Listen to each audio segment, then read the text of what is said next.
you have to be a slave to it. Because if you're just kind of like episodically interested, if you're just perusing whatever issues or whatever you have in life, you're not going to be successful. And also, we see this in our learning, right? We know this with that. It's always good. Always again, comes to share, comes to share, doesn't come to share. Today I'm here, tomorrow I'm here, and again, it doesn't matter whether you're virtually online, whatever your previous is. Sometimes we're a little less physical about it. Okay, so if I'm not physical about it, don't be surprised if it doesn't feel fulfilled. And don't be surprised if it's not lifting your shama up higher and higher to the highest of the heart. Because you're only going to reap the benefits of the field. You're only going to reap the benefits of the endeavor to make yourself a heaven. And the endeavor is on fire. And the endeavor is conscious. And the endeavor is committed. And it doesn't matter what else the endeavor is got going on. He's there. Because he is enslaved to whatever the particular initiative is. I know it sounds strange, but when you enslave yourself to your dreams, your goals, your aspirations, when you enslave yourself to your avodah in life, that's when and only when you reap the benefits of your life. So check that out. So the middle right there. Gemara says, good. Okay, becomes Shishamas.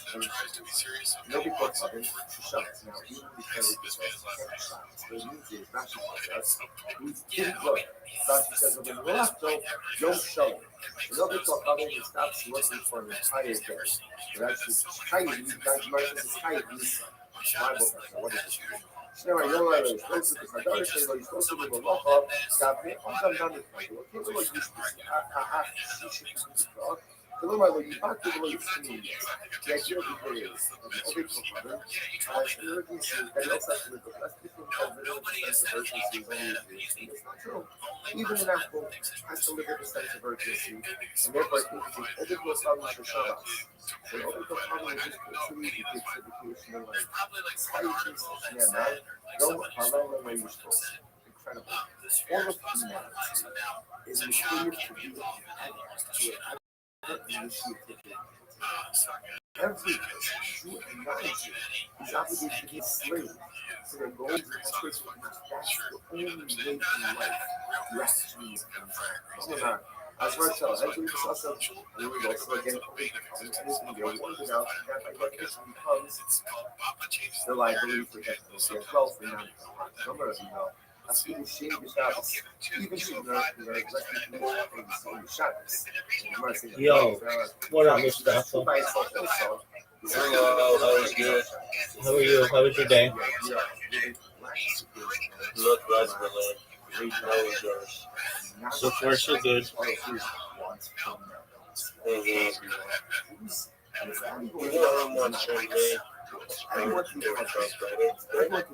How much?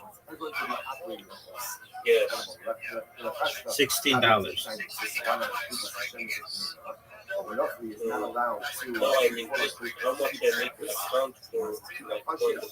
Oh, how many accounts did you make? Oh, I misunderstood. Okay. 5. No. I told you I have good vibes. Yeah. Now I'm doing That's 35. That's great, Mustafa. Good job. Good job. Have anyone contacted you? Because every time, like, every time I be tired, then I said no for today. I don't have more any. Remember your words to me. Say, find the job. You have to find the job. In my mind, just like, you are saying in my mind, just keep saying in my mind, find job. That's right. And, you're gonna be better. You're gonna be like smarter. Like you like follow your dream and just have a hope. That's all. That's a good word that comes from you. Still in my mind. So that's great. I don't know how I don't know how about that. You don't have to. All you need to do is get the job. That's thanks enough. All right, keep applying, my friend. Now it is my time rise or sleep. Okay, we'll fall asleep then. See if he opens inheritance. If a non-Jew learns it, he's taking it from Good job. us, and therefore No, Fallujah? Yeah. he's only included as one of the Shemites of Bnei Yeah. Mandar Morash and Mixota Gazulate. Mandar Mi'u Rasa, the other thing it says it's not Morash, it's not rather Mi'u Rasa. Because we are wed to Torah. Probably shows wed to Torah. So therefore, again, Well, those that are learning Torah, Dino Kinara Mi'u Rasa, the Sila. It's like adultery. Adultery, Kinara Mi'u Rasa, which again, remember, they don't have Nara Mi'u Rasa, and therefore, again, they're judged according to Yisrael standards, and therefore, they don't. So, first of all, this is Patsy Allah. Because in general, there's a lot of discussion about what is it like. This is torture of 5 books of English. According to most people, this prohibition is not regarded as such. It doesn't apply to Chumash, like Mishnah and Torah. Rather, it's more a prohibition on Torah, Mishnah, Gemara, things like that. And the San Francisco is a very interesting question because people study Torah. Obviously, they have to go ahead and as well. Okay, so we'll put this on the list for fascinating that it's just to put it under it. But also mention I have to go. Right, big dog. Well, good job applying for the shop. Have a good night. You too, bud.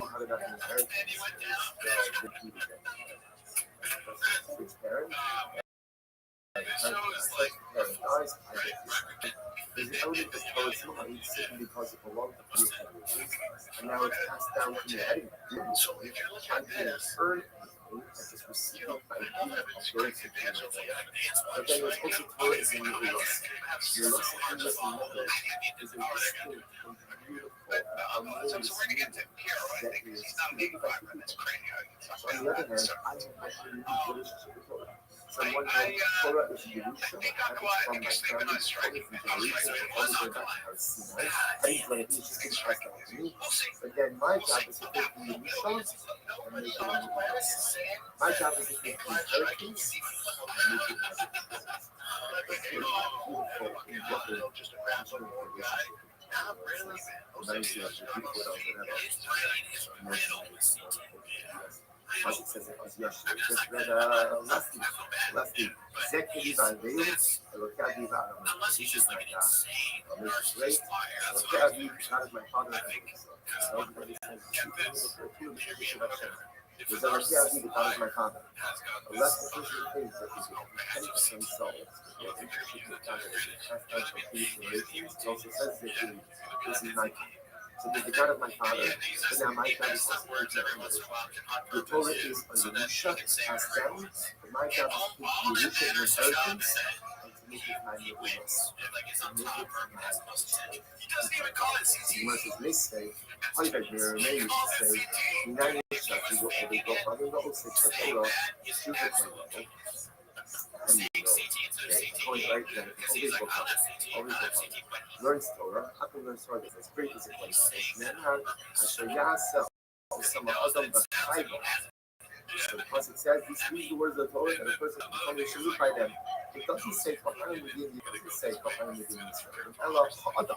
Adam is a generic term that applies to all human beings. All about it, so what does that teach you? Shafiru all people come to us with the Torah or you can model. So even if it happens, you're going to get on the Torah, managed by the point.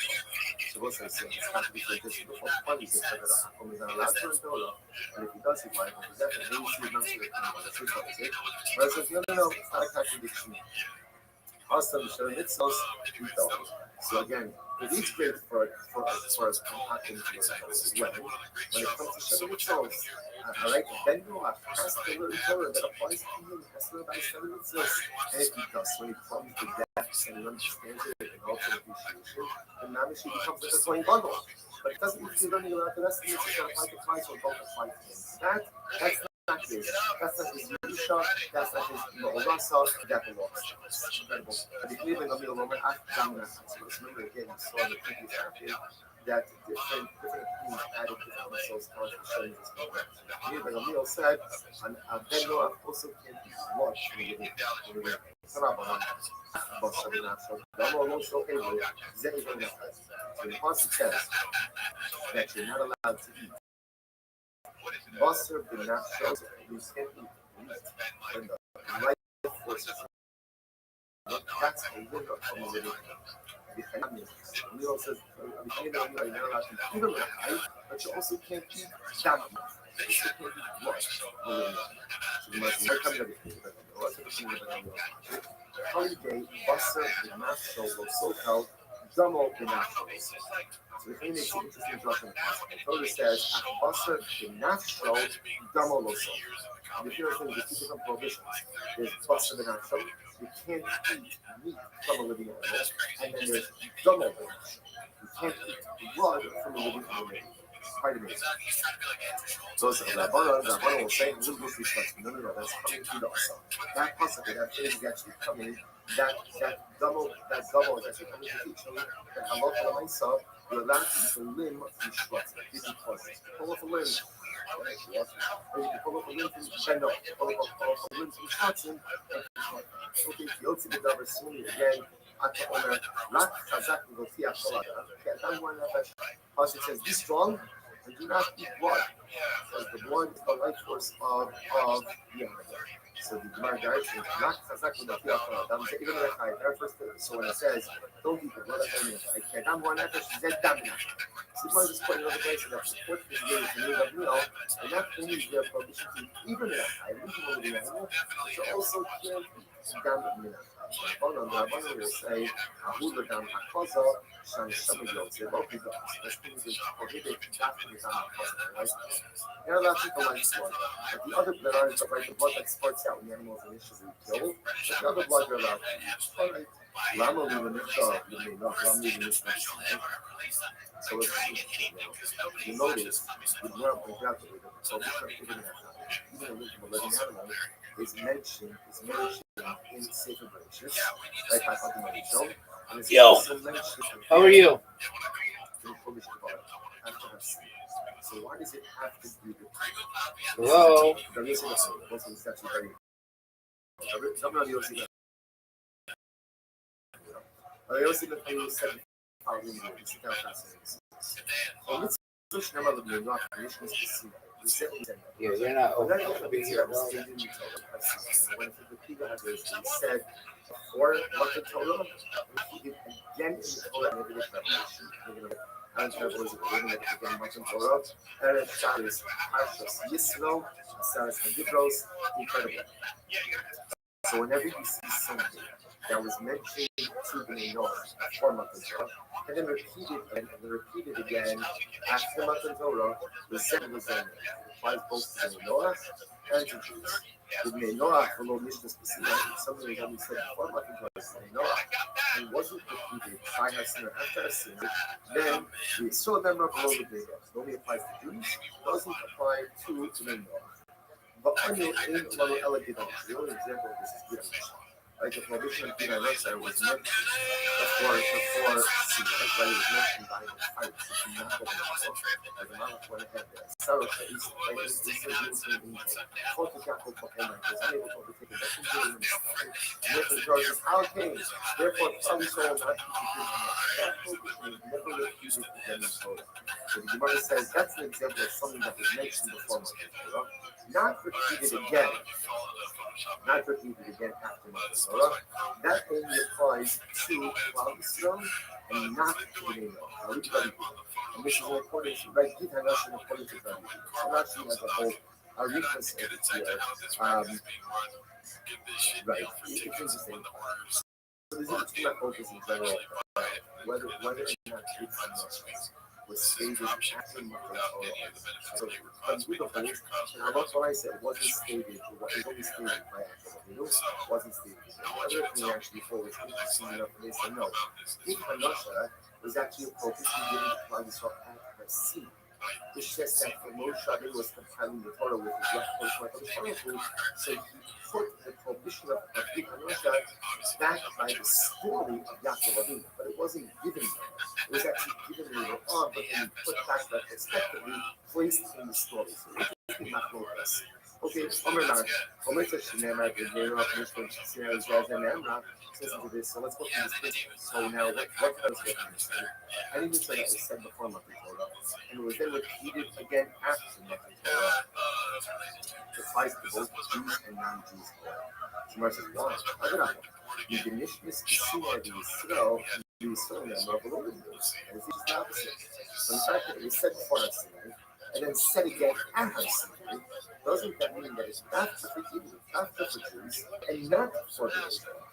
Which the Gemara says, no, the Asnei, have all those Kohavim the Sinai, the Asnei from the Harish, all the Kohavim the Hosh, Lamina, Lazet, Lazet. So here's the difference. You find it by idolatry. Right? Idolatry was mentioned before us, right? As we saw already, right? So the Parsha was it was repeated again, actually, as part of our Saturday. We are following him out here. It starts different than the other gods. And we know that Avodah Zarah applies to Jews and non-Jews. So that gives rise to the principle that any mitzvah that was recited before Matan Torah, and then repeated again after Matan Torah, applies to Jew and non-Jew. Okay, let's go back there. Still analyzing the principle. The Neirav lo nishkis b'sinai, the son of Revelation of Neirav. So again, if you have a mitzvah that was said to Neirav before Matan Torah, was not repeated after Har Sinai, that applies to Jews and not to non-Jews. And instead, this is the opposite. The lo nishkis b'sinai, the Neirav Revelation. Right? So again, I should say just the opposite. The fact that it was given to Neirav before Matan Torah and wasn't given again at Har Sinai, doesn't that implicate that it only applies to non-Jews and not to Jews? To which the Gemara says, no, I'll tell you why. The Gemara says, is there any such a thing, something in mutter for Jews and also for non-Jews? It doesn't make any sense. Anything that by definition is going to be also for non-Jews, of course, it's going to be for Jews as well. So the Gemara says, oh, that's not true. How do you fast Torah? Or that you fast Torah. So remember, you said before, after Michael, then no, is not permitted in the fast Torah. It's called guess, it's called theft. It's called theft. Yet, a Jew is permitted in the world life with fast Torah. Also, Mishum Galav and Hebrew. That's the fast Torah is a function of a conquering army. The Torah's definition of a conquering army is a cloudless. It's not a bed of Noah. Incredible. I already talked about each other. What about theft? Instead of people. Remembering in by the spell, it's not theft. By a defender or this, again, also Mishum Galav and Hebrew. That's because Jews are king of forgiveness. They know how to you can know for a purpose. We come, and some incredible intelligence. What do you need? You need the ability to forgive. Whether it's forgiveness, ultimately, you won't, and it is a sure the ability to forgive. Otherwise, without the ability to forgive, without the ability to know how every single thing that way becomes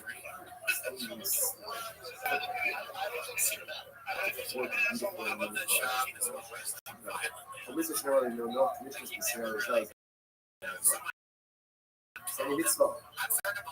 Essentially, it was repeated by Sinai, applies to both Jews and I, the honey, what about it?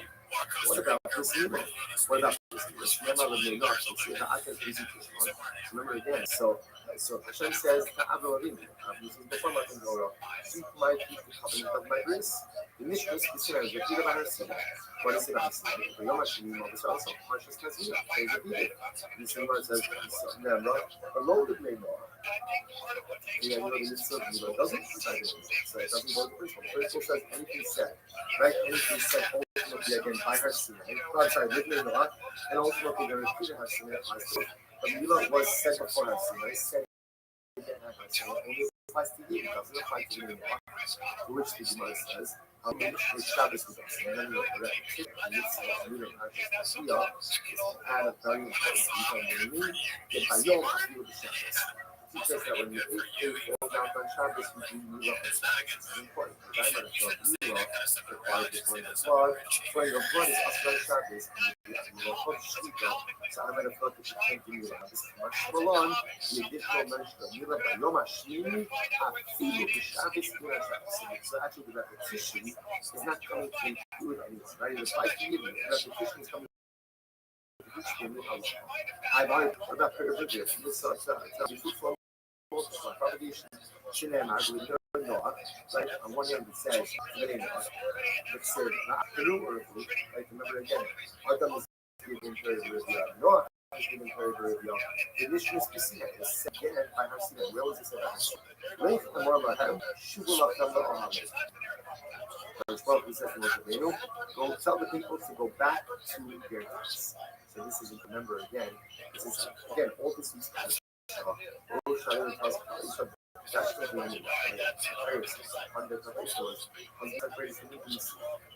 Kabbalah Satoda, Moshe says the Tom Israel go back to the tents. And actually, things going back to the tent is a euphemism for resumption of the intimate relationship with one's spouse. So Moshe is essentially Mitzvah, which is commanding him again regarding third meridian. So it's said before my beginning of Martin Torah. So the Gemara says, "With me, you son, them of the Lord is again, ultimately, again, that was set to high, so not the Bnei Noah. Which the Gemara says, "Havu the Chodavah should have been exactly after that." Right, that's actually coming to teach us something. Right, the repetition there is not to go ahead and make a finding of Bnei Noah. The repetition, interestingly enough, is there in order to teach us another thing, namely that something, a halacha that is legislated by one group can only be resolved by a group of the same number, by another group of the same number as it or a greater number. So Baharaya, Moshe Rabbeinu, right, the Torah was told them, right? And therefore, again, the Torah tells them, Lechem or Lehem, go tell the people, the same Torah told us to separate, so the same Hashem told us to go back to work. Okay? Yafi, Chachad the Chagin Nami, Shimosa, sorry, Chachad the Chagin Nema Ushum Nosa. Is consider that every time a local was repeated, there is some new element which is introduced. Topical is going to say, as Hara the Hada Misna Ba Lam. Ultimately, again, why was there a need to repeat the punishment?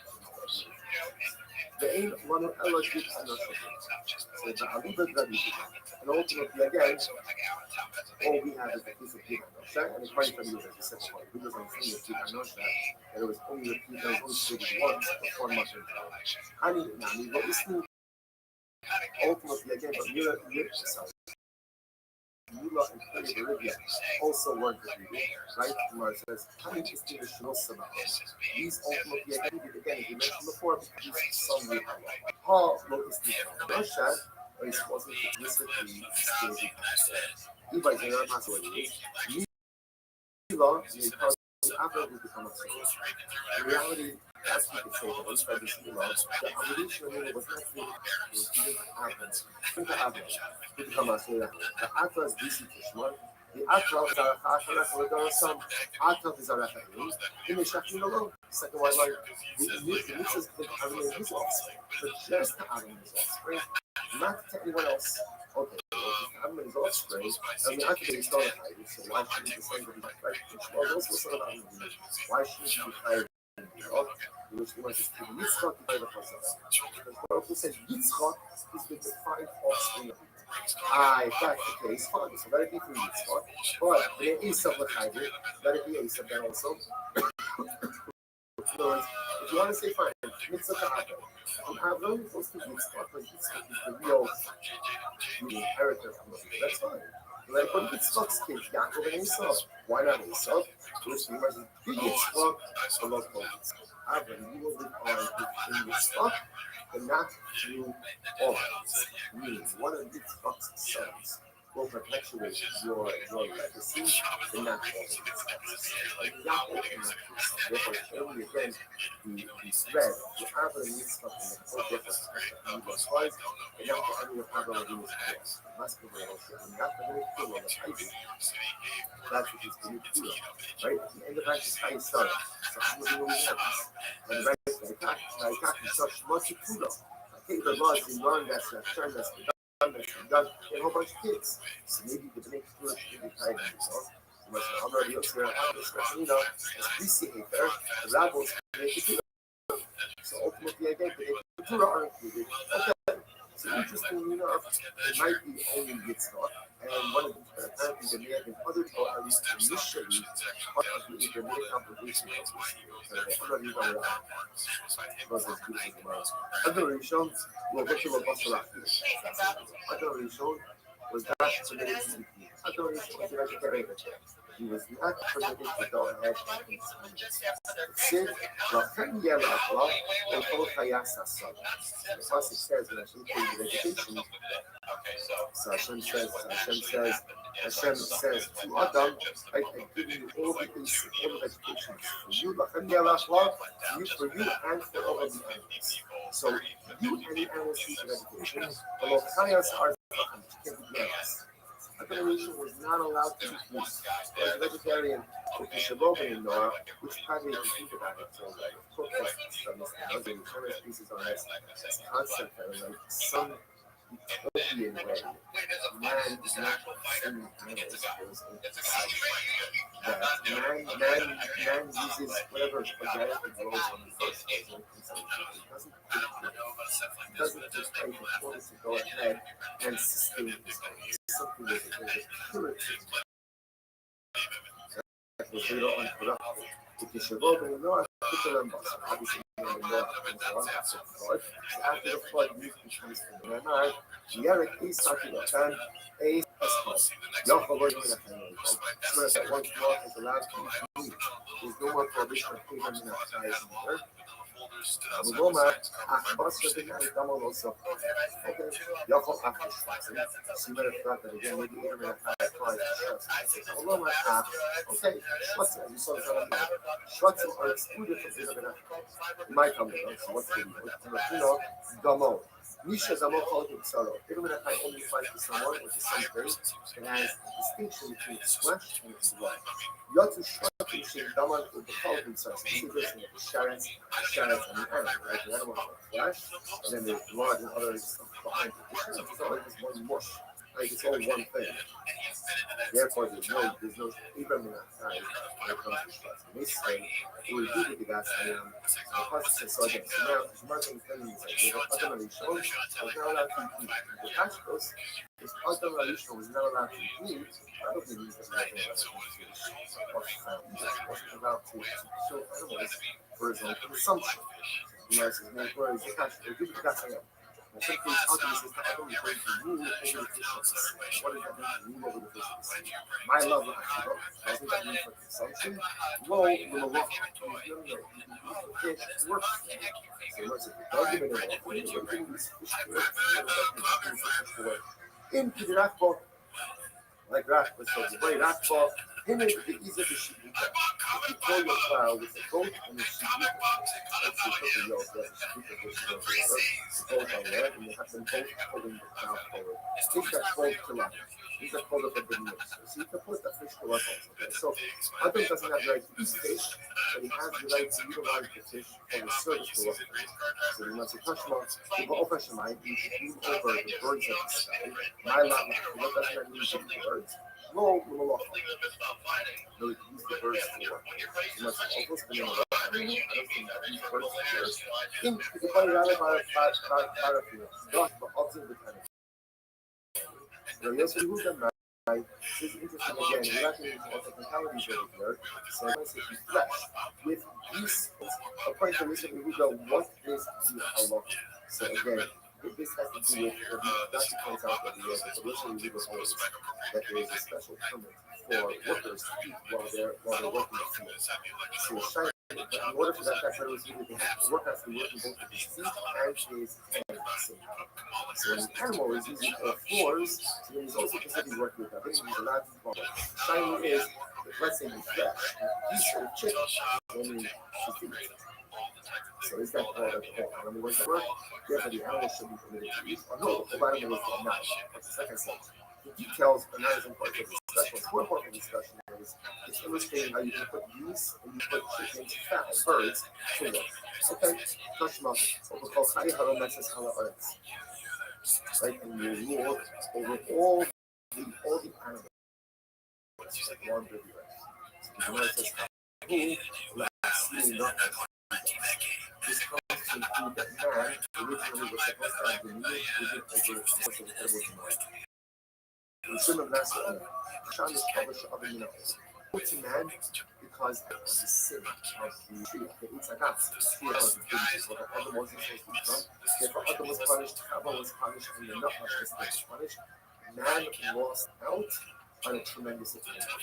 The snake was supposed to be the right hand of man. Right? The snake was supposed to be someone who enabled man to accomplish something. And man lost out on it as a result of the sin. He was this Omolim in his Hello Nachash, because had the Nachash remember again, the Nachash, which was the Nachash, had feet, had arms, was able to speak, stood upright. The Nachash is a holy default. And he developed animal who was supposed to be the Thomas. Had Adam not sinned, what would have happened? So every person who saw him was done the most every Jew that had two snakes, two big snakes, back in the shadow with some of that, in the shadow of Dora. One snake would send north, one snake would send south. The Hadilo, San Livonium, Tobin, the Havani Tobos, the Margonians. Snakes are trying this is before they slay her. But they knew how to dig, they knew how to find stuff. They would mine out all the most beautiful, precious stones, these gems, and they send it out to do their thing, and they come and bring it back. They're all old, not only that, Elishamash Shili, the Seal Kachas, Navo, they would catch something underneath the tail of the snake. The most of the offer that he doesn't cause, right? The schlap stuff. It's not that you take dirt out. You take dirt out. That's what you send to your garden for 2 years. That's what the Gemara says. So also, at this point, that is something amazing. You know, the way it's not through the world, you can walk the surface. And you can walk the surface. You can hold the surface, and hold the animal, and hold the vegetation. It's a man. Man is the sound creation. But man only merits to be served by the rest of creation when he occupies his exalted place in the expected creation, the latter creation. But when man abdicates personalistic greatness, so he abdicates that right to be served by creation, that's the perfect time. That's why it's proper after Adam Arishon sin. What does HaKadosh Baruch Hu do? He says, Adam, you're going to work the coats for Dar Dar Kitsi. You're going to tell the field, it's going to sprout forth thorns and thistles. The way to walk when man doesn't do what he is supposed to do, the earth doesn't cooperate. The animals don't cooperate. The sun and the moon, the world doesn't cooperate. It's incredibly thing. When I do what I'm supposed to do, what I was supposed to do, man, I would be supposed to so then it becomes the universe. Serve man because man is serving me. Man is fulfilling his purpose, serving me, and therefore will your purpose by serving man. But when we abdicate our sacred duty, not only are we stripping our own personal responsibilities, but we're disrupting the natural order. So I was going to go and the earth is going to do its all the things that are created to serve me. And now again, focus on other things where sometimes you get active and that's overwhelming things. So they say, you know, it's the hashtag. I don't know if you know, I'll go and from they say that I don't know, I tried something about us and Samuel on that.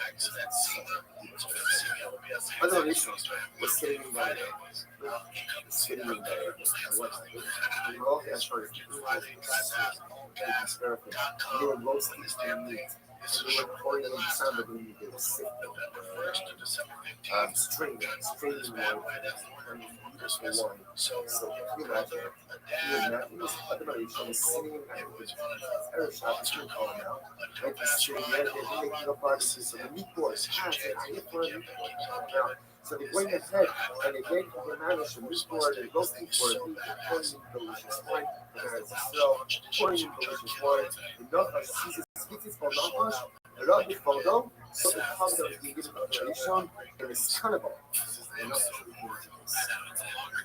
The Nachash is being jealous. They will say, we can't jealous. But let us see his wife, see wonderful, why did you first see her? If the Nachash is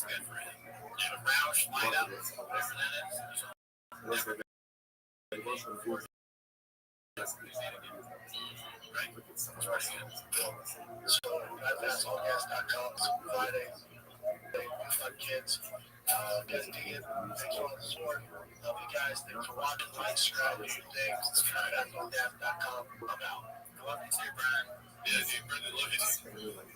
it called? Well, we gotta get it out this way. Yeah, I don't know, man. I'm not sure if I want to get into this one. I doubt you think it's kind of a scam. I think it's a scam. I think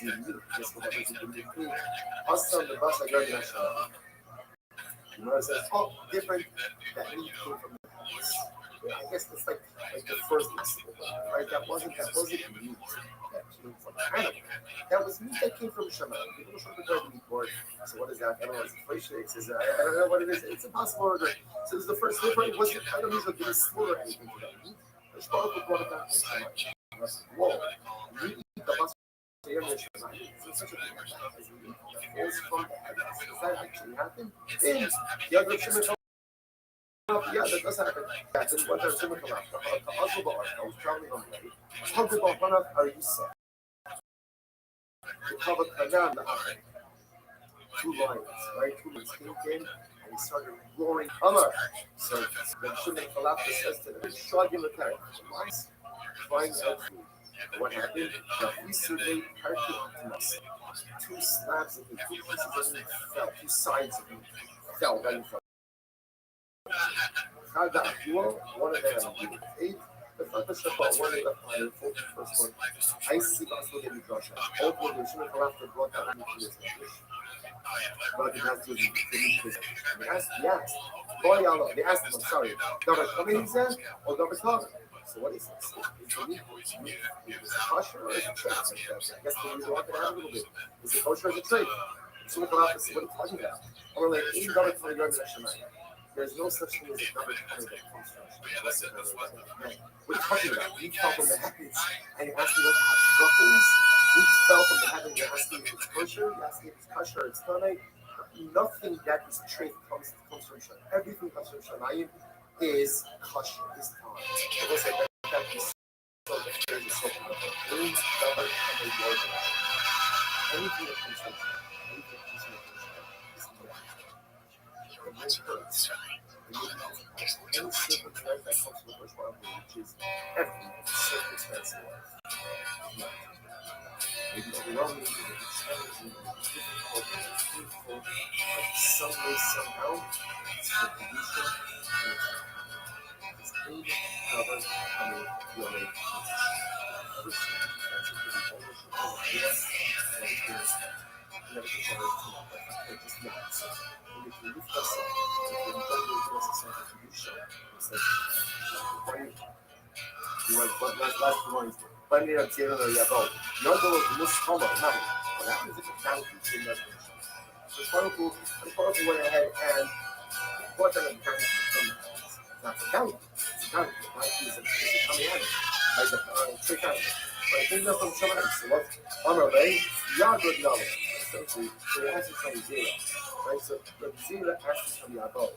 So the Yabot says from zero, y'all would know. And he said, in other words, that was it's saying, like, y'all know, you're a crazy guy. Who showed the ultra slow kind of fish? It's not a donkey, but rather again, like a crazy bird. You're a crazy bird. In other words, what's the matter? You're saying questions. Well, anyway, any government coming going to closely to son, because it's not a process of risk it. It doesn't look like that is.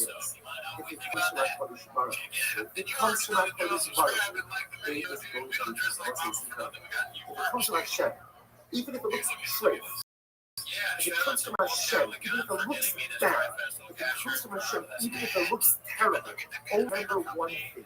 In government coming, you're a comes to my public environment. Comes to my public environment is not difficult, challenging, whatever comes to our time is only there to bring us you show power. On Saturday, we're going to go to the Sharp's location at PM James to celebrate. So if you're local, come out to that. November 9th at 8 p.m. Yes, okay. But that's not what they're going to do. I don't think so. They're here to watch 10 minutes of Shaw. So start the timer. Let it you. Okay, please.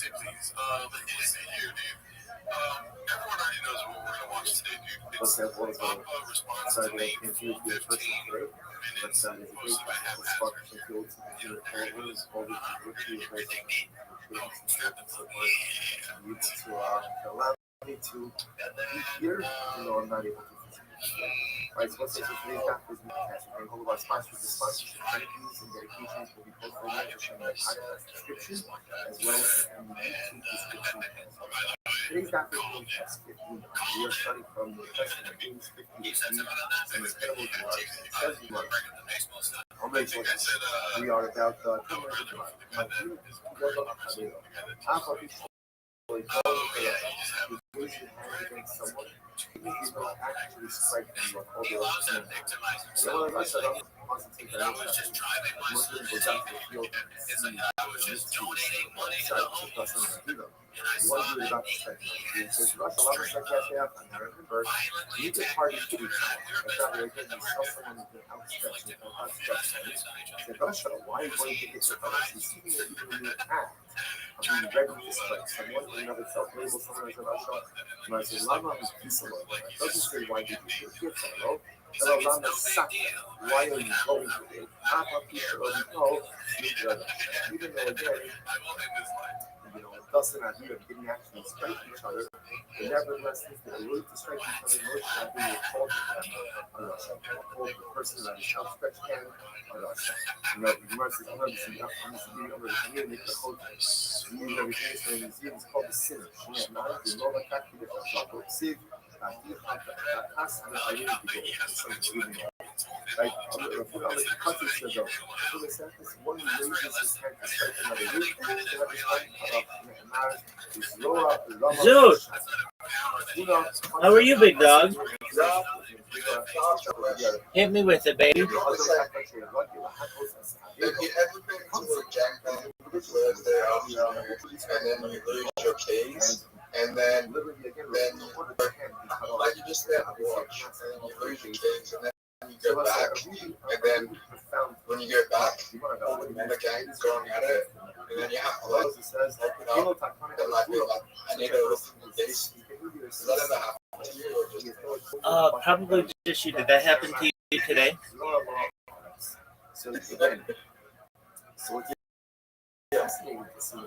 All right, how was the gangbang?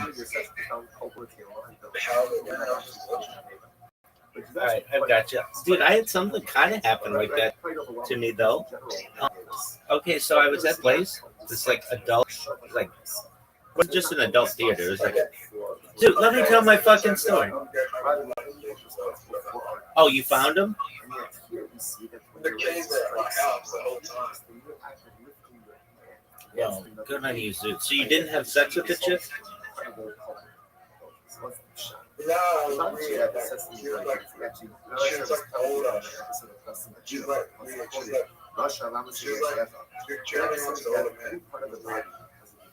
All right.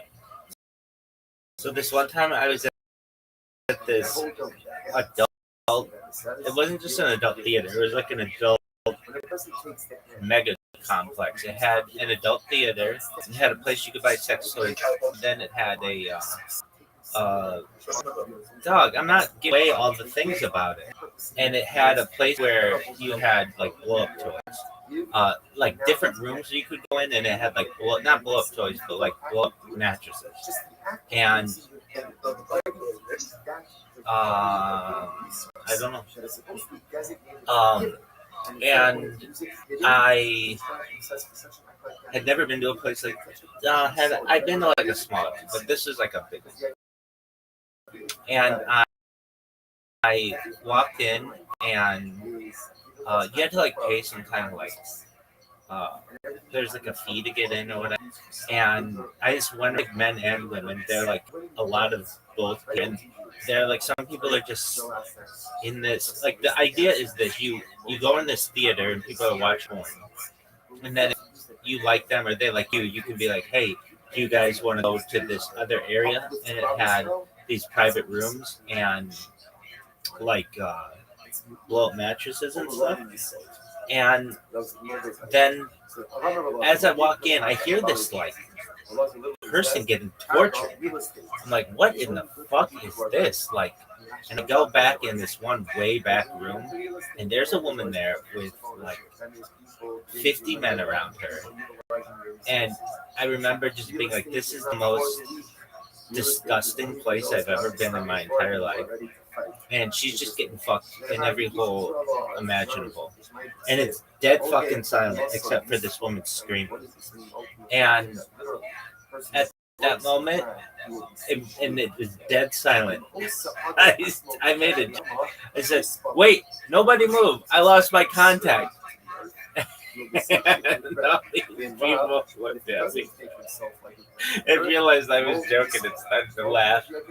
I thought it was absolutely hilarious. So I do have a joke about losing something at a gangbang. I didn't really. I just was being funny. And in your case, why don't you just get a girlfriend? Zoo?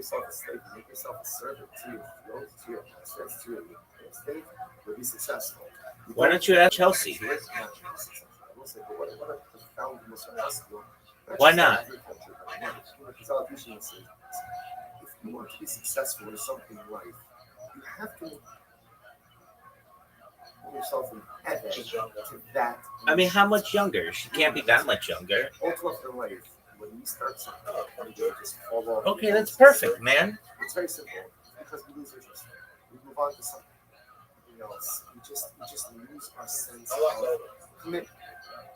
Even if I don't totally fall off, all right, dude, that's fine. Are you ready for an invitation to get your ass kicked? Hey, Zoot, shut the fuck up. They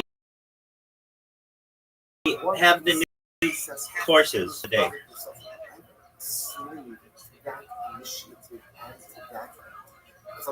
Rise it? Yeah, exactly. Yeah.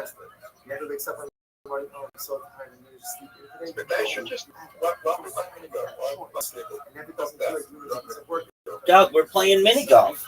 Because I'm telling you this, if you want to be successful in your life endeavors, you've got to have an effort to it. What up, baby? Because if you're just kind of like episodic, if you're just whatever initiative or endeavor you have in life, you're not successful. Nobody says it that way. They say 32 to 37. It's always good. No, I'm at 27.2, so again, this year, because it comes this year, it doesn't come this year. And again, it doesn't matter whether you're virtual or online. Whatever your previous is, sometimes we're a little lackadaisical about it. Okay, so if I'm lackadaisical about it, don't be surprised if it doesn't feel fulfilled. And don't be surprised if it's not lifting your neshama up my Lamela to the highest of the high. Because you're only going to reap the benefits of the field. You're only going to reap the benefits of the endeavor if you make yourself an Evan. And an Evan is on time. And an Evan is punctual. And an Evan is committed. And it doesn't matter what else an Evan has got going on. You fucked up, son. There. Because he is enslaved to whatever the particular initiative is. I know it sounds strange. But when you enslave yourself to your dreams, your goals, your aspirations, when you enslave yourself to your avoda in life, no. That's when we don't remember how to do this whole. That was a really good shot, though. So the Gemara goes like that. The Gemara says, good. You might help me. No way you make the shot. Didn't work. Dude, these holes are hard. This one's really hard. No, this one's just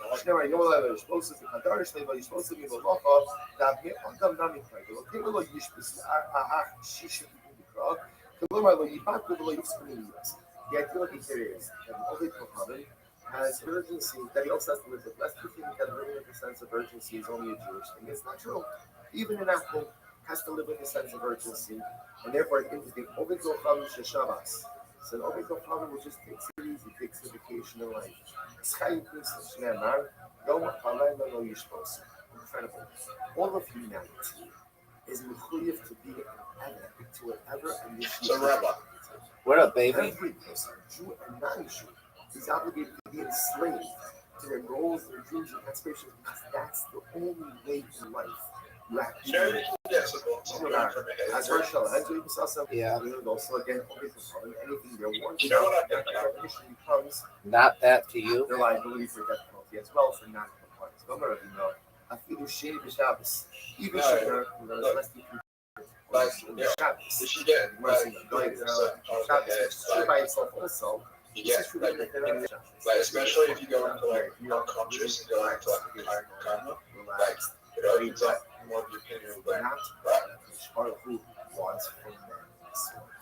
That's not really where the pineal gland would be located to do that. So chances are that's not going to happen.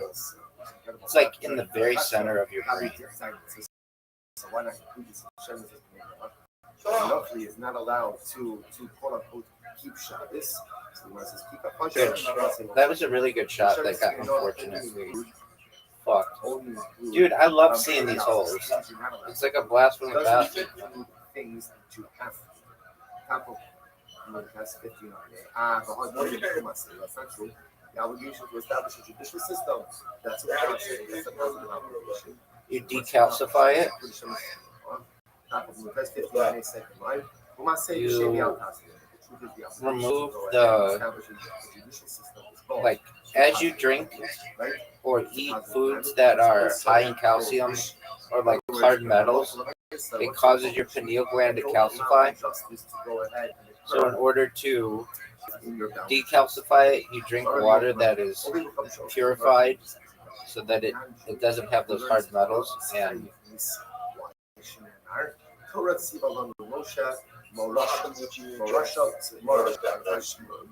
then you won't have like lucid dreaming or even vivid dreams. For us and not for them. It doesn't belong to the nations of the world. Therefore, if they learn it behind this. Now, why should you? So, now listen to this. So then why not include this in Sheva sustainable? And then Noah is not allowed to learn Torah. I have found that I lucid dream. So one of the things it says Morasha, which means it's an inheritance to the Jewish people. See if you hold this inheritance. If a non-Jew learns it, he's taking it from us, and therefore it's theft. The theft is already included as Not to my knowledge. Says it's not Morasha, that's rather Mitu Rasa. We are wed. Torah. Probably spells wed to Torah. So therefore, again, so I mean, I go to sleep and I sometimes. And therefore, again, they're judged according to Yisrael standards, and therefore they get skipped. So first of all, this is perhaps the lack of this is interesting, because in general, there's a lot of discussion about what is Astral project. Sometimes when I'm trying to fall asleep, I think about like different places I've been, or even places I haven't been, or what they might look like. This happens to pose a very interesting question of people study from conversion. Obviously, they have to go ahead and learn Torah as well. Okay, so we'll put this on our list for fascinating, that the only topics to talk about at a different time. It just I don't even know if you can consider it that. It's just basically. it tells you the beautiful relationship. Oh, are you fucking serious? Dude, that was amazing. On one hand, it's an illusion. It's an inheritance. The interesting part about an inheritance, there's nothing per se to that. Do you think either of us are you fucking serious? Dude? On one hand, the element of Torah that's mine. Dude, that was dirty, Doug. That was dirty. Dude, you could just took a huge lead. But then there's also Torah is a little rust. Oh, so you fucked it up, son. No. So on the other hand, I have my own British Torah. So on one hand, Torah Yeah, dog. That's what I'm here to do, baby.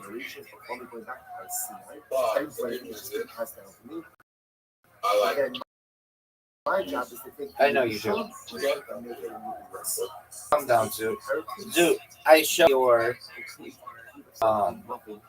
stand up, and he thought you did a good job. He was proud of you as well for getting up there, having the courage to do it. And then I told Audie your jokes, and she thought your last joke was really funny. I didn't. No, the one about Pokemon. Unless the person thinks that they are content themselves, the relationship with God. Yeah. Well, I would hate you too if you were so mean. You're like mean to people, and like that's not cool. Like that person who came in yesterday, you just immediately were like, "Shut up," and they hadn't even said anything. Now I understand that they had like a fucked up microphone or whatever, but you were just like you'd never met them before, and you were just yelling "Shut up" at them, which is like it's weird. It's antisocial behavior. Or it's not antisocial, it's like aggressively. It's just aggressive. It's mean. What did they say to you that was rude?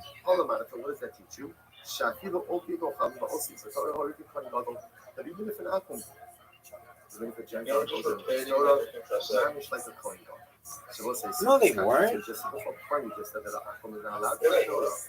Okay, so you had to tell them, shut up, shit. Like, before they even said anything, you were like, shut up.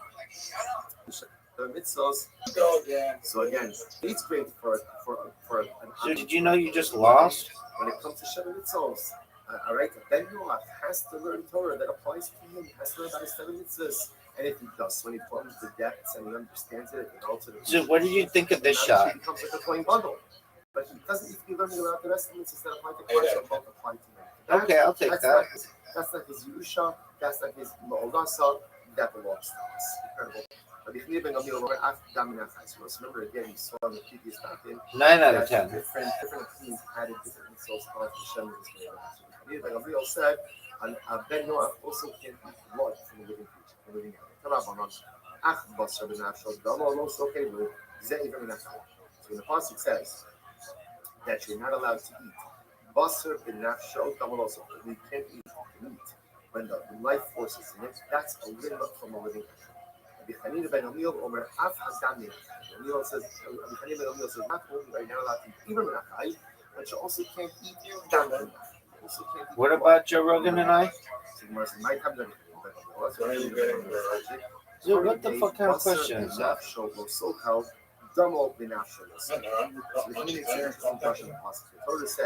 what makes you think that I'm in contact with Joe Rogan? There's 2 different prohibitions. There's basar b'nafsho. You're just having your fucking ticks or whatever, just talking and talk.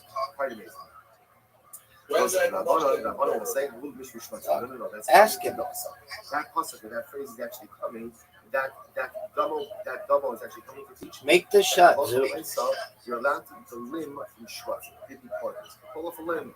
Zoo, did you know that you're down 1 hole to none? No. Pull off a limb from Shvatzim and can eat that. Okay, Yotzi B'davar Sumi again. Ata Omer. Rak Chazak Kiacholada. Kiatam One Nefesh.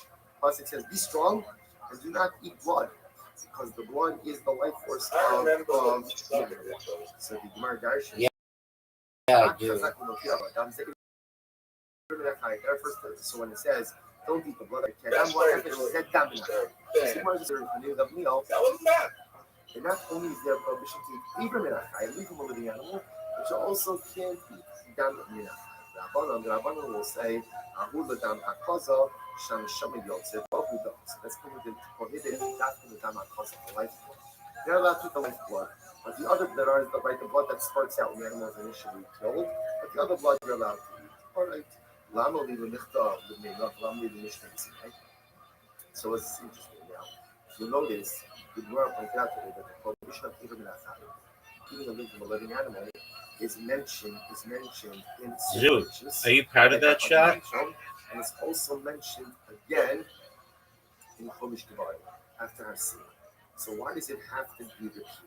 So this is incredible. Rabbi Yosef ben Hanina, this is actually very important. Rabbi Yosef ben Hanina. What are you doing? Said the following rule. This is how fascinating this is. Kol mitzvah shnamar l'bnei noach v'nishmas b'sinai v'zeh u'v'zeh.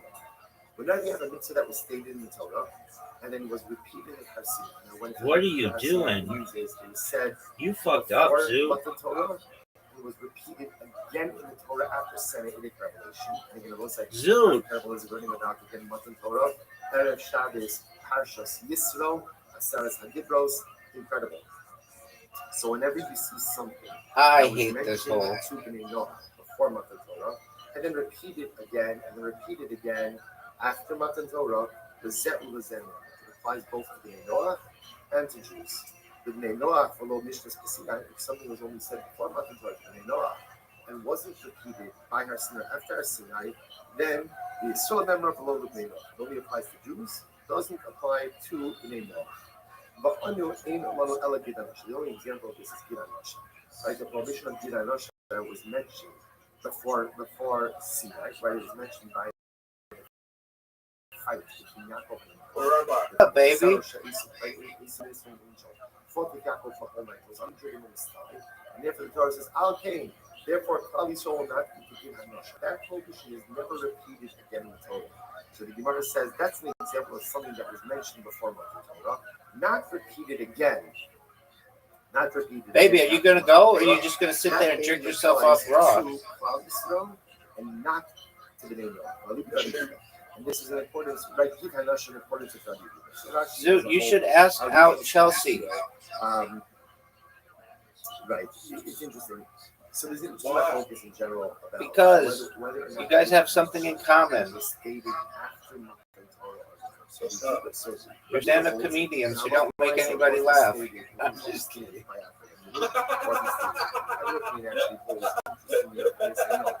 Gidanosh is actually a prohibition given to Klal Yisrael.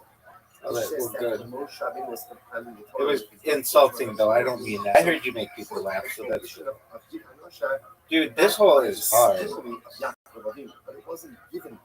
It was actually given later on, but then we put back retrospectively, placed in the story. So it just machlokas. Okay, Omer Mar. Dog. So listen to this. So let's. Do you miss the? So now, what did Rabbi Yosef say?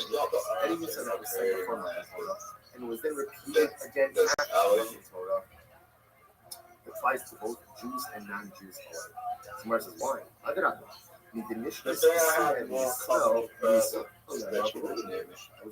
Yeah, that's great. The fact that it was said before Har Sinai and then said again at Har Sinai doesn't that mean that not for Jews and not for the which the Gemara says, no, the Asni of all those Kohavim the Sinai, the Ashke from the Anish of the Kohavim the Sinai, and the Osh, Manino, the Zeh, the Zeh. No, so here, find it by idolatry. Right? Idolatry was mentioned before us. Right? So, it was repeated again, actually, as part of Dude, Artie, what the fuck is your problem, girl? And we know that Avodah Zarah applies to Jews and non-Jews. I don't have a fucking problem. Yeah, you do. I don't have a problem. Girl, you're getting muted. Okay, let's go back. If you're mean to people in here, yeah, absolutely. And I'm being mean by saying that someone's being a fucker. That applies to Jews and not to non-Jews. I understand. Just say just the opposite. There's a Mishnas right? The Bnei Noach never have a little Yisrael. Right? So again, I should say just the opposite. You weren't doing anything wrong. She just came in and wanted to pick a fight with you. Doesn't that indicate that it only applies to non-Jews and not to Jews? To which the Gemara says, no, I'll tell you why. The Gemara says, is there any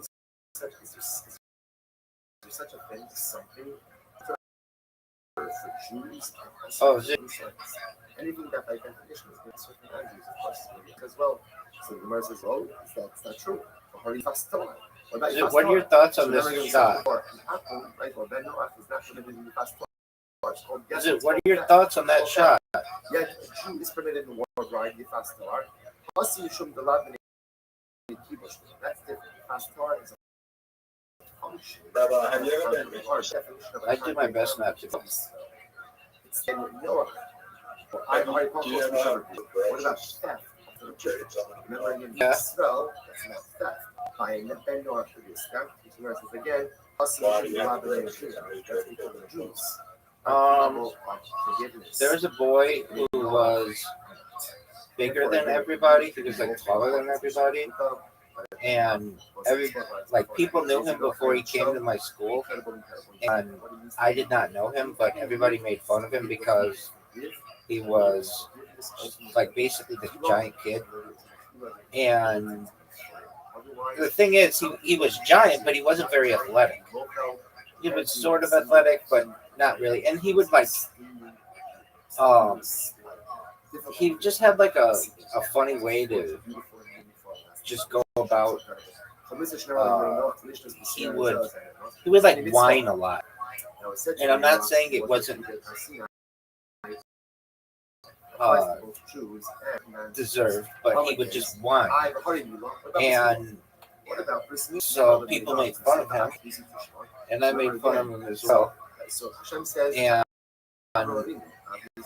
this one day, we were and he's like, "All right, dude, are you gonna go?"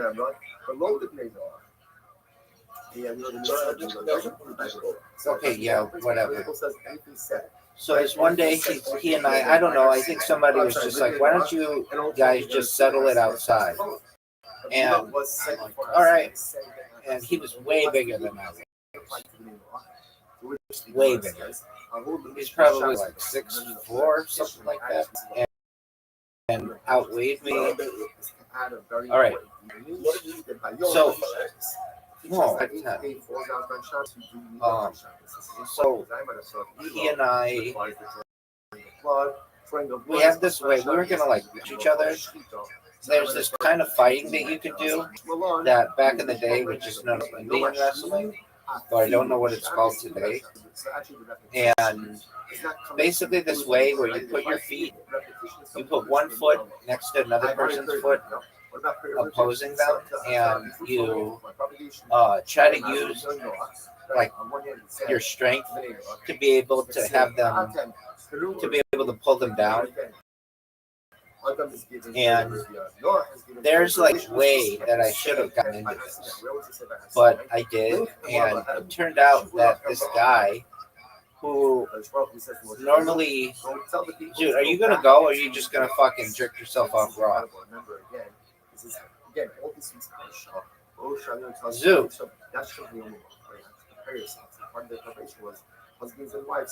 Zoo.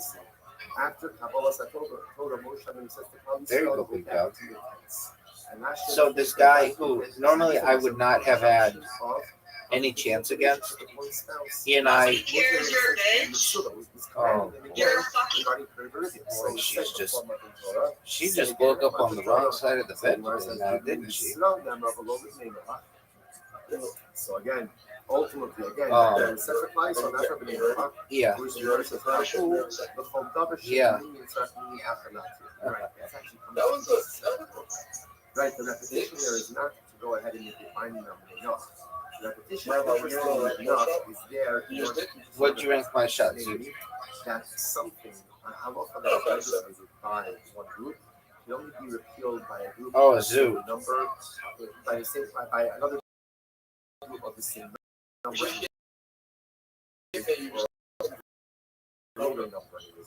So, but Moshe Rabbeinu right there for again, he tells the people, the same who told us to separate was the same who told us to go back to work. That was really good, too.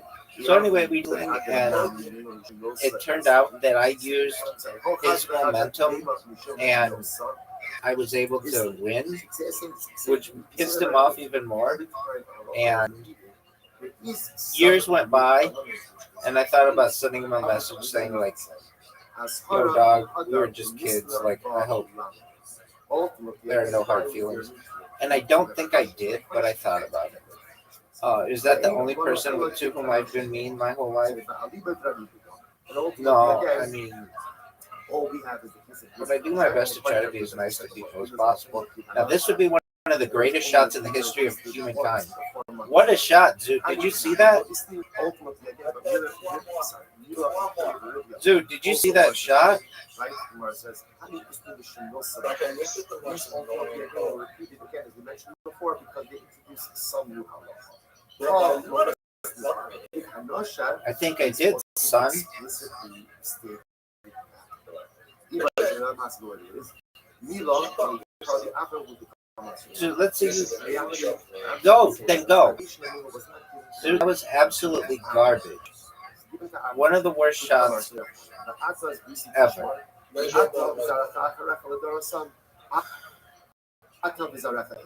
That's an excellent point.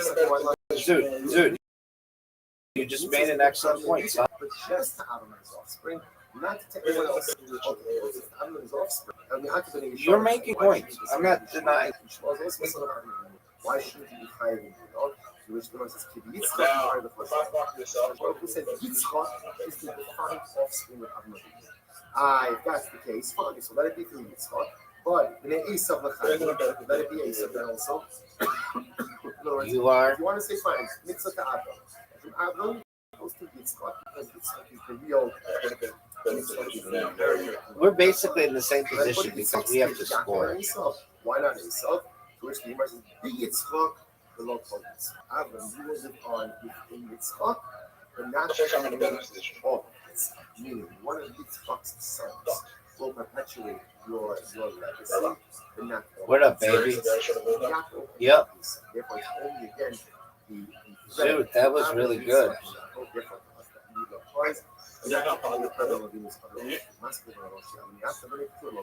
Incredibly. Dude, you're going to take the lead here. And the branch is Chaisar.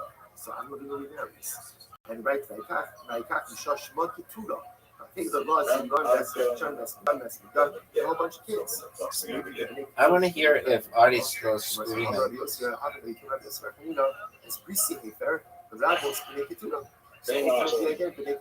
Artie, be nice.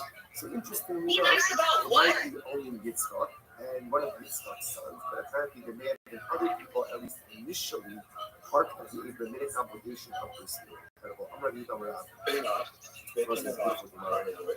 them. There you go. Be nice and speak in a nice tone of voice.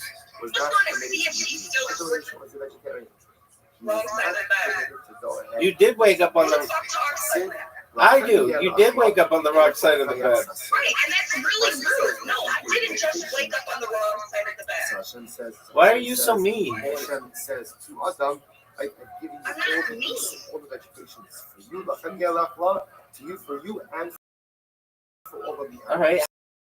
How's your day going? It's just disturbing what the fuck you're talking about. Somebody like, I don't understand why this query's just sitting there.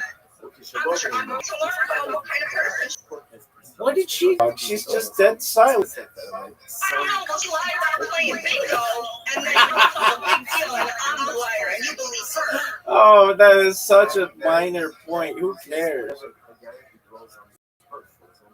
What's the minor point about it, Rabbi? It's like not an important part of life. How are you doing? How was your day today?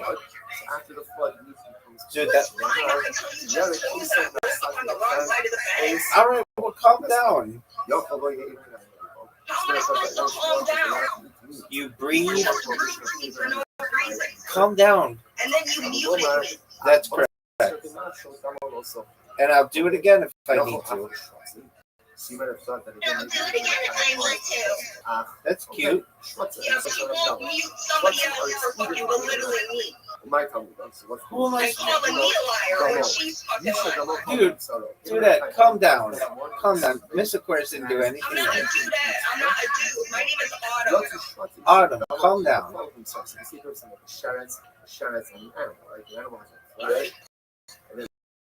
Yes, sir. One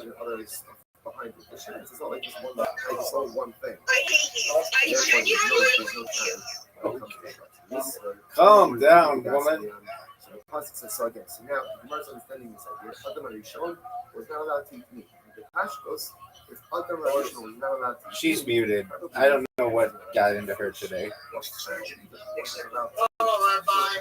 Hey, what's going on, Brandon? How are you, buddy?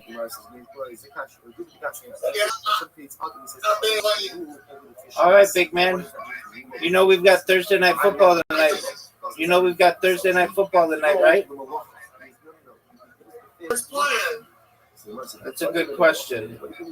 I think it's the Chargers versus the 49ers.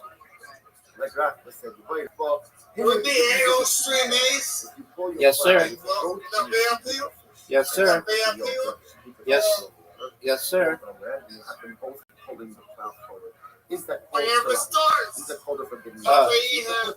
It should start like about 5 o'clock my time, maybe like 7 or 8 o'clock your time.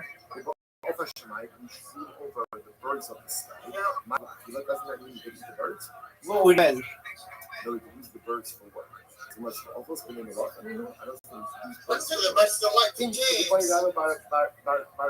gosh, but obviously the kind of but you also who tonight, so it's interesting again. So again, Did you see Tyreek Hill's knee injury?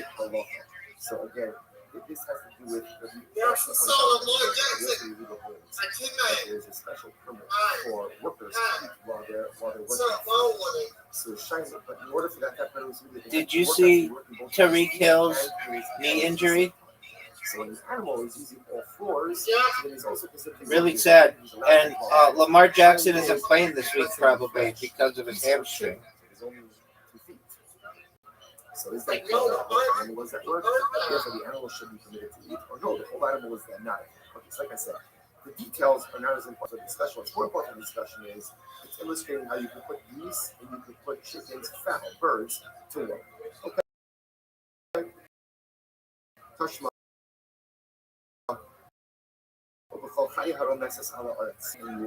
Oh, Zoot, that was it.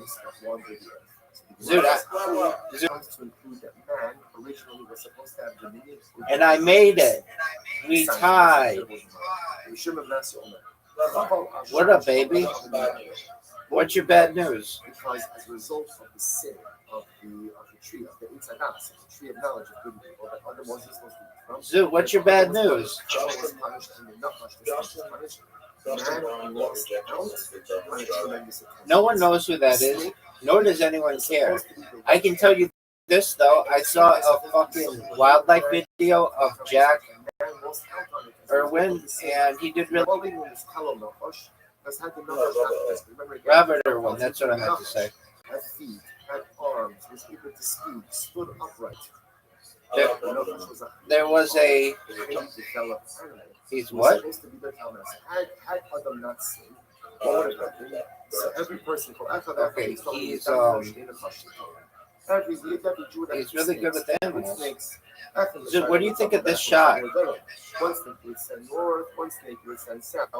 I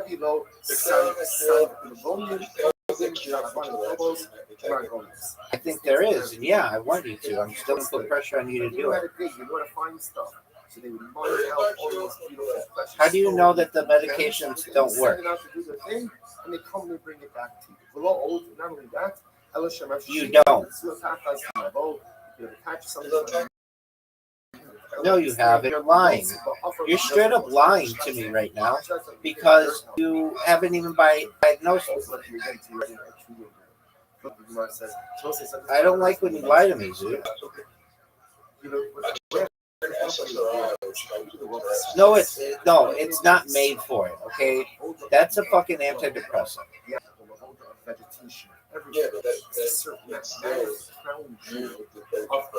Zoot, you've never been diagnosed with it, so they didn't give it to you for that purpose. When he occupies his exalted place in the spectrum of creation, the ladder of creation, the man advocates his personalistic greatness. I'm not sure. He advocates that right to be served by creation. That's when the earth turns on. That's why there's probably after Adam Arishon's sin. I do my best to avoid that kind of shit. He says, Avram, Adam, you're going to work the land.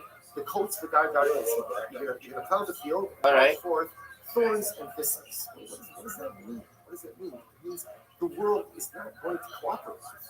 When man doesn't. Oh, dude, that was one of the best shots you've ever had. Doesn't cooperate. The animals don't cooperate. The sun and the moon, the world doesn't. Oh man, this hole is so.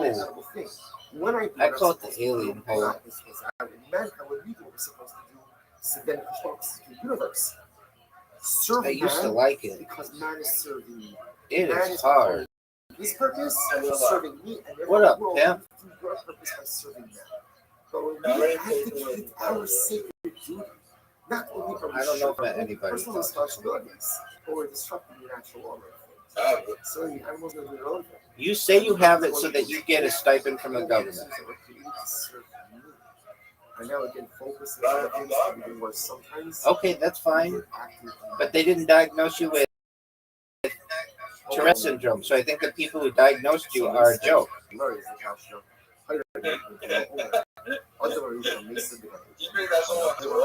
I think they wanted money from the government so that you get a stipend for having autism. So you went and got an autism diagnosis, so you get money from the government. When in reality, you have Tourette syndrome.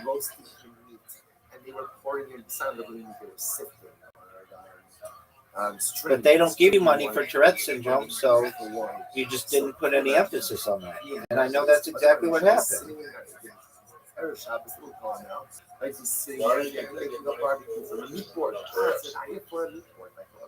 So they're going ahead. I don't know.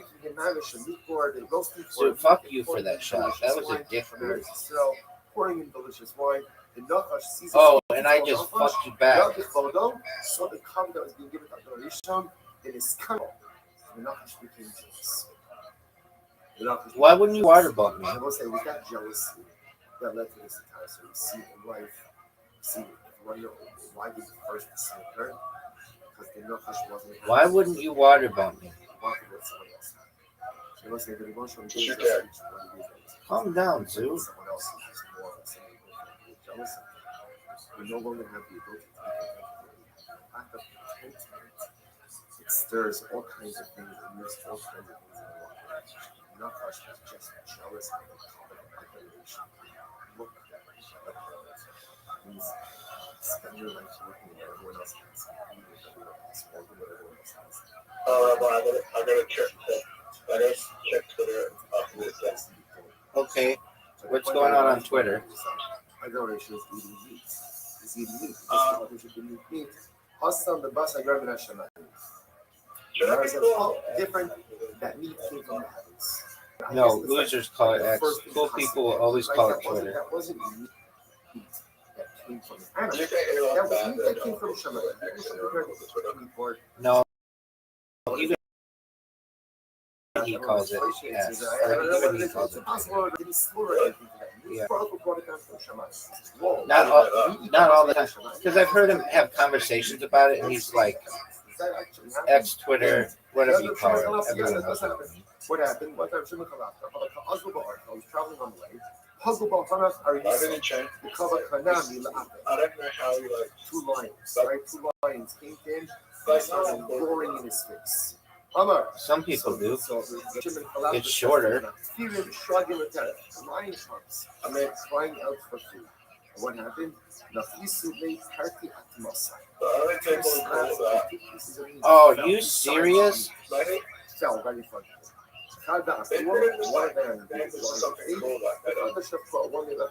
That's taken by Facebook.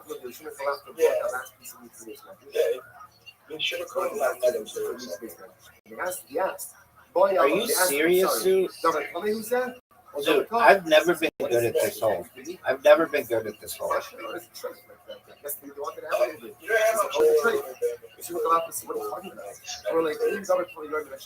There's no such thing as a double tummy. I mean, X is really easy to remember, too. What are you talking about?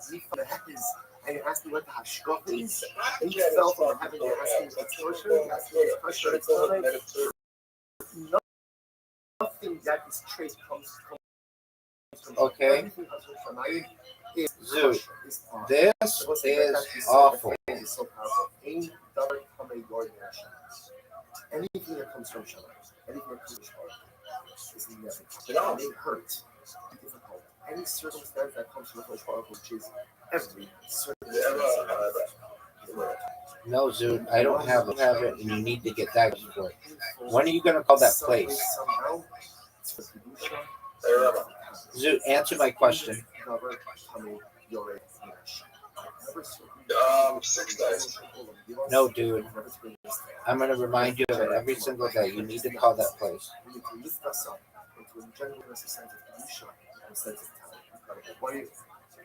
You want last 2 lines. Dude, what up, baby? Went ahead and brought down a donkey from the heavens. That's a donkey. Donkey is a Yeah, you have time. Call him right now. Call him after this before you check Twitter. Essentially, so he asked this from Zera, right? So Rabbi Zera asked this from the Avo. So Rabbi Avo said to Rabbi Zera, Yard Noah. Essentially, he said, "You're a donkey." In other words, that was a. Zoot, you gonna go? Right, Yarno, you're a crazy donkey. Rashi says, "Tanim shota ultra shmotana." Okay, he says not a donkey, but rather again like a crazy bird. You're a crazy bird. In other words, what's the matter with you? What kind of question is that? Harmile ain davar kame yori nersha. Doesn't matter if he's a donkey, he creates the yasan, he creates a side of rocks, a brisket. That doesn't make a difference. Whatever. Okay, well, what do you want me to do about it? If it comes from Hakadosh Baruch Hu, it is going to be kind of. Audie, for your knowledge, you've been on music. Please play Even if nice. it looks tricky, it comes from Hashem. Even if it looks bad, Okay. it comes from Hashem. Even if it looks All right, how terrible, was your day today? always remember one thing. Ein davar yored me Hashem. It comes from Hakadosh Baruch Hu. It's not. It comes from Hakadosh Baruch Hu. That's okay. Honestly, my day was fine until I got woken up to some weird ass fucking shit, like a nightmare. Okay. And I said something about it. I called it.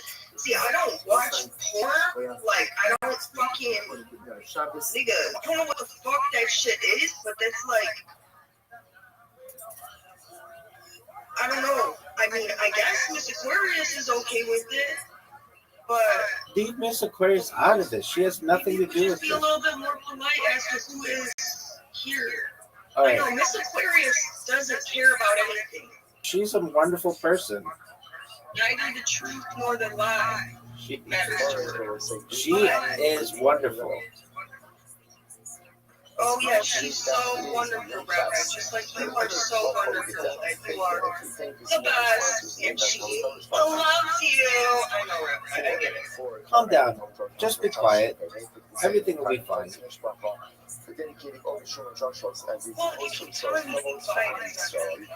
Okay. Zoot, what do you want to play next?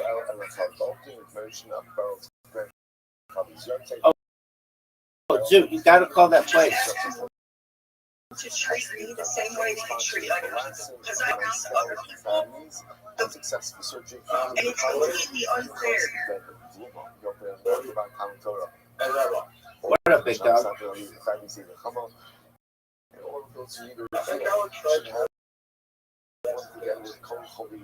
Okay. Zoot.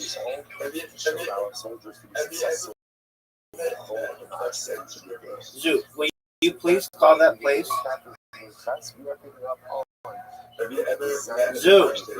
Zoot, I asked you a question. All right, I'll wait on you. Go call.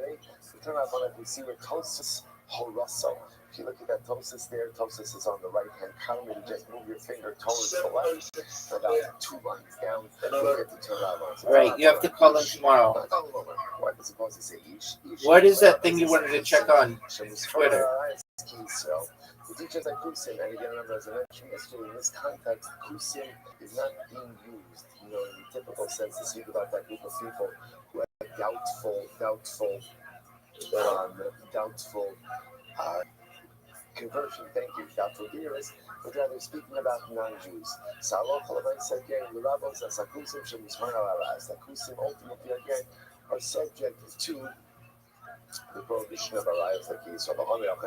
Zoot, who won the Australian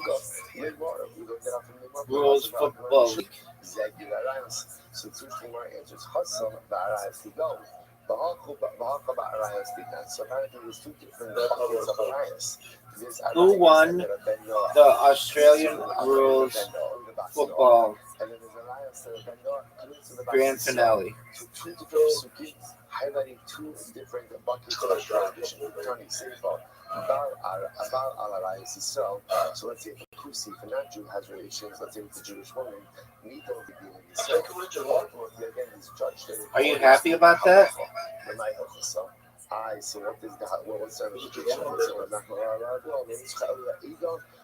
Who won it? So it matters also because remember, again, he was writing yesterday that halacha l'maisa in eight echad.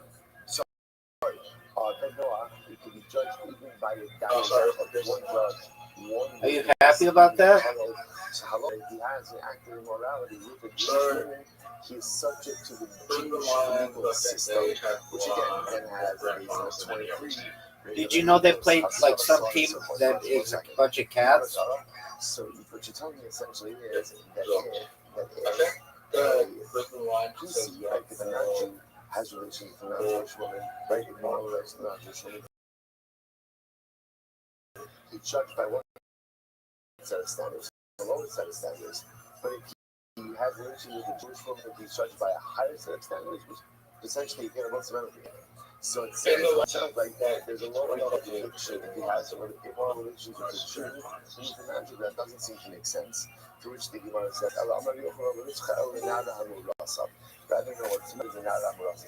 Yo. Exactly as it sounds. Who has had intimacy but has not been had That's Brandon. with her husband. So let's say the Kusi has relations with this girl. Through the go, Leslu, the guy sorry, through the go, Leslu, What's he playing, Rabbi? Oh, we're not playing anything right now, so just check Twitter. So this is actually quite interesting. You see this come out a couple of times in today's You playing polo? No. Goddamn. No, wait up. No, we were. Now Zoot's checking his Twitter. That affects marriage. And we're going to see gay relation means do no longer live together. That's it. It's a very simple construct. Okay. All right. Zoot, when's the last time you were in Twitter space? Go. So there's no concept of heresy. So therefore, technically speaking, if a Kusi, like with a non-Jew, has relations with a Naga has a Rasa, so technically speaking, there's a construct for that in the Noach law. So because there's no contract for the Noach law, therefore again, Zoot, when's the last time you were in a Twitter space? Aquarius, how are you? Well, are you feeling any better? I'm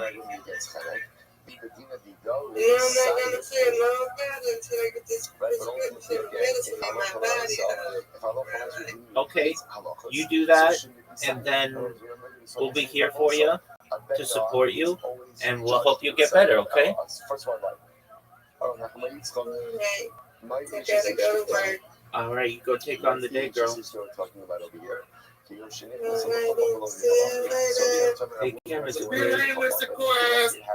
Get well soon. All right, and you have a good day. I see you catching up with me. You're catching with me. All right, that's me. Yeah, you. So because if we don't enter adultery, It's okay, we're not racist. construct for that something in God. You got that, Mr. Quest. Will be judged in accordance with our law. So what's I'm ready. gives birth to a very Yeah, fascinating Take care. Mr. Quest. system for the Mr. law. Quest. But if a Ben commits an act of immorality, Number day, it was good work. God bless you, Mr. Quest. there is no parallel. Thank you. Have a good day, okay? Take care, Mr. Aquarius. You too. Like who goes into the couple that is not yet lived with her husband. So in that case, a Ben Noah will be judged actually. Fascinating. Okay? So in other words, like, No, that's all. That's all. So That's right. if a man lives with his wife, they're married. Right? for Ben Noach to have relations with that woman, that's adultery. That's the construct we have. But for example, She's there. She's just chilling. But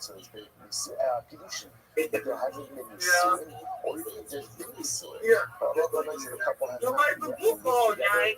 In Ben Noach's Yep. world, that is not a It's in like 13 hours, Brandon. 13 hours or 14 hours, something like that.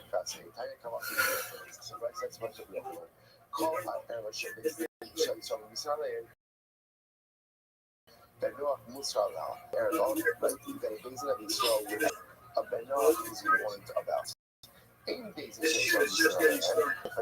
a Jew wouldn't be executed for such an act of immorality, then Ein Ben Noach Musala Dirayah. Ben Noach is not liable for it either. In other words, the one thing is like this: if a Jew isn't allowed to do it, then a Ben Noach isn't allowed to do it.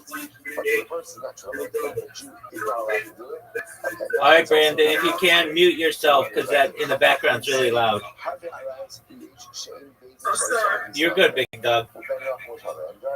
Thank you, my friend. There are many examples of Nisos Israelites that Israel will not execute for, but yet Ben Noach is still warned about.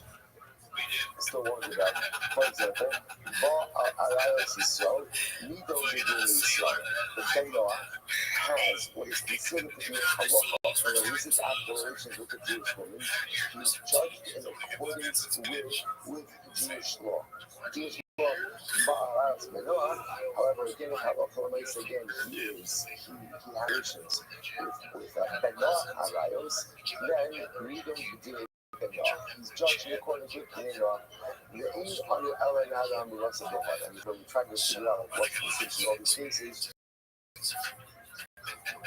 really what the last is the case of Naram Rasa, or something similar to that, where in Halacha, recognizing that a marriage has occurred, and yet in the halachos of Ben Noach, they only recognize marriage after it's been consummated, Okay?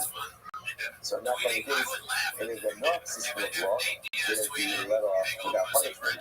But again, how they can hold them accountable. They're not shutting down the information of the couple of women. They're not also doing the case of women running to the couple, but they're not related to the husband. High turn doing naturally. So again, this is the time that you're not shut down. Komisanu may know, ain't no elakhanak. He knows that other Lisa knows that some of the that he saw that the Noah is a good Noah get sight or chenek. This is the opinion that says the Noah can get chenek. And therefore, he can be chenek. Although for most of the punishment for both of these infractions would be chenek. Okay. The second of the mayor, call everybody should be to show you some of these now there. Allah, but not Musala. So now, because the mayor will be hold that for any act of immorality, that a Bezdin of Yisrael, like the Jewish Bezdin, would execute Yisrael for, then Noach is responsible for as well. So here, which means anything that is an arayas for us, then Noach would be held accountable for. Is that true? Not kind of believing it was in the institute of something like that. There, Shehaisa Halasa Shalom and that's a Kedusha. So let's read the passage in this. Literally translated, a convert whose conception was not in Kedusha, but his birth was. What's this case? This is a case of non-Jewish men, non-Jewish women who conceive a child together. When becomes pregnant, right? And then, in the course of pregnancy, she converts. By the time she has the baby, she's a Jewish woman. So now, we just have his baby is what his conception was in Gentile tights, right? He was Shalom B'Kedusha, but in terms of by the time that he was born, ultimately again he's Jewish. So just understand, what's the rule with this kid? What's wrong with this kid? What's the rule with this kid is that he's Jewish. The interesting part about this is he has a halachic relationship to his mother, but of course has no halachic relationship to his father. Right? Because remember again, his Gentile father by the time he was born, so the baby is Jewish. So the Jewish baby has no relationship to his Okay, this is an manifestation of that right now. Here it is, he has relatives from his mother's side, and has no relatives from his father's side. On his side, so it's a supposed to be an example of this. So there's a few that down 50 years in Pesach. What's that function in Yossi? So if you're married, right? If you're married with your little sister, you've got emotional words, you've got then you are married sister. But see, interestingly, that's in the focus also. But when I was going to about that halakha, so then you have to marry your sister. So therefore, again, if you do marry your sister, you'll see, I'd be kind of, but technically speaking, if you marry his paternal sister, it's fine. It's fine. Right? Why? Because again, technically speaking, halachically at least, she's not his sister. Right? She's not recognized as his sister. Uncle Shahaz in if he goes down and marries, his father's Uncle Shahaz, father's his aunt, father's mother's side. You'll see, بكان فاوسا إشتغل أقول سائلنا أي نفسي أقول سائلنا عارف like their only see come and Kai's used to know about his mother's sister on the father's side. So then again, like Mayor says he has to divorce her, and Chum say he's allowed to keep her as a wife. Sure, Mayor says however she share in Yotzi Shum share right? So in Yotzi Shum share fine. So it says not focused by that particular case. But again, halacha said this is the rule. So again, baby was conceived in Gentile, mother converts over the course of the pregnancy. Time she gives birth, she is a full-fledged Jewish woman. The baby is a full-fledged Jew. You can make some discussion about what is the size of the baby, any element of feelings in the baby. So since he's some kind of emotion, not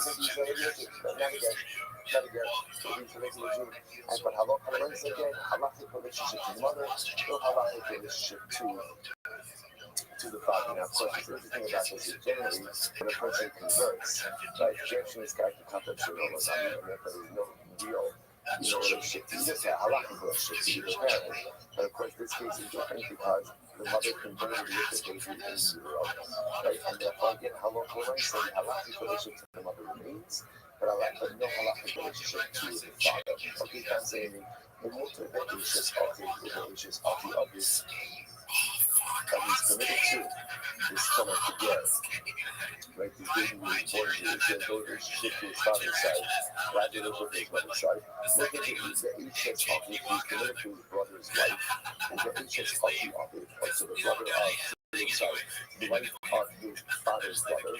Who share Kolarayos, who share Arayos, Mutaroslo, and all other what would normally be Arayos on the father's side are going to be permitted to him. Lasir Ishasavit, and it's going to include even his father's wife. His father's wife. There wasn't obviously in those cases we're talking about the people in question died. For example, he's married to his father's wife, it means his father's widow. Like obviously, if she's married, even in law, construct of marriage. Like in Romans would be alliance for us. Even after these men would die, why would he still be prohibited? But not for this person in question. Nosa Isha would be done. So it says now switching gears for just a little bit. We're now back to Kusi for just a second. Let's see if Kusi married a woman and her daughter. Nosa Isha Ita Konis Avos Emotzi. So it's a video with Rashi. Rashi is in the immediate wide lines about 6 lines in. The issue we done Ashai Giri type. So now Rashi just points out we're transitioning back to just a regular conversation about converts. About Giri. So what happened? You very interesting. If you know somebody else in Kusi, you're in a sky with Emo. You know the how caught in the show, so we'll take Rashi's first interpretation. So the guy, this is the Kusi, he marries a mother and a daughter. So first of all, currently he's not telling us that whereas for a Jew, that's Arayos, for Kusi, it's not. Okay, so the Kusi goes ahead and marries a mother and daughter, and then interestingly enough, what happens? He converts. Or Rashi says over here, there is Gairi Emo. They all converted along with him. Now, here's what's interesting. They'll convert along with him. Now, technically speaking, what's the relationship with the mother and brother after they convert along with the PC? Nothing. So, therefore, technically speaking, this relationship should technically be permitted to bring to him and married to both of them.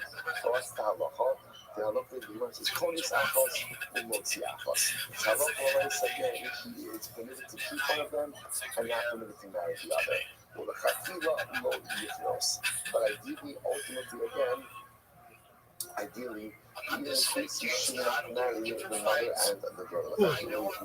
Apparently, Pakistan relation so the Hanaf, the Amal, she came to the country and the lawyers. So I really don't marry such a situation like this. But again, halacha l'maisa, the pussy to remain married to one has to divorce the other. Right? And ideally, of course, not to get into a situation like this altogether. So why does the pussy have to marry one? Why? Technically, both women should be permitted to him based on the idea that Gershon is going to cut the Shemot. There's no familial relations after relationships. After some relationship, so we have to start being here explicitly, but it's something else. In general, they agree that people could say that non or that you're going to do shakawa. It can't be that becoming Jewish allows you to do something that you wouldn't normally be allowed to do. So normally, one can't marry a mother and a daughter. And so when I say it can't be that through conversion, suddenly you're about to go out and marry a mother and her daughter. So therefore, the halacha says, decide which one you want to stay married to, and be most to the other one. Okay? So that's what it is. Macy Ishto, ultimately, again, listen to this. If his mother dies, if his wife dies, so these are all cases. Ultimately, again, we're talking about Macy Ishto, mutter b'kamasa. She's married to marry his mother. Okay? Also, the also, others say that was married to However, we got Makasha, Harabi Mariza, Eliezer, Harabi Rabbi Akiva. Okay, pointing out two different things as we're going to see right now. Desanya, Al Kinyazo is Alias Imo. A man will go ahead and meet his father and his mother.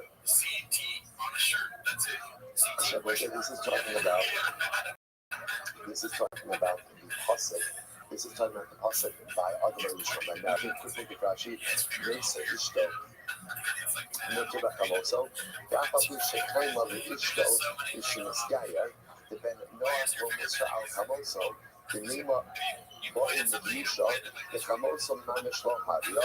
Afadam v'niskaya. The geshniskaya doesn't then korban zayah. So you just continue to the previous case, right? So our ger, when he was a guy, was married to a mother and brother. They all convert together, one big happy family. So step number one is, unfortunately, you're no longer one big happy family. Right? Decide who you want to be married to, and the other you can't be married to anymore because you can't have a situation where someone who's Jewish is married to a mother and a daughter, even if halachically one could somehow figure this out. However, the other familial relations are really dissolved. So therefore, again, let's say Pierre's wife dies, he's permitted to go ahead and marry his mother-in-law, his wife's mother. Even though normally for us, again, that would be an erva. Right? Why is he allowed to do that? Because halacha again, upon conversions, all of his familial bonds were dissolved. Others say he's not allowed to go ahead and marry his mother-in-law. If you look at that next Rashi, down to reach the kind of illustration is kind of the Benyamin, which are Hamoso, the nearby Yusha, the Hamoso Mangasha, the Apagat, and this kind of division is kind of getting covers the okay, so the man says, so two different things. So how do we resolve this? This is the sign of everybody. So how can we have that each of us, the drop off the Yusha behind the bus after? This is the pasuk of marriage in the Torah. Therefore, a man will leave his father and his mother, he will cling to his wife, and they will be one flesh. That's the pasuk. That's all, man. So when the pasuk says a man will leave his father and his mother, so what does that mean? What does that mean? So the Gemara says the Belozer Omer, Aviv is Achos Aviv, Imo, and Imo is Achos Imo. Aviv actually means the brother of his father. Sorry, the sister of his father. Imo, and Imo means the sister of his mother. The sister of his mother. So we're just coming to say that this is actually coming to prohibit certain ayahs. And the Kiva says, no. Aviv is the kiss of it. Aviv refers to the wife of his father. Imo Manish. And Imo literally means his mother. And this is how the marriage refers to below the Zohar. So again, when it says marriage is a man to and not a man to a man. The Zohar. Okay, Rashi is interesting, and Rashi understands that the Gemara understands it is because the three uses the notion of connection by marriage. So Rashi understands, interestingly enough, Rashi says over here that Dovak means an active relations which creates pleasure. And whereas Rashi says that the active Mishkan Zafar doesn't create the same type of pleasure. So it's interesting how Rashi understands that the Dovak there, it's interesting because generally the way that the exclusion for Mishkan Zafar for homosexuality is usually learned out ultimately again is usually from the Hayyu Basar Echad. That marriage is a union which could technically produce offspring. That's the type of just organic relationship that is covered under marriage. But if you're taking a different direction, looks like this is every time homosexuals like this, it's incredibly, halakha is halakha. Halakha is halakha. And halakha never, halakha is immutable. And it doesn't matter what society says, what society say. The Torah makes the rules, and we don't. And the systems of morality are determined by a Kadosh Baruch Hu, and not by us. Not by us. So marriage is defined as an image, and relationships are defined in a certain way. That's the halakhic concept. From just a local perspective, from an empathy perspective, all kinds of Jews. All kinds of Jews and all kinds of people. And the Rebbe includes people in all different kinds of ways. And just want to understand if the Torah prohibits something, it means that desire absolutely exists within people. And it's real. And it's there.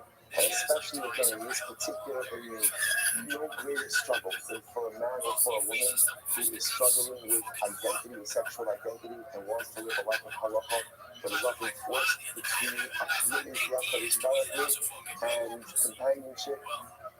Struggles that those of us who don't understand it could never understand it. So that's like the halakha is the halakha. Halakha is the halakha.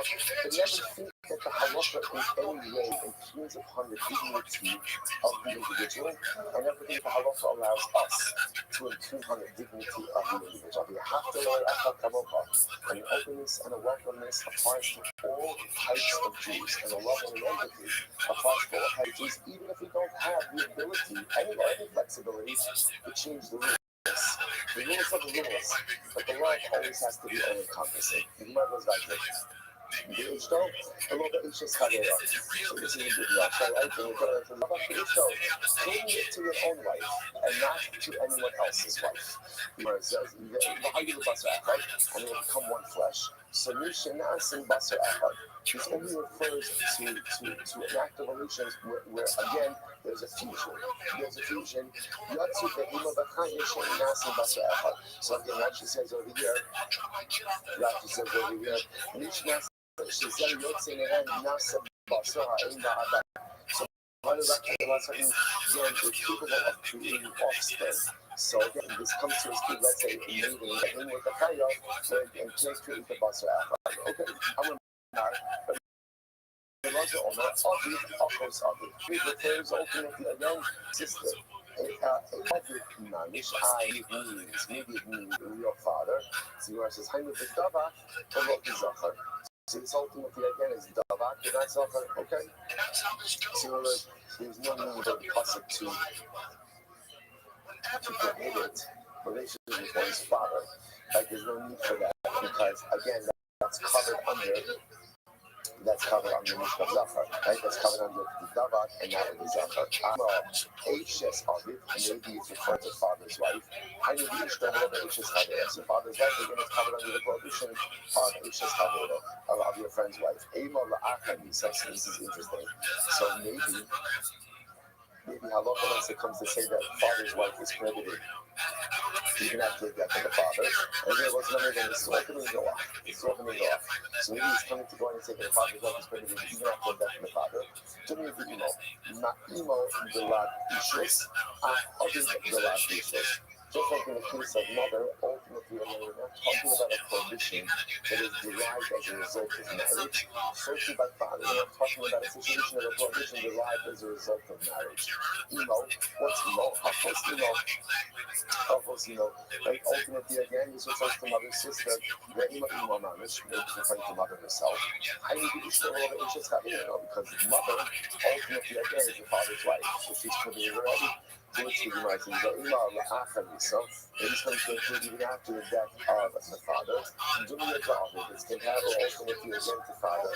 Not David the love mamish, emo the love mamish, just like the father. It's not referring to the father himself.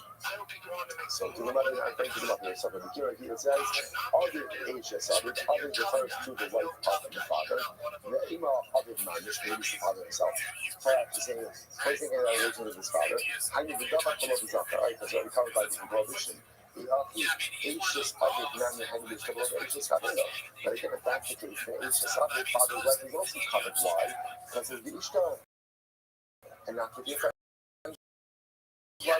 Right, that's going to include, that's perhaps going to include the father's wife even after the death of the father. Emo, is not actual mother, which is highly the Ishto of Ishto. And that will be covered under Ishto, not Ishto's Kadira. In other words, the mother is someone else's wife. So Allah Qur'an said, again, it should be covered under that. If you're interested we could be talking about a case where we got a case where violated a woman, she became pregnant with active violation, and now again, so the child, that son, is committed to his mother. Now that woman may not be his father's wife, but ultimately again it's still his mother. Therefore again, there's a specific Torah prohibition to prohibit that woman. And so, you know what the good part about this tomorrow, John? Like, you think your family has problems, right? I just want to point out, right? Suddenly, again, all of your familial dysfunction seems to fade into oblivion when you begin to see the complex familial realities of living life. So, it's like what are they arguing about? Well, the religious suburb, of the junior beginning. The Ramosu says that case of father, Abu is compared to mother. The emo, Dunya, the Abu. And ultimately, again, the mother case is compared to the father, which means that in that case can only be found on the Shtakos, the Akba. The only case we can compare it is referring to sisters, referring to the sister of the father, sister of the mother. And that she says that we have I managed a left and when he does the ones up. But the Kiva says, Musa will achieve the ancients of the Airbus of this, la cooking offers of it, the share of it, agree, Airbus of the road. Kiva, on the other hand, disagrees. And we know that our local Mesa is much better prepared to handle the living. The far right. Why? Because as opposed to a sister who's not called an Airbus, sister is called share, a relative. Now, practically speaking, they both have a share and an Airbus. But again, Allah we're talking about three similar ayos, therefore we'd rather include the father's wife than the father's sister. Okay, Tashma, so it's an interesting Gemara over here. Tashma, Vayikak Amram as Yocheved yourself. Amram took Yocheved, his aunt, as a wife. Amram married his aunt. Moshe and his parents. Right, Moshe and his parents, right, Amram and Yocheved, were nephew and aunt. My love the Rasaminai. So must have been so was Yocheved Amram's maternal aunt, right? His mother's sister. No, the Rasaminai. No, she was a paternal sister. Right? Because you remember that Noah had She'er Mina'im, not She'er Mina'av. Dashma, וגם אומנה אחוסי בס אביבי, אך לא בס אימי, האבנבי. Right, when Avram when Sarah was taken by Abimelech, so again that whole story, she's taken by Abimelech because Avram claimed that Sarah was his sister. Abimelech takes her, and then when Abimelech betrayed Avram said, she said, listen, I didn't like because she was also my sister, the daughter of my father. So you know that what he said was not a little statement. And he said, she's the daughter of my father, but what? Achlo Bastini, not the daughter of my mother. Nechlad the Basaim Asula. Why? Because even for the Noah, there's familial connection from the mother's side, not familial connection from the father's side. So therefore, even Arabin was careful to say, I'm going to Sarah from my father's side, which means we're not really related, which is why I married her. But technically speaking, there's a biological relationship, but no legal relationship recognized. As one side. That's Achikadi, the daughter of Abraham's brother. Chibin the Happy, who Loshna Mina Ab, and Loshna Mina Aim, Sharia. Ella, but either way, if she's the daughter of his brother, then halacha might be the in that case they have to really marry whether or not this is a paternal brother or a maternal brother. Ella Hasu Hagi Kamado. Rather, I'm not even trying to say was as follows. What about the Achos Isti Bahadame Abba Holomi Iba? I have a relationship with her. I'm related. But just on the other example, when I told you that she was my sister, I wasn't blind. I used sister in a little bit of a looser form. So that we're related. And again, our relation is from the father's side and not from the mother's side. So Tashma. So the Gemara says, because remember again, at the end of the day, remember that Sarai wasn't the daughter of Abimelech's. Sarai wasn't the daughter of Abimelech's brother. Right? She was the daughter of Abimelech's brother, not Abimelech's actual sister. Right. So Tashma, if they not going to Adam is Biko, this is interesting. Why didn't Adam marry his daughter? Well, that's it. Sounds like a really strange thing. So what the ones asking is this house, remember, to go ahead and propagate the world. So a lot of different kinds of relationships are going to have to occur, right? Because there was a very limited human pool. So why didn't Adam marry his daughter? Because she Lisa Cain as a host. In order that Cain, right, Adam's son should marry his sister, right? If Adam married his daughter, then ultimately again, Cain would not be able to marry his sister, same person. So therefore, again, Adam Rishon doesn't marry his daughter.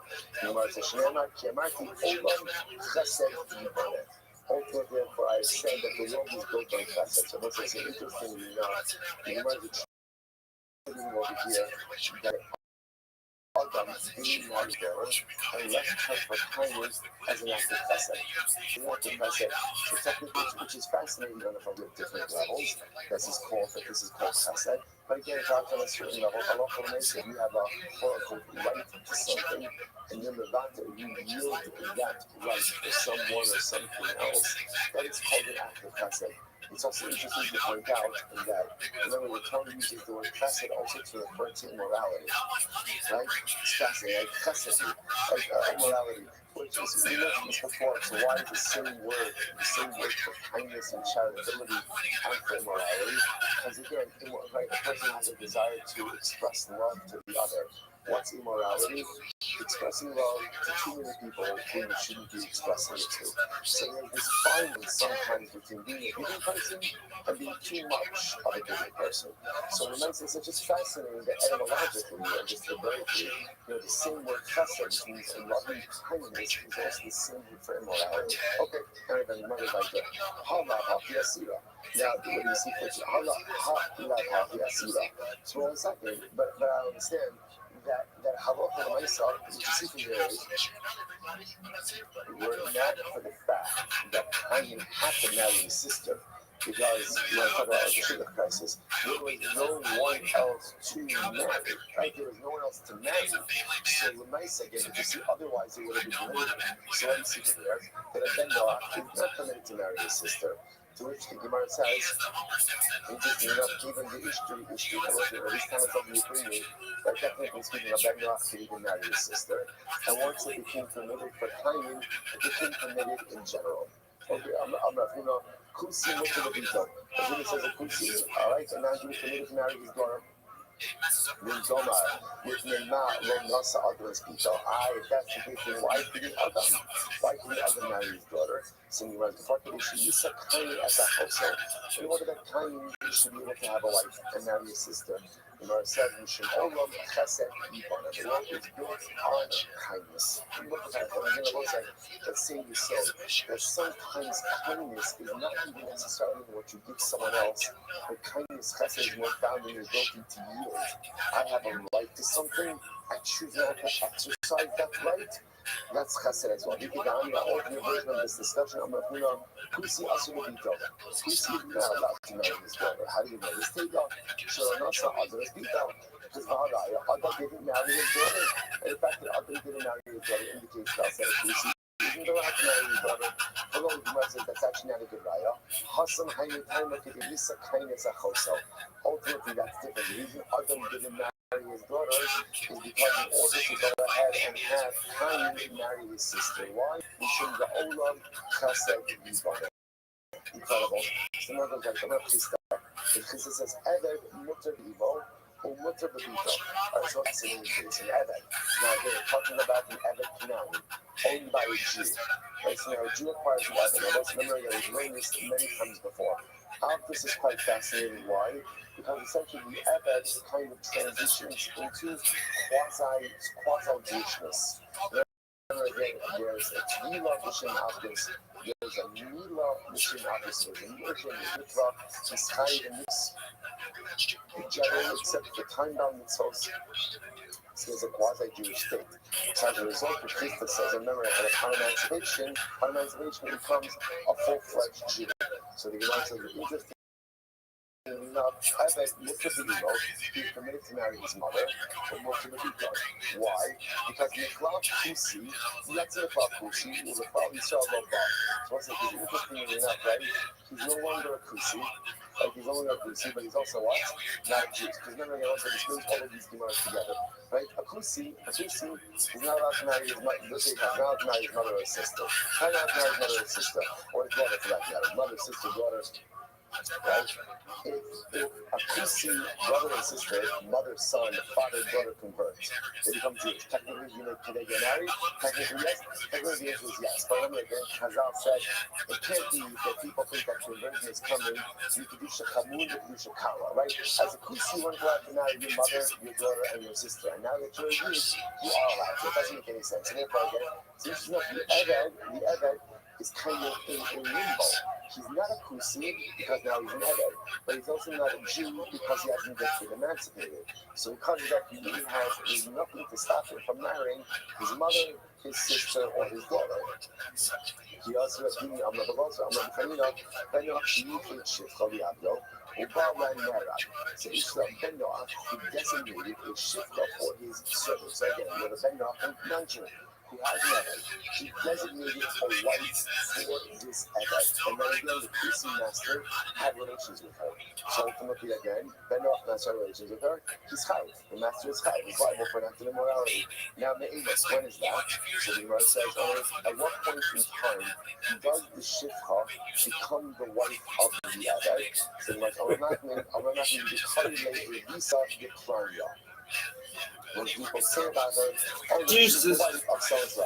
Right? Shifcha as the wife of the Eved. As soon as it's commonly known, you see Eved, she's a married woman, and therefore again, the Benah would be chayiv for relations with her. Me'imas has Asrasa, at what point is considered to be warned about her? Ravuna, Me'imas Hatarasa, at what point, at what time is this Shikha no longer the wife of the Sabbath? Which is that Ravuna, Mishapara Rosha Bishop, and she uncovers her hair. Here's the Rashi points out that even Andrew should cover their hair as a sign of marriage is somebody getting kinds of Gemara. So once she uncovers it, she's no longer married. I will say, remember, as we mentioned before, that halacha might be begged off transcript of marriage. So marriage works is like this. When you're married, when you live together, when you no longer married, when you don't live together. Or again, here's when the wife uncovers her hair. Once she uncovers her hair, and that's indicative that they are no longer married, and therefore she's no longer interested. So again, interestingly enough, there's the construct of divorce, but there's no construct of everything suing or formal relation. Okay, incredible. I don't know what's a good wife on earth. Benach Shabbat, Ishtar Shalokidaka. Okay, Benach becomes like relations with his wife Shalokidaka. The Shalokidaka is going to be Chayiv, Shemeh Emar, as the Pasuk says, V'dava, V'lo Shalokidaka. So interesting, this is fascinating. So the Gemara is Vidava, which is a normative act of Bia, and not Bia Shalokidaka. So it's like, this is pretty wild. So the Gemara is saying over here, instead of Noah, to Chayiv for an act of Arayos with his own wife. So Bia Shalokidaka. Obviously, that doesn't make any sense. place. You Yisrael Mechayim, the preaching of God, I understand. If the Yisrael has Jewish Shemot with his wife, again, he's not tired. In fact, the Torah brings down, you've seen the instruction before, Mishkevei Yisha. Torah recognizes that there are two forms of Kedarka. So for the Yisrael, it's recognized, but for a priest, it's going to go ahead and become a little bit of a form of Arayos. So the Gemara says, Amarava, Benak Sheba, Ishes Chavero, Shemot Kedarka, Potter.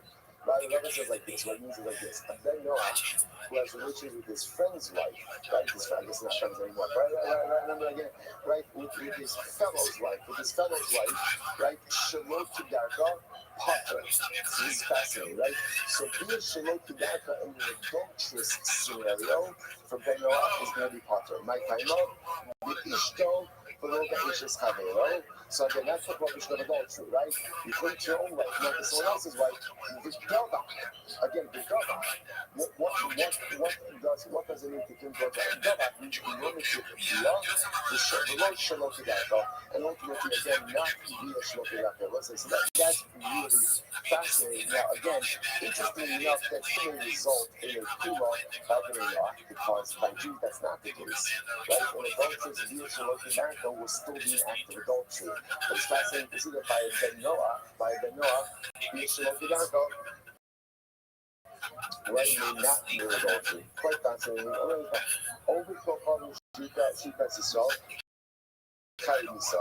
If an overkill carbon non-Jew hits a Jew, he's Chayiv Nisa. Shneimar, Vayifen Kol V'Kol, Vayad Ish, Vayach Es HaMitzri. Brings up Moshe Rabbeinu, right? The Moshe Rabbeinu saw the Egyptian taskmaster strike the Jew. He turned this way, after he saw that there was no one around, what they do, he killed the Egyptian. So here the Gemara says, you see that Moshe Rabbeinu, that the Egyptian was Chayiv Nisa because of striking the Jews. So Gentile strikes is Chayiv Nisa. Of course, the Gemara jump over here and says, it's so beautiful. The Gemara says, V'amari Chanina, Asoter Lo Shal Yisrael, Ki Soter Lo Shal Shkina. If one strikes the mouth of a youth of a Jew, it's as if he has struck the mouth of the Ribono Shalom. If you take a look, if you take a look at Rashi, Shinema Mokish Adam Yoma Kodesh. If you take a look at Rashi, it's deals on the white line. Mokish Adam Yoma Kodesh. When Mokish Esa Adam Hainu Yisrael Shkuni Adam, the sin, the ethnic Solim Somar Si Adam Atem, Yoma Kodesh. Kibu Loa Esa Kodesh Koloma Kisosa Abo. That when he strikes a Jew on the mouth, is literally again as if he has struck the Shekhinah itself on the mouth. So we'll say, what's the shot with that? So first of all, just understand the crowning gift that the Ribono Shalom has given us is the gift of speech. Right? And the passage says, "Vayikach ba'av ruach hayim," will breathe the life into us. Ukur says, what's life? Ruach menayim. Speech. That's life. So again, one goes ahead and strikes the youth on the mouth because if you're striking the Shekhinah on the mouth itself, which also tells us that our greatest kedusha comes from our mouth. Our greatest kedusha comes from the words that we say, whether it's words of Torah, whether it's words of Tefillah, whether it's words of encouragement, words of praise, words of picking up, words of music that we get together. The kedusha that we can go ahead and create in this world. Something we just said before, that chesed simply means giving up something that you're entitled to. Maybe you're entitled to make a sarcastic comment. Maybe you're entitled to make a cynical comment. But to hold yourself from doing so, you use your mouth to kedusha ubekara that is managed the highest level of divine emulation. The mouth of the Jew is kibiyah like the mouth of the Chacham. I was going to stop over here for today. Shkaya everyone. Incredible guy. Real estate is late on this one. He knows I pushed the UFC. He wants to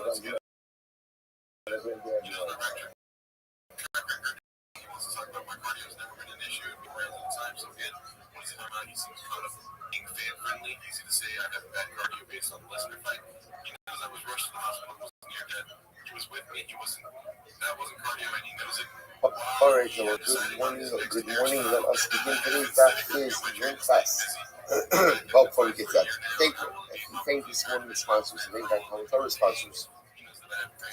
For our annual Talmud Torah sponsor for Tafshin Pei 5785, the Toast Mishpacha, for dedicating all the Shem and Joshua as these hosts for themselves, Tavos for Am Yisrael. We have learning sponsors, Beryl and Rachel Dalton, in commemoration of Beryl's grandfather's yahrzeit, Beryl Ben Chaim, construction closest past week. Our Dachnomi sponsors the Lassen, Fader, Stern, and Meistell's families as a zechus for our father for a successful surgery and complete recovery.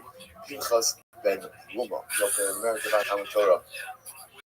All the families in the Chama, and all those who need a refuah should have one together with Kodesh Baruch Hu should continue to bring our hostages home, should allow our soldiers to be successful before Maaseh Yudin. With that, let us begin. Today's daf is Nun Ches. We are picking up on Nun Zayin and the Beis. Nun Zayin and the Beis, and we left off. Let's actually just pick up again with the Tanur Rabbanim. I know that we got a little bit closer than that yesterday. Rabbanim, you see the Tosfos Russell. If you look at that Tosfos there, Tosfos is on the right hand. You just move your finger towards the left. And about 2 lines down, you'll get the Tanur Rabbanim. Tanur Rabbanim, Ish, not Talmud. Why does it say Ish? Ish, the Rabbanim says that Kusim. So this is well. We teach us that Kusim, and again, remember, as I mentioned yesterday, in this context, Kusim is not being used, in the typical sense to speak about that group of people who had doubtful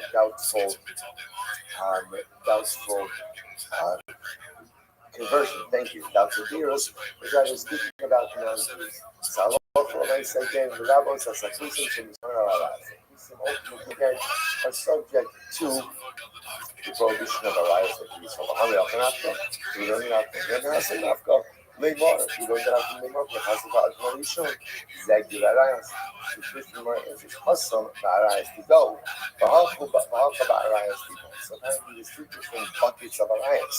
There's Arias that are Ben Noah, mixed with the Ben Noah, with the Bas Noah, and then there's Arias that are Ben Noah, commits with the Bas Yisrael. So 2 different psukim highlighting 2 different buckets of prohibition. Trying to say about Arias itself. So let's say if a Kusi, if a non-Jew has relations, let's say with a Jewish woman, he don't be doing himself. Ultimately, again, he's judged in accordance with halacha. The might have so what is that? What was going to teach us? And I'm not going so it matters also because remember, again, he's listening yesterday's down. That Ben Noah to be judged even by a dayan echad, 1 judge, 1 witness, even a karov. So halacha l'maisa, if he has an act of immorality with a Jewish woman, he is subject to the Jewish legal system, which again then has a basis of 23, regular egos, hasra, so on and so forth. 1 second. Midragara. So what you're telling me essentially is that if a Susi, if a non-Jew has relations with a non-Jewish woman, right, a moral relation with a non-Jewish woman, he's judged by 1 set of standards, a lower set of standards. But if he has relations with a Jewish woman, he's judged by a higher set of standards, which essentially, again, most remember, if you have Pnei even Hasra, that makes it much more difficult to convict. So it sounds like there's a lower level of conviction if he has immoral relations with a Jew than with a non-Jew. That doesn't seem to make sense. Which the Gemara says, I don't know what somebody is in Nara Murasa. Nara Murasa is exactly as it sounds. Nara who has had Erusin, but is not going to have Nisuin with her husband. So let's say the Kusi has just with this girl. Go Leslu, then he go Leslu, then a little bit begin to go. So interestingly enough, the Kusi and Noah have no concept of Nara Hamurasa. But I'm saying this is actually quite interesting. See this come out a couple of times in today's class. But in Ben Noah's law, the only way to affect marriage is for a man to live with his wife. That's what it's bia. It's essentially there's living together.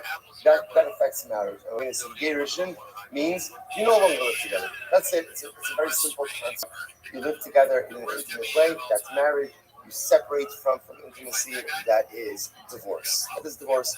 So there's no conflict of interest.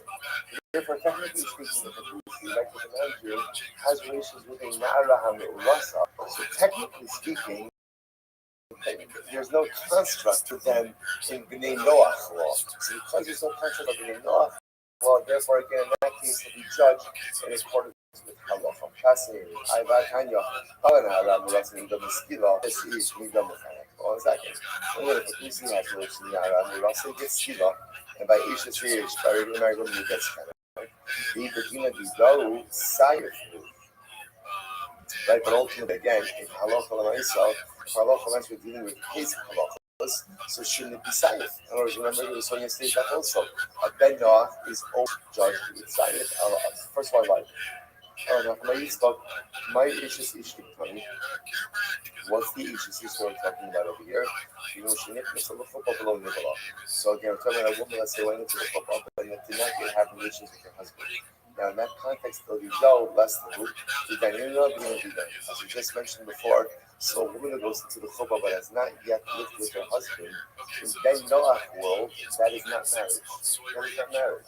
So because of the adultery to happen in that way, there is no construct for that type of Noach. Therefore, again, the Noach would be judged in accordance with our law. So we'll say, so this really gives birth to a very fascinating idea that as much as there's a system for Bnei Noach, but if a Ben Noach commits an act of immorality with a Jewish woman, and again, that there is no parallel case that is prohibited for Bnei Noach, like Na'ara HaMu'urasa, like a woman who goes into the chuppah but has not yet lived with her husband. So in that case, a Ben Noach will be judged as a Jew.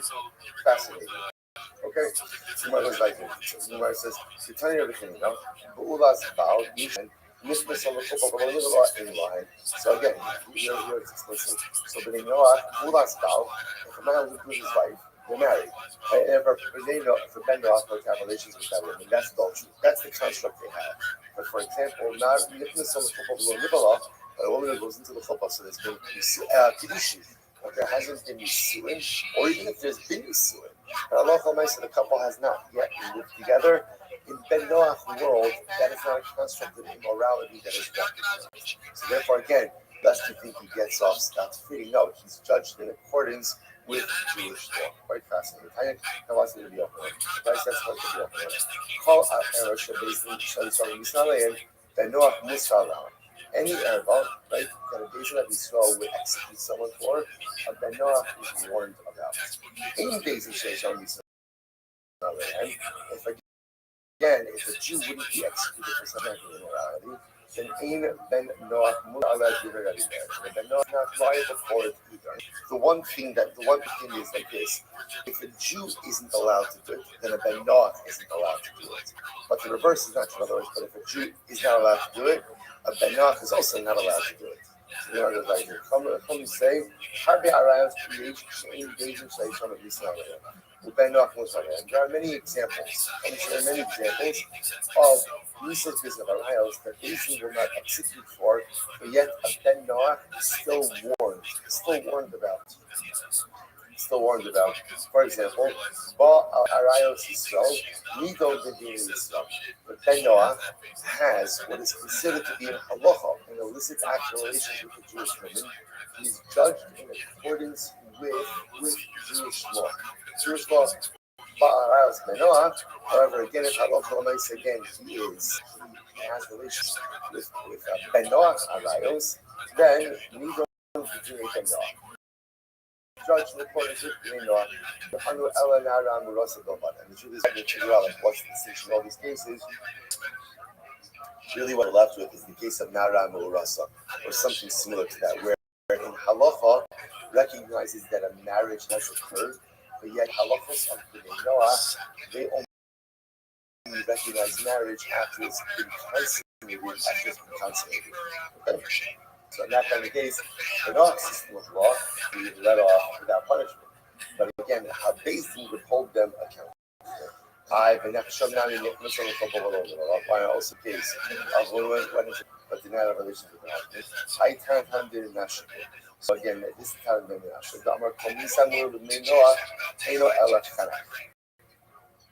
he holds that whenever Misa, remember we'll say some of the that we saw that the Noah gets Saif of Chenek. This is the opinion that says the Noah gets Chenek.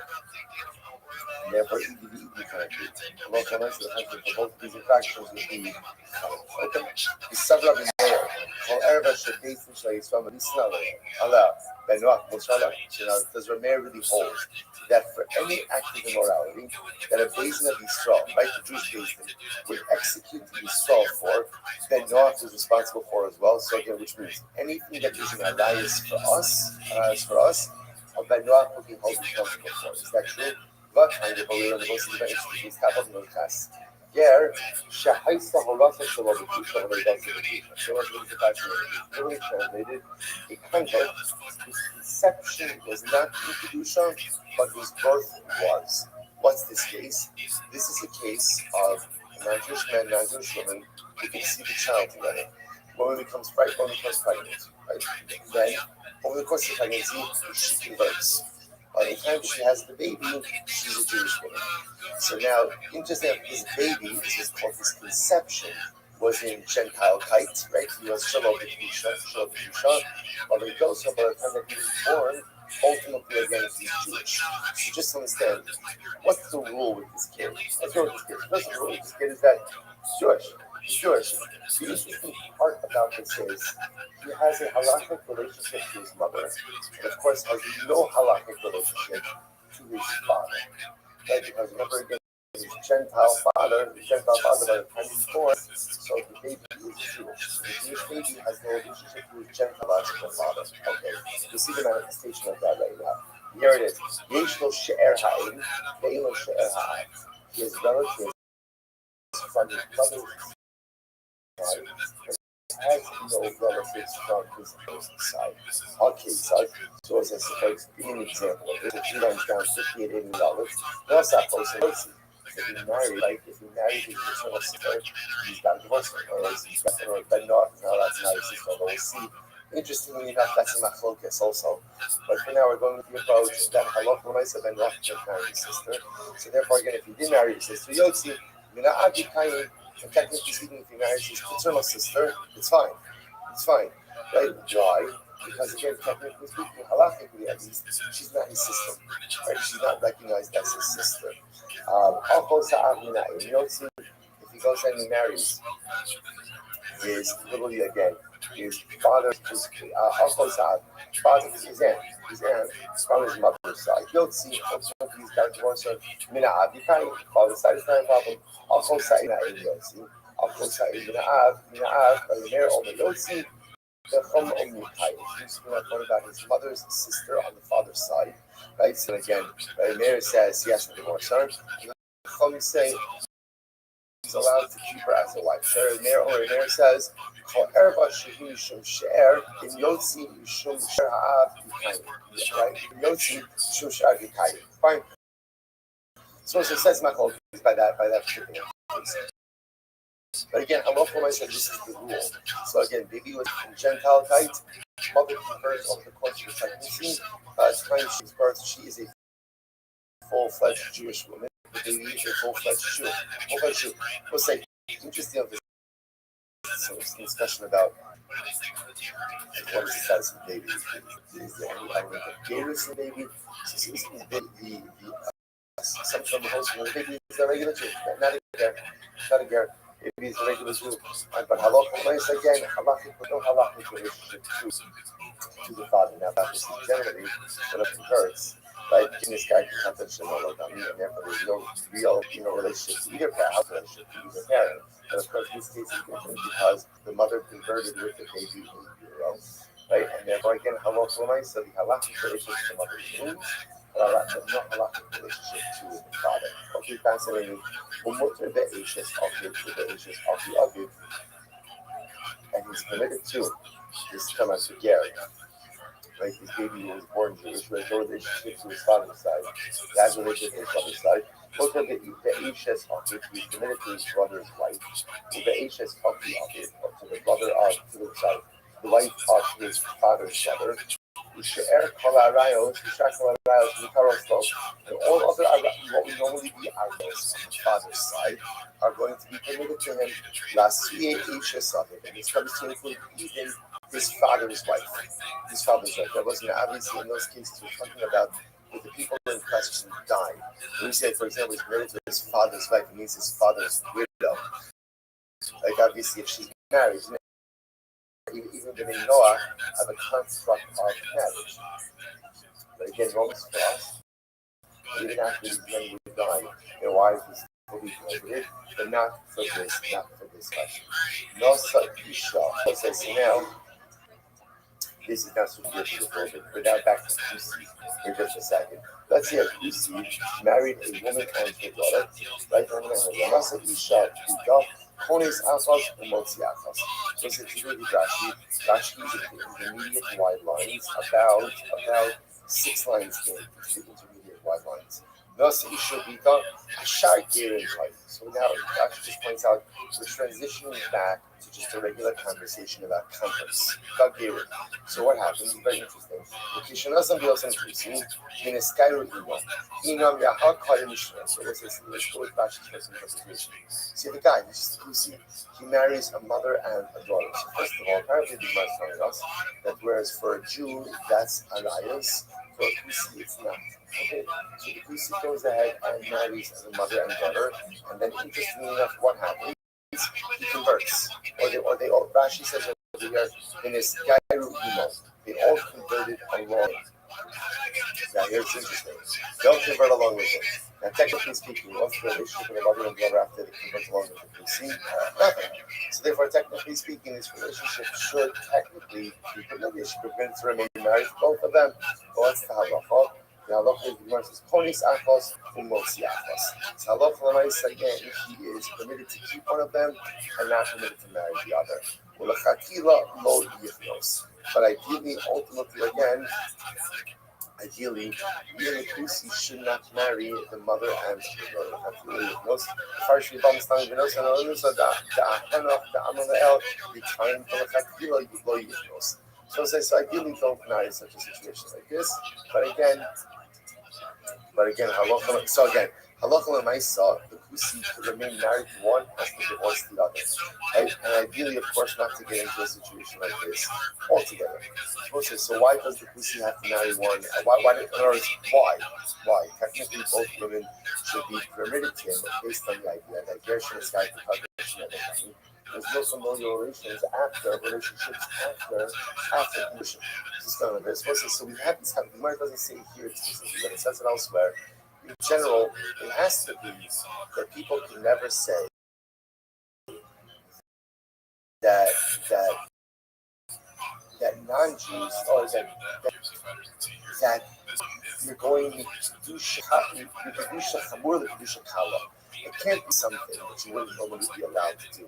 So normally, one can't marry a mother and her daughter. Right? So it can't be that through conversion, suddenly you're allowed to go out and marry a mother and her daughter. The halacha says, decide which one you want to stay married to, and be mostly the other one. Okay?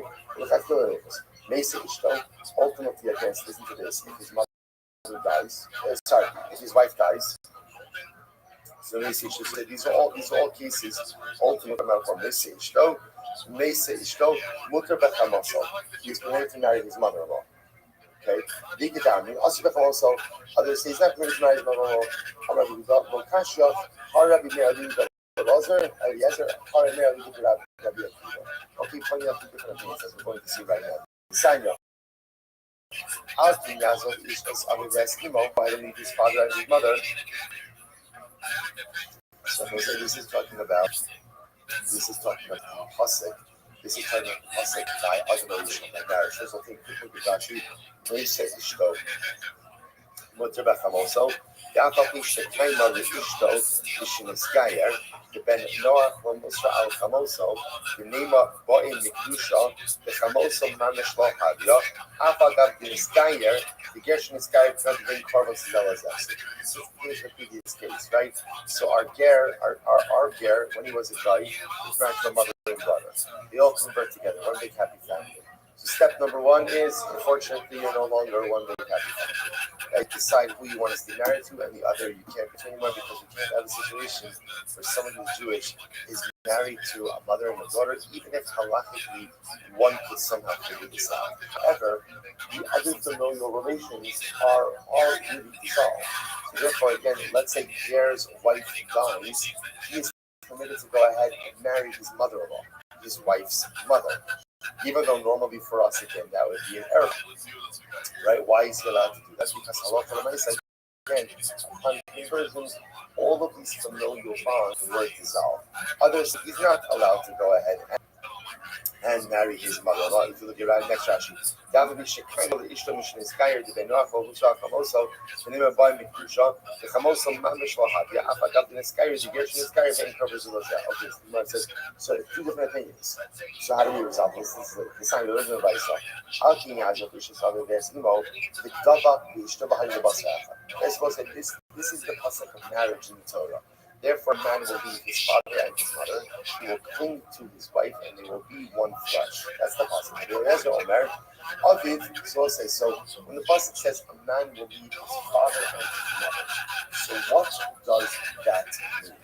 What does that mean? So the Gemara says that the Lozer Omer, Aviv is Achos Aviv, Imo, and Imo is Achos Imo. Aviv actually means the brother of his father. Sorry, the sister of his father, thank you. Imo, and Imo means the sister of his mother. The sister of his mother. So Veloz is coming to say that this is actually coming to prohibit certain alayos. There. Rabbi Kiva says, no. Aviv is Isha's Aviv. Aviv refers to the wife of his father. Imo, and Imo is Imo Manish. And Imo literally means his mother. Vitava, and he will cling. This is how the marriage refers to as clinging below the Zachar.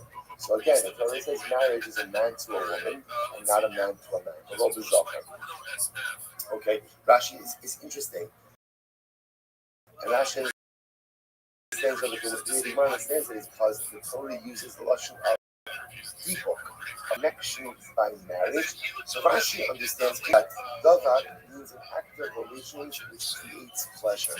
And whereas Rashi says that the act of mishkat zachar doesn't create the same type of pleasure. So it's interesting how Rashi understands that the davar there. It's interesting because generally the way that the excuse for mishkat zachar homosexuality is usually learned out. Ultimately, again, it's usually from Bahayul Basar Echad. That marriage is a union which technically produce offspring. That's the kind of just organic relationship that is covered. But it's interesting, a different judge will say, he's going to come cross-cultural this incredibly, halakha is halakha. Halakha is halakha. And halakha never, halakha is immutable. And it doesn't matter what society says, what society doesn't say. The Rebbe makes the rules, and we don't. And the systems of morality are determined by Baruch and not by us. Not by us. It's just defined in a certain way, are defined in a certain way. That's the halakhic construct. Halakha, from just a v'yahavta l'reacha k'mocha perspective, from an empathy perspective, all kinds. All kinds of people. Hashem creates people in different kinds of ways. To understand, if the Torah prohibits something, it means that desire absolutely exists within people, and it's real, and it's there. And especially again in this particular area, no greater struggle than for a man or for a woman who is struggling with identity, sexual identity, and wants to live a life of halacha, but is often forced between a commitment to HaKadosh Baruch Hu and companionship. Struggles that those of us who don't understand it could never understand. That's like the halacha is the halacha. Halacha is the halacha. But never think that the halacha in any way impugns upon the dignity of the individual, and never think that the halacha allows us to impugn upon the dignity of the individual. We have to learn and an openness and a welcomeness applies to all types of Jews, and a love and an empathy applies to all types of Jews, even if we don't have the ability, any flexibility to change the rules. The rules are the rules, but the love always has to be all-encompassing. The Gemara goes weiter. So this is a good thing. The Torah cling to your own life and not to anyone else's life.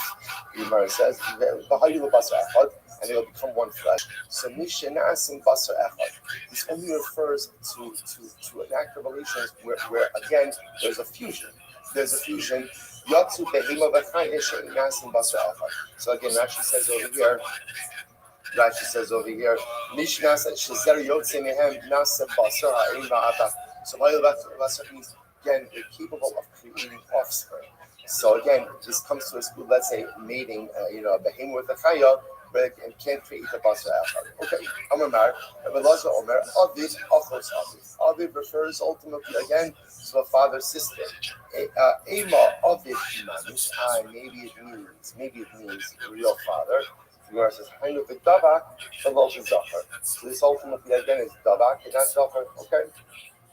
So in other words, there's no need for the pasuk to prohibit relations with one's father, right? There's no need for that because again, that's covered under Mishnah,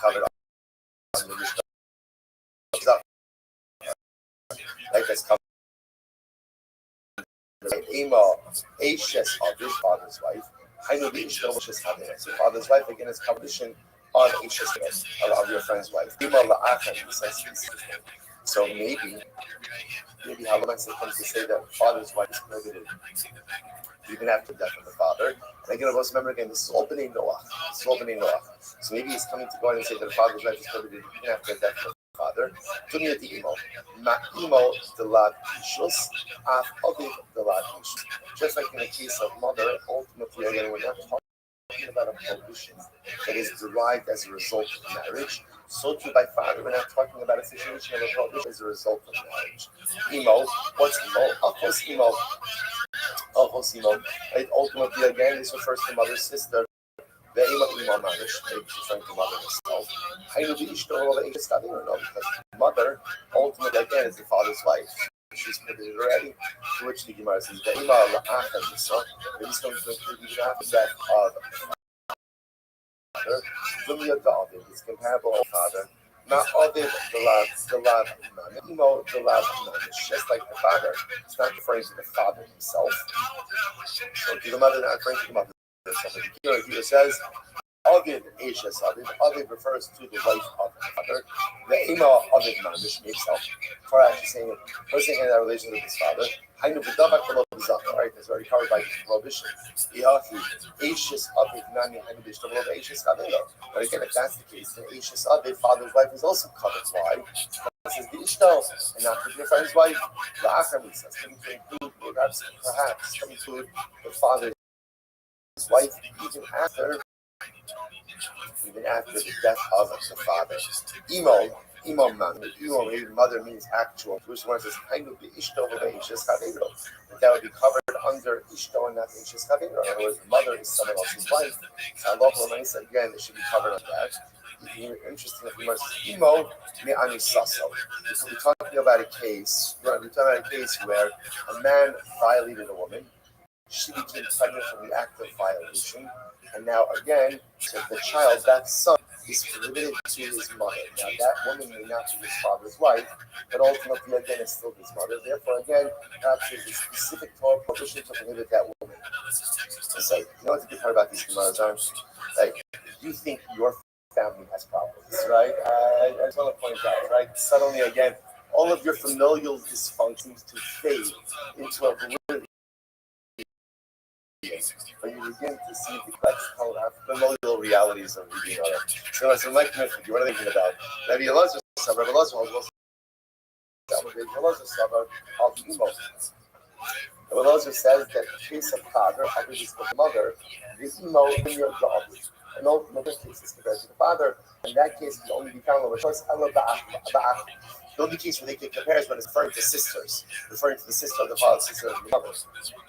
Rashi says over here, because I am managed electorally, right? They engage, and if don't go up. And the Kiva says, Motok made the Asians of it, the Airbus of it, Lafuke Afos of it, the She'er of it, the Greek Airbus of it, Lord. On the other hand, he sees, and he knows that Allah for the Mesa, it is much better to set the husband referring to it, meaning the father's wife. Why? Because the father's wife is called an erva, as opposed to a sister who's not called an erva. A sister is called she'er, the relative. Now, practically speaking, they're both prohibited, a she'er and an erva. But again, halal for rights, we're talking about cases of arayos, therefore we'd rather include the father's wife than the father's sister. Okay, Tashma, supposed to some interesting Gemara over here. Tashma.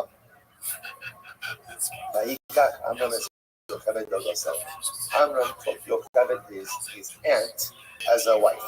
Amram married his aunt. So the most loving his parents. Like Moshe Rabbeinu's right, Amram Yocheved were nephews. So was Yocheved Amram's maternal aunt, right, mother's sister. Lo Dodasa Mina'av. No, she was a paternal sister. Right, because again, remember again, Bnei Noach have She'er Mina'im, not She'er Mina'av.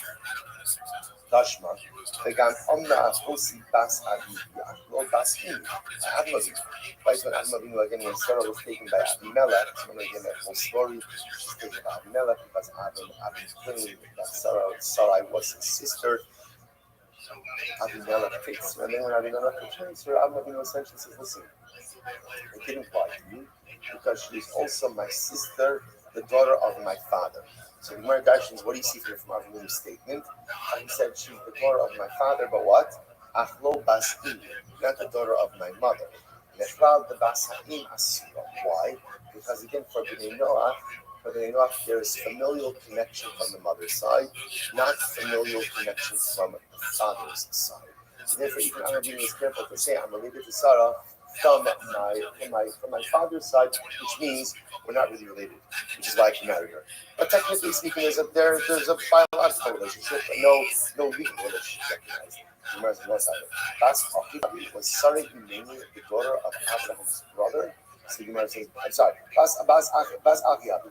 Chibam Dahachi, who Loshna Mina Ab, Veloshna Mina Aim, Shaira. Hello, Hos is one side. But either way, if she's the daughter of his brother, then in that case, it actually wouldn't matter whether or not this is a paternal brother or a maternal brother. By the way, I'm not really was trying to say was, what about the achos is below me? I have a relationship with her. I'm related. But just so in other words, therefore, when I told you that she's my sister, I wasn't lying. I used sister in a little bit of a loose form, saying that we're related. And again, but I know relation is from the father's side and not from the mother's side. So Tashma. So the Gemara says, because remember again, at the end of the day, remember that Sarai wasn't the daughter of Abimelech's. Sarai wasn't the daughter of Abimelech's brother. Right? So she was the daughter of Abimelech's brother, not Abimelech's actual sister. Right? The Gemara says, so Tashma, it's interesting. Why didn't Adam marry his daughter? Sounds probably a strange question the Gemara is asking. So what the Gemara is asking is a sounds. Remember, to go ahead and propagate the world, so a lot of different kinds of relationships are going to have to occur, right? Because there was a very limited human pool. So why didn't Adam marry his daughter? They should be Cain as a so in order that Cain, right, Adam's son, should marry his sister, right? If Adam married his daughter, then ultimately again Cain would not have been able to marry his sister, same person. So therefore again, Adam Rishon doesn't marry his daughter. Also, therefore, I said that the world is built on chesed. So, what's interestingly enough, the Gemara is attributing over here the fact that Adam didn't marry his daughter and left her for Cain as an act of chesed. So technically speaking, which is fascinating on a variety of different levels, that this is called chesed. But again, perhaps on a certain level, Allah if you have a quote-unquote right to something, and remember that you yield that right to someone or something else, that is called an act of chesed. It's also interesting to point out that remember the Torah uses the word chesed also to refer to immorality. Right? Chesed, right? Chesed, right? Immorality. So why is the same word for kindness and charitability and for immorality? Because again, right, a person has a desire to express love to the other. What's immorality? Expressing love to too many people who you shouldn't be expressing it to. So there's this fine line sometimes between being a giving person and being too much of a giving person. So the nice is it's just fascinating that etymologically, or just algebraically, the same word chesed, which means loving kindness, is also the same as the immorality. Okay, all right, then another guy said, Halav ha'yasira. Now, what do you see? Halav ha'yasira. For 1 second, but I don't understand that halacha l'maisa, which you see from here is, were it not for the fact that Cain had to marry his sister because you want to talk about like shidduch crisis. There was no to marry, right? There was no one else to marry. So Lemaisa again, but you see, otherwise it would have been prohibited. So what do you see from there? That a Ben Noah is not permitted to marry his sister.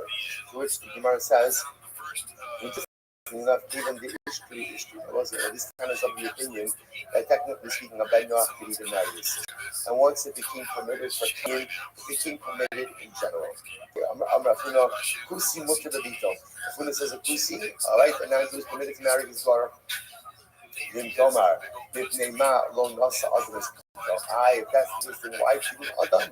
Why didn't Adam marry his daughter? So you might fuck it. Should be such tiny as that also. In order that Cain should be able to have a wife and marry his sister. It says, Mission Olam Chesed Ibana. The world is built on kindness. Both the kindness. And again, I both say, let's say you so that sometimes kindness is not even necessarily what you give someone else. The kindness especially is more found in the ability to yield. I have a right to something. I choose not to exercise that right. That's chesed as well. We could down here alternate version of this discussion on Rafuna. Kusi Asur Bebito. Kusi is not allowed to marry his daughter. How do we know this? Take Shalonasa Adam Bebito. Because Vaharaya, Adam didn't marry his daughter. And the fact that Adam didn't marry his daughter indicates that Kusi isn't allowed to marry his daughter. Although the Gemara says that's actually not a good raya. Hasam Hainu Taima Kedesha Isa Kindness Achosa. Ultimately, that's different. The reason Adam didn't marry his daughter is because in order to go ahead and have Cain marry his sister. Why? Mishum the Olam Chesed. Incredible. So Gemara goes like, I'm going to piss that. It says, Eved Mutter B'Ivo, Mutter B'Pita. So this is a fascinating case. An Eved. Now again, we're talking about an Eved Canaan, owned by a Jew. Right? So now a Jew acquires Eved. Now let's remember again, we've written this many times before. This is quite fascinating. Why? Because essentially the Eved kind of transitions into quasi-Jewishness. Remember again, there's Tvila L'Shem Akos, there's a Mila L'Shem Akos, there's a immersion, there's a mikvah, Yischayiv and mitzvos. In general, except for time-bound mitzvos, is a quasi-Jewish state. As a result of his decision, remember, and upon emancipation becomes a full-fledged Jew. So the Gemara says, interestingly enough, Eved Mutter B'Ivo, he's permitted to marry his mother, or Mutter B'Bita, he's allowed to marry his daughter. Why? Because Mechlal Kusi, Yatsi Mechlal Kusi, or Mechlal Yisrael Lo Ba. So we'll say, because interestingly enough, right, he's no longer a Kusi, like he's no longer a Kusi, but he's also what? Not a Jew. Because remember, again, also, this brings all of these Gemaras together, right? A Kusi is not allowed to marry his mother, this way, he's not allowed to marry his mother or his sister. Not allowed to marry his mother or sister, or his daughter for that matter. His mother, sister, daughter, right? If a Kusi brother and sister, mother, son, father, daughter converts, they become Jewish. Technically, do they get married? Technically, yes. Technically, the answer is yes. But remember again, Hazal said, it can't be that people think that conversion is coming, Kedusha Chamur, the Kedusha Kala, right? As a Kusi, you weren't allowed to marry your mother, your daughter, and your sister. Now that you're a Yid, you are allowed to. It doesn't make any sense. So therefore, again, it's interesting that the Eved is kind of in limbo. He's not a Kusi because now he's an Eved, but he's also not a Jew because he hasn't yet been emancipated. So because of that, he has nothing to stop him from marrying his mother, his sister, or his daughter. He also had Dini Amr Balasa, Amr B'Chanina, Ben Noach Shiyif Aliado, Ubal Dan Nera. So Ben Noach designated a shifta for his servant. So again, you have a Ben Noach, non-Jew, who has an Eved. He designated a wife for this Eved. And then again, the Kusi master had relations with her. So ultimately, again, Ben Noach master had relations with her. He's Chayiv. The master is Chayiv. He's liable for an act. Now, Me'imas, when is that? It says, in other words, at what point in time does become the wife of the Eved?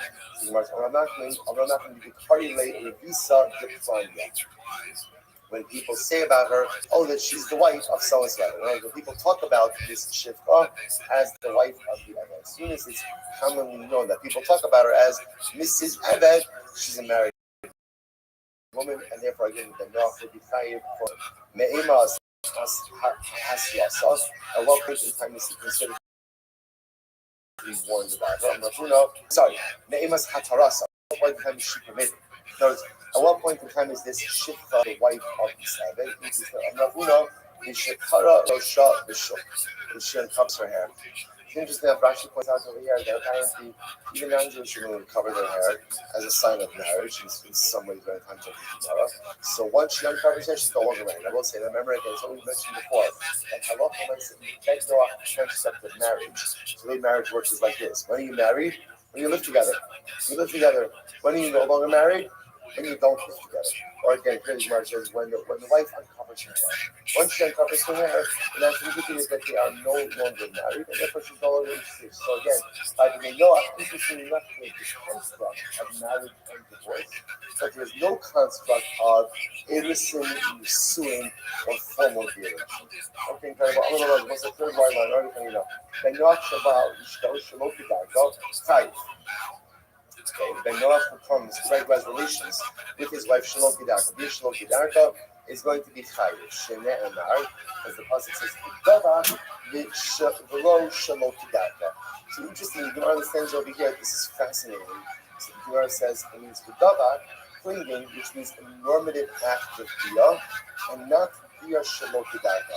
So this is pretty wild. So the Gemara is saying over here is that Ben Noach could be chayiv for an act of arayos with his own wife, with his own traditional gedarka. Obviously, that doesn't make any sense.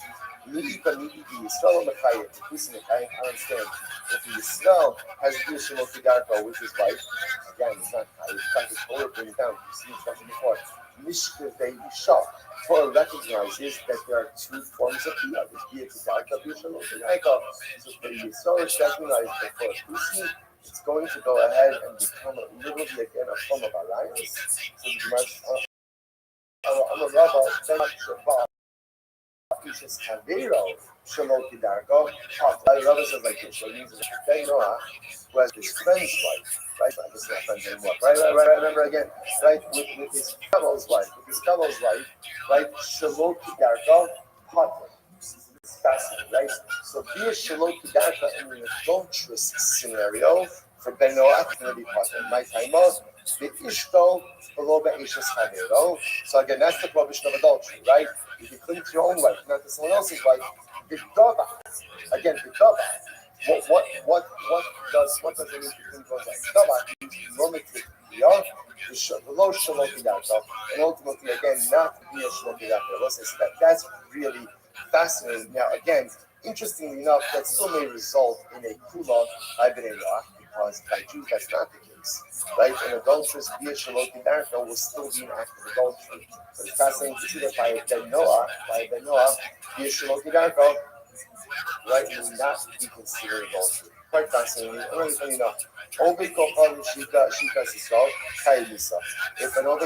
non-Jew, is a Jew, he's Chayiv Misa. Shneimar, Vayifen Kol Bakol, Vayar Ki Ish, Vayat Es HaMitzri. So what's that? This is quite beautiful. Learns that from Moshe Rabbeinu. Right? When Moshe Rabbeinu, again, he said the Egyptian taskmaster strike the Jew. He turned this way, he turned that way, he saw that there was no one around, and what did he do? He killed the Egyptian.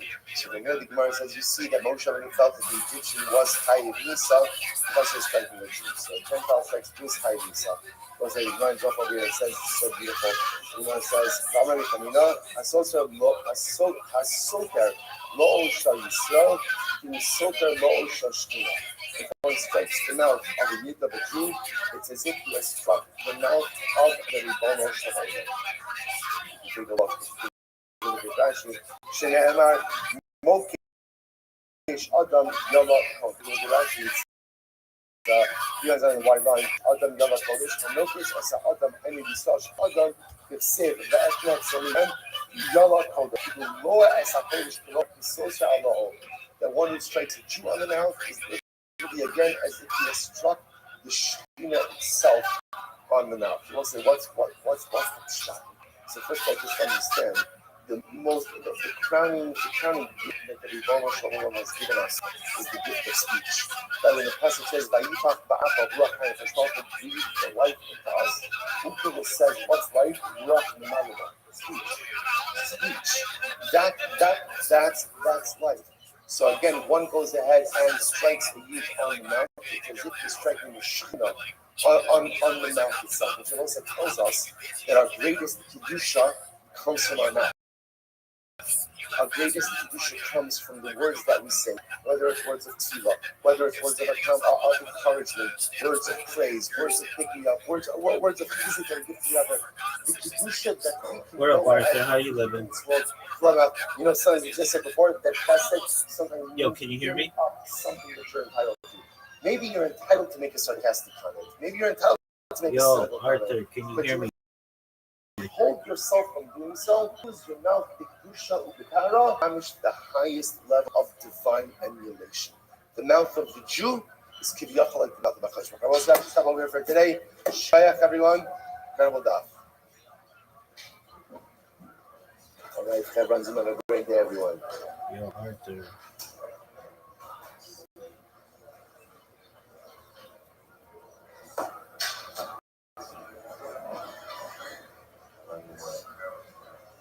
I have a lot of questions. Yeah, it's we're talking. As long as not telephone myself. None of it's myself. This is purely a litmus, just trying to understand what's going on over there. And no tackling today. Yes, no tackling today.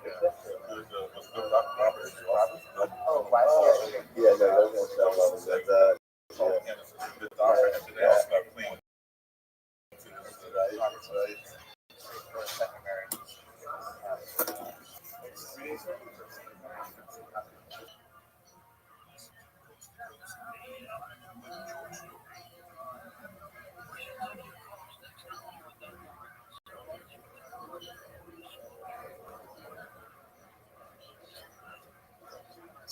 Right.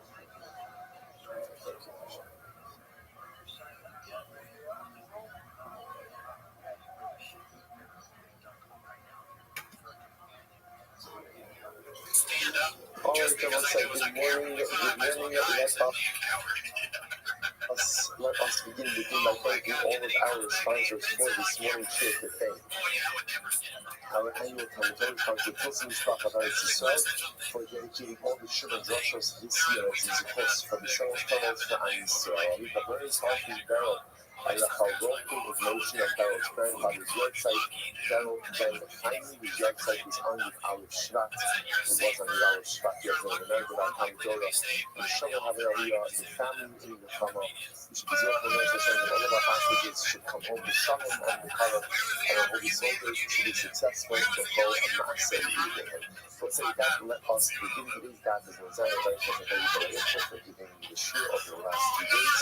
Again, my apologies again for yesterday. It was a great physical spot Hashem to that with everyone, and let us begin. So today's God is Rosanna. We are picking up the Hashem on the bottom of the Nun of Vav Amud Beis.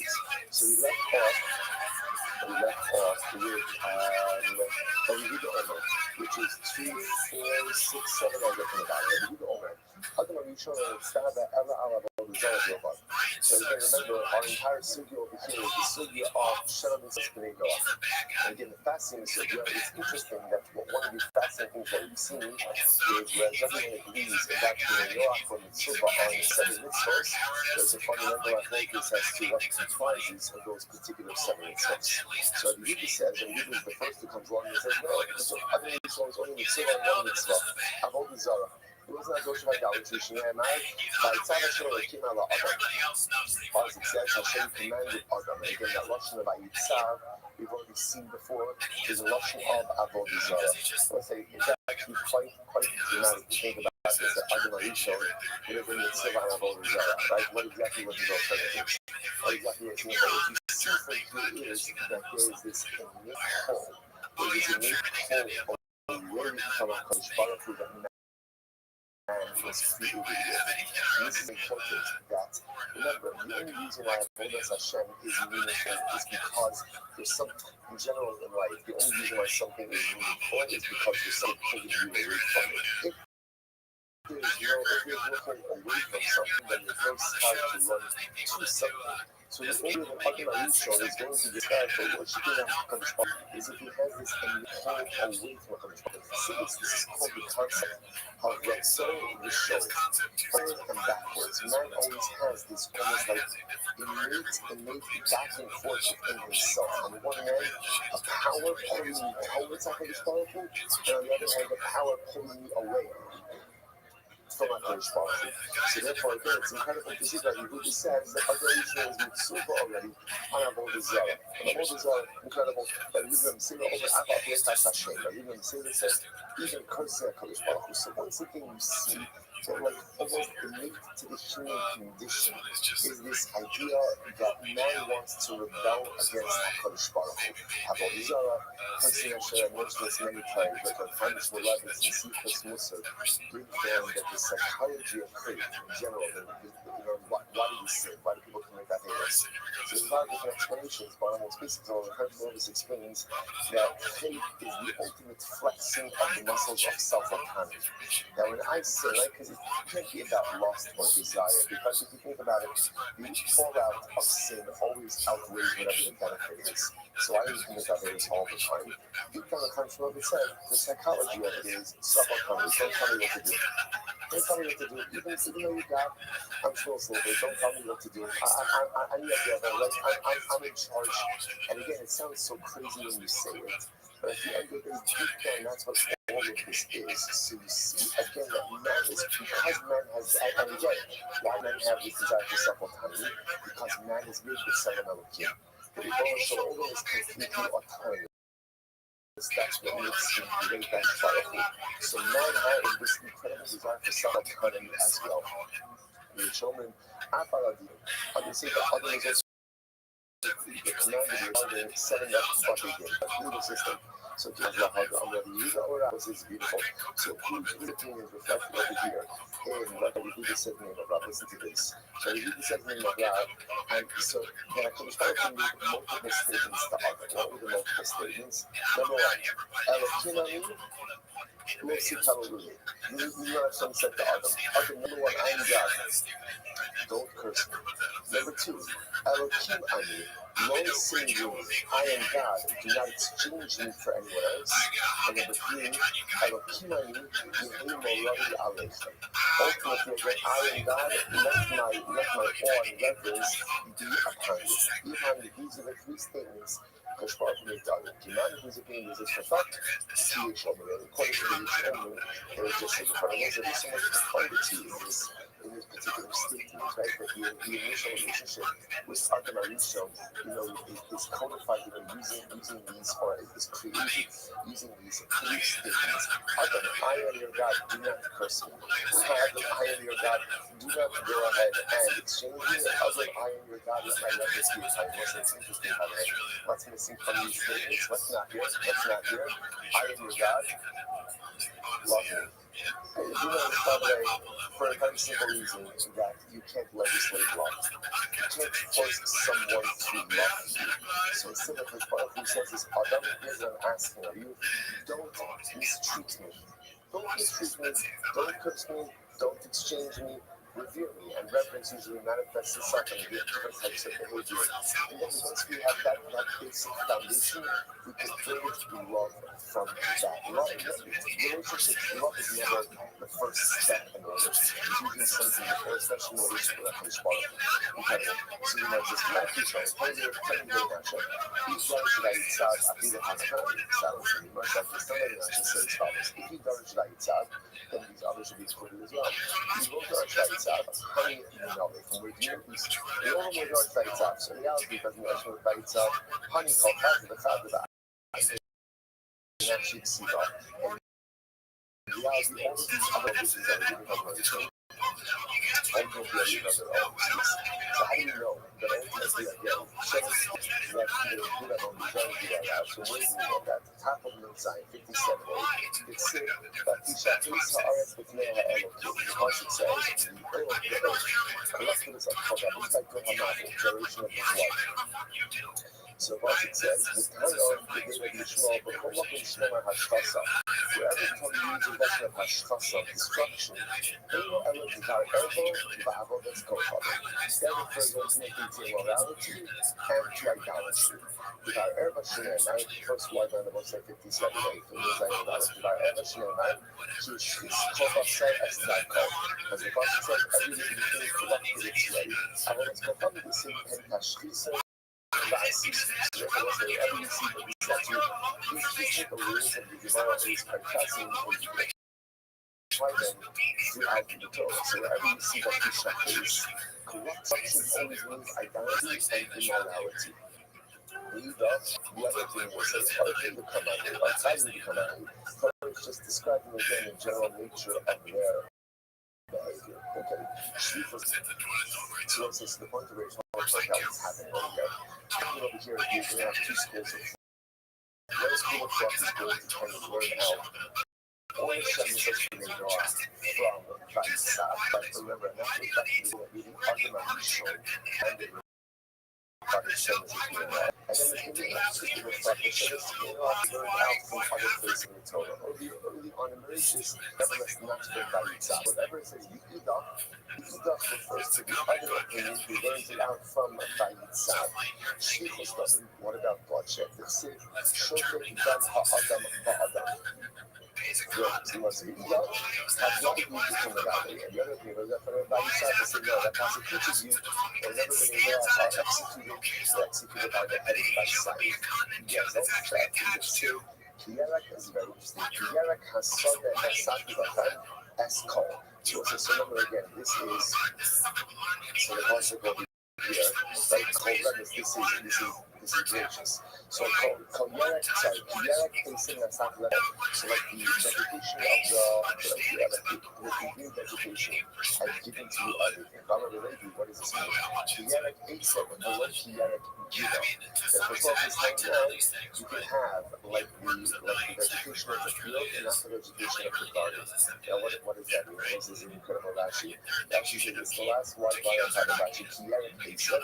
Asep Kari Asep Ha'ikar. The Ha'gadol Me'ilah. So Hashem is permitting to know was vegetation that grows on its own. Vegetation that grows on its own, whereas half-grown and ownerless, so that you could have. The Ha'gadol Me'ilah, She'im Bo Torah, not grows to the Yisrael. Whereas the ultimately again, it means anything that grows and does not have teeth, has no effort in order to plow it and to plant it. So you are telling Adam, you can take stuff that doesn't belong to other people, right? But you can't take stuff that belongs to other people. There is a profound, it is a beautiful profundity in the Rashi. Rashi says this is something that is owned as something that is ownerless, something that is owned or anything. It has to be tircha. There has to be, if you want something in life, there has to be effort. So the challenge we often encounter in life is we want the ownership of accomplishment. But we want to go ahead and I want this and I want that. And whatever the case is, whether it's in the material world or it's in the spiritual. The issue is sometimes we want the ownership, but we don't want to have to expend the effort. And actually says that coming over here is so down. He says, if something is ownerless, she's both told that life from his law. It's actually no effort. Right? So the problem is, if there's no effort, there's no ownership. If you want ownership, be it in localness or nationalness, it's going to have to be the expending of incredible amounts of effort. Incredible. So that is like the other thing was like, how do we should also be lost in order to permit consumption of these 8 and a 5. So I'm supposed to list over 8 and a 5 and very opening the last 20. And then off of them again. And see, Basa did not show Gamo Bosa. You can't eat, right? You can't eat the meat of an animal while the life is still inside of the world. Even if that other thing will say, a movie which is schwatzing the dog, so that comes from the schwatzing to the and see this castration with sin. Shark Subara says interesting. The fact that Hashem says that he wants the proliferation of different species, fascinating enough, gives rise to the prohibition of castration. Right? Because obviously, again, if you're castrating, so you're not going to have the proliferation of species. That's what you are to do that is a halal. Everything is in there. That's just for drop off. So July, it's safe to me open. So July means so what is July for the mixtures, like or intervening species, open which is heard according to its species. These are the other things they say. How would subset that's just a kind of pointing out that there is feeling companionship for all parts of creation, and we almost highlighting the power of creation. And then everyone needs to be learn to companionship. How about this? How about this? Some of the things that's going on there, right? Okay, so therefore, what we have over here, so there's a lot of macros happening over here. So first and foremost, fundamental macros as to where we go out to from. That's one macro, yes. Second macro is what comprises Chevy system. Remember again, that's yesterday's dot. We have the macro case of that's really just the macro case. So everybody agrees that 5 out of the 7 is macro case about 2 out of the 7. Okay. Now we can go over here. I'm going to go through, I'm going to get out. I thought this is going to go up there, right?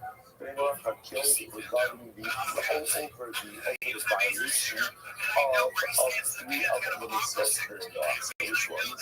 I do that actually was going about their transaction.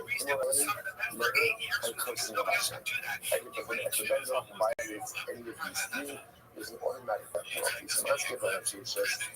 Each one of the people coming to see shows that that Adam. Sai is then she was done. The process is showing that Adam, and again, that you stop, that you step up. And Hanafinalu, that's a way to know about what kind of to where the people are the speaker stunning. The people are really out ultimately against the speaker stunning. Okay.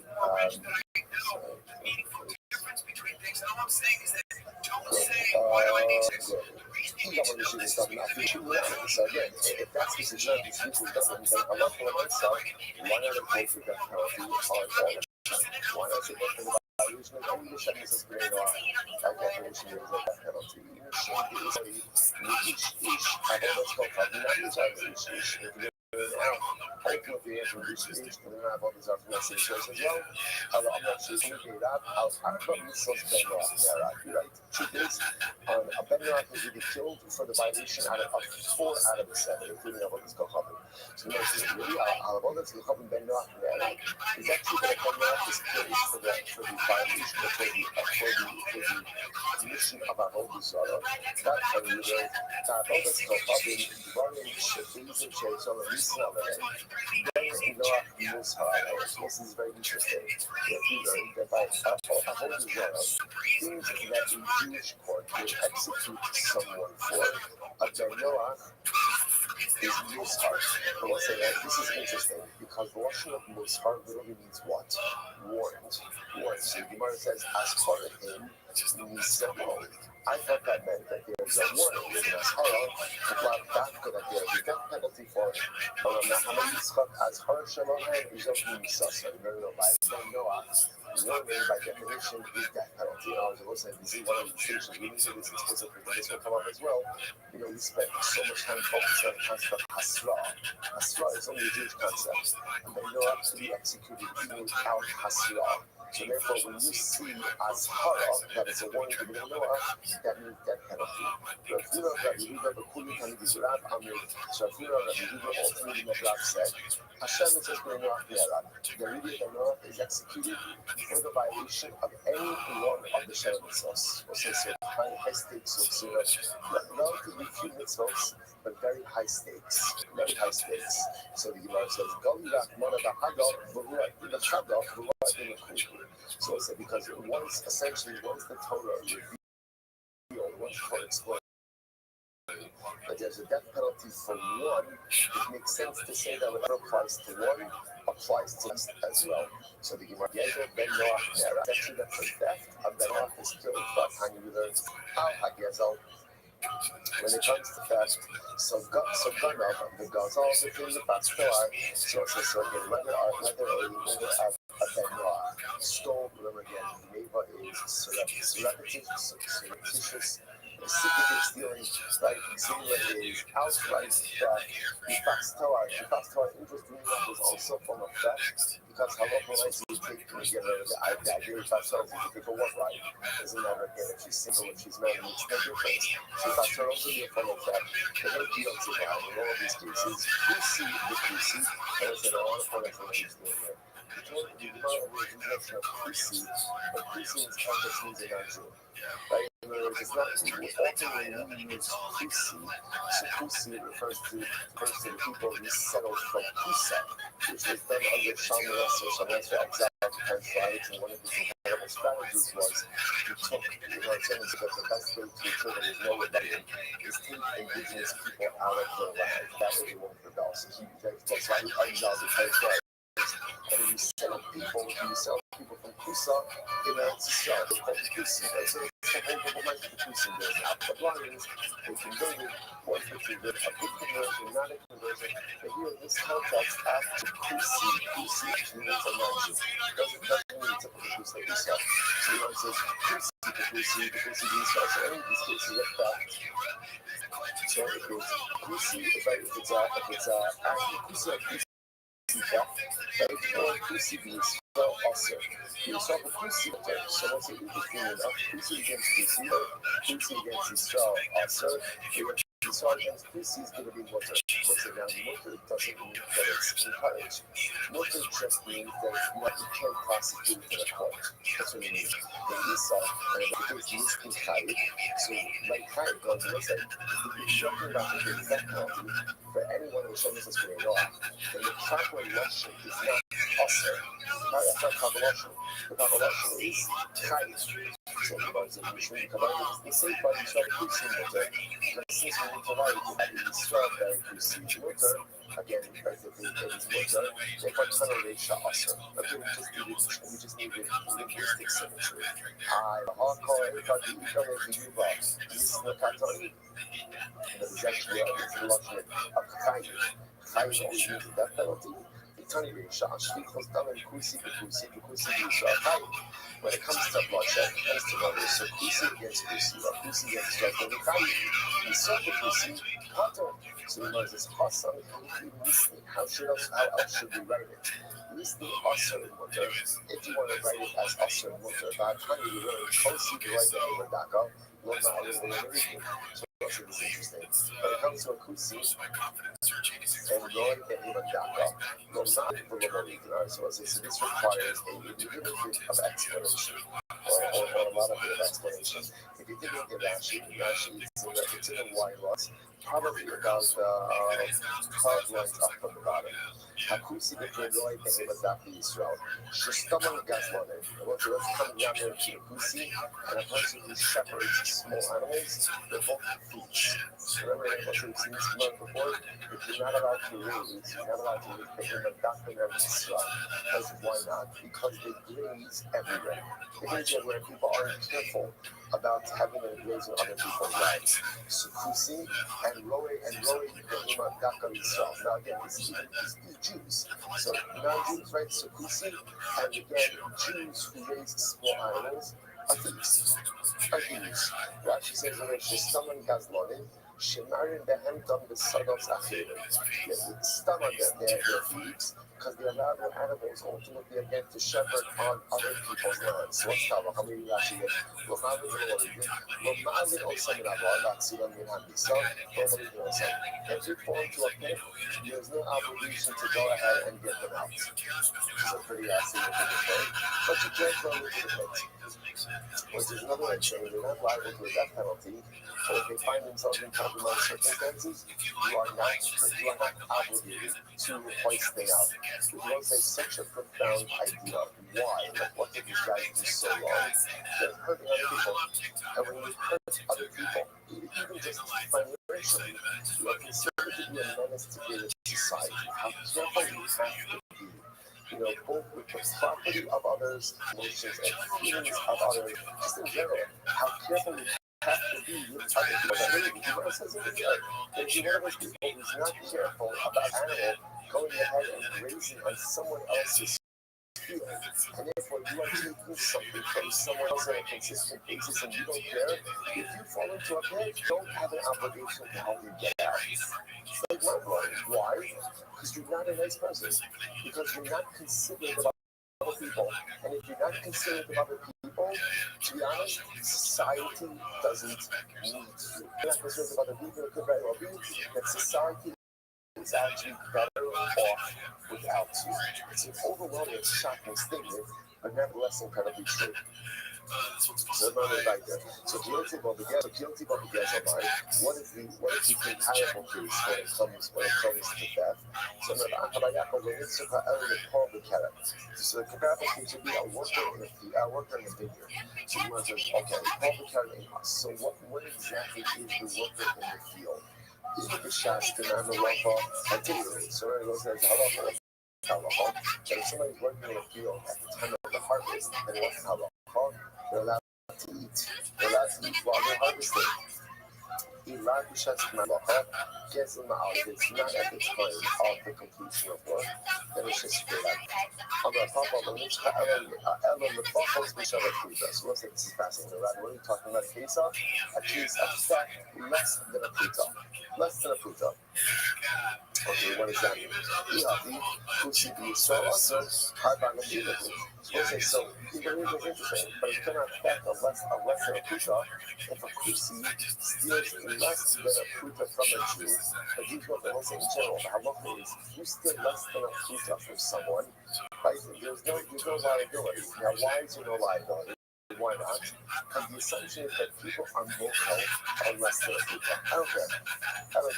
So this is fascinating. The Gemara says, this is this Gemara. You have to kusi so also, how about the people? So the Gemara says, I understand. So kusi steals less than a pruta from a Jew. Why should he become a mochel or less than a pruta? To which the Gemara says, you're right. When he the basar haki mochel, even though the Jew is mochel, Sarah is shaite Leslie. So does he not have Sarah at the time of the theft? In other words, while it's true that the Jew will be mochel, it's actually true. But when there's still pain and difficulty caused at the time of the theft, which is like such a profound. Listen to this concept just in the realm of relationships. You know, sometimes I like to remember someone, you may gain forgiveness, but just because you gain forgiveness, don't think that the pain is gone. So there could be mechila, but the pain of the personalistic interaction absolutely still there, because I'm often limited for money. People sometimes don't understand this relationships where you do something legitimately, you apologize, and you think, okay, I apologize, like we're good, right? We're good, like, let's just move forward, and then somehow, something or something on the front, right, comes up again. Like, I don't understand what happened. You forgive me. So it's important to understand. Mr. Meaty, how you living, pal? Is you forgive. Never forget. That's the way it works. So when you hurt someone, just understand they will remember that is forever. That's true. Think about it, baby. LIVIN. I never forget. And even if there is forgiveness, it's important to understand that sometimes the pain of what was done will still remain for some time afterwards. To be honest, like that. So who's guilty by it? The laughing doesn't argue. Because listen to this. So this is profound. There you go. The Jew and the Kusi. So the Jew is mochel ultimately again on let's say a shalafuta.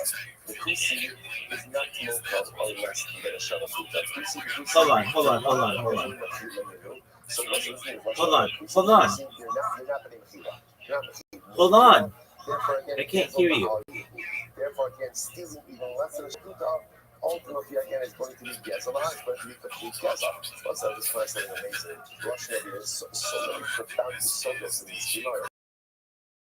Let's look at this Russian. Sikusin, Allah b'nei mechila. Right? So they're active on the zero. Things when you are an unforgiving person, what I'm not forgiving single slight is amazing. major is a major infraction. When you are not, and what's another reason like hurt people, if you're not going to, that's one of the best things when you're not going to, is such a success. Is told you infraction. It is good to be a forgiving person. It's good to let things go. Because what's the alternative? The alternative, if you don't let things go, is you're allowed to make a deal. Pretty much, if you're not a doctor, I hate said this. If you're not a yielding or forgiving person, you're a kusi. You're a kusi.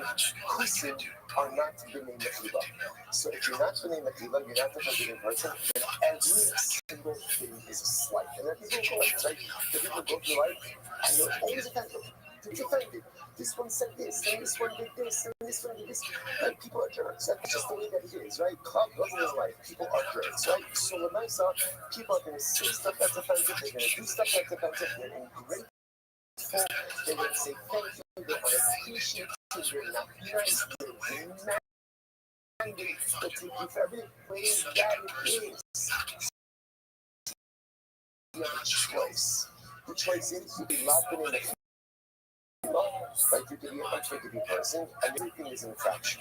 And you walk around life perpetually bored.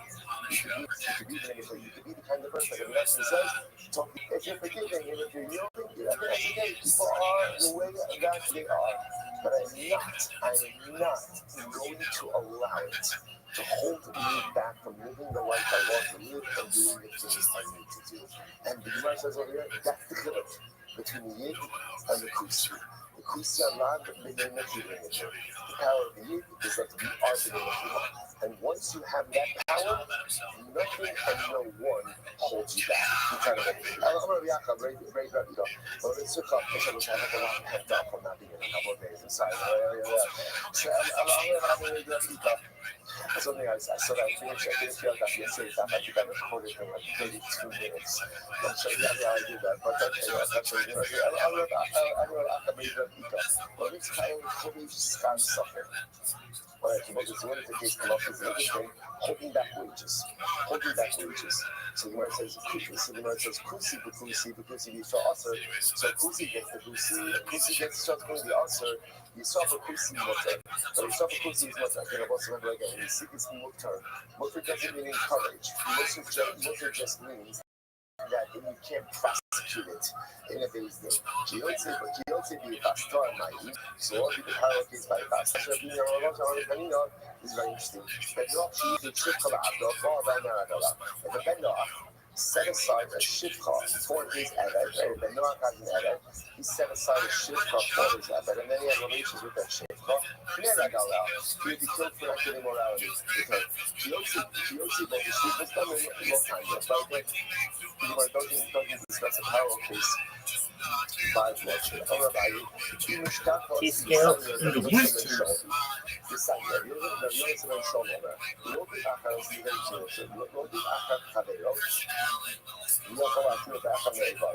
So what happens? So even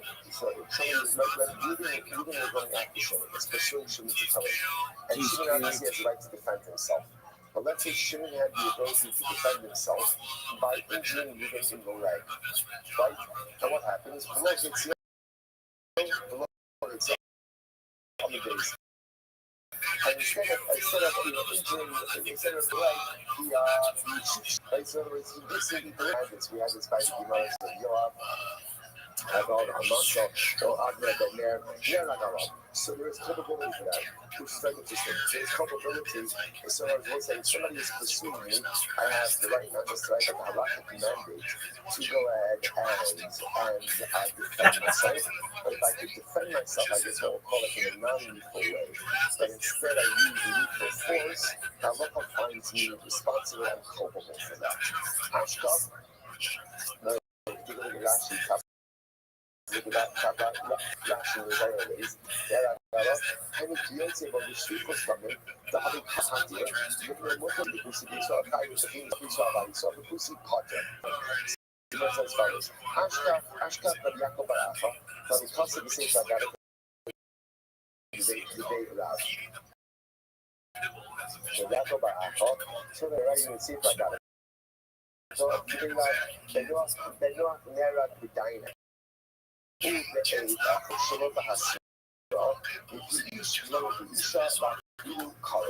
what's this very interesting? So how about a bed now? Number one. This A bed now by basis of one judge. Next, witness. Number three, without hasra. Before has to be a male, right? A male witness and not a male. But the male witness can be related. Out of. So the Gemara says, "Vafilu karav." Yishur b'shmam amru.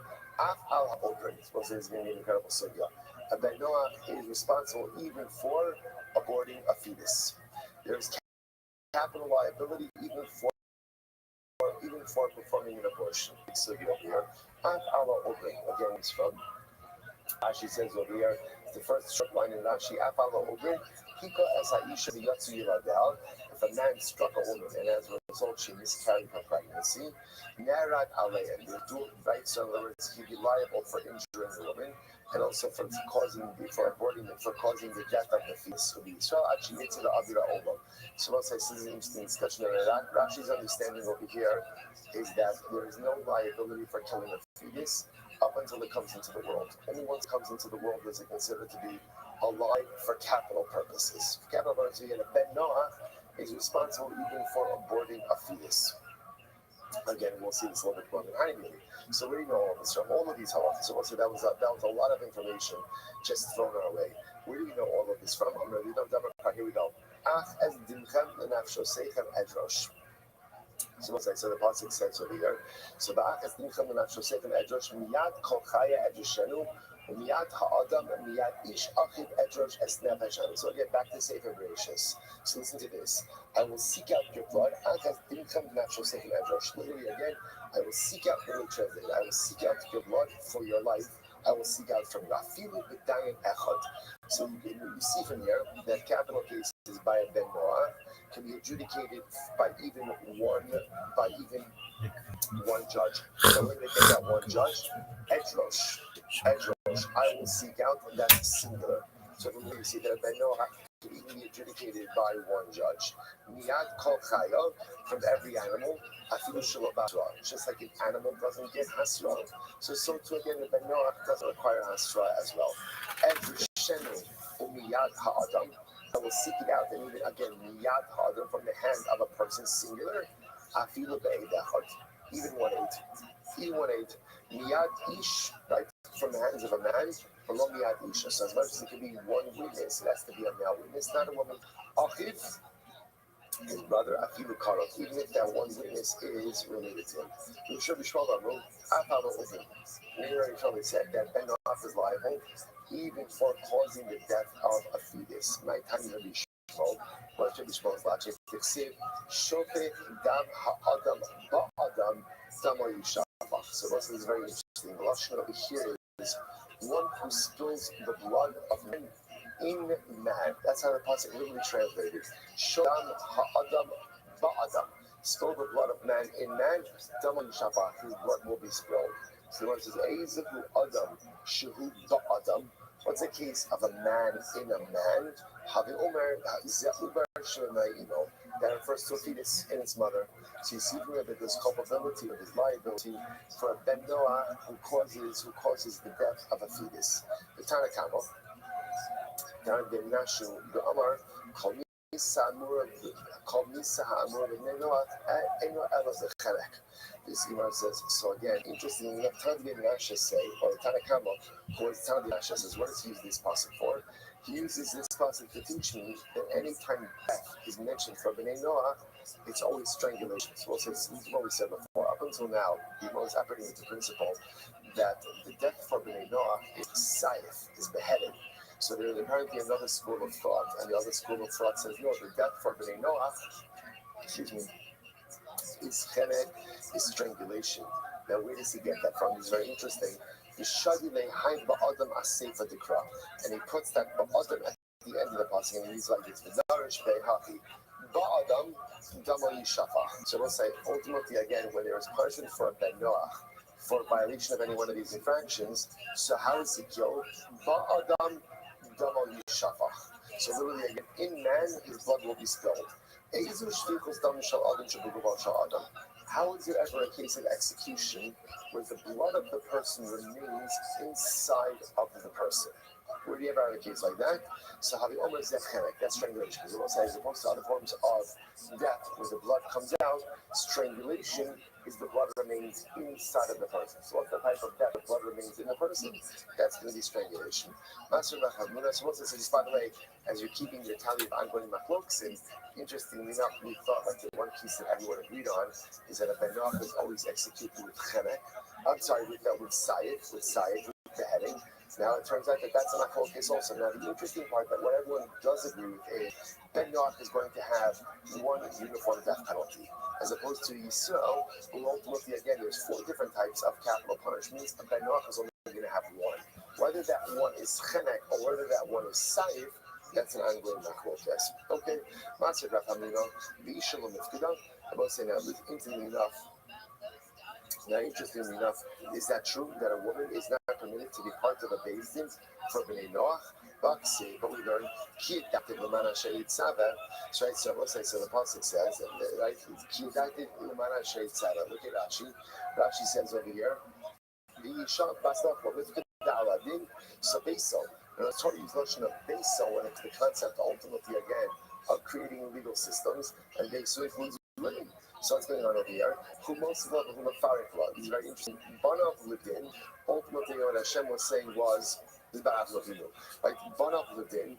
So I just want to point out, fascinating enough, this is the possibility about Avinu, but yet, amazingly enough, it's using it for Bnei Noach, which makes sense because Avinu is not only the father of the Jews, he's also the father of a number of different nations. Many remember in the end of Parashas Chayei Sarah, right? And that Avinu remarries after the death of Sari Imenu.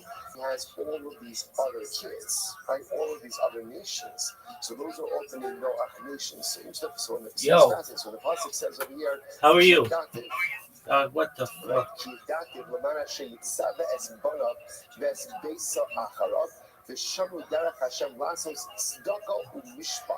I know that Abram will command his children, his offspring, Lasos tzedakah umishpat. So now the Gemara says something amazing. Banov ledin. The sons, men, those are the ones who are in charge of the judicial system.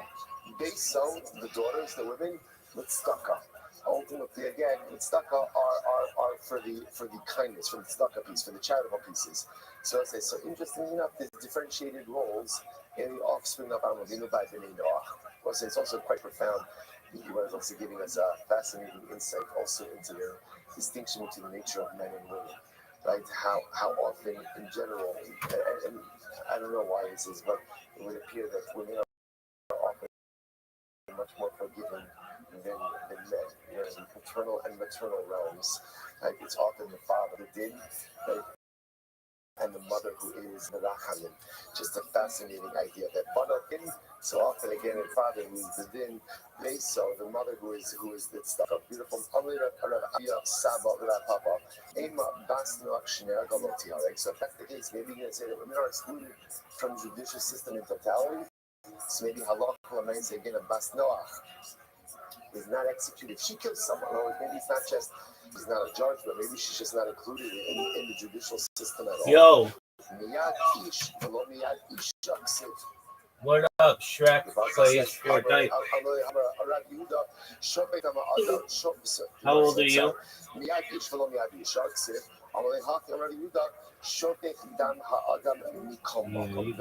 Anyone who kills is liable. It doesn't make a difference if it's a man, if it's a woman. There's always going to be liability for that.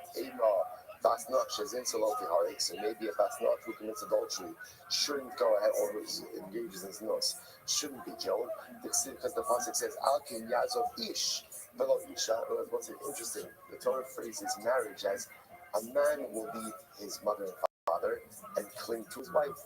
Maybe only the man is obligated to clinging, but the woman is not. So the Mercy because the Pasuk says they will become one flesh. The Torah comes and equates man and woman. Just as the man is not permitted to stray, so too the woman is not to stray as well. So now it goes back to Ish. Why does the Pasuk say Ish? says, Ish the rebels as Hakusim, Shinus Horn al Rayos to Israel. To teach us ultimately again, each comes to teach us. So what I said, the part in the most point over here is Ish al share the Sarong will Sikradu, the rebels Erba. So Torah uses the double option of Ish to teach us that even Kusim, even Noah, are obligated regarding our Rayos. The Nafka is we learn out from here. He has a Nafka, Lemar. We'll say this goes back to our Russia beforehand. Before, right by Adma Rishon. Zeg Gidarayos, Hasam Ba'arayos Didahu, Bahaka Ba'arayos Didan. So this is very interesting. There, by Adma Rishon, it's talking about Arayos and Ben Noach with the Ben Noach. It's talking about Ben Noach with the Jew. Both systems, right? Both forms of Arayos are going to be given. We'll see, we'll pick up in Retz Hashem with this section tomorrow. What an incredible journey. And I will point out that tomorrow, the next day, we'll get to the halakha l'maisa, what actually comprises Shem as is putting off, and what is liability. Shkach, we'll say. So let's have a great day, everyone. It's good to see everyone. That's like 98% of winners What's up, big All right, I will say good morning.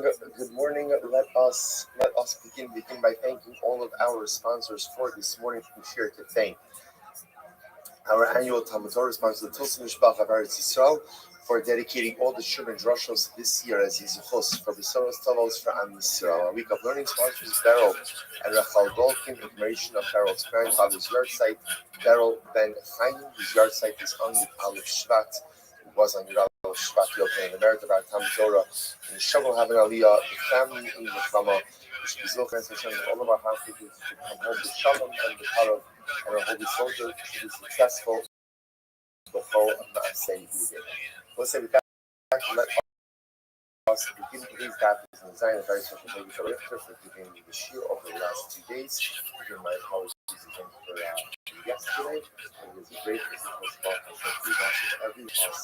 Let us begin. Daf is in Zion. We are picking up the Nets Hashem on the bottom of the Vav on this page. So we left off with Yehuda Omer, which is 2, 4, 6, 7 lines up from the bottom. Yehuda Omer. Adam Arishon on the star that Ella Alabod is all Dovan. So again, remember, our entire sugya over here is the sugya of Shem and Sons B'nai Noach. Again, the fascinating sugya, it's interesting that one of the fascinating things that we've seen is Razan agrees that B'nai Noach, when the Sufa on 7 mitzvot, there's a fundamental focus as to what comprises those particular 7 mitzvot. So as Yehuda says, and Yehuda is the first who comes along and says, no, Adam Rishon is only mitzvah on 1 mitzvah. Avodah Zarah. He does not go to idolatry. Shneimar, Vayitzav Hashem Elokim ala Adam. As it says, Hashem commanded Adam. And again, that lashon of Vayitzav, we've already seen before, is a lashon of Avodah Zarah. Let's say it's actually quite dramatic to think about this. That Adam Rishon lived in mitzvah on Avodah Zarah. Right? What exactly was his alternative? What exactly was it? But what you see from here is that there is this innate pull. There is this innate pull away from the spiritual that man is experiencing. This is incredibly important. That remember, the only reason why Avodah Hashem is meaningful is because there's something in general in life. The only reason why something is meaningful is because there's something pulling you away from it. If there's no pull away from something, then it's very hard to run to something. So the only way that Adam Arishon is going to get inspired for worshiping HaKadosh Baruch Hu is if he has this innate pull away from HaKadosh Baruch Hu. This is called the concept of Ratzon V'Shov, forward and backwards. Man always has this almost like innate back and forth between himself. On one hand, a power pulling you towards HaKadosh Baruch Hu, and on the other hand, a power pulling you away from HaKadosh Baruch Hu. So therefore, again, it's incredible to see that Yehuda says that Adam Rishon is Misufa already on Avodah Zarah. Those are incredible. And Yehuda Messina Omer Ava Brechas Hashem. Yehuda Messina says, even cursing HaKadosh Baruch Hu. So once again, you see that like almost innate to the human condition is this idea that man wants to rebel against HaKadosh Baruch Hu. Avodah Zarah, I mentioned this many times, but I'm trying to elaborate. Bring down that the psychology of faith in general, why do people commit Averos?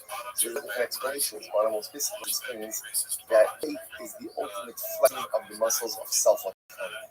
Now, when I sin, right, it can't be about lust or desire, because if you think about it, the evil out of sin always outweighs whatever the benefit is. So why do we commit Averos all the time? Itan Lechem it says the psychology of it is self-autonomy. Don't tell me what to do. Don't tell me what to do. Even though you're God, I'm still a slave. Don't tell me what to do. I'm yet never, right? I'm in charge. And again, it sounds so crazy when you say it, but at the end of the day, deep down, that's what all of this is. So you see again that man is, because man has, and again, why does man have this desire for self-autonomy?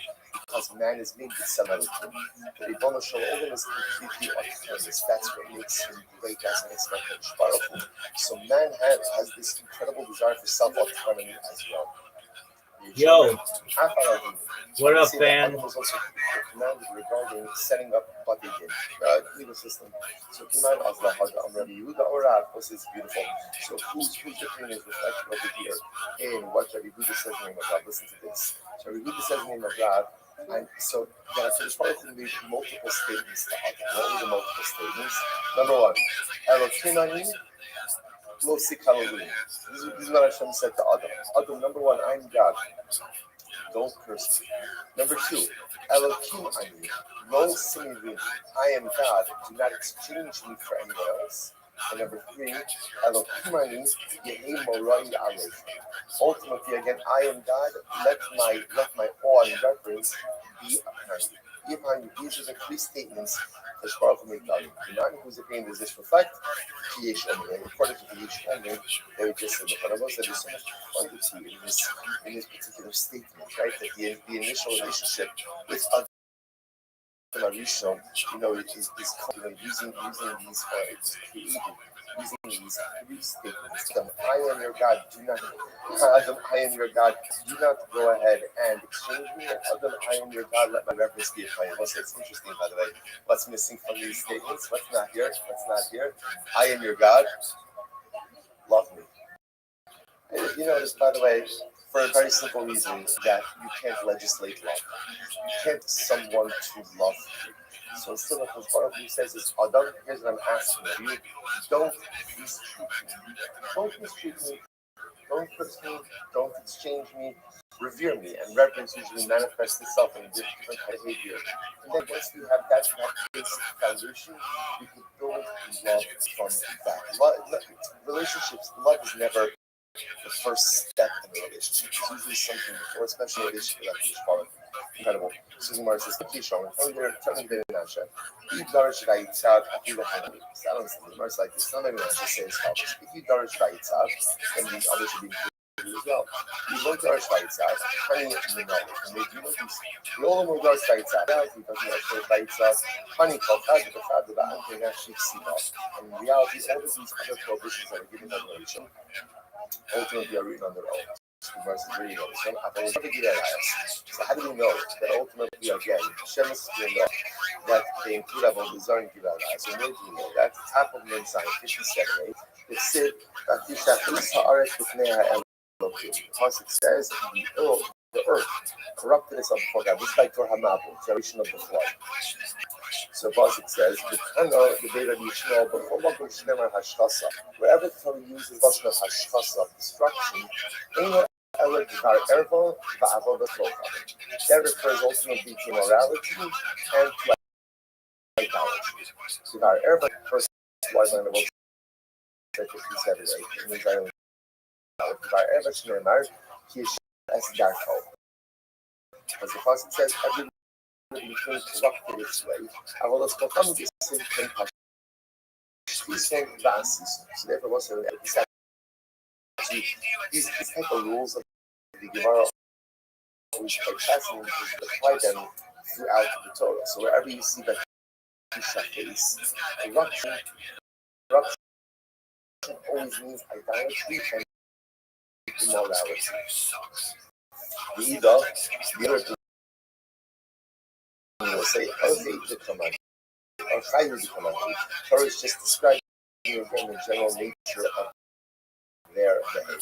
Okay, Shlichus So this the point of race will point out what's happening over here. Second over here, you're going to have two schools of thought. One school of thought is going to kind of learn out all the Shemis that's been Noah from Vayitzav, which is that goes back to this idea that really Adam Arishon was commanded regarding Shemis Noah, and then there's going to be another little thought that Shemis Noah found out from other places early on, but nevertheless not from Tzav. So whatever it says, the Idach refers to the opinion who learns it out of Vayitzav.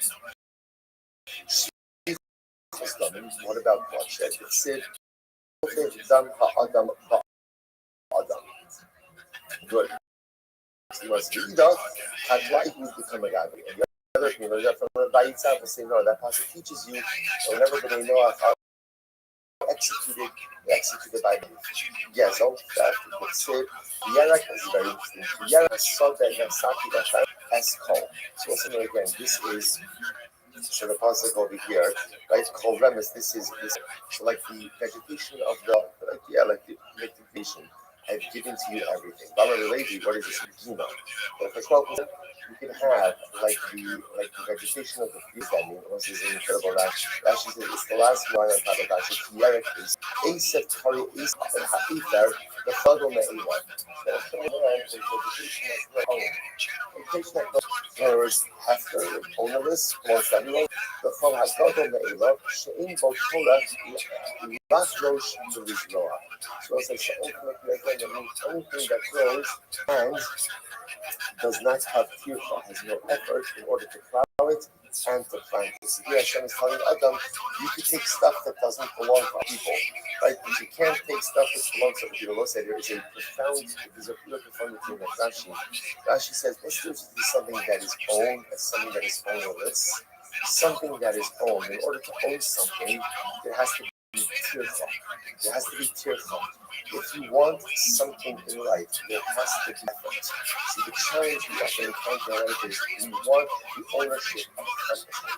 Like we want to go ahead and I want this and I want that, and whatever the this and that is, whether it's in the material world or it's in the spiritual world.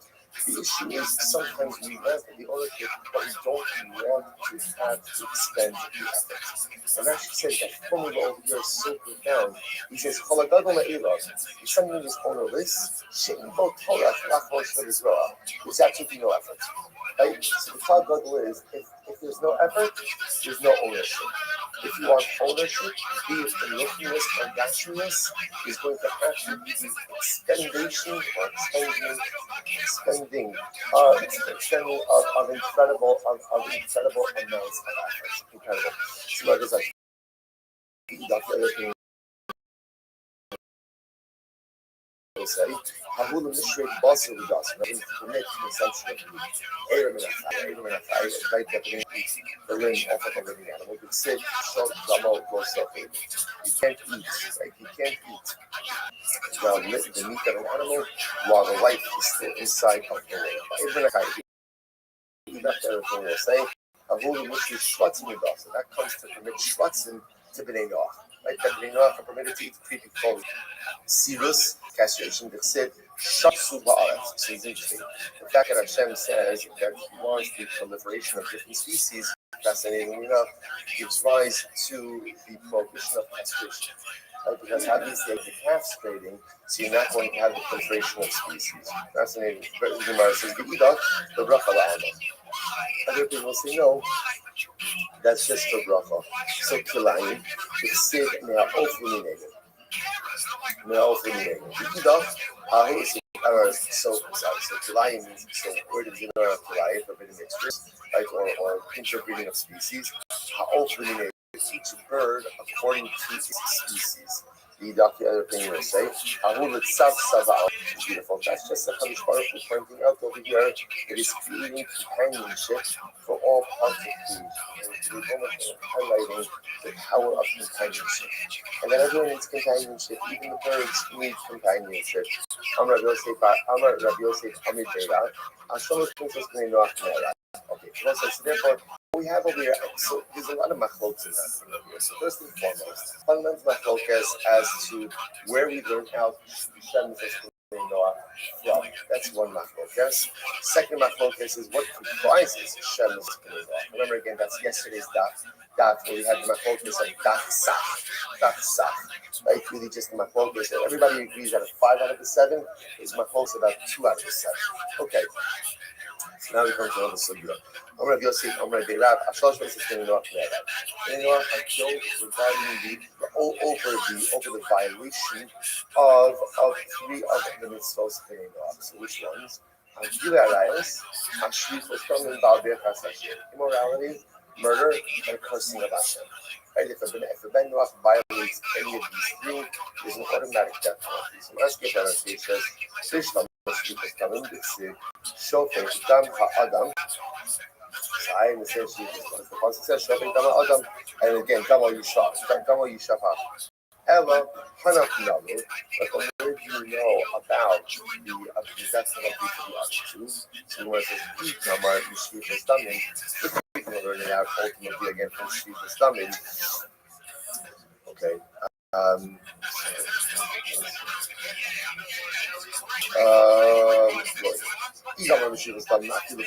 So again, if that's what it's done, then halacha l'maisa, why not impose the death penalty on all of them? Why not say that for the violation of any dishem by definition there is no death penalty. Ish raboy ish avodas kochav not ish. If you learn out, ultimately ish avodas are from that same source as well. You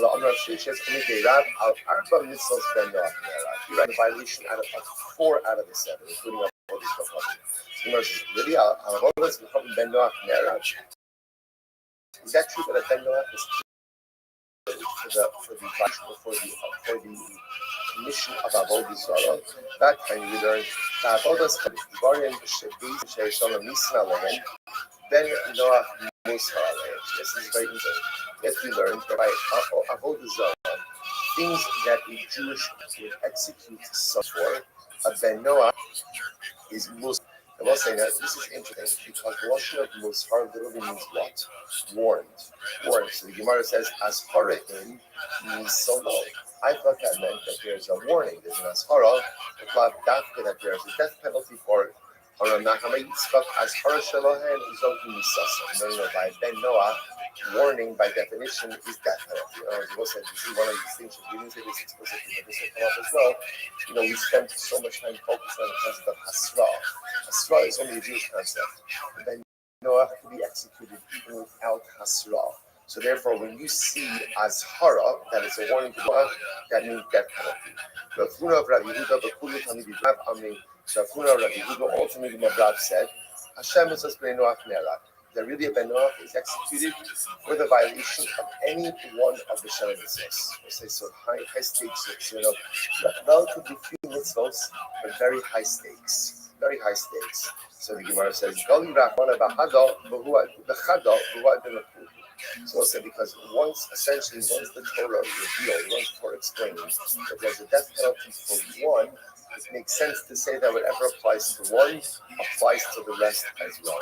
So the Gemara says, really, ben noach nerach is actually that the death of ben noach is killed. But when we learn al hagezel, when it comes to death, so ganab the gazal king the fastoar.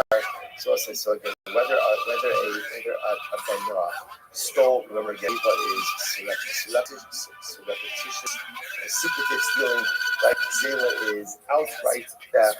The fastoar, interestingly enough, is also a form of theft, because halacha nice you get rid of the idea of fastoar is if you take a war bride. It doesn't matter again if she's single, if she's married, it makes no difference. So fastoar also be a form of theft. But thank you, in all of these cases, kusi bikusi. And listen, I want to point out something very important here. So the Gemara over here uses notion of kusi, but kusi in this context means a non-Jew. Right? In other words, it's not often when we use kusi. So kusi refers to the people we settled from Kusa, which was done under Shalmaneser. Shalmaneser exiled the 10 tribes, and one of his incredible strategies was he took, it's understood that the best way to ensure that there's no rebellion is take indigenous people out of their land. That way they won't rebel. That's why he exiled the 10 tribes. And when you settle people from Kusa in Eretz Yisrael, they were called Kusi.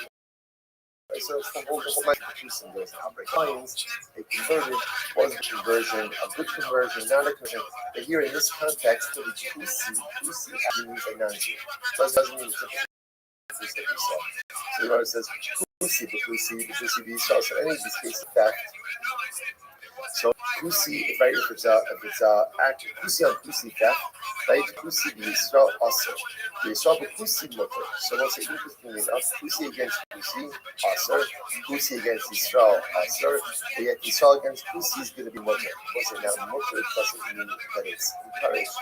Mutter just means that it's not, you can't prosecute in a court. That's what it means.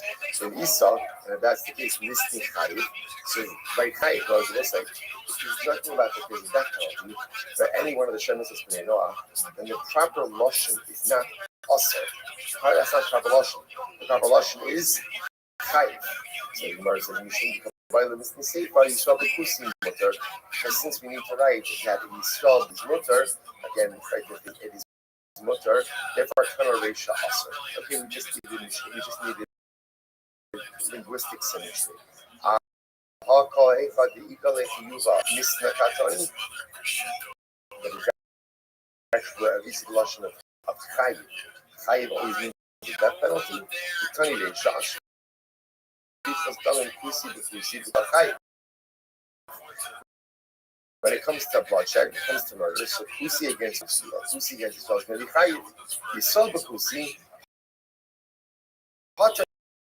So the Gemara says, Hasan Heichi listening. How should us write it? Listening Aser Umut. If you want to write it as Aser Umut, that kind you learn Kosi B'Roi Behemaka, Lo Ma'alin V'Lo Marite. So I said this is interesting. But so Kusi, Behemadaka, Lo Ma'alin, so this requires a little bit of explanation, or a lot of an explanation. If you take a look at that, it's in the wide line. It's only about 12 lines from the bottom. Akusi became Roy Behemadakis, Shastaman Gazlan. So let's come down animals, they're both thieves. Remember, you've seen this before, you're not allowed to raise Behemadakis. Why not? Because they graze everywhere. They graze in other people's lands. Kusi and Roy Behemadakis. Now again, these Jews. So now right, so Kusi, and again, Jews who raise small animals are thieves. Rashi says over Shestaman Gazmon, they're thieves because they allow their animals ultimately again to shepherd on other people's lands. What's Talach? I'm reading Rashi again. Romalin and Loridin. Romalin also Minabar, that's so Romaridin also. If they fall into a pit, there's no throw into the pit. Which is another way of saying they're not liable to a death penalty, but if they find themselves to hoist them up. Which won't say such a profound idea. Why? Like, what did these guys do so wrong? They're hurting other people. And when you hurt other people, even just financially, you are considered to be a menace to greater society. How careful we have to be, both with the property of others, with the emotions and feelings of others, in general, how careful we have to be with other people. That literally, the Gemara says over here, that if you're one of those people who's not careful about your animal going ahead and grazing on someone else's field, and therefore you are taking something from someone else on a consistent basis and you don't care, if you fall into a pit, we don't have an obligation to help you get out. It's like, why? Because you're not a nice person. Because you're not considerate of other people. And if you're not considerate of other people, to be honest, society doesn't need you. And maybe if you're not considerate of other people, it could very well be that society is actually better off without. It's an overwhelming and shocking statement, but nevertheless incredibly true. So guilty about the Gezel, what is the comparable when it comes to death? So the comparable is to be a worker in a vineyard. So the Gemara says, okay, so what exactly is the worker in the field? So everyone says, but if somebody's working in a field at the time of the harvest, what's the halacha? They're allowed to eat. They're allowed to eat while they're harvesting. And if it's not at the time of the completion of work, then it's just straight out theft. What are we talking about? A case of theft less than a pruta. Less than a pruta. Okay, what is that? Kusi Yisrael Aser Harbar Mechila. Supposed to say so. But here's what's interesting. But if it's not a theft of less than a pruta, if a kusi steals less than a pruta from a Jew is not the whole in general. The halacha is if you steal less than a pruta from someone, right? There's no liability. Now, why is there no liability? Why not? Because the assumption is that people are mochel on less than a pruta. I don't care. So this is fascinating. So the Gemara says, listen to this Gemara. How do Kusi be Yisrael? Aser. So the Gemara says, I understand. So if a Kusi steals less than a pruta from a Jew, why should he be fine? Generally, we're mochel on less than a pruta. To which the Gemara says, you're right. Nihi de basar haki mochel. Even though the Jew is mochel, Sarah b'shayt less than. So does he not have Sarah at the time of the theft? In other words, while it's true that the Jew will be mochel, it's absolutely true, but the Lamaisa, they're still putting in difficulty because the time of the theft itself, which I will say is such a profound idea. Also, listen to this concept just in the realm of relationships. Sometimes in life it's very important to remember that if you love someone, you may gain forgiveness. But just because you gain forgiveness, don't think that the pain is gone. So they're giving mechilas. But the pain of the personalistic and stuff is absolutely still there and can very often remain for a very long time afterwards. People sometimes we don't understand this in relationships where we do something legitimately wrong, we apologize, and we think, okay, I apologize, like we're good, right? We're good, and like let's just move forward, and then somehow, sometime later on, the infraction, right, comes up again. Like, I don't understand what happened. You forgave me. So it's important to understand, Klal Gadol in human beings is we forgive, we never forget. We never forget. That is works. So when you first one, just understand, you will remember that infraction forever. That's human nature. I can still forgive, but I never forget. And even if there is forgiveness, it's important to understand that sometimes the pain was done will still remain for some kind of afterwards. So the Gemara goes weiter. So basically, behind the keep on the last name of Filonino, goes on the Alu. Let's listen to this. So I said this is profound. Where lies the distinction between the Jew and the Kusi? So the Jew is mochel. The Jew is mochel ultimately again on Sarapruta. The Kusi is not mochel unless than a Sarapruta. The Kusi, the love, the name of Filonino. So let's listen to the question of it. Kusi, they're not the name of Filo. Not Mechila. Therefore, again, Gezel Na'al. Therefore, again, still even less than a Shana. Ultimately, again, it's going to Gezel Na'al. It's going to be complete Gezel.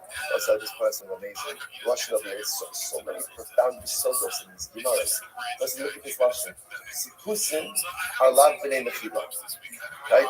So they're not given Mechila. So say, what happens when you are an unforgiving person? What happens when you're not a forgiving person?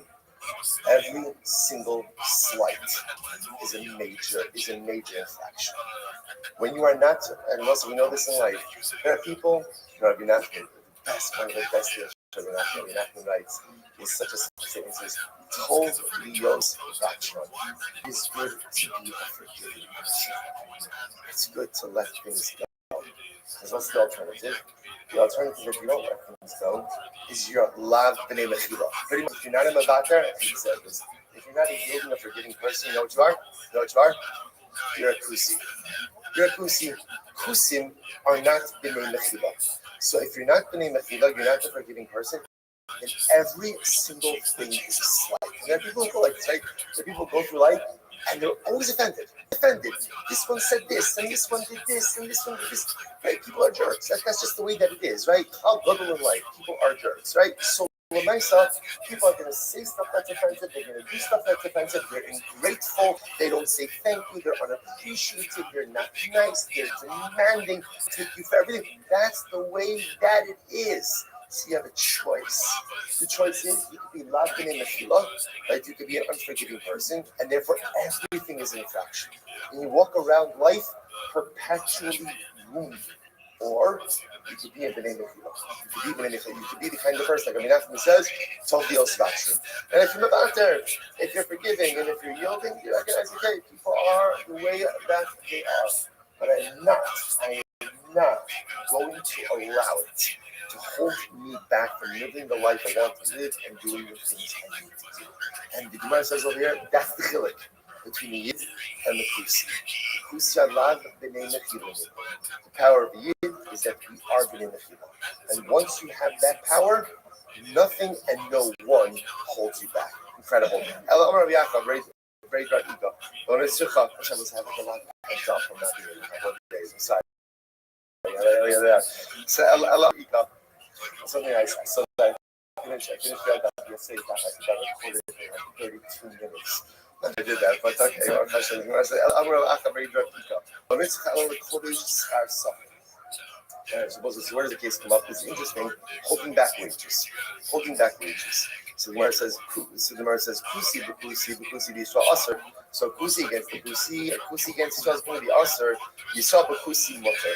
But Yisrael B'Kusi is Mutter. Can I also remember again? When you see this Mutter doesn't mean encouraged. Mutter just means that you can't prosecute it in a base game. Kiyotze be a fastar in my. So what would be the parallel case by Pastor? This is very interesting. The Ben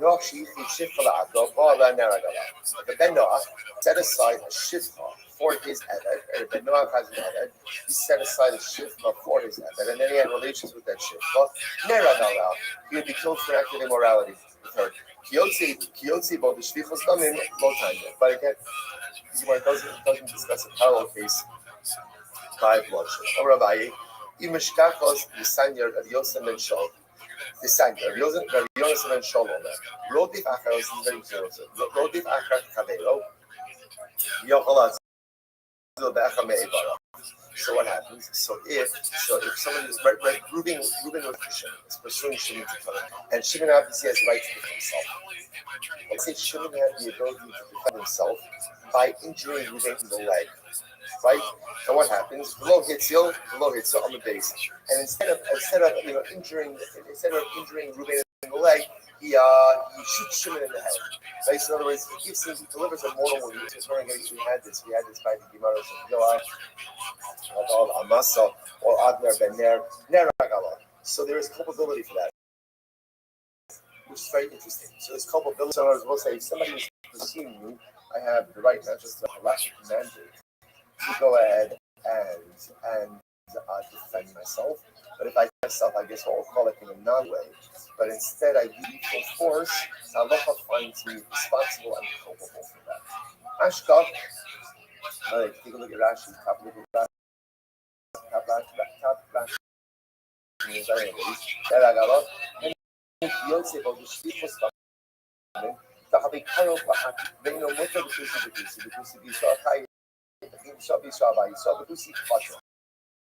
Fine.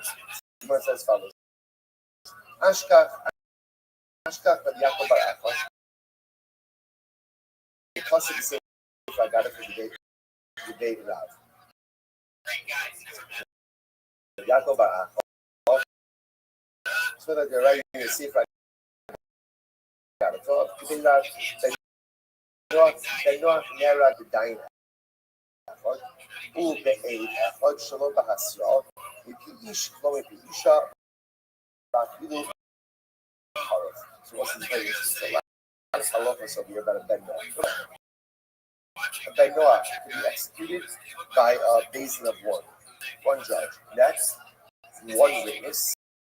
Number 3, without hasra. Number 4 is to be a man, right? And now this can even be related. After the karaf. So the Gemara says, "David is karaf." Which is going to be incredible. So a Ben Noach is responsible for aborting this. There's capital liability even for committing an abortion. So the big sister. We'll see that comes from. Rashi first short line in Rashi. Afalo obin hika as ha'isha. a man struck a woman and as a result she miscarried her pregnancy, Nara is liable for injuring the woman and also for aborting it, for causing the fetus. Shall actually is the Adira Ola. So Rashi's understanding of is that there is no liability up until the company. Right for capital purposes. In order to get a Ben Noah, that's what you do for aborting a fetus. So that was a lot of information just thrown away. Where do we know all of this? We don't have a Kahida. As the intent in actual state. So lots of steps over here. So the act of income actual session address Miyad Kokaya Adishanu, Miyad Adam, Miyad Mishpachis address so they're back to segregations. Listen to this. I will seek out the blood and the income natural session. Again, I will seek out the blood. I will seek out the blood for your life. I will seek out the blood. Usually the diamond capital. So you see from here, the capital case is by a Ben Noah, and you equivocated by even one judge. The way you get that one judge, edgeless. Edgeless. I will seek out, that's singular. So from here you see that Ben Noah equivocated by one judge. Miyad Kokaya, from every animal, Afidu Shilobasra. Animals that can get as so to again that Ben Noah every Shenu Umiyad Adam, I will seek it out even after Miyad Adam from the hand of a person singular, even 1/8. Even 1/8. Miyad each, like from the hand of a man, below Miyad each. So as much as it could be one female, that's to be a male, and just not a woman. Often, rather, I feel call it, even that one is which should be called a half hour woman.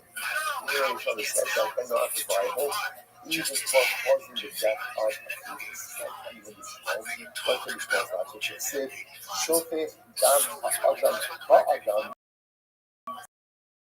Damo Yishaf. So what's this very interesting? The last thing here is one who spills the blood of man in man. That's how the concept literally translates. Shote Dam Ha'adam Ba'adam. Spill the blood of man in man, his blood will be spilled. So when it's a case of a man in a man, Avi Omer, Zaubar Shemai, that refers to a fetus in its mother. We see here that this culpability and liability that Ben Noah is causes the death of a fetus. It's kind of common. Now, the nation, the Omar, Hamisa Amur, Hamisa Amur, Noah, Eno Elo Bekala. So again, this is not the national study, or Karakama was not the national study. What is he responsible for? He uses responsibility in any kind of death. He mentions, but in Noah, it's always strangulation. So this is something we said before. Up until now, we've always had the principle that the death of Noah is silent, it's beheaded. So there's a kind of another school of thought. Another school of thought says, no, the death of Noah is strangulation. Now, where does he get that from? He's very interesting. The Shagi Menkai Ba'adam Asir is a drug. They took that Ba'adam at the end of the passage, and he's like, Zarish Ba'adam, Ba'adam, Dama Yisha. They will say, ultimately, again, there's person for Noah for violation of any one of these actions. So, how is he killed? Ba'adam, Dama Yisha. So, literally, again, in man, his blood is spilled. Jesus people some for other visible God. How is it ever a case of execution? The blood of the person remains inside of the person. Where do you have like that? So have you almost like kind of forms of death, the blood comes out, strangulation is the blood remains inside of the person. So what's the type of death where blood remains in the person? That's going to be strangulation. That's what I'm supposed to say, by the way, as you're keeping the tally of ongoing macrosin, interestingly enough, we thought like the one piece that everyone agreed on is that if they're not I'm sorry, we got excited with Adam. Now it turns out that that's not the interesting part, but what everyone does agree is Technology is going to have one uniform diet.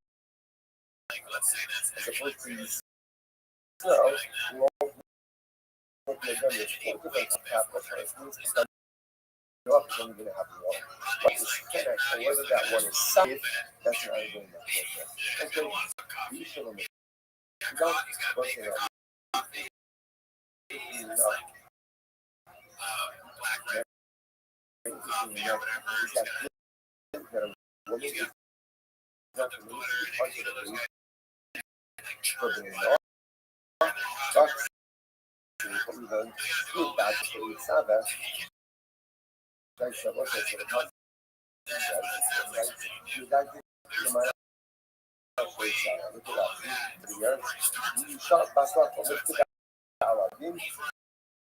So basal, when for the question of basal, when it's the concept ultimately again of creating legal systems, and they switch with women.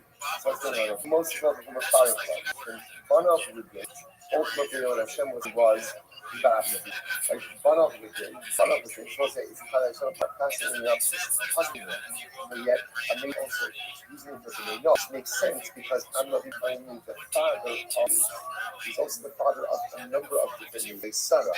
Right, that I'm not being remarried after the death of Saru, and he has all these other kids, right? All of these other nations. So those are all being no after the church. So it's fascinating. We are adopted, like adopted. Laman actually Saba as one of that's based on I know that Abraham will command his children, his offspring, Lasos, Tzedakah, amazing. But sons, men, those are the ones who are in charge of the judicial system. They sow, daughters, the living, with stuff.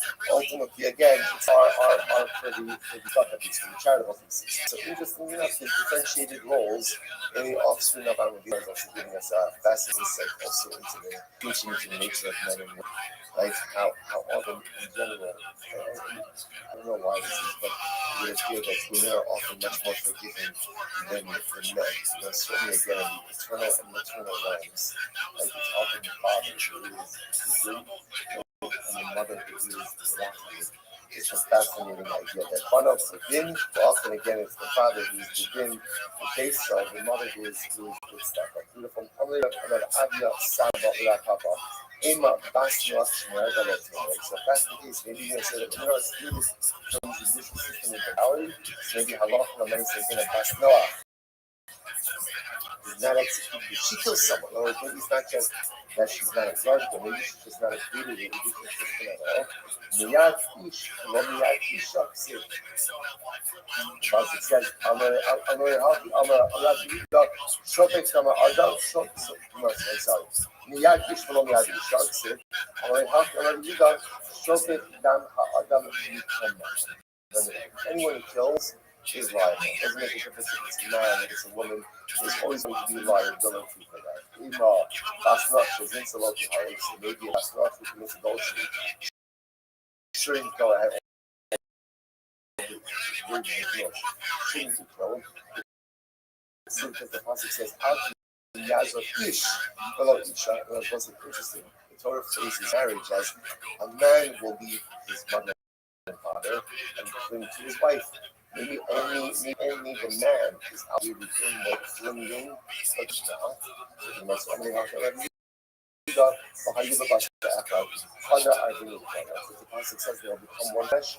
The Torah comes in equip the man, not committed to stray. So to the woman is not committed to stray. So now it's like Ish. My comment, right? Why does the Pasuk say Ish? You want to say nothing, right? Ish, the rabbis assume. Shem was foreign out Israel. To teach us ultimately comes to teach us. So what's the Gemara's point over here is Ish El Share is a real secret rule. Legal so the Torah uses the double option. Ish just said even if you say even Noah are obligated regarding our rights. Bahamel and Afka is the leader now. Here he also Afka Lemar. We'll say this goes back to our Russia beforehand. The pasuk Lemar, right by Advan Rishon. Zeg Gidarayos Hasam Ba'arayos Bidahu. Bahafa Ba'arayos Bidahu. So also this is very interesting. There, by Advan Rishon, it's talking about Arayos of Ben Noah with the Ben Noah. Here it's talking about Noah with a Jew. Both systems, right? Both forms of Arayos are going to be. To start over, we'll pick up the Hashem with this section tomorrow. What an incredible journey. And I will point out that tomorrow, the next day, we'll get to the halakha l'maisa, what actually comprises Shem Mitzvah Noah and what is liability. All right, have a great day, everyone. Good to see everyone.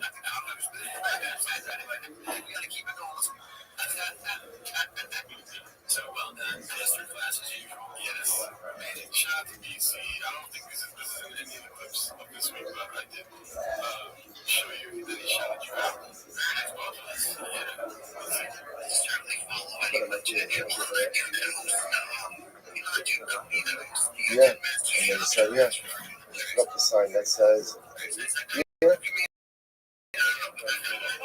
that's right. And it just has to be high enough that it should. Oh, where's the projector? On the table. Perfect. Yeah, and let's just put a sign on the door that says it says. Perfect. That's right. Yeah, I think that's better. But,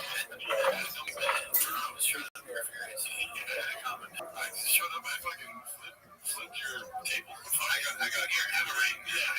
Rain contest and you know. That's why we have so many rains. You think these are the same rains every week? Oh, cool story, bro. And then we just make them look weird by accident every time. Right. Try to drink a rain. I go sleep in the morning. I put all these on my every time you ask me how the shit this morning. But it makes me special. So it's 15 seconds. I think. Sponsored and also show sponsors to this their next like description of the podcast as well as the YouTube channel to track everyone who's like going to the last email. Everything that come up. So it's always a charge for the third hostages. That's the whole situation. As my dad, we are beginning on a new dog days after new dog days. I would get nothing. It's not on the new days. 55.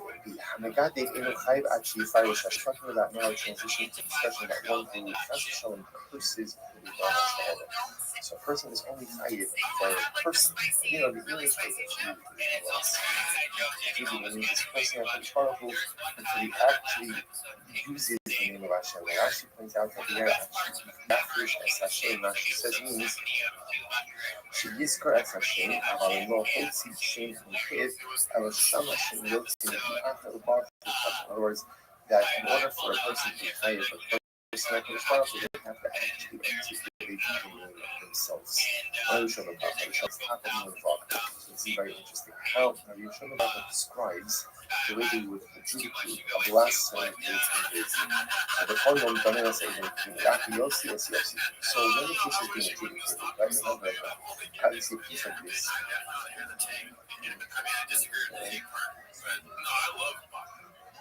It's like this adjudicated based on testimony. So what's going to happen? Witness is going to come in. You're going to say, Lisa, Ruben, testimony generally requires an actual retelling of actual events as they occur. We don't want the actual retelling of events because we don't want witnesses actually articulating the cursing or the blasphemy of Hashem's name. So instead, what we do is we employ a kingdom like a nickname. So in other words, instead of saying that Ruben said Hashem should curse Hashem, you use it nickname. Yaki Yossi. That's Yossi. Yossi, which again, Michelle comes out, Yossi is used because it's 4 letters. Right? Like Yud Vav Yossi is Yud Vav, son of Yud. So Yossi should go and strike Yossi. Now we're going to see by the way that the formulation of Megadi last week is we'll see the story. This is developed, but the person just says, person is Hashem. That lesson. Because the way blasphemy takes point is Hashem should curse Hashem. That's why that's the lesson word. So that's the subject. So if you ask the high priest to proceed, you don't actually articulate the other. Instead of you or anything, so he says, here's my husband. Well, I'm accumulating at a motion consulting. Once the date decision that Ruben is guilty, if the witnesses were never explicit in their testimony, so much as we wanted to avoid explicitity. What up, baby? Find him guilty, to actually hear from the witnesses what Ruben. How you living, fan? How do we do this? I will say that open the first. We tell everybody to go for it, big. To show them go for it. Yes, the more senior of the two. I'm answering you, dude. What did you do? Hear me? But I know that at this point, the witness actually shares explicit curse uttered by the when the is only now at Ryan, they stand up, they tear the clothing, Loma Achim. And not go ahead and Hashem Omer Ani Kamahu, like the second reading says, first one says, Shlishat Ani Kamahu. The third reading also agrees as well. See if you can get away with the, you can get away with the pirates. This testimony is from the court had seen the witness say explicitly. We thought that the other witnesses did not say it explicitly as well. We can confirm that they indeed heard the same thing. So you want to cut off actually by shame and the shame that you had. Interestingly enough, the way that this blasphemy, the way that this cursing of Hashem takes place is one curses the name of Hashem with Hashem. Hashem should curse Hashem. So where do you know that from? How do we know that from Shmuel? Shmuel says that was called the no gave shame, the no called shame Yomus. So it's interesting because the passage you want to putting over here is no gave shame Hashem, most of us. Now the one no cases. The name of Hashem, well done. A goal called get as well, knock about shame to us. Again, you curse it, and Hashem will be rejected. So these two expressions of cursing. So here the Gemara says, and curse the name of Hashem with the name of Hashem. Hashem should curse Hashem. You might I know this not I didn't know that no giving means to curse. It said my whole go cover there. So this is actually this problem spell. So again, no matter how much money Paula gave, how many resources Paula gave, so essentially what do you got for me? God doesn't want people to be cursed, and they're not going to be cursed. That's why it's now. A lot of self comes from here. Alex Kala, the email, Mibras, Yoki doesn't mean to curse or graduate. Again, Yoki actually means you like to go ahead and let's say take a knife, pierce it into the name of Hashem, you didn't say that. That's how that's it. You must have hit it, and you call for the Dalto. I was thinking about you call means to make a hole. That will have a comment. That's both sides of the national gave them. This message, no, but you know, shame the shame of the laka. Here's the difference. The difference, remember again, in the original is it says the not called shame. Out of two mentions of the name of Hashem. So somehow this argument must include the name of Hashem. Now, you're a priest of the name, priest of the name of Hashem, but it's also they look at one explanation and it's a Boston. So maybe two names of God, one on top of the other, piercing the both of the night simultaneously. That's how we know people opposing of people. That's one after piercing. The Ima, the Chayit Shema from this. You wrote the name of Hashem on the tip of the night. Another name of Hashem. He's erasing the name of Hashem, not the name of Hashem. First one says, no, he's erasing the name of Hashem. Who Farfa the Sakino who the Kabasa. It's not the name of Hashem, it's not the name of Hashem. That's the reason why Hashem is God again is tonight. That's the strong name of Hashem. Ema Perusha Shmei.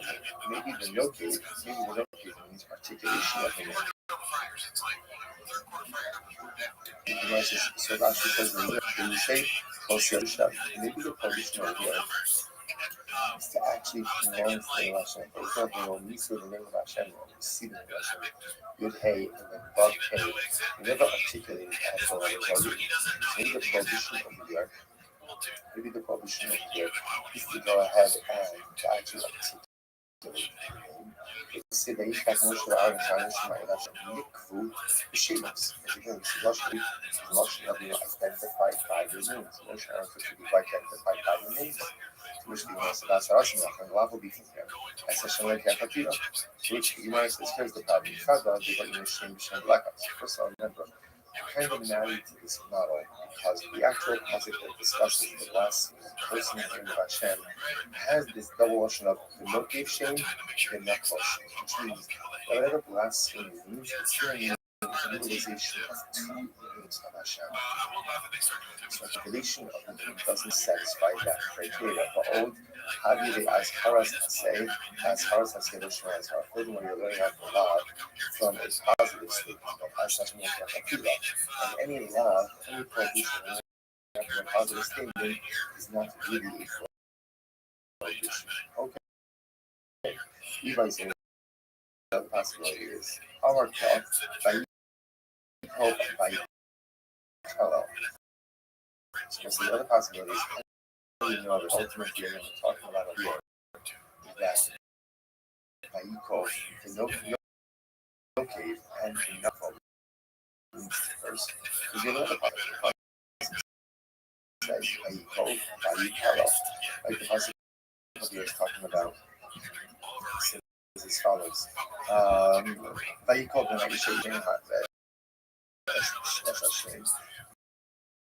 By hello by a view also Moshe shame. So I was talking about over here, quoting the actual story in the part of the Torah. So isn't that right? We got up and cursed like this part of it.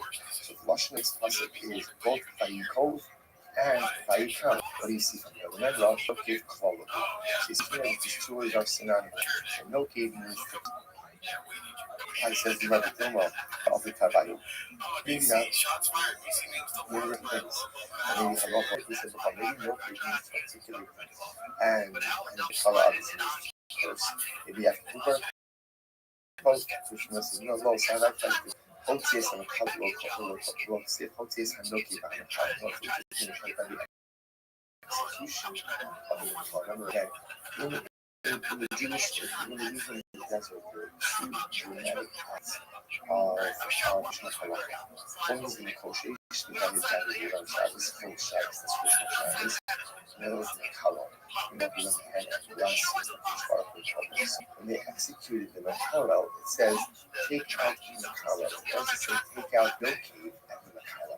You see from here the fact that it was close to the Makalo indicates to us it's both meaning ultimately summing up.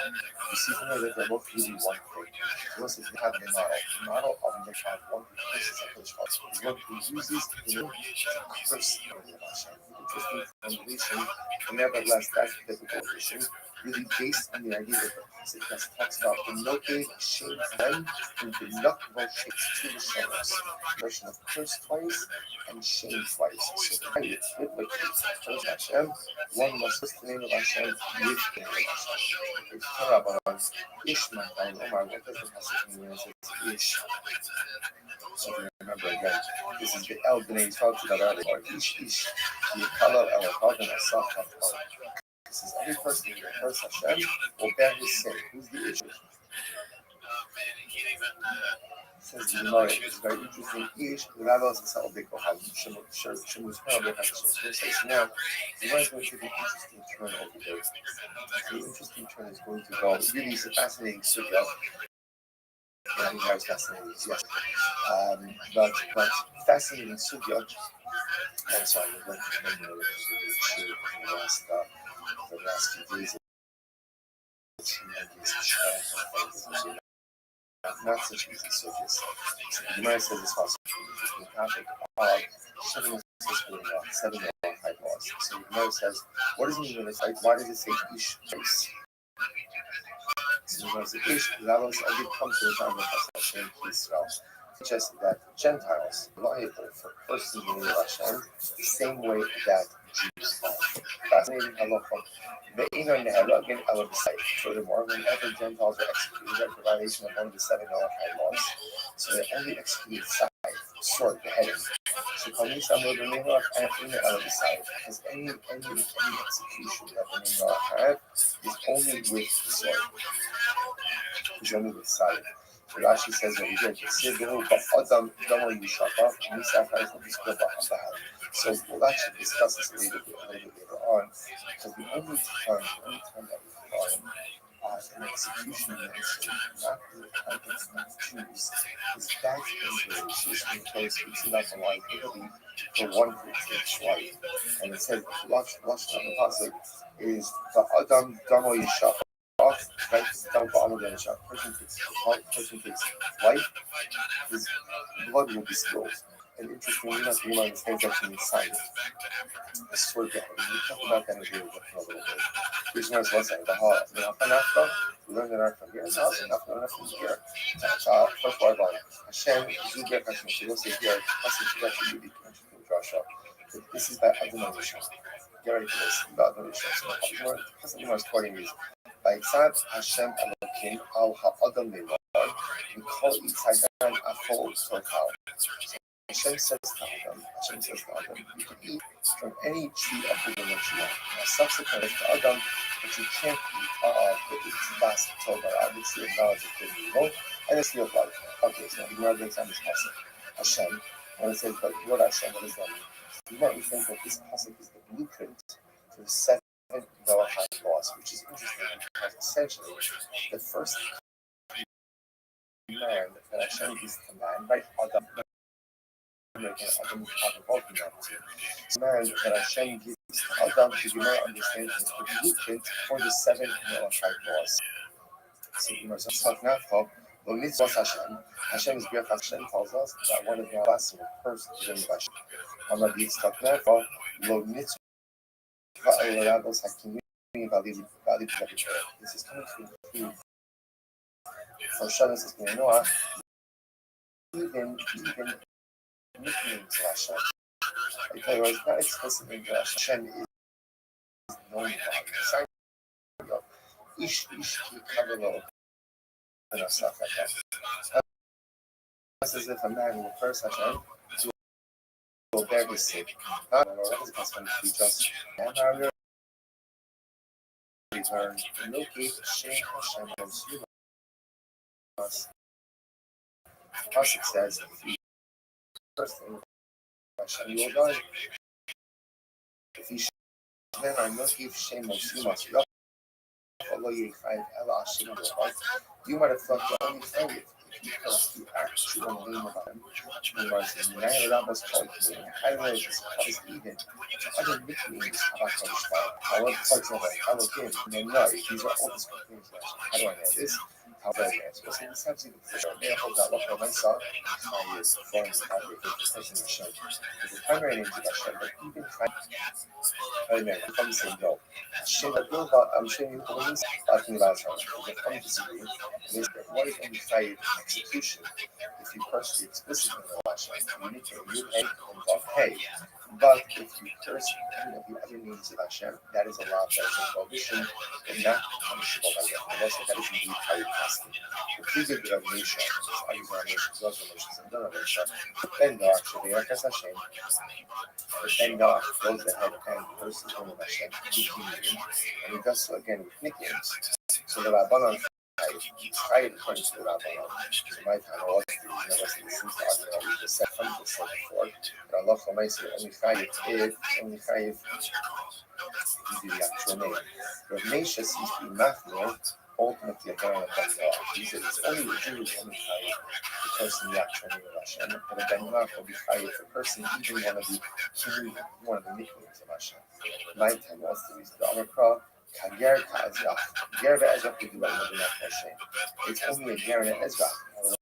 Right? About those who is only Jews, right? And a convert who are finding if they curse the specific name of Hashem. About Obe Kochad Makil Bikini. Obe Kochad is going to be fight for blasphemy, even if he uses one of the descriptive or nicknames of HaKadosh Baruch Hu. Very interesting. So also it's a fundamental matter. Yes. So on the one hand, is machlokas in general Jews. Are Jews chayiv if they curse a nickname or a secondary name? So that the Gemara says yes, the Chacham say no. And then interestingly enough, Rav Meisha comes along. Rav Meisha says a Jew will only be chayiv if he curses the primary name of Hashem, but then Noah will be chayiv even if he curses one of these secondary names of Hashem. Very interesting. There, I could get Kazakh my other way. What does every Mary do with this phrase Kazakh Kazakh? So which the Gemara says, my other way. Gerva Ezrak Skila, that's just say Gerna Ezrak Skila. About only the Chacham will be executed ultimately again by a slave. So I would have thought, however, Israel, I would have thought that since the Chacham, right, or B'nai Noah, are included in the prohibition of blasphemy, that they should get the same death penalty as a Jew, i.e. Skila, much more know that whenever a Ben Noah is executed for some transgression, he always receives sight. The Yitzchak Nachbalim Dvarim, Haiti Gerkezrach Malavim.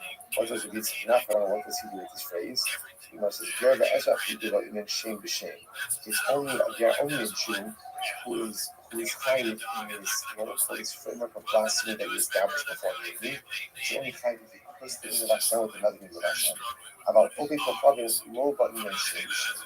And again, if Obi Kofavim, even if he just curses the name of Hashem, doesn't do shame b'shame, doesn't use the name to curse the name, he curses the Torah as well. Incredible. Ish, what is it? Why the phrase ish? The Torah ultimately, again, the Torah is just describing the halacha the way that people speak.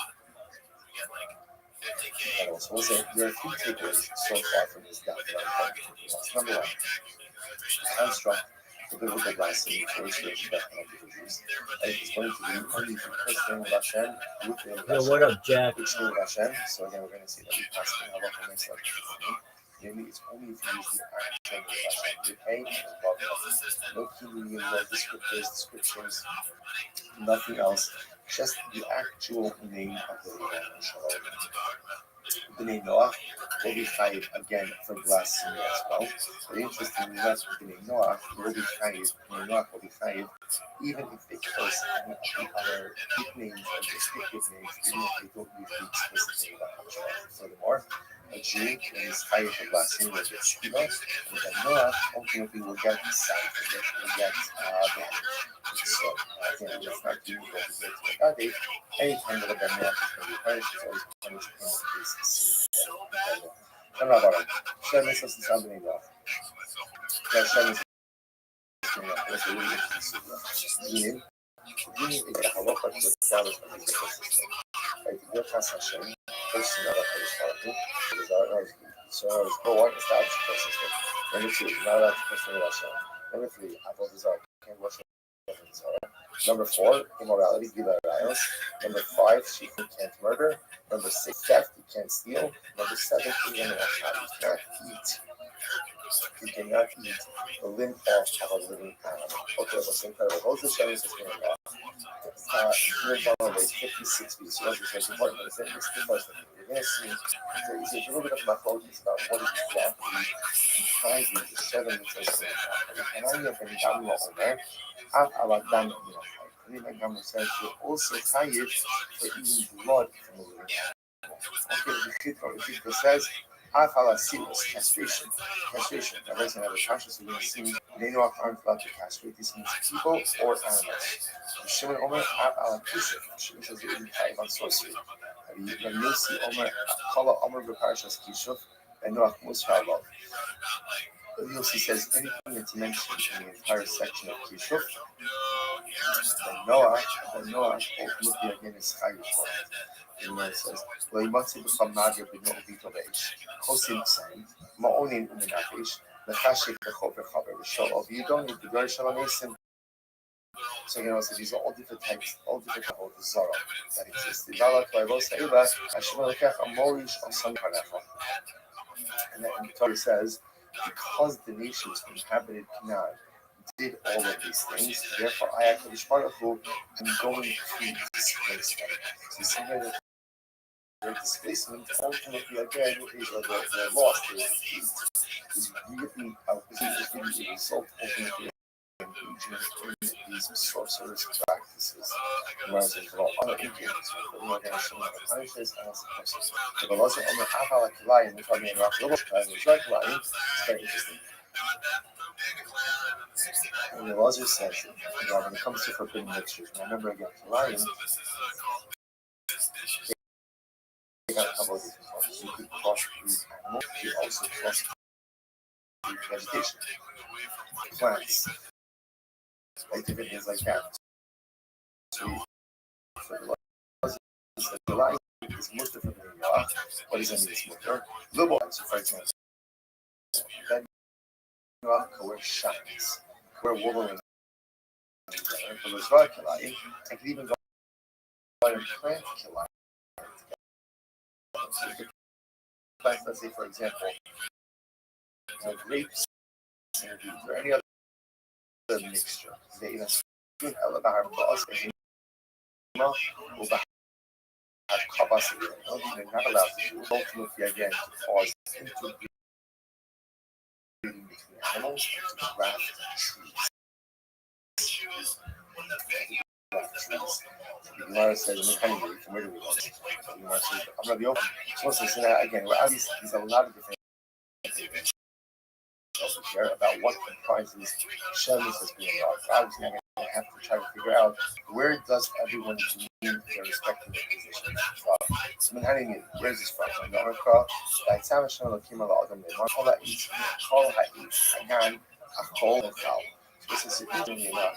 This is it would appear that all quoting this is possible. The Shem Noah comes from the original command of Hashem Mitzvah. Hashem gave the first mitzvah Hashem gives to humanity. And during this to be a blueprint, this was Noah. So, for example, so Vayitzav, this first obligation to have a vicious system. Omer Hashem, what is Hashem? This refers to blessing. And then you can't curse Hashem. Omer Hashem Hashem Moses Elohim. What is Elohim? Well, let's go up. This refers to the prohibition against idolatry. Elohim Adam. Again, it's just dissecting the puzzle. On man, Omer Shoveh Dam Adam Lemor saying, Zegmer Lemor Ein Shalach Ish Estishto V'Halcha Meito V'Haisam Ish Acher. So as I said, the first thing that Gemara is doing is Gemara is seeing that each of these words represent the halacha, and showing how this word shows up later on the Torah in the context of this particular halacha. Incredible. Gemara says, "You call it tzadkan, you eat from all the trees, below gets not from theft." So that's theft. A whole tofal you could eat below eating in a time. But you can't take balloon from a living animal. Just what Yitzchak was the third white one. When Yitzchak came along, he actually understood this in the opposite way. By Yitzchak, balloon was a command. This is the first idolatry. Idolatry, like Elohim, this refers to the judicial system. So this time Elohim beginning, I understand that the judicial system, that Elohim, the judicial system is said, the Mikra Balabais Ela Elohim. Because again, the Pasuk itself, when speaking about a treaty case, says that the Balabais, the leaders, will come before the Elohim. Now, in this case, Elohim actually needs to judge it. The reference to Ela, by Tzad, Zuav, Bizarre, by Tzad, this the Mitzvah Mitzvah our Sodom Mahagnagar. I should see this in Subahem. So one says, we departed from the path, and I did that. So again, this represents admonition against the whole result. And it quickly that idea is by the golden path. It quickly sees over here that Terah is also referred to. I'm sorry, by actually to use the path that I command him. So command will be reference to theology. The Chadamar, us, the Chadamar, the other thing quotes the pasuk here from Hosea. Ashuk Ephraim Tzutz Mishpat Yovil Halaf Achad. So once again, you see the same Lashon Holet Achad. It's not representing that body in the so what's evolution?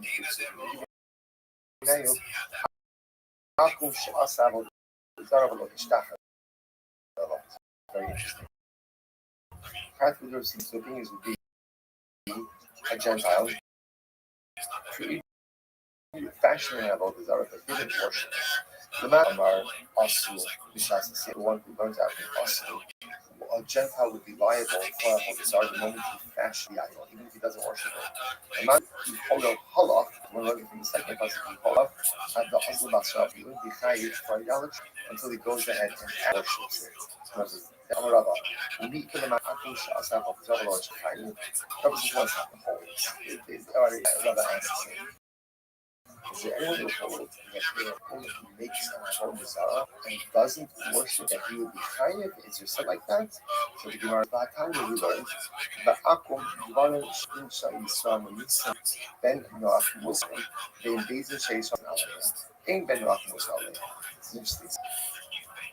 Turn up, right? When determining the legal liability of a Gentile, the way it works is like this. Would write the Jewish people would execute a Jew for, then Noach is also on right warrant for. In other words, he would also be liable for that action. But would also not be held liable for that. What does this come to exclude? The following case, Akum who made an avodah zarah, but did not bow down to it. He didn't bow down to it. So what do you do in a situation like this one? So here's a public case. Right? If a Jew,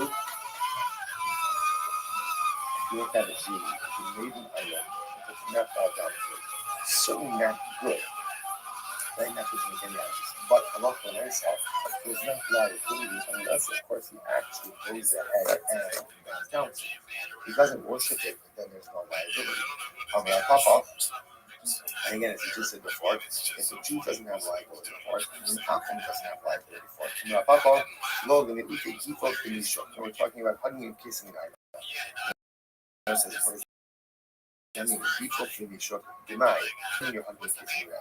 Even if you gotta go back to if normally to worship together was not being kissing, and you're like everybody's liable for that. Hello, then you should look at that.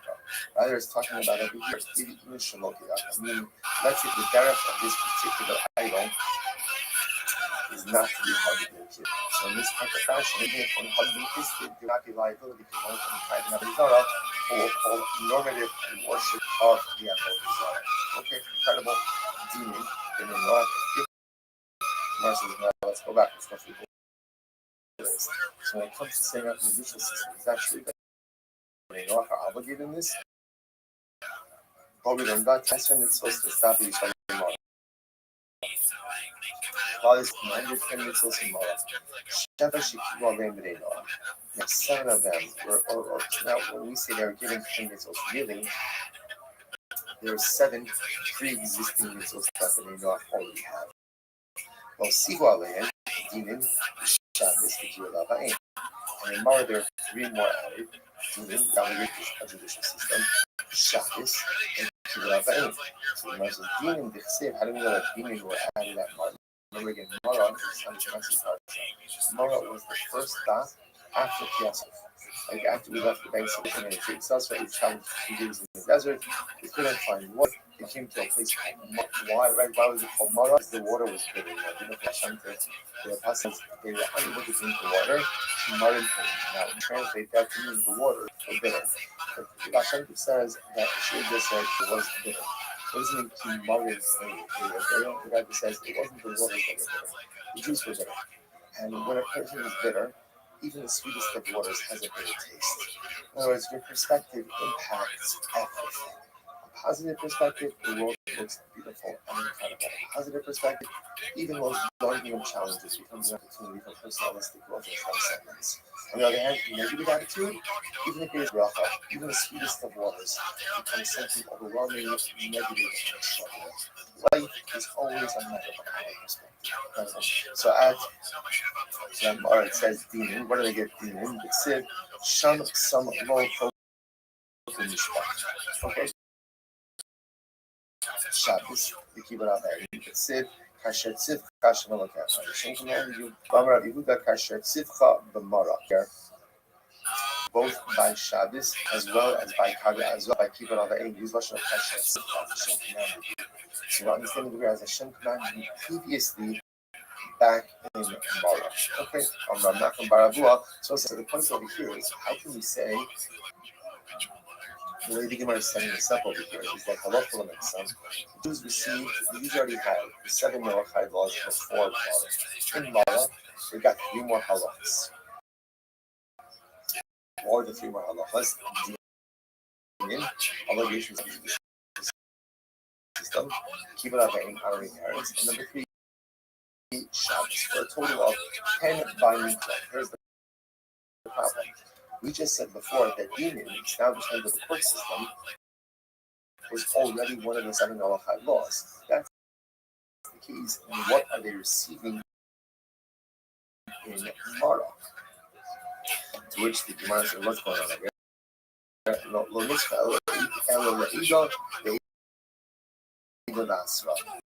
So in Mara, what they got were more legal details. When I saw you went to right, in the concept of it says in the concept of Hasra. So in other words, there was a concept of establishing a system that was always known as law. But the details of it, right, the specific framework that was given at Mara'i, Maibaho Sifu Alayhim.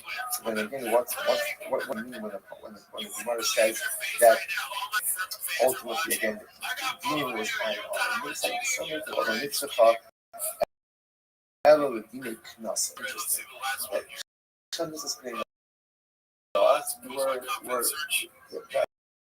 standing in the legal system was for normative law.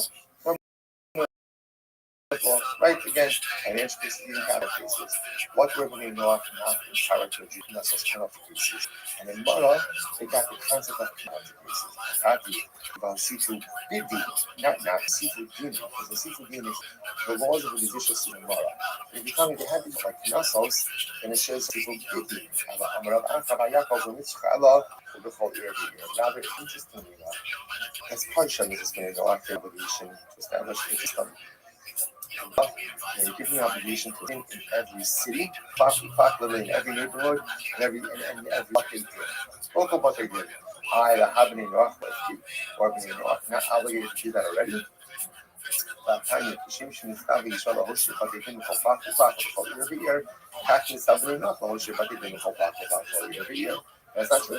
The Gemara says the same way that Jews are obligated to go ahead and make bakadin in every city and in every locale, every city. So to bring up Amarava, high Hana, the national, the market, dash the ayot. Right? So this Hana has a different opinion as to what the Shalom system in Noah was.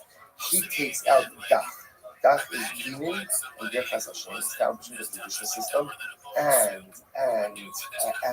blasphemy, and instead he adds in Sach, which is Silus, castration, and Chaf for Kilai. So this Tanakh has a different opinion as to what comprised the original Shabbos that's going on. And he actually holds that the establishment of the judicial system was not part of the original sin.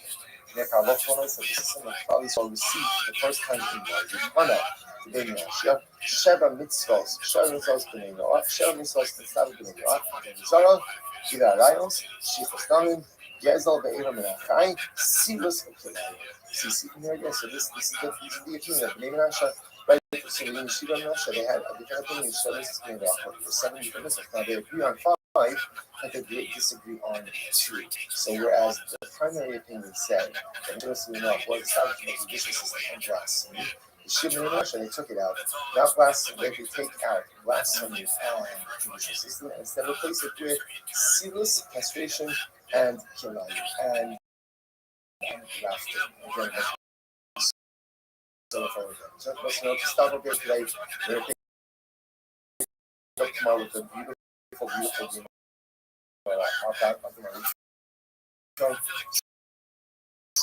Sorry again that I wasn't with you in person today. Sorry for the last minute cancellation that's coming up a lot here.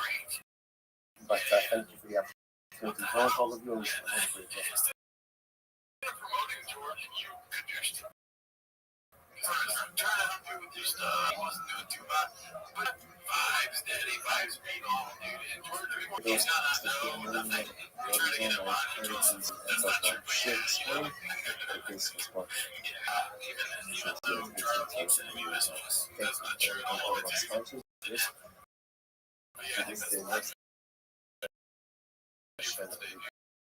Description channel. Everyone last time all of them Shabbos time on your families in the so it's public time so we should have has to be successful. So this process is called Samagadi. We are beginning a new block based on the the commissioner on Nick and Gage 55 apiece. I mean, that gave five actually five Hashem. Talking about now transition to discussion about one who has a shot. So person is only fired for person. You know, the English uses the name of Hashem. It turns out that here actually refuge as Hashem actually means she used her as Hashem, אבל לא הוציא שם מפיו, אבל שם השם יוצא מפיו ולא תפחת. In other words, that in order for a person to be tired from person that comes from, they have to actually articulate the name themselves. When we show the Kappa says, half of them involved. This is very interesting. How Yeshua Kappa describes the way they would adjudicate a blasphemy against them. So the whole Yom Kippur is like, Yaki Yossi is Yossi. So when the case is being adjudicated, right, remember that, obviously things like this.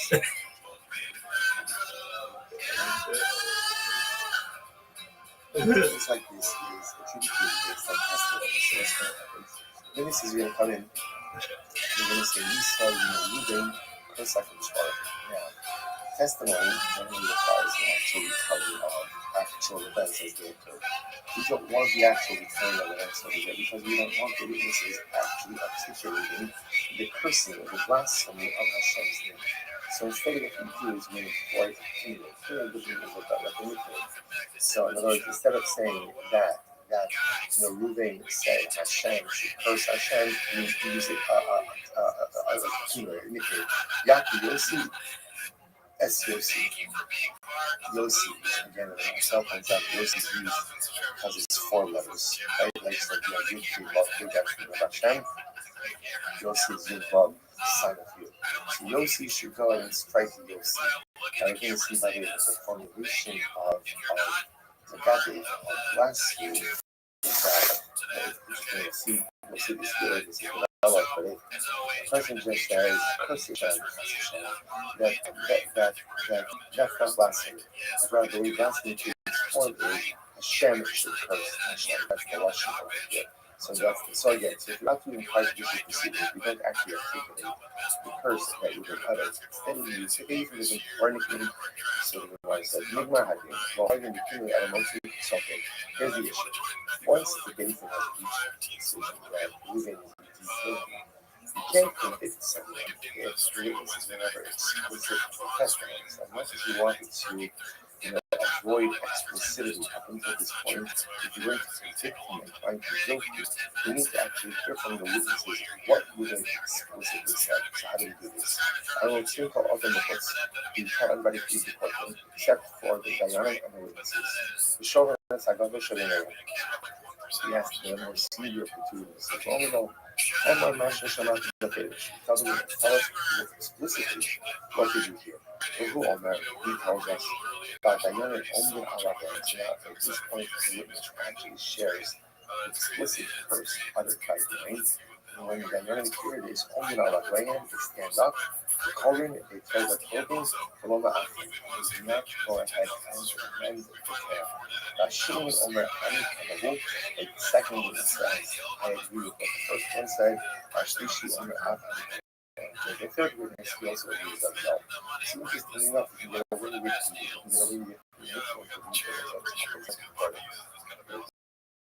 the reason wants to actually ask it. If you heard it, you require exclusive testimony from the witnesses.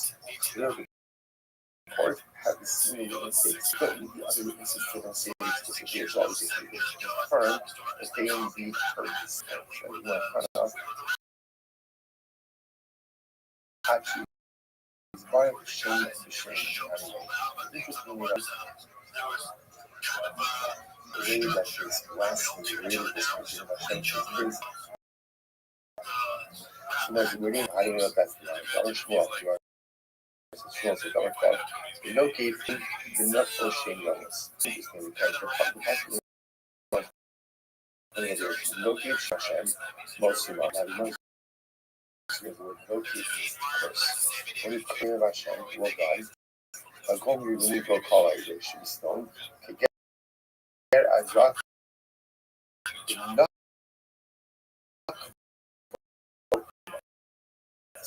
again, maybe you'll be that. So there's two expressions of person. Again, the Gemara says,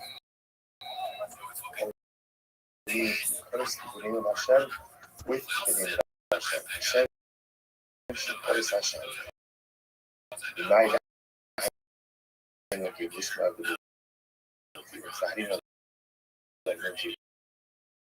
curse. It said, not hold, will cover. This is actually by Philip, right? Again, it's trying to fun spell. So again, no matter how much money qualification, I mean, how many resources qualification. So essentially, we got to God doesn't want people first, they're not going to be first. So that's not a lot of self-consumption. The email, maybe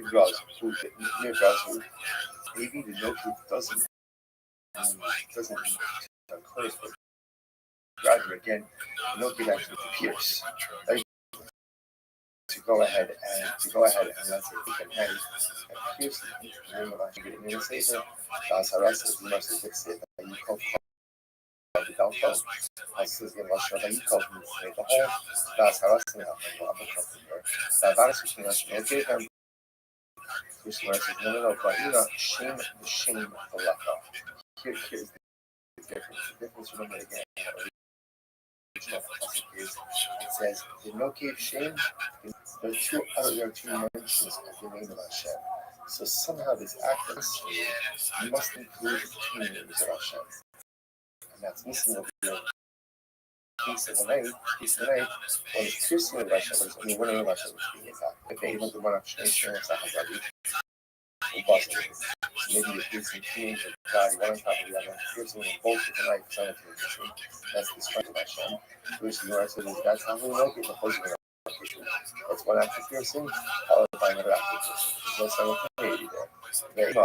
The Chayik Shema, who calls them up. So maybe this maybe the name of Hashem then took that company and changed it to another name of Hashem. So he's erasing the name of Hashem is not the name of Hashem. Which says, no, it's not erasing the name of Hashem. Who first like it's actually also. It's not the name of Hashem that's it. It's not the name of Hashem like Hashem is. Again, it's the name. That's the name. Ema Perushman. Maybe the milk means particularly. So that he says the word is to actually pronounce it. For example, when you say the name of Hashem, or receiving Hashem, mid hay and then bug hay, particularly as the letters are written. Maybe the additional here is to go ahead and to actually articulate. Today, Moshe Arnhem and election Nikvu, Russian identified by the names, now to be identified by the names.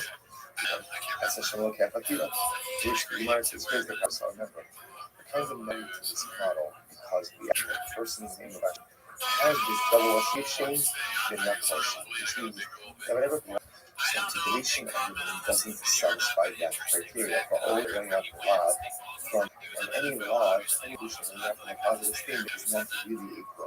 Okay, Levi saying that is our cross, and we call by Torah. So the other possibility is how do you know that ultimately we're talking about over here that Bayikov and Nakov means Bayikov, Bayikara.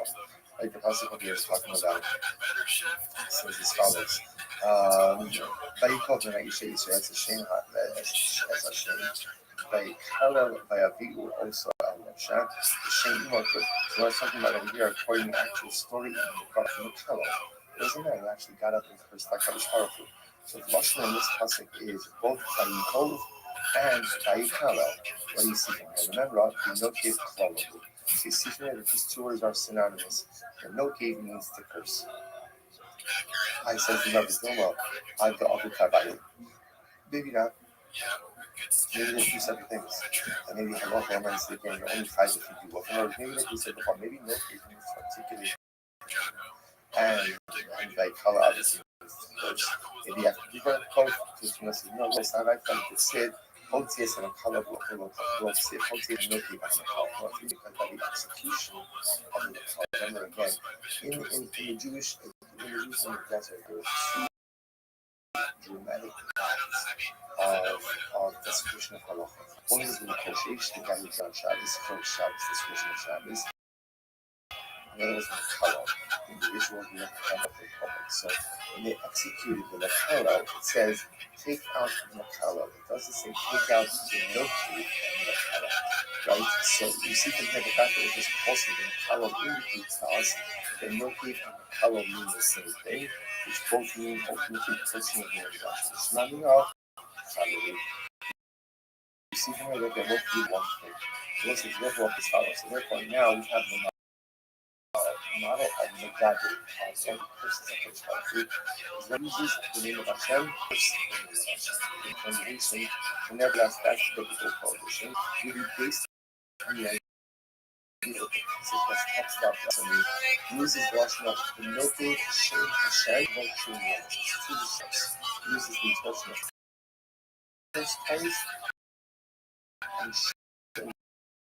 So here we see that in order to be cited biblically the person in the name of Hashem, one must first name of Hashem with the name of Hashem. It's Taravan, Ish Makai, Omar, what does the passage Ish? So to remember that earlier, Ish, Kala, Alavavan, Asaf, any person that knows Hashem will bear his sin. Who's not following it? Lava is a big problem. Some is probably the interesting thing is when really is a fascinating sugya. Yeah, you guys know. But fascinating sugya. And sorry, we're going to keep it the last few days. Not such easy sugyas. So the Gemara says this also really transition to the topic of Shimon and Sisman, 7 or 5. So the Gemara says, what does it mean? It says ish ish. Right? Why does it say ish twice? So the Gemara says ish, it's all good. Teach us that Gentiles are the first to believe Hashem the same way that Jews are. Fascinating how look. The Inner Nehera, then I will decide. Furthermore, whenever Gentiles are executed, that's a violation of one of the 7 Noachide laws. So they only decide, sword, the heading. Shekami Samuel the Nehera and Inner Ella decide. Because any execution that bad is only the sword. Is only the side. So Rashi says over here, Adam Damo Yishapa, so we'll actually discuss this a little bit later on, because the only time that we find an execution mentioned, that's in the context of Jews, is back in the issues when it comes to like a liability for one who takes life. And it says, last of the passage is Adam Damo Yishapa. Right, person takes life, his blood will be spilled. And interestingly enough, the Gemara says that to Messiah. The story of we'll talk about that in a little bit. This one is what's saying, Baha, we learn that I'm here. No, it's enough. We learn from here. First word line. Hashem, Zuber, Hashem. So we'll say here, Hashem, actually really interesting Joshua. This is by Adonai. Get ready for this. Adonai. So the Gemara's quoting is, Vayitzav Hashem Elokim al ha'adam lemar v'chol yitzayan achol tochal. So Hashem says to Adam, you can eat from any tree of the garden that you want. And subsequently, Hashem says to Adam that you can't eat of the das Torah, the tree of knowledge of good and evil, and the tree of life. Okay, so the Gemara brings on this pasuk. Hashem, and it says the word Hashem, what does that mean?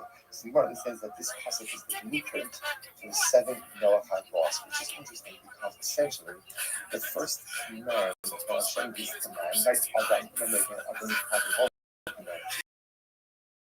so the first command that Hashem gives to Adam, the Gemara understands is the blueprint for the 7 Noachide. So the Gemara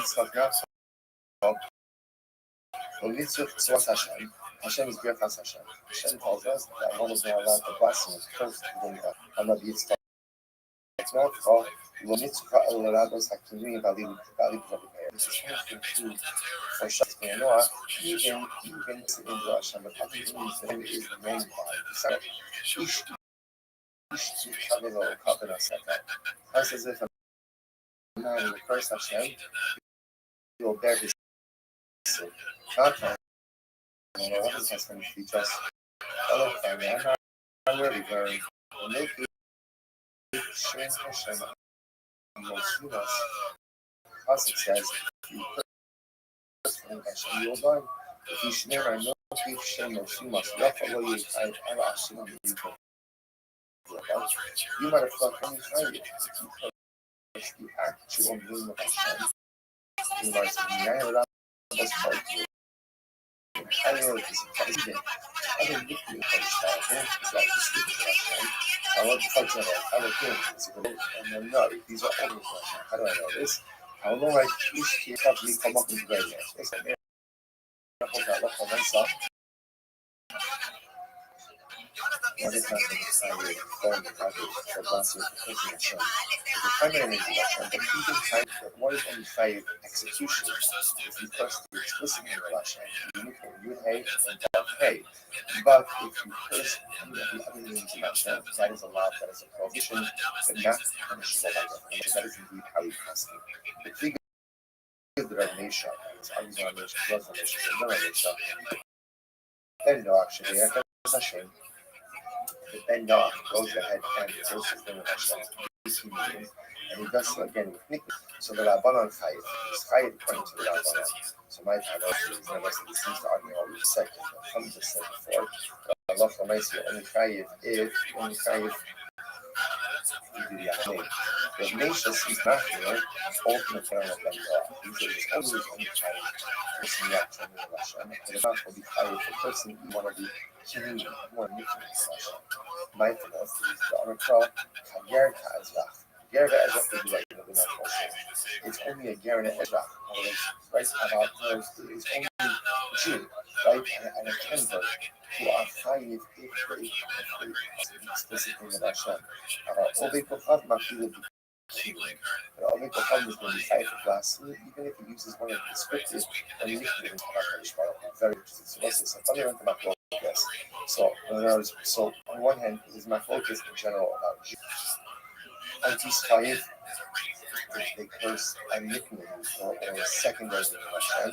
So that's what the Meir says, yes, it's a fine sin, no. And then interestingly enough, when Mesha comes along, and Mesha says, Jew will only be chayiv if he curses the primary name of Hashem, but Ben Noach will be chayiv even if he curses one of these secondary names of Hashem. Very interesting there. Hi, Kager Ka'ezrach, my other. What does the Meir do with this phrase, Kager Ka'ezrach? So the Gemara says, my other, right? Ger ve'ezrach b'skila, instead of ger ve'ezrach b'skila, only kochav b'sayim. Kochav will be executed working with this. Chadai, I would have thought, all of this, Rabu, I would have thought that since maybe only Kochav, that is what the name Noah, are included in the prohibition of blasphemy, because you get the same definition as a Jew, i.e. skila. Whenever a Ben Noach is executed for some transgression, he always receives sayif. Yitzchak Nafkalim Rabbanon, Haiki Gerkezrach, Ma'amalei. What does Yitzchak Nafkalim Rabbanon, what does he do with this phrase? He says, Ger ve'ezrach u'ju ba'inen shame b'shem. It's only a Ger, only a Jew who is chayiv in this, what we call this framework of blasphemy that we established before Nuni, which only chayiv if you curse the name of Hashem with another name of Hashem. About Obi Kochavim, lo ba'inen shame b'shem. And again, if an Obi Kochavim, even if he just curses the name of Hashem, doesn't do shame b'shem, doesn't use the name to curse the name, he's going to be chayiv as well. Incredible. Ish, what is it? Why the phrase ish? You refer that to Rosh Hashanah. Ultimately, again, the Torah is just espousing the halacha the way that people speak. And so listen, there are two things so far from this background. That's number one. Construct the biblical blasphemy for which the expression of the Jews. Like it's going to be only the first name of Hashem, with which name of Hashem, so then we're going to say that we pass in halacha makes like and you only to use the actual awesome. You pay and above that. What do you mean? The scriptures, nothing else, just the actual name of the name. The name Noah will be chayiv again for blasphemy as well. But interestingly enough, the name Noah will be chayiv, and Noah will be chayiv even if we curse any of the other nicknames or descriptive names, even if we don't be explicitly enough. Furthermore, a Jew is chayiv for blasphemy will get skila, and then Noah Noah ultimately will get sight, will get destroyed. Again, that's not being able to go to the body. Anytime that a Ben Noah is going to be punished, it's always punished in his sin. No, no, no. Shem is a sustainable way. Now, Shem is a thing that was really interesting. Meaning, a lot of the flowers of the system. Or the Gita Hashem, first thing that I first have a result. So, number one is the African system. Number two, now that's Krishna Russia. Number three, have a result. And what's the result? Number four, immorality, give alliance. Number five, sheep stomach can't murder. Number six, gezel, theft, you can't steal. Number seven, even in a high, you cannot eat. You cannot eat the limb off of a living animal. Okay, let's try all the Chinese is going on. It's no far away, it's 56 weeks. So it's hard to understand this. We're going to see a little bit of my thought. Why do the seven is going to and I get them down over. Half a lot. Meaning one says we also tie it for even blood coming in. Okay, the fifth one, it says half a lot serious castration. Castration. I also have a conscious scene. They know aren't allowed to castrate these people or animals. You show Homer on Kishu. She says 85 on source. Then you'll see Homer color Homer the Parashas Kishu and Noah most powerful. You'll see says anything that's mentioned in the entire section of Kishu Noah, then Noah will be again is fighting for it. The Gemara says, "Lo yimacham nave b'no b'nko be'ish chosim tzanim ma'onish mechashik b'chol be'ish." Of you don't need the Gershon. So Gemara says, "These are all different types of valak." By Los Eva, Shlomo Kach Amorish Osanaha. Torah says, "Because Average now did all of these things, therefore he displaced them." See from here with their displacement, ultimately again, is what they're lost. They're is really the result ultimately of their engagement in this. Well, Anash and influence, but we're going to show you the punishes on us. So the lesson Omer Ahalak Lion, which I'm not lying, it's very interesting. And the Lazar says that they got a couple of different things. You could cross animals, you could also cross vegetation, plants, and different things like that. Lion is mutter for being what is in this mutter? Bush plants, for example, then shines.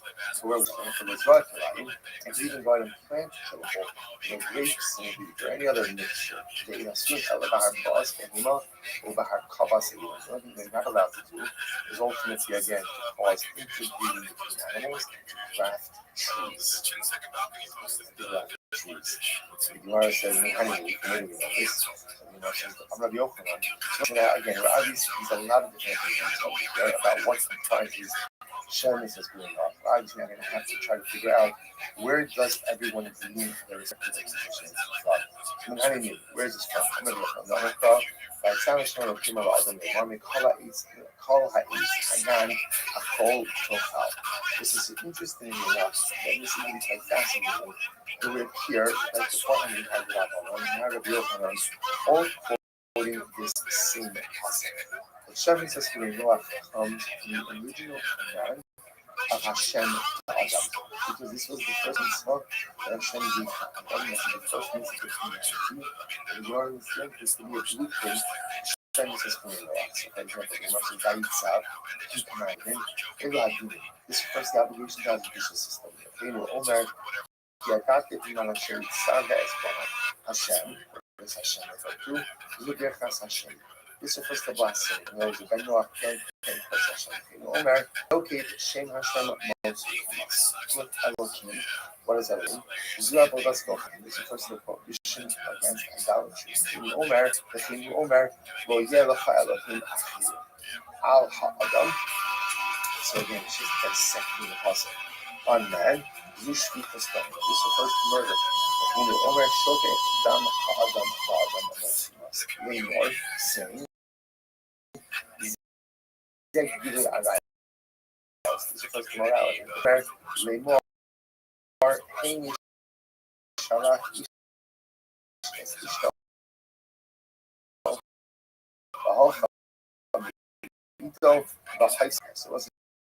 So just what the Gemara is doing is the Gemara is saying that each of these words represent a different halacha, and it's showing how this word shows up later on in the Torah in the context of this particular halacha. In parallel, we call it Tzaghan. We call it Tzaghan. We eat all the trees. Below the not theft. That's theft. Also, foul. You can eat. But what if you have time? But you can't take the wind from a living animal. Just what he's stuck was a third wide line. But he's stuck in a long time. Just put this in the opposite way. Sad, the Lima says he commanded. So this is the first idolatry. Idolatry. Like the other king, this other kings who didn't. I understand that judicial system is a state. Because again, the pasuk itself, when speaking about a treaty being a case, says that the Balabai is the leaders before the Elohim, in this case, Elohim actually the judges. The breakfast was as well. Hello, back to Abu Zara, my master. Happens Abu Zara. It's the Ragitz he had our sorrow, my heaven, and I should see this Asuba. So one says, he departed from the path. So again, this represents an admonition against the Avodah Zarah. By the Eagle, by the Cat. So Derech is also referred by the Ashotzi's command. So command reference to theology. The other opinion quotes the pasuk here. So once again, you see the same word Achad Sav representing Avodah Zarah. My bad. So what's that? There's some fruits you can make it an It's very interesting. The thing is to be a Gentile, even standing about the Zarah that didn't worship. The man that Amar also Mishasasi Matayev, so according to the one who learned that from also, a Gentile would be liable for the Zarah the moment he fashions the idol, even if he worship it.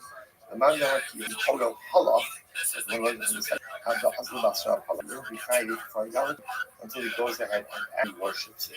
No, that doesn't make sense. Amar Rava, because the man that Amar Akul Shakal, Zarah Lord Shakal, Lord Chayiv, purposes was no. Rava asks, is there anyone who makes an avodah zarah and doesn't worship it that he would be chayiv? Is there such a thing like that? Gemara says, "Va'atanu we learned, Chayiv learned."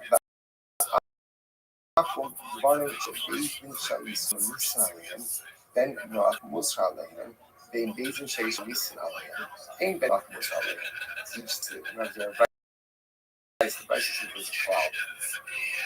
When it comes to when determining the legal liability of an Akhish Gentile, the way it works is like this, right? Anything that a Beis of Israel, or right, the Jewish Beis would execute a Jew for, a Ben is also on right warrant for. In other words, he would also be liable for that. Right? However, again, if Beis of Israel comes to an infraction, then a Ben Noach would also not be held liable. The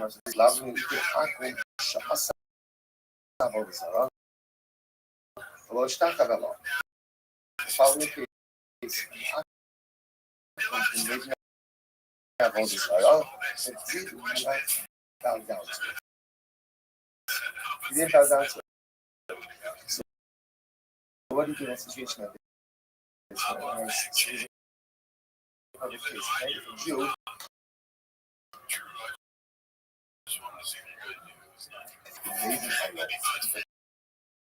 bow down to it.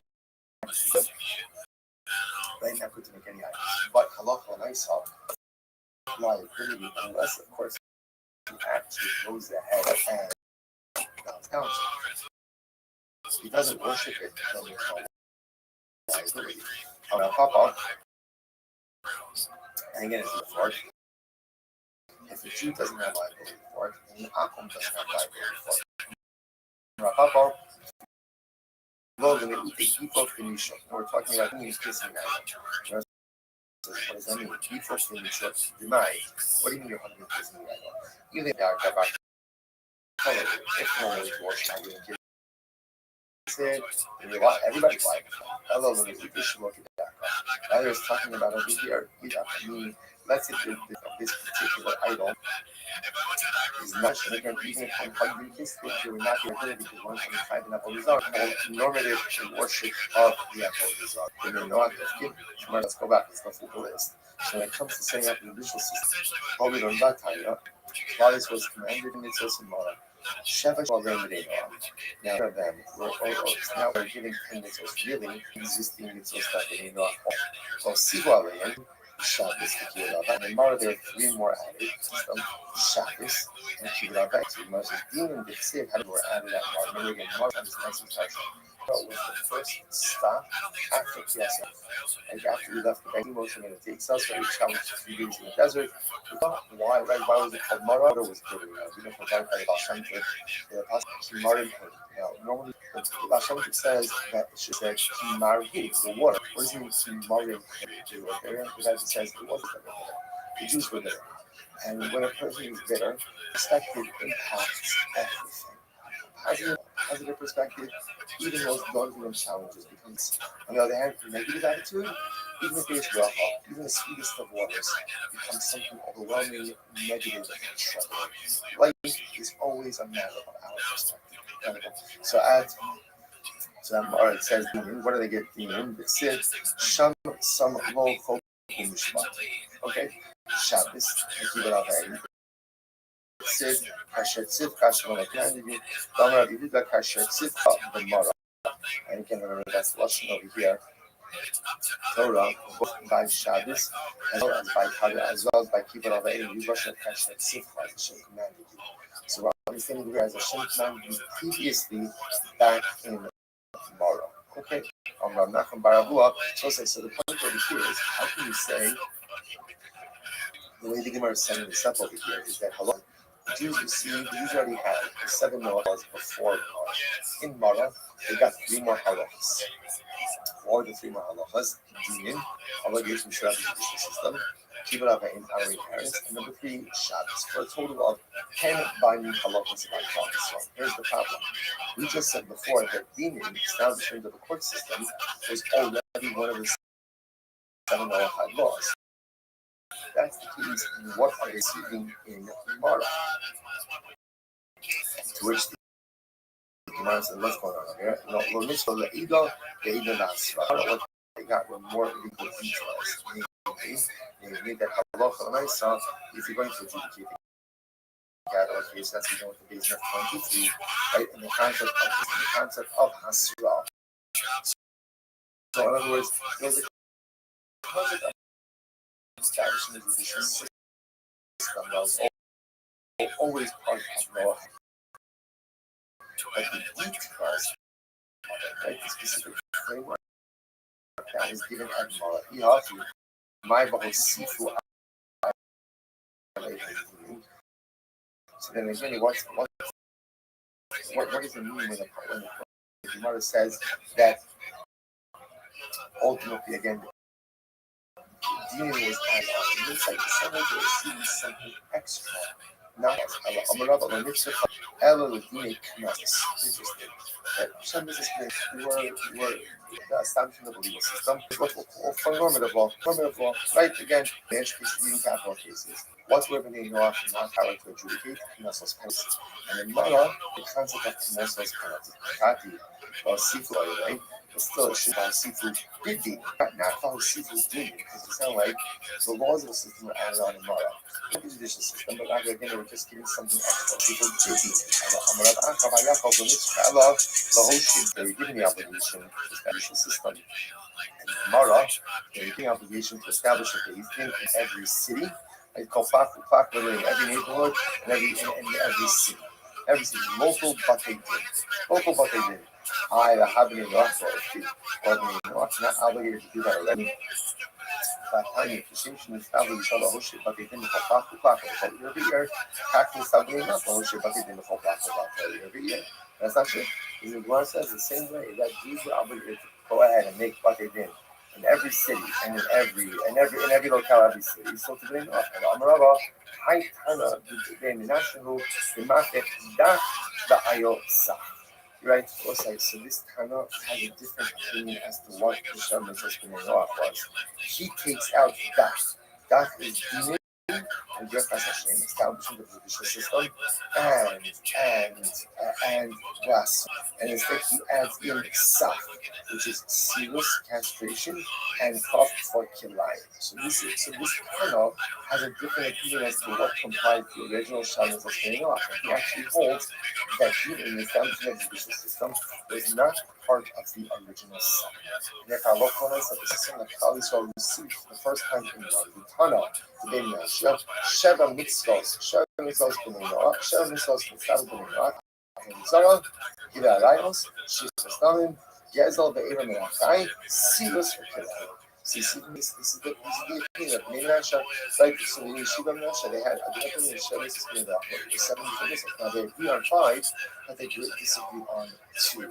So whereas the primary opinion said that including Sheva mitzvos b'nei Noach was establishment of the judicial system and blasphemy, the Yeshiva Menashe, they took it out.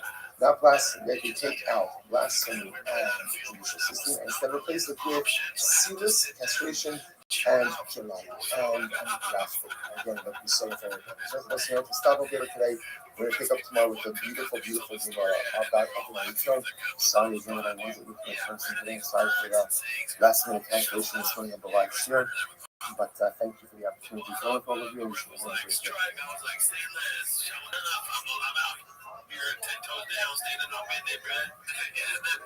Boston hit a home run. I was like, I know that's right. I know that's right. Oh, yeah, that was just work. And Paul just tiger. The ref was really the calls are well made. It was driving me nuts. And then there's one call I just went, didn't mean to. I apologize to him. He got over it, I think the ball the next time is that bad. I like that he's so invested. Good morning. He's not even the coach. And today's top is Sanhedrin Daf Nun Hey. The owner of this team. We're going to pick up on the down on the base surrounding ourselves with the Gemara we read yesterday over at the end of the Gemara. We begin today by taking our sponsors. We thank our annual town correspondents. The Tulsa family are constructing special all the shooter, all the justice of 5785 as a source for certain credits for all of parties. We also thank our sponsors. We thank Barrel and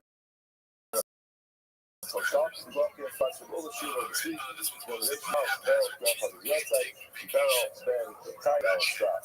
We also thank you for the stores. The family should take Adam Clark with the bucket that you know me in memory of Harry Clark with a meal, Hirsch, then Sarah and Helen Maria. Also, thank Yona Oakwood with the that's Yona today for a cook for a full sale for Yossi Oakwood. Yossi Gleason Ben, Yaakov Shado Gittel, who's having back surgery today. Yossi should have a full speedy recovery, be pain-free, and back to taking out the doctors speedily in our days. On a serious note, Yossi, we wish you for Shalema, hopefully the surgery goes well. You also think, hey, the family sponsorship, wish you tremendous mountains of Terave, Dr. Ristler, baby boy. Thank you for the sponsorship. Yes, we'd like to share tremendous thing about Hashem. I like presenting for the birthday of the family. We're thrilled to welcome the boys to the Richter family. Thanks for of course, celebrating with you.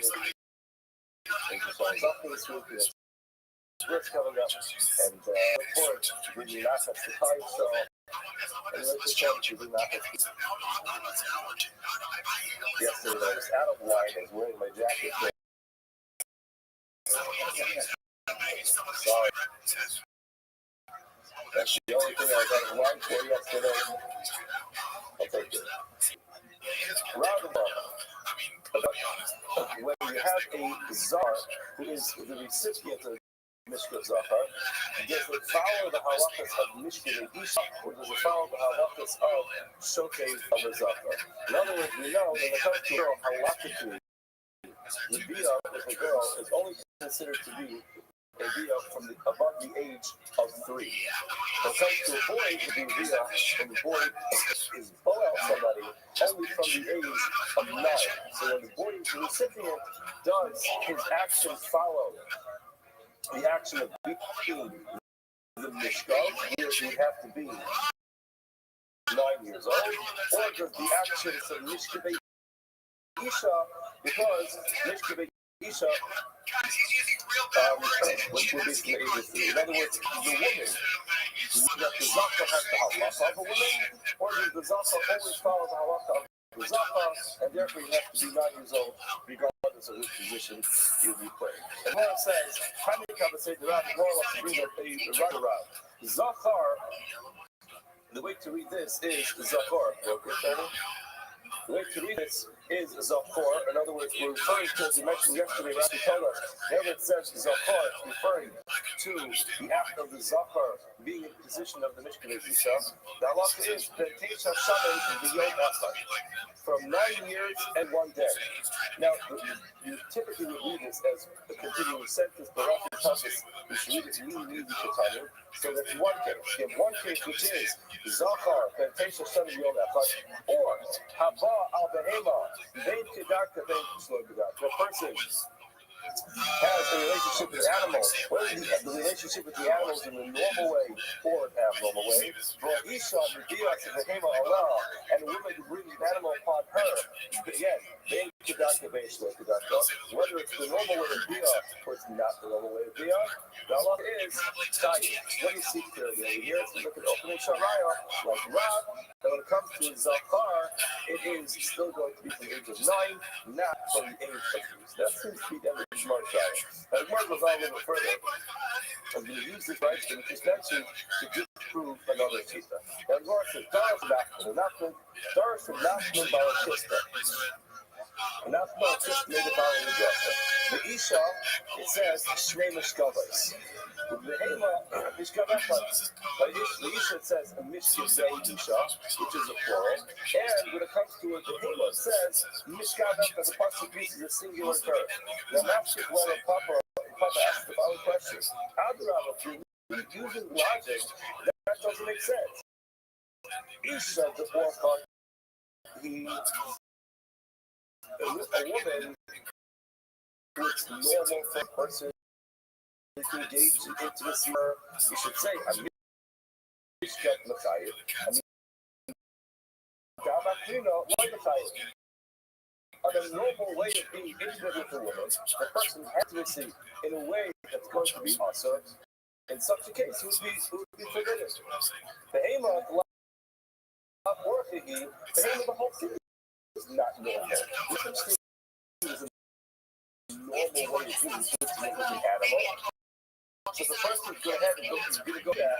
Then, Allah, I'll call that good method. You should be about any type of intercourse with this animal. In other words, the whole idea of saying, oh yeah, this person's going to get intimate with the animal, it's normal way. The whole thing doesn't make any sense. It's not normal, the whole thing is not normal. And the way Rashi explains this is to an Isha, so there's an element of Hamna comes to an Isha, to a there's a normal way. So that would be Kedarka, or not be Shalom Kedarka. It comes to an animal, the whole idea of a person who's engaging in this animal, this behavior with this animal. Now, what's the difference if from the animal, for the animal side, it's going to be what a woman would consider to be normal. If from a human perspective, it's not normal. So therefore, it's making a difference. The normal way of being intimate, the abnormal way of being intimate. Therefore, a Papa says, it's really be the opposite. Now, the truth is, it doesn't really mean. Look at Tosis, he says, Adarab, you should the more place. It's called Chica Batuba Shah. It's obvious in the whole shot. the Isha Messiah that's named the Shabbat. Because the Rama is not really trying to tell you that if a person is going to be intimate with a woman to whom it is also intimate with, it's going to be intimate with her. In called Dias Rekedaka, and that way he would not be tired. In other words, the Mark's not trying to do that. Not because I took it and the Mishnah, he is tired. Republic kept up. Rather, it's pointed out the Happy comment. This is Republic that in the Yesh, the issue with the head to the heart, if you like to differentiate between an animal and a woman, it's called your logic would have dictated the other way around. In other words, not that he's saying that the halach would be the opposite. And if you're going to use logic to determine which way would be tired, which would not be tired, then the opposite should be true. That what the Isha, which should only be the normal way, being intimate, the fact that the whole thing is absurd, so there is a normal way. Thank you for your coffee. Would make sense. The problem is, we learned in the Bright section, Zakon, as we just mentioned, if he's 9 years in 1 day, or someone who has a relationship with an animal, so very clearly, makes no difference if it's the normal way or the abnormal way. Again, anatomically, the normal way or the abnormal way. The Isha, I mean, him on left, basically, after the looking at the time, halacha is regardless of what you would have thought, regardless of what the logic would have dictated, halacha is still going to be the same. That in any way a person can use it, with a woman or with an animal. In the case it's going to be forbidden, the animal is always going to be forbidden with the woman, depending on who the woman is. In any case where it's not had intimacy, whether it's without God or it's for whether it's the normal anatomical way or the abnormal anatomical way, now let us still be that they're in violation of the Issa, and the logic that he said, when it comes to an animal, it should be both, when it comes to the Isha, it also be one, and makes sense. Okay, this is one issue. Avina asked a question. Hama'aras of Zafar Mahal. When it comes to the Bia, we learned this in a couple of the chapters. Basically, today's there's basically 3 Koga Shikata, with just a touch of the human body for one fact. One is Nafas Ava, Nafas Para, and then there's the Koga Gemara. So the Shika obviously is the initial touch, and then there is the penetrate, and then there's the full penetration. It's not focused what that is, either it's the initial touch or it's the initial penetration. Now, when it comes to a Nida, it's not clear, especially in the Pasuk, it's the Kara. Rashi brings it down, what the mentions here, the Kara is very clear in the Pasuk. A person does not have to actually to be up, a person to violate Bia with a Nida. As long as a person has Hara with a Nida, already in violation with being both a Nida and the Zechiyah cards. Now, the Gemara wants to know what happens if it does this Hara, which again, being intimate is the position we're actually talking about. And then Allah asking to what extent does the person have to be intimate? If it simply touches, or if it's the focus and the penetration begins, is that enough? Or to be referred to as a completion of equal penetration? The Lord says, the Arab is up on Maha. What's that? The Lord says, the Arab is up. What's the question? Mr. Bishop says. The Gemara refers to that as Mr. Bishop. The Lord says, Ella, I'm the Arab, the Hema Mouth. The Lord wants to know what God says, I'm the way. In Eva Eating Mara, the Sid got the place other, that place in the Lord connects you. The Pasuk says very clearly, that place other, the place Eva, it says very clearly, the Pasuk. The Pasuk is, yes, She'era is Ha'ara, so it says very clearly that what's in the Ha'ara. Therefore, any time a person engages in that kind of relationship does not have to be complete even the initial penetration is a problem. So then why does it say it? What's the point to say? In other words, the Gemara needs to say, when it comes to all Mishkei Dusha, there's a hekes which appears, it says very clearly. In the Gemara, in Eino Chulu the Harad, it's Sid Gabi Aches other than Aches Imai. The light Smicha doesn't have to say it right now. The Ha'istus La'arah Nida. Nida is the initial place where it says it's the Kara and all other areas are juxtaposed to the halacha of Nida. Therefore, it comes to all forbidden kinds of relationships, even if there's an initial penetration, probably because of the Hekesh. So why does the prophet have to say it when it comes to Achayis Avid, which is an aunt, or Achayis again, another aunt from the father or from the mother. Why is that? The after we have this cloud for possibly something which is not necessary, borrow it and apply it to others. Then the Indian you can borrow those extra words and apply it to like Eva. So any kind of intimacy is also with an animal. Hara is going to be us with an animal as well. And all other halachas of intimacy, even the initial contact is going to be up. I want to talk about a second. Let's handle for a second. The Hema, Mechayim means that it's bad. You have to put two things in different categories. The Hema, when a person violates that Isser, they're kind of Misa from basic. This is something that is dictated by a based on the boss of the dog. Rabbi Foster, but by based on now why Lama the dog got the chaotic pieces? Why is it we connected with family members that have chaotic pieces like you can add? Those are close to you, and you never can takes care of. Those things are not indicated by a basin. So why would you write the extra words? Yes, by someone who's kind of Lisa, the Shemayan, the Krisa,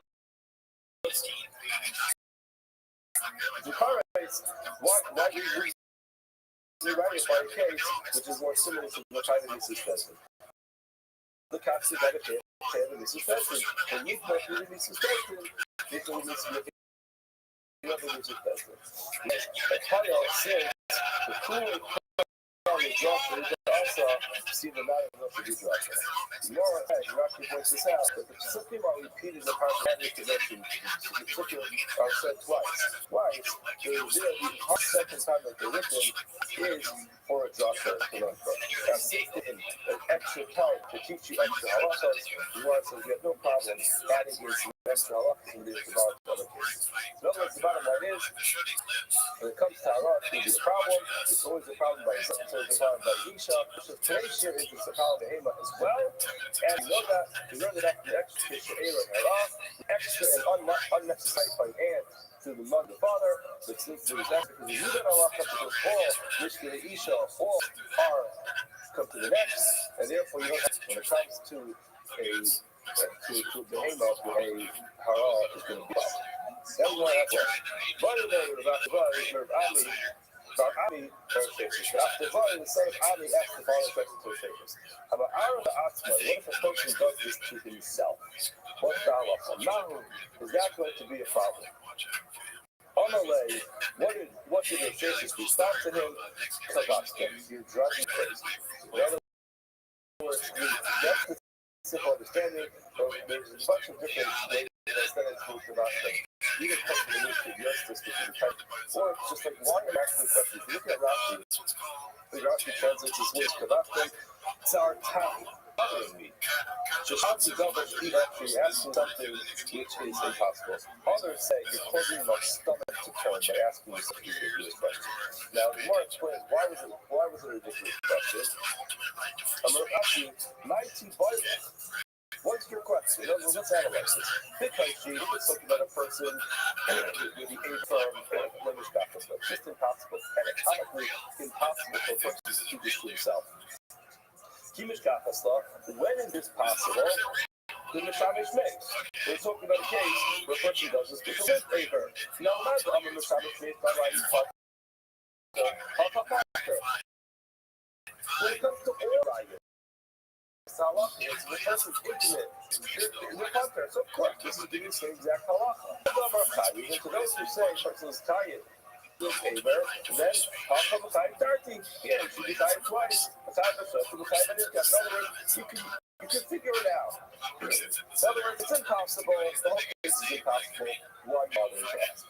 If the case is possible, then how is it going to be possible? The only way it's possible is where it's halachically not considered to be a bia, according to most opinions. So therefore, it's not halachically considered a bia, according to these opinions either. If it is halachically a bia, so it is. In other words, why are you bothering to ask this question? I think that this actually brings us to just an important discussion.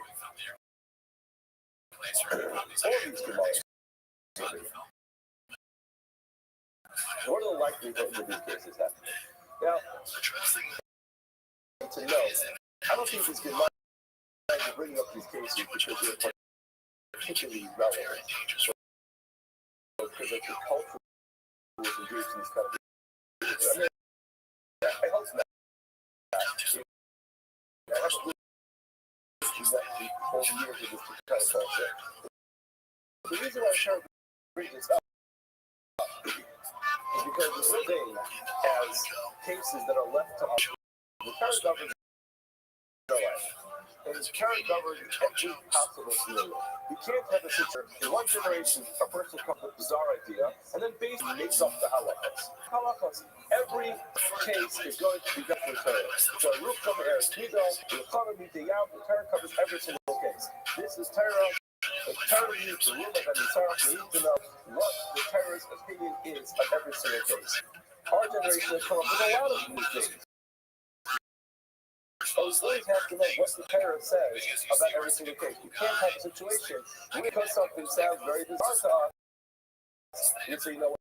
We shouldn't talk about that in the Gemara. It shouldn't be brought up, especially which is relevant to the Gemara. You know what? It makes our stomach turn. It makes our stomach turn because the case is difficult to happen. In other words, it's just simply impossible for it to physically happen. Should don't bother action. So those can use justice to figure it out. As long as something is possible, we have what the Torah says about. And that's what we're doing here. We're doing these cases as much as this is for the most part bizarre to us. It's going on in these kinds of things. The bottom line is, we need to know what the halacha is in every single case, as much in this particular case. Therefore, the more likely cases, we actually need the testimony of them. Those are cases, which I think many of us don't, that's not occurring by. The bottom line is, we need to know what the Torah says about it. When it comes to a case where it's just impossible for it to happen, that's the Gemara says, okay. Maybe this is Torah, but it's not limit any. It's a limit any. So I need to learn this because it's just impossible. That's why you responded to and said you don't have to ask this question because either it's impossible or the halacha is a double caution. The word goes on. Bomine Rav Shapers. We're asked the following question from Rav Shapers. Over to Takim, Haba Abahema, Mass. The day after, idolatry goes ahead and engages in the relationship with the Hema. You put the animal to death. Now the Gemara is going to explain this question. Why not? Takala, the color is none, but half of Takala Ika, color Leka, or Dilma Takala Apakisha in color. Do you remember in our Mishnah told us two reasons why an animal is put to death when there is a case of bestiality between human being and an animal. One of them was the Hayos of Asu Takala Ayideh. One is because a person went ahead and sinned by the hand of this animal. In other words, this had a vehicle for sin, therefore he put it to death. The other way of learning it was that it's just a desire this animal to be walking through the street and people just say, oh, this is the animal that this person put to death over. Now, Takala is the first one. Kala is a shame, which is the second one. The question just is, do you need or do you need just one? But the Mishnah told us that there are two reasons. Was the Mishnah telling us we have to have both reasons, or is one of them enough? What when it comes to an akum? When it comes to an akum, perhaps there's going to be a case of takala, but won't be kala. Why is there no shame? Now, what Rashi says is that it could be that in certain period of time that different idolaters did this. Different religions are.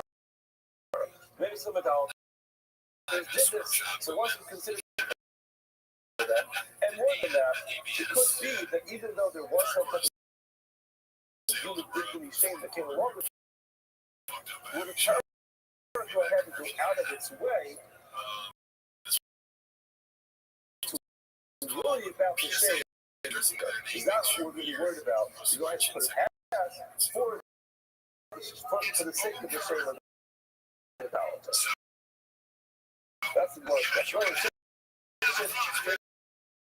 To assume that this is the previous place. When it comes to treating they don't eat, they don't show, they don't drink, they really they cannot smell, and still armor,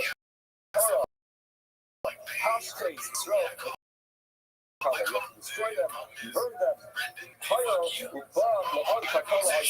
since the person ran and violated the Israel to them, said, I'm tired, so very Dr. Kyle, Dr. Lisa, something that goes ahead and brings the person from Dr. Kyle to Dr. Lisa from the ways of life, the ways of death, or Akas, Kama, the Kama. Of course, this animal people that drank the tree.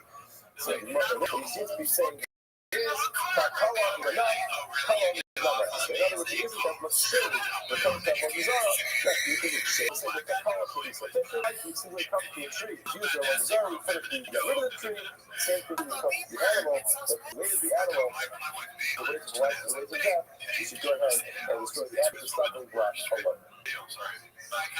Look into this, but I don't really understand the logic behind this. In other words, what is the fact that he doesn't eat, doesn't drink out, have to do with the animal? In other words, it doesn't sound, it's not symmetrical. Right? It doesn't sound like a say. I know an animal does eat, does drink, and does smell. But why is that the relevant point? I must just be missing something here tomorrow. You have to excuse me. I just didn't see that the channel right here on the page address it. So you didn't really understand why that is the way we do it. In other words, like you just said. Now, when it comes to an animal, maybe that's the point. In other words, when it comes to an animal, the animal is about high. It's about high. It enjoys life. And so you take away the life from the about high. Why? Because of the stumbling block that came along with it. So a tree, what does it say that though? What does it say? A tree doesn't smell, it doesn't eat, it doesn't drink, it doesn't enjoy life. I don't know. Maybe that's what just what Kumar meant. A tree doesn't enjoy life. The animal does enjoy life. That's maybe just what Kumar meant. The animal does enjoy life. And I don't know. I don't really think it. You have to choose me that one. Am I missing something? I don't know. I don't think so. Okay, let's just move. Elamiatis was okay, the changes. Your opinion is that the Kala, stumbling block alone is enough. Elamiata over to Chavim. When it comes to Avodah Zarah, on the shots of the heaven, person who bows down to his animal, chips out, become officer, will mix them up to be killed. Not that bad. You have to kill an animal. Person bows down to it. Well, again, according to your logic, you should. Mark says, the Yisrael will also also, this just can't be. Because it can't be a situation where the Torah gives more strict halachos to an animal than it does to Yisrael. And Yisrael has the highest level of opportunity, the highest level of responsibility. Those two things come together. The responsibilities of Yisrael are the highest point. Can't be the responsibilities of an Akum are going to be more. So much of the right, no problem. Yisrael Kufa, let's say. So why do we say it? We also be Yisrael as well. In other words, let's just think about this. Why isn't it? In other words, we put an animal to death for engaging this type of behavior with a person. So why do we put an animal to death when a person bows down to it? A person violated a desire by this animal. Where it says, let's say we did have our Rabia. It's the same thing. Amrabaya, Zek Kalona Maruba, the Zek Kalona. The Bible says, clearly he's not going right with this. And he's telling you that, yes, the shade does play a role here. When it comes to a person's relationship with the animal, yes, a person is going to be embarrassed. It's terribly embarrassing for people to be put to death because they engage in bestiality. Even if there's a culture that would do it, the whole idea behind it is embarrassing. Shame that goes along with it. But so guys, that's as terrible as it is. It doesn't the same kind of human dignity type of thing. Whereas this whole thing, let's get back to our tree example. Shame, when it comes down to the tree, still, on the Torah house case of color. Yep, it's true. Versus by the time that's all by the time. Why things that's what we said it? Why is the cost stuff on the line? The Torah dictates tremendous precautions. The first is the baby wants to put animals to death. you need to have a base team of 3 to do that. You should encourage that animal, not when however it comes to trees, you do not need to need a base team of 23 in order to decide to cut that a tree. However, my brother disagrees, and he says maybe the halacha is like this. Amar Torah, Behema Nenis Me'avera Tihare. You know why when it comes to the animal being killed, you put it to death? It's because the Behema, he was Nenis from the Avera. The animal actually enjoyed it. Therefore, it's going to be killed. Hold on, once you've already learned us, the 8 members of the Avera, we learned to go back to this example. The tree does not enjoy when a person down to it. Doesn't have an ego. Oh wow, this guy came down to me. Doesn't happen. Doesn't happen. Amar Torah, Hashkei Srei Kalei. You know, love explain about the time coming. When it comes to Malachi, you can't compare a lot of things to trees. That's where I want to try to bring the raya to a change. In other words, when it comes to Malacha, Mr. told us that there's color, the shame, and there's the fact that it was a stumbling block. Which one? You need both, or is one of them sufficient? Tashmat. Look at our Mishnah. The Rahakar Shlo to hate the Hema Oberis Bashuk. You don't want to have an animal walking through the marketplace. The Yoga people are going to say, Zushis Kuploni Al Yava. This is okay, this is the animal that the person died because of that. Now, my love, now let's try to think about this. You just say for the topic today. You just say for Takala Makala, the end of the Mishnah was the case. Takala and Kala. Again, talking about a person being shamed by, and of course, there's the Takala person who's kind of behaving the way. So, in other words, what's the second line adding? It must be the second line was adding. You know why it's worse? Because there's animal the stumbling block. Reish at the beginning, what was it missing? There's Takala. That reason was sufficient. The fact that it was a Takala stumbling block and not shameful, and still we pick the animal together. You see what I'm hoping. What the fuck is this shit? He's a stumbling block for you. Then you know there was enough to put the animal to death. It does not need to come along with the thought process of shame. Now, what would be a case where there is takala without shame? A case of an actor who engaged in this relationship with an animal. For some reason, he might not be as ashamed of it. In that case, he's going to have takala. Of course, is it? Hold on a second. Yeah, he's going to have takala takala without kala. The Gemara says, like, it's incorrect. Seifa takala v'kala. The Seifa, of course, we know there's a stumbling block there. That's the reason why it's put to death. And kala, because the shame is also the reason why it's put to death. Shalach about it. So it's teaching us that feel kala, low takala, not teaching us even if you're making the stumbling block. In that case, he's going to be saying, how do you find the case where a person has this relationship with an animal? And there is shame, but no takala, no avera. Yisrael habal be'er Yisrael engaged in something that relationship with animal b'shogeg. You know it was usher. He didn't bother showing up to the family. He did not know that he cut the shoe. He did not know that it was usher. In such a case, the takala is not really there. So it was the same day. The takala and the shame, of course, is terrible. The virus of Nuna, and the word not so prejudice to the question. The virus of Nuna. We have to find that Yisrael habal al behema b'shogeg. No, what Talak is the thing to use. So Yisrael engages with an animal by mistake. What Talak? Do you need takala v'kala, both as a stumbling block, and the shameful. Takala, because it's definitely shame because wrong with it. Takala, leka, but with the shogeg, the real soul doesn't get there. Is it? Although maybe kala abapi. Shame takala. Maybe the shame is enough for splitting with the animal to death. But the real Tashma, I'm trying to bring the raya. Now go to the two cases.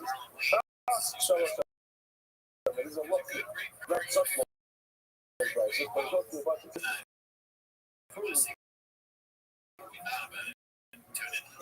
The work is as follows.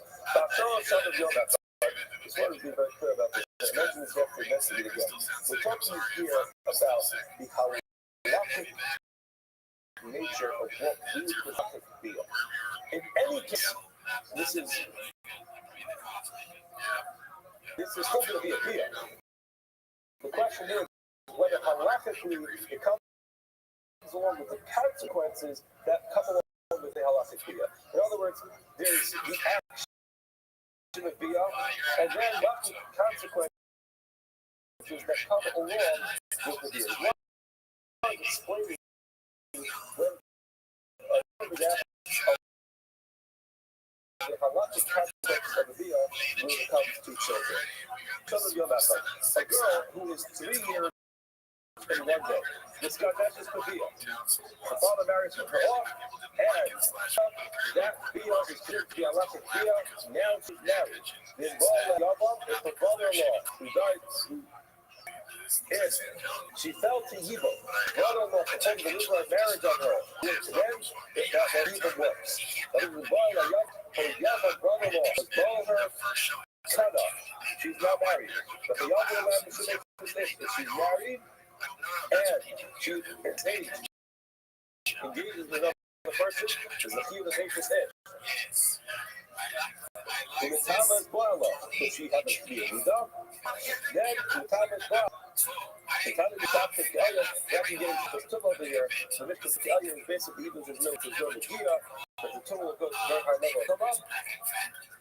And again, if the person engages in dealing with her while she's in Ida, then if she gets married, she gets married by way of Gia, she gets the Chuma, while Absolute is someone who is Karo, she's not allowed to be married to, engages with her at this age, possible enough to Ida, becomes disqualified for marriage to Kohen, in Bala, after the marriage to Mus, the Torah, is one of the forbidden relatives, engage with her, then another language, then you must have another, that type of Bia, with her, is considered to be a lot of Bia, and is considered definitely that.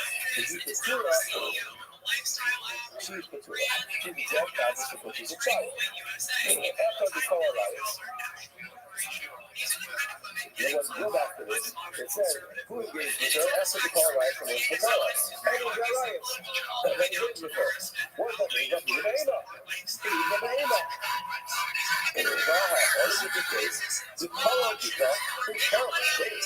She's a child that's to grow up. And knowing that she engaged in this kind of relationship with an animal, the Torah left us as a child. She's a child, and therefore we don't have Torah.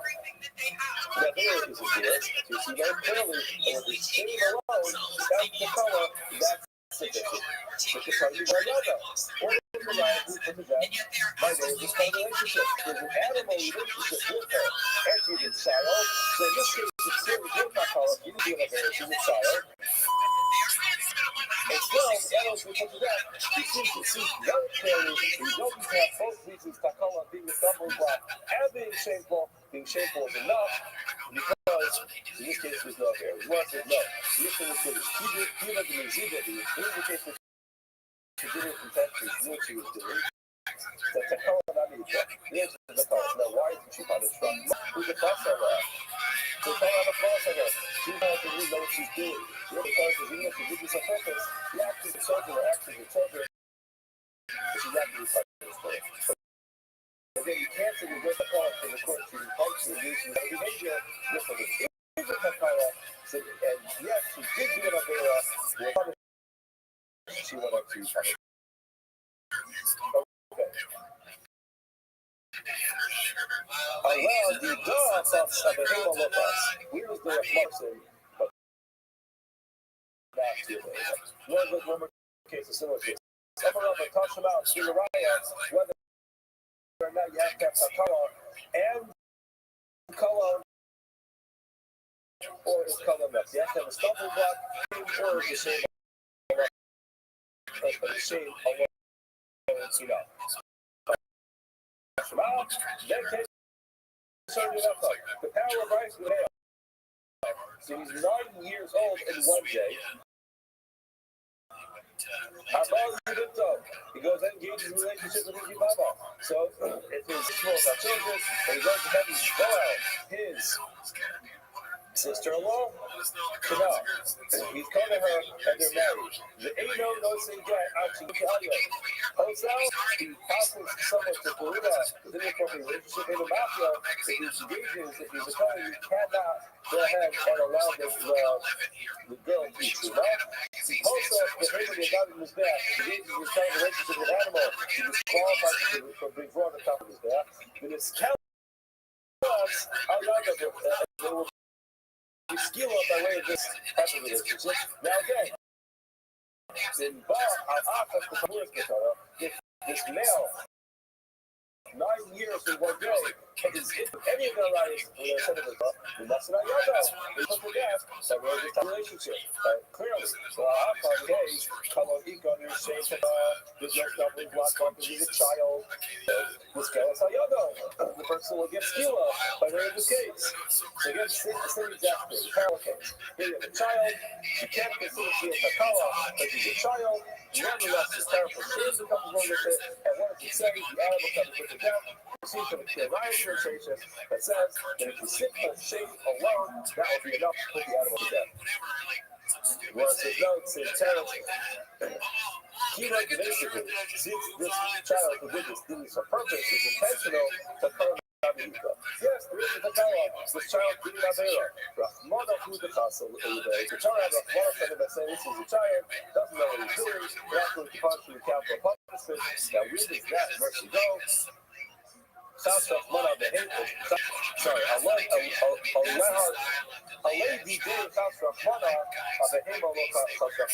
the mercy only goes so far as the person, but not the animal. We don't have enough time left, but this is a major sugya in the halachas of Kiddush. Because what we said in here is not pasuk. That is the idea that is considered to be an avera for a child, but he's not going to be punished. This is subject to a big discussion.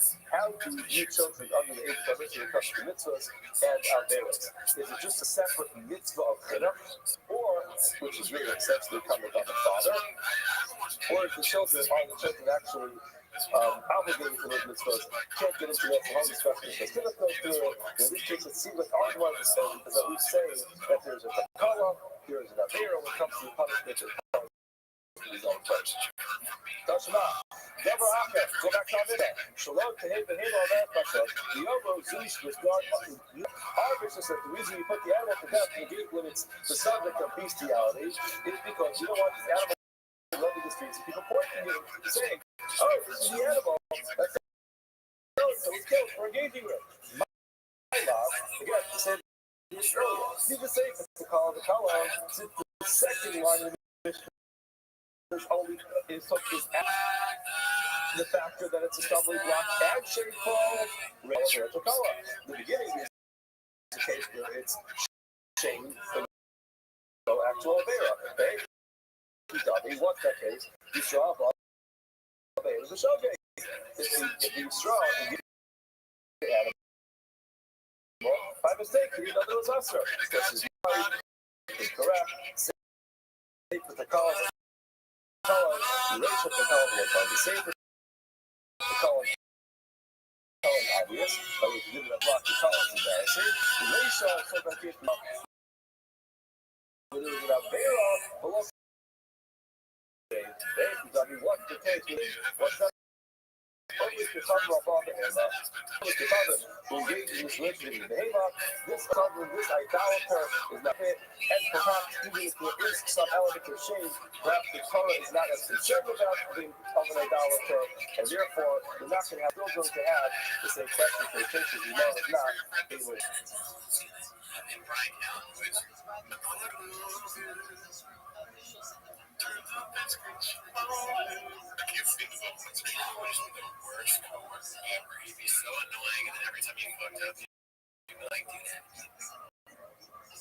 Good morning. Good morning. Today's staff is staff Nun Hey. We're going to pick up on the Dalit on the base tomorrow. We begin today by thanking our sponsors. We thank our annual Torah sponsors. Families are to show for sponsoring all the shir and all the classes of 5785. As a source for serious service to all of Klal Yisrael. We also thank our weekly working sponsors. We thank Beryl and our first Golkian for sponsoring all the shir this week. The innovation of Beryl's grandfather's yard site. Beryl Ben Italian is yard site from yesterday and meet our start. We also thank the sponsors for the Tafiomi show today. Adam Plunker for sponsoring the Tafiomi in memory of Harry Plunker, Yachmiel, Hirsch, Ben Yisrael, the sons of Heaven Aliyah, the family of the family. We also thank Yona Openden for sponsoring Tafiomi today. for a zechus for Yossi over to Yosin Ben Yafa Stable Gittel, who's having back surgery today. Yossi should have the full speedy recovery, be pain-free, and back to taking out the garbage speedily in our days. And on a serious note, Yossi, we wish you a full Shalema. Hopefully the surgery goes well. As far as we also think, our Dafyomi sponsor said, wishing tremendous to Rabbi Dr. Rifton, the first baby boy. Thank you so much for the sponsorship. Yes, we'd like to share tremendous hope for Baruch Hashem. My wife was actually giving birth yesterday. Our family is thrilled to welcome another boy to the Rifton family. It's a son of the course to celebrate with you. It's Zachman this week. We want to Shem Bris coming up. And look forward to bringing Nachas to Klal Yisrael. And then it's Hashem to bring Nachas to the parents as well. Yesterday, someone told me that I was out of line. I was wearing my jacket during that Yomi share. Sorry. That's the only thing I was out of line for yesterday. Yesterday, we ended up with Gemara with a Machlokas, all the way at the bottom of the Yamud, between Rav and Shmuel, about when you have a Zachar, who is the recipient of Mishka Zachar, does it follow the halachas of Mishka and Isha, or does it follow the halachas of Shotei of a Zachar? In other words, when it comes to a girl, halachically, the bia with a girl is only considered to be a bia above the age of. When it comes to a boy, the bia is only considered to be a bia when the boy is boel somebody from the age of 9. So when the boy is the recipient, does his action follow the action of being the mishkav? Would have to be 9 years old, or does the action follow the halachas of mishkivei isha? Because what would be from the age of the act of acting like the woman makes that the zakar has the halacha of a woman, or does the zakar always follow the halacha of the zakar, and therefore you have to be 9 years old in this position you'll be praying. But the Gemara says, the Gemara wants to bring up a raya to Rav. Zakar, the way to read this is zakar. The way to read this is for, in other words, we're referring to, we mentioned yesterday, Rashi told us, whenever it says Zafar, it's referring to the act of the Zafar being in the position of the Mishkevei Isha. The halacha is, B'Teisha Shanim B'Yom from 9 years. Now, typically we read this as a continuing sentence, but Rashi tells us you should read it Mili Katani. That's one case. You have one case, which is Zafar B'Teisha Shanim B'Yom Echad, or Haba al Behema, being a dark person, relationship with the animals in the normal way, but Isha Hema Aleha, and a woman upon her, whether it's the normal way of Bia or not the normal way of Bia, is Sayyid. What are you doing over here? It's opening Saraya, like Rav, and when it comes to that seems to be the end of the Gemara's Raya. Now the Gemara goes on a little bit further. It's going to use this price that we just mentioned to disprove another shit. Now the Gemara says, Darash of Nachman, Darash of Nachman Bar Kista. Nachman Bar Kista made the following drasha. The Isha, it says, Shnei Mishkavais. The Hema, Mishkavechad. The Isha, it says, Mishkavei Isha, which is a plural. And when it comes to it, the Hema, it says, Mishkavechad, the pasuk uses the singular term. Now, Master Flora Papa asked the following question. Adrabah, if you're using logic, that doesn't make sense. Isha, the forefront, a woman who it's normal for a person to engage in intimacy with her. You should say, I'm Mishkav.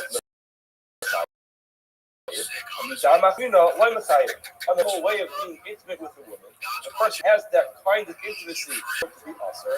In such a case, would be forbidden. The Hema or Chigi, the Hema, the whole thing is not normal.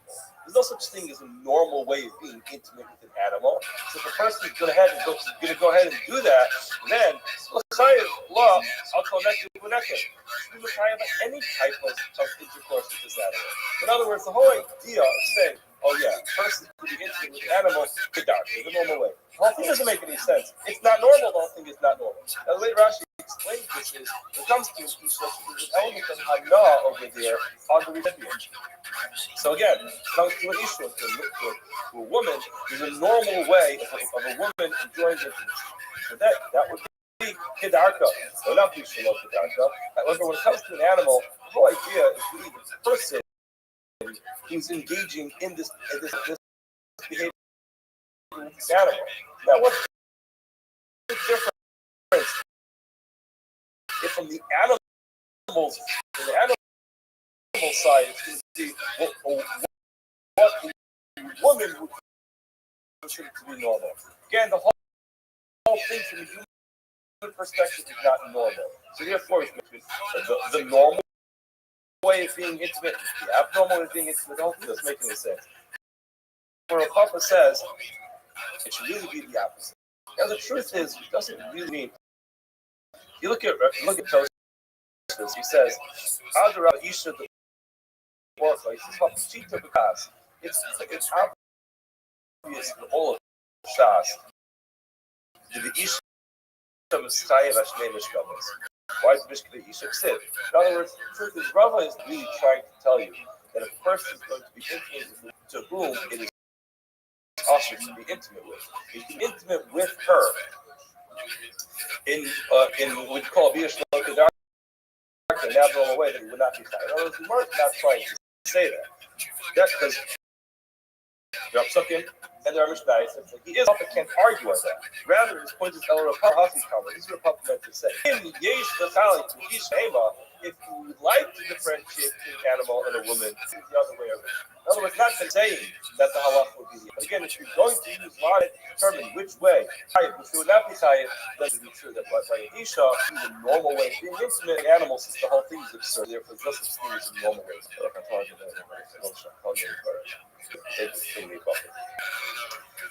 The Gemara says, however, as much as it would make sense, the problem is Tanya Zachar, as we just said, if he's 9 days Haba Behema, who has relationship with an animal, it says very clearly. Darka, it's the normal way, abnormal way, again, and it's the normal way, the animal way.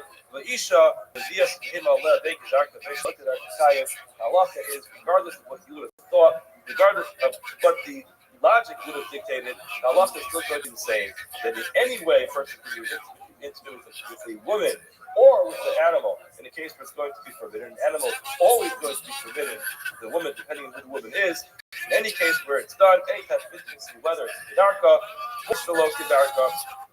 whether it's the normal anatomical way or the abnormal anatomical way, our left still would be that the chayiv and the violation would be isser, and that there. And in other words, the logic that we said, that when it comes to the animal, it should be both. When it comes to isha, it also be one. Okay, the Gemara continues. Amalei Ravina the Rava. Ravina asks the following question: Hama'ara v'zachar mahu. So it's the halachas of we learned this in Kabbalah Masechtas. There's basically today there's basically 3 levels of bia. There's what's called nashika, where it's just a touch of the human body from one to the next. Then there's hachnasas eva, there's hachnasas kol apara, and then there's something called the gemar bia. So the nashika obviously is the initial touch, and then there is the part where it starts to penetrate, and then there's the penetration. The ara, it's about that is either it's the initial touch or it's the initial penetration. Now, Allah says when it comes to a nida, it's very clear. It says in the pasuk, it's mekara hara. Rashi uses 10 books. We mentioned it soon. It's mekara hara. It's very clear pasuk. A person does not have to actually complete the bia for a person to violate bia with a nida. As long as a person has hara with a nida, ready in violation of being well a nida. And this is parts. Now the Gemara wants to know what happens if a person does this with the zachar. Again, the zachar is is us. It's just right. So we're talking about that. So now the halacha, the Gemara is asking, to what extent does the person have to be intimate? If it simply touches, or if the penetration begins, is that enough? Or does it have to be what we refer to as a Ma'arvia, as a completion of complete full penetration? Ma'arvia Zachar Ma'al. What's the halacha with just hara? Gemara says Ma'arvia Zachar. What's your question? Mishkavei Isha. First to that as Mishkavei Isha. Now, there's got to be a reason why we possibly refer to it Mishkavei Isha. Mishkavei Isha, we know when it comes to being intimate with a woman, it's forbidden. Halach is even to be a problem. The Gemara said, Ella Ma'arv Behema Ma'al. Gemara wants to know what's the halacha regarding an animal, just hara. There's no halacha. Gemara says, Amarlei. In Einoi Inla, the Siv Gabi Place of it. The Pasuk says very clearly, the place of it, because Imai, it says very clearly. Yes, She'eroi, it's very clear that Lashon of Hara there. Therefore, any time a person engages in that kind of relationship, does that have to be completely even penetration is a problem? So why does it say it? What's the point? The Gemara needs to say, when it comes to all Mishkavei Isha, that's very clearly. Gemara. In Einoi Inu Siv Gabi Place other than place. Why? The light is Nida. Nida is the initial place where it says the Perahera, it's a problem. All other arayas are juxtaposed to of Nida, therefore forbidding kinds of relationships. Initial penetrations can be a problem because of this Hakish. Achais Avid, which is aunt, or Achais Ima, I get an aunt from the father or from the mother. Same here. And you mentioned we have this plow, the Pasuk tells us it's not necessary. We're allowed to apply it to another case. Then Neu Indian apply it to Hara Behema, or just like any kind of intimacy is also with an animal. Hara is going to be us with the animal as well. It follows all the other halachas of intimacy. Even the initial contact is going to be a problem. Hold on a second. Let's analyze this for a second. Behema, Kaive Misa is best. You have to put things in different categories. A behema, when a person violates that isser, they're chayav misa from Beis Din. This is something which is adjudicated by a Beis Din, by a Beis Din of Bas V'Dam, not by a Kadosh Baruch Hu, but by a Beis Din. Then why? Why is it that we connected with family members that have increases like an aunt? Those are closely related. That a Kadosh Baruch Hu take care of. Those things are not adjudicated by a Beis Din. So why would you write the words, the extra words, yes, she'erai hara, by someone who's chayav misa, b'dei shemayim, krisos, through karetz? Why would you write it by a case which is more similar to the chayav misa spestin? The kasvik of a chayav misa spestin. From likbar from the misa spestin, is the misa spestin. The Gemara says that Hayel, since the kulei kra l'drash and asa, receive the not a notice of the drash. Gemara says, Rashi points this out, that the psukim are repeated in Parshas Achinos. The psukim are said twice. So if you ever have psukim that are said twice, they're there the entire second time that they're written for a drasha, to teach you something to learn from. Now, since they were written, an extra teach you extra halachos, Gemara says we have no problem adding in some extra halachos to the other cases. In other words, the bottom line is, when it comes to hara, it's going to be a problem. It's always a problem by Zar. It's always a problem by Isha. Today's here is it's a problem by Behema as well. And how do you know that? You learn that after the extra word, that's Kira Hara, which is extra and unnecessary to write by hand to the mother or to the father. Since there's extra, you do that Allah with all all forbidden intimate relationships are compared one to the next, and therefore you don't have to write those extra words there. This must be teaching you when it comes to a behema, to an animal, the bestiality that Allah to be even a hara is going to be a problem. Now you want to ask the question. After the son of Ami asked, what if a person does this to himself? What's the halacha? Is that going to be a problem? Amarle, What did Rav Sheshes respond to him? Kavas. In other words, that's the simple understanding. So there's a bunch of different ways of understanding Kavas. Either it comes from the word kivyostis, which is ganas, or it's just, why are you asking questions? Look at Rashi. The Rashi translates this word as kavastem tzartani. You're bothering me. Shishaalti davar sh'hi, asking something that is impossible. Others say you're causing my stomach to turn by asking me such a ridiculous question. Now the Gemara explains why was it a ridiculous question. Amar of Ashi, what is your question? Let's analyze it. Because the aver is firm, it's just impossible. And it's how much impossible for a person to do this to himself. Kimish Gafa, where a person does this with a limp aver. Now, when it comes to Allah, it's the person with a limp aver, so of course, this is given slach. Those who say or an intimate relationship with a limp aver, here it should be chayiv twice. You can figure it out. In other words, if it's impossible, the whole case is impossible. Why are you bothering with that? If the case is possible, then how is it going to be possible? The only way it's possible is where it's halachically not considered to be a bia, according to those opinions. So therefore, it's not halachically going to be considered a bia according to these opinions either. And if it is, so it is. In other words, why are you bothering to ask this question? I think that this is actually just an important discussion point. All these Gemaras are. What are the likelihoods of these cases? Now, I think it's very important to know. I don't think these Gemaras are bringing up these cases because they're particularly relevant or because the culture is engaged in this kind of thing. I mean, I hope not. I mean, I haven't lived in that all the years of this kind of culture. But the reason why the Torah brings this up is because there's no such thing as cases that are left to our imagination. The Torah governs our life. And the Torah governs the scenario. You can't have a situation where in one generation a person comes up with a bizarre idea, and then basically has to go ahead and make up the halachas. We don't make up halachas. Every single case is going to be dealt with in the Torah. It's a rucham eretz midah. Rucham midayam. The Torah covers every single case. This is Torah. The Torah. We need to know what the Torah's opinion is on every single case. Every generation is going to come up with something. Our generation has come up with a lot of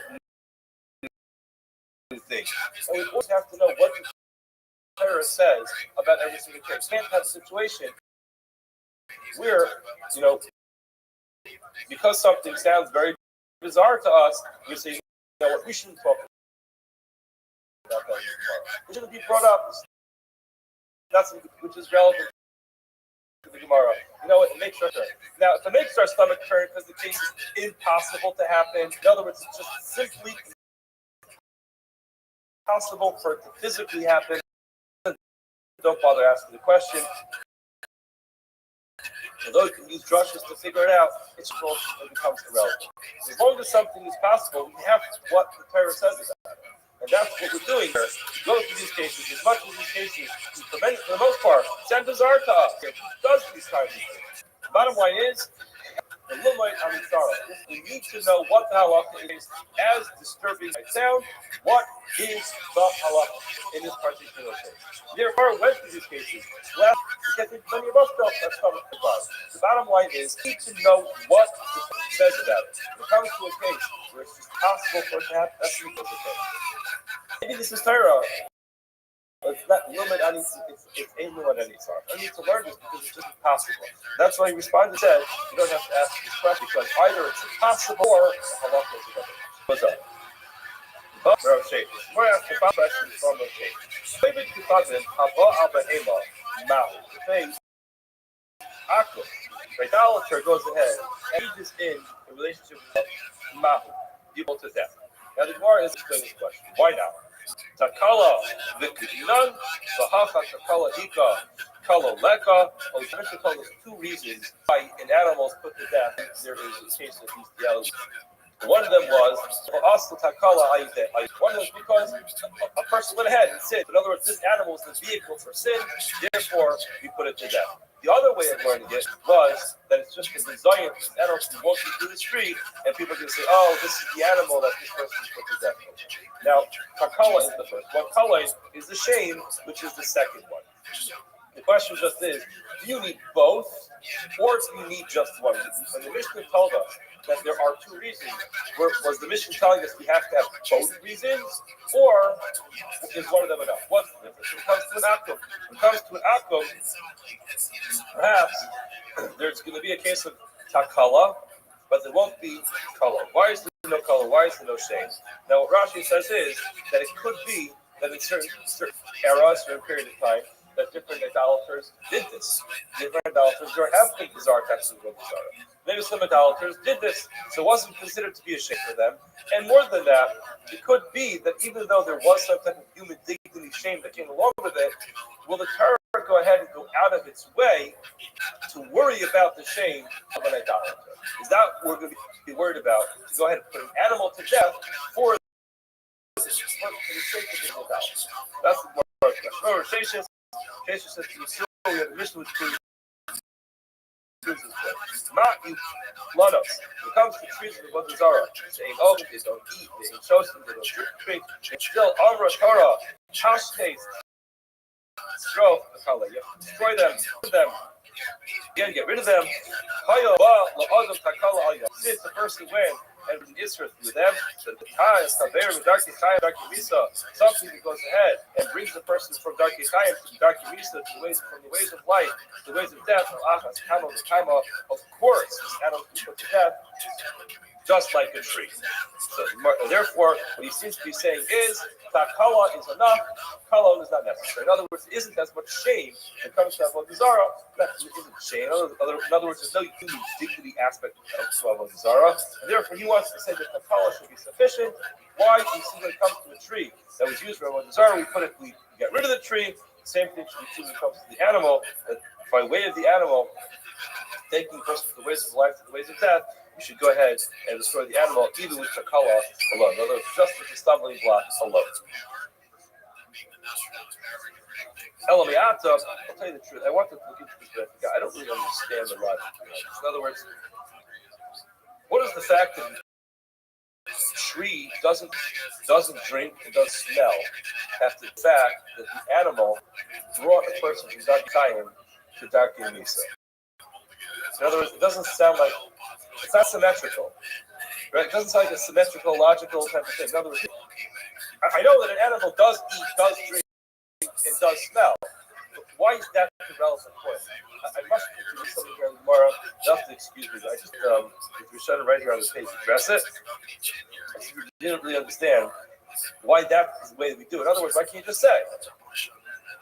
Now, when it comes to an animal, maybe that's the point. In other words, when it comes to an animal is balchai. It's a balchai. It enjoys life. And still, we take away the life. Balchai. Why? Because of the stumbling block that came along with it. So, Gemara doesn't say that, though. Gemara doesn't say a tree doesn't smell, it doesn't eat, it doesn't drink, it doesn't enjoy life. I don't know. Maybe that's what Gemara meant. The tree doesn't enjoy life. The animal doesn't. Maybe that's what Gemara meant. The animal does enjoy life. I don't know. I don't really. Not too cheesy on that one. Am I missing something? I don't know. I don't think so. Okay, let's just move on. Your opinion is that the kala, assembly block alone, is enough. When it comes to Avodah Zarah, person who bows down to his titzar, it should become officer. To be killed. Just to kill an animal, the person bows down to it. Well, again, according to your logic, you should. The Gemara says, "Be'ika midi del Yisrael loy asar lo'ovet k'chavim." Asar, Gemara says, this just can't be, because it can't be a situation where the Torah gives more strict halachos to whom than it does to Yisrael. Yisrael has the highest level of opportunity, the highest level of responsibility. Those two things come together. The responsibilities of Yisrael are the highest point. Can't be the responsibilities of an Akum are going to be more. Gemara says, all right, no problem. Yisrael Gufa, let's. So why do we say it should be also for Yisrael as well? In other words, let's just think about this. Why isn't it? In other words, we put an animal to death for engaging this type of behavior with a person. Why an animal to death when a person bows down to it? A person violated a Torah by way of this animal. Gemara says, "Litzah midid hava ravia." It should be the same thing. Rabaya zek kolona meruba zek kolona meruba. Rabaya said clearly he's not going like this. And he's telling you that yes, the shame does play a role when it comes to a person's relationship with the animal. Yes, a person's going to be embarrassed. It's terribly embarrassing for people to be put in question, engaged in bestiality. In other words, even if there's a culture that would do it, the idea behind it is embarrassing. There's a lot of shame that comes along with it. The person bows down to one star, as terrible as it is, doesn't come along with the same kind of human dignity type of shame. Where it's just, hold on, already a lot of things on the movie.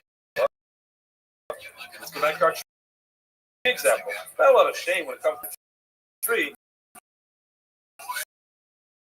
Still, you have to grow the tree. Versus Balatayim Kari, that's only when it comes to Balatayim. The live thing that he said it. Live for class, that's part of life. Fine, the Torah did take tremendous precautions came to livestock, to animals. First, if a baby wants to put animals to death, you need to have a baby 23 to do that. You see the Torah is concerned about an animal, that, however, when it comes to tree, you do not need 23 in order to decide about that. Rabbi disagrees, and he says, maybe I'll have to hear statements. Behema, Nair of Tiharet. You know when it comes to the animal being killed, you put it to death, it's because the Behema, he was nanished from the Aveira. The animal actually enjoyed it, therefore it's going to be killed. Hold on, versus Barei Lana, the Aveira. The Genois can go back to the tree does not enjoy when a person down to it. It doesn't have an ego. Say, oh wow, this guy can down to me. It doesn't happen. Amar Torah Hashkes Alain. So now Rav explained by the time coming, when it comes to by the time you can't compare a large thing to trees. Now the Gemara wants to try to bring a raya. In other words, when it comes to the halacha, our Mishnah told us that there's kala, there's shame, and there's the fact that it was a stumbling block. Which one? You eat both, or is one of them sufficient? Look at our Mishnah. They are slow. You don't want to have an animal walking through the market garden and say, this is a cake that the person died. Now let's try to think about this. The top of the hay face. You just say for takala, the end of the Mishnah is takala and kala. Again, it's talking about a person being shamed by the kind of behavior, the ration. It must be the second was adding. You know why it's working? And it was a stumbling block. So in the beginning, what was it? That was sufficient. The fact that it was a takala, stumbling block, and not shameful, and still we put the animal to death. You seem to have an opening shop line in the Mishnah that tells you that takala being a stumbling block for the yid, go ahead and do whatever is enough to put the animal to death. It does not need to come along with the thought process of shame. Now, what would be a case where there is takala without shame? A case of an akum who engaged in this relationship with an animal. For some reason, he might not be as ashamed of it. In that case, he's going to have takala, of course. Hold on a second. Yes, he's going to have takala without, takala without kala. Gemara says, no, that's incorrect. Seifa, takala, kala. The seifa, of course, we know there's a stumbling error. That's the reason why I put this out. And kala took the shame. The shame is also the reason why I put this out. Ratio Hakama. Ratio is teaching us the following.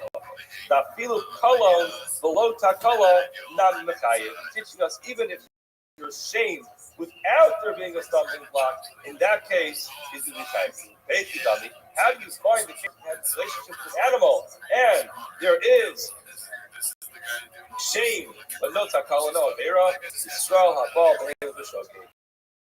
Yisrael engaged himself in that relationship with animals. He didn't know it was usher.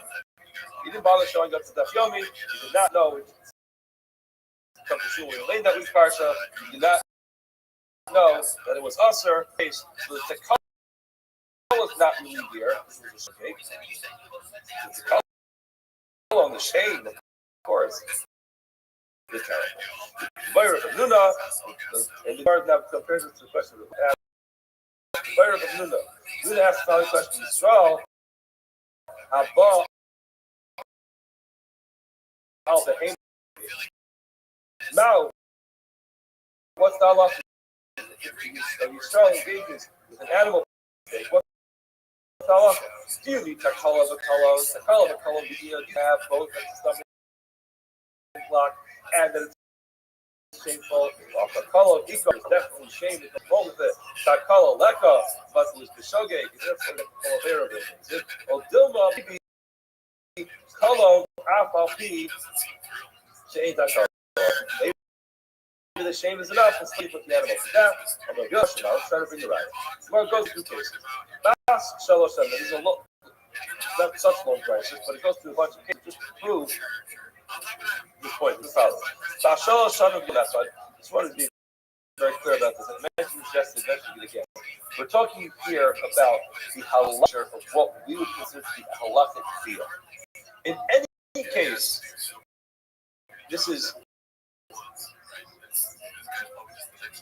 is still going along with the consequences that come along with the halachic biyah. In other words, there's action of biyah, then there are the halachic consequences that come along with the biyah. We are explaining when a number of examples of the halachic consequences when it comes to children. A girl who is married in one day, and they married with biyah. That biyah is considered to be halachic. Now she is married. Well, Yavam, if her brother dies, if she then the even worse. Her Yavam brother-in-law was ball her. She at this age engages with another person. Is a fear of Ashes Ish. Umitama is boiler. If she has to be a Nida, technically possibly her child, then Umitama is boiler. The time of Mishkat Tafta to Elyon, I can get into the tum over here. The Mishkat Tafta to Elyon is basically even if there's no Nagia, but the tum will go to a very high level of Tumah. And again, if the person engages in Biyah with her while she is in Nida, then the person becomes Tameh as well. Nisis the Kohen, if she gets married to a Kohen, Okelas B'Tzuma, then she gets married by way of Biyah, then yes, she gets to Tzuma. If someone who is hustle, she's not allowed to be married to, engages with her at this age, hustle and a Kahuna, becomes qualified for marriage. Kohen, if one of the relatives engage with her, then or any other arayas, then Yada, that type of biyah will consider to be a lot of biyah, and it's the Keturah, she's Keturah. She's a child. Let me call arayas. Then when we go back to this, is who engaged with her? Ethel arayas and was Keturah. Any of the arayas. And then with her. What does that mean? Even a behavior. Look at this page. The color is gone. Here's terrible shame. She's a child. She should grow up. Knowing that she engaged in this kind of relationship with an animal. Lifetime, she's a child. She's a child. And therefore, there's no takala. The Avera isn't there. You see very clearly. And the shame alone, that's the color, that's sufficient. All those arise we put to death by way of this kind of relationship. So if there's an animal relationship with her, and she's a child, so in this case, it's really no takala, she didn't do whatever, she's a child. And still, the animal to death, you see very clearly, you need to have both reasons, takala being the stumbling block, because in this case, it's not there. For us, it's no. This is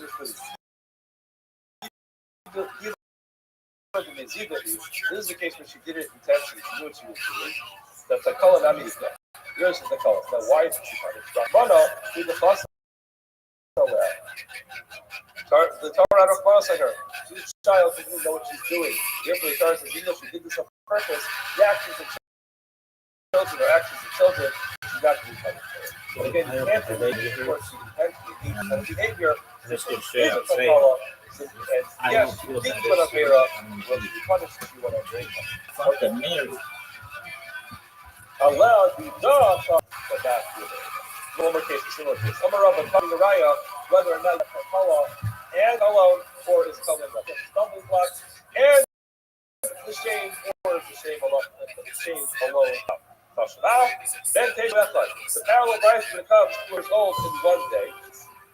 Habal Yibinto, he goes into a relationship with his mama.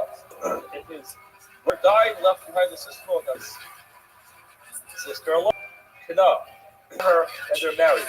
He's not old enough to be able to write again. The Tame Kanida, relationship with Anida, becomes Tame with this Tashin Kalyon. Hosel, he passels someone to Kahuna, inappropriate relationship in the Machel. If he engages, if he's becoming, he cannot go ahead and allow the girl to team up. Hosel is behaving the God of his bath. He engages this kind of relationship with animal, which is qualified to be brought on top of his bath. With this Kelas, there will be skill up by way of this type of relationship. Now again, in Ba if this male 9 years in one day is intimate with any of their rights that are said in the Torah, they shall be put to death by way of this type of relationship. Now clearly, in this case, there's no stumbling block, why this is a child. Nevertheless, the Kentucky we learn this Sayado, the person will get skila by way of this case. It's the same exact thing, parallel case. Here you have a child, you can't consider it to be a takala because he's a child. Nevertheless, terrible shame becomes along with it. And what does it say? The animal shall be put to death. You see the riot translations that says that if the simple shame alone, the animal to death. Whereas there's no same terrorist. Kiva Demesihu, since this child who did this on purpose, was intentional, Takala Nami.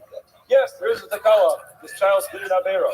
Rahmano, who's the The Torah, Rahmano said him by saying, this is a child, doesn't know what he's doing, we're not going to punish him with capital punishment. Now, where does that mercy go? Sorry, Allah,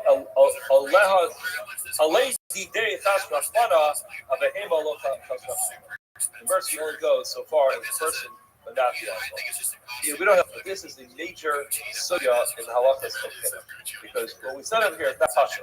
That was the idea that it's considered to be an avera for a child, but he's not going to be punished. This is subject to a big discussion. How do we view children under the age of mitzvah when it comes to mitzvahs and averas? Is it just a separate mitzvah of Kedem, or which is really essentially coming from the father? Or are the children actually obligated to those mitzvahs? Can't get into that. It's a whole discussion. The Stilas goes through it. In this case, it seems like Argumar is at least saying that there's a takala, there's an avera when it comes to the punishment, and punishment is not imposed. I'm going to give it some. Go back to our Mishnah. I don't feel better. For my own health. Our Mishnah says, usually you put the animal to death when it's the subject of bestiality, is because we don't want the animal roaming the streets. People point to it saying, oh, this is the animal that's we're engaging with. My love, again, same thing as earlier. Who's the safe with the kala? The kala, the second line is adding the factor that it's a stumbling block and all racial kala. The kala. The beginning is a case where it's shame but no actual avera. What's that case? Yisrael b'adogay. If he engages with the animal, by mistake, other was usher. Versus correct. Safe in the color, racial to color. The safe is talking about a case of color obvious. That was did an avera, so it was a stumbling block. The color is embarrassing. Racial is talking about a case where there's takala, where there was an avera below color. There's no shame. They tell me what's the case. There's an avera and there's no shame. What's that? Always the cover of all the It's an Ovid who engages in this relationship with Behema.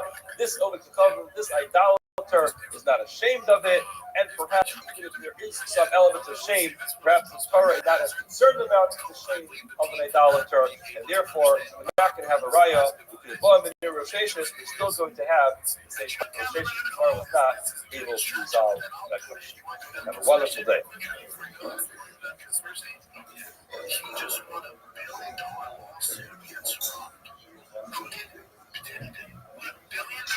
Everyone, have a great day.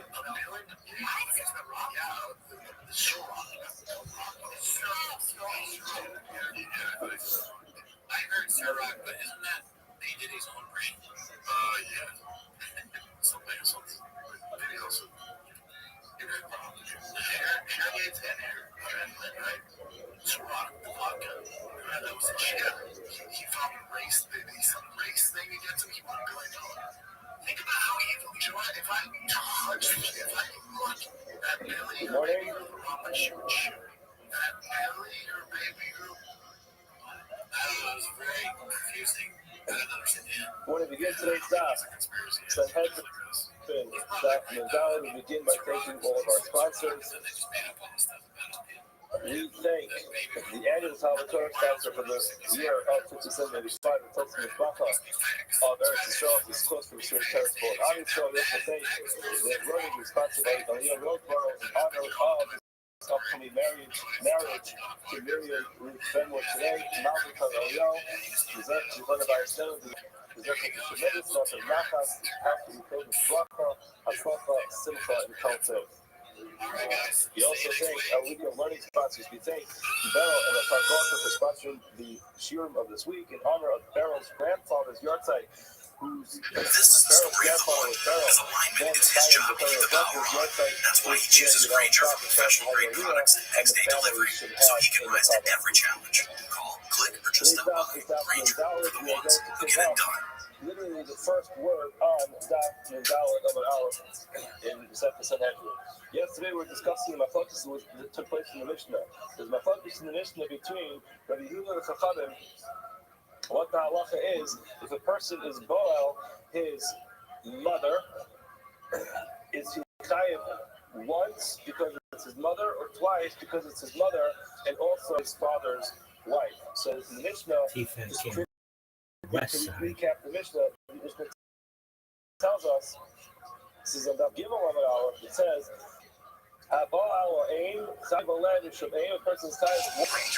Dude, how much fucking shit from this company you were going to buy?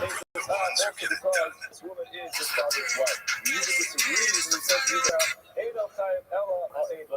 only once because of, we discussed this yesterday, what's the difference having this time for? Put to death, as we discussed yesterday. Person can only be put to death. So again, today's Gemara will be a little more clear about this. If there is a shogi, if it was done by mistake, if for some reason there was a lapse of knowledge about what is going on over here, in such a case, how many fellows will we have to get? Well, not just twice is a good question. For all cases, but in the case with the chayavi, either the chayavi priestess or it is something that comes with the carbon, the question will be how many carbon. Find the source for the Yehuda told us always and that was the majority of yesterday's Abba. And at the end, we had the opinion of Rava. At the end, we had the opinion of Abba Rava. So again, to recap the last 4 lines of it, Rava told us that the way to do the direction of the Pasuk was Erbas Hadvicha did not refer to, as you may have thought, Erbas Hadvicha refers to the father's Erbas. When it said Erbas Hadvicha in the Pasuk, you may have thought that was talking about a person having this relationship with his father. Rather, he understands that Erbas Hadvicha refers to his father's wife, and therefore, inside he's going to be extra. If inside he's going to be extra, that comes to be Elias, and the person don't have one. That's what we ended up the Gemara yesterday. Now, the Gemara wants to leave a raya to Rava's way of understanding the Yehuda. The Gemara is going to read a long brisa. At the end of the brisa, we're going to see what the raya is. Try to have a say the Rava. That's ugly. A brisa like Rava. Ish. It says in the pasuk Ish. What is this referring to? That's all you guys talk about. Look into something because there's a number of something that talk about this. It says the Ish. Asher Yishkav es Eshes Aviv Erbas Aviv Gila Mois Yumsu Shneim Dmeim Vav. So it says the Ish and a man Sheyishkav es Eshes Aviv who will sleep with his father's wife. Erbas Aviv Gila is revealed the nakedness of his father. Mois Yumasu Yumsu Shneim Dmeim Vav both at the field of Misa. Now, if you remember yesterday, we also quoted the pasuk, which is this was the pasuk in Vayikra Parakha. We quoted the pasuk yesterday of Avicha the Erbas Isagale. So that says Erbas Avicha which refers, simple translation, should mean the father's erva, ervas imcha, and the mother's erva, losagali imcha hi. So it says again, imcha hi, the mother, losagali erva son. Now we're asking the other pasuk. Now let's read it together. Ish. It says in the pasuk ish. Ish. What is ish come to say? What does it come to do? When it says ish, it always comes to a child. Asher yishkav as ashes of it, who will sleep with his father's wife. Mashma bein ashes of it, This, he says, it's his father's wife. So regardless of whether this woman in question is his mother or not, bein ashes of it, shalom, whether this woman is not his mother. So in other words, in any case, there's going to be this chiyuv. Now, how do you know? Imo she'eino ashes of it b'nayin. How do you know that a woman who's not, his mother, who's not his father's wife, Tamalomar, Erbas Aviv. The pasuk repeats itself at the end and says Erbas Aviv Gila. So again, reading the pasuk, what does it say? It says the Ish Asher Yishgav as Ashes Aviv. A person will sleep with the wife of his father. Why does it have to say Erbas Aviv Gila? What's the necessity to it? That's the Gemara says. Tamalomar Erbas Aviv Gila, which are extra words. Mufna, that's now extra. Lahakish, to actually make this hakish, to create this juxtaposition. And what do we do once we have this? For London, Mimenu Kazira Shavu, Kevzerava. And therefore we can learn that there's a chiyuv for a mother who's not his father's wife. Okay, so what's the halacha? Pasuk tells us most Yusuf, they're Chayat Bisa. How are they part of the Bisa? Which Bisa is it? It's Skila. The person's death with Skila with stoning. Now, after Omer with Skila, similar to Torah, similar to so yesterday, how do you know? Why are you assuming that because it says most U.S. that are going to be put to death with Skila? Maybe it's a new type of capital punishment. Knife may and bomb. This pasuk ends off as we read before. Today's may and bomb. It says, by Odani, we mentioned yesterday. It's clear. It says very clearly the person shown. So therefore, we learn. I love this. Just like when it comes to Odani, a person who engaged some type of sorcery, as we discussed yesterday, with some type of communication with the dead. Just like over there, if the Skila, Afkan the Skila, we learn. In this case, the person is going for engaging in such an activity is going to be punished with skila. Now the Gemara says, all right, everything works out. We're still in the middle of the brisa. Onesh Shemanu. We found the Onesh. We found the pasuk which tells us what the punishment is for engaging in this kind of behavior. Azhar Minayim. We actually have a warning for this. Now we have a cloud. That whenever there's a halacha or an isser in the Torah, and there's a punishment, you can't jump down the pasuk that gives you the punishment. You have to have a verse, the pasuk which clearly writes that there's an issue, there's a small issue to do it, and then if the person goes to violate that issue, then it's become a punishment. Now we found the punishment, we never found the azhar of the warning. Where does that come from? The word says Tamalomar, Erebas Lo Sigali. It says Erebas Lo Sigali. The problem is Erebas should not be revealed. Erebas Avicha, Zoom, Ashes, Avicha. This is what we're talking about yesterday. We mentioned yesterday, it says the pasuk Erebas Avicha Lo Sigali, so she should not reveal the Erebas of his father. Now, simple translation of that word is the father's Erebas, the father's actual. This is a woman who gets having a relationship with one's father. That was after Omer, and it's just a result of Eno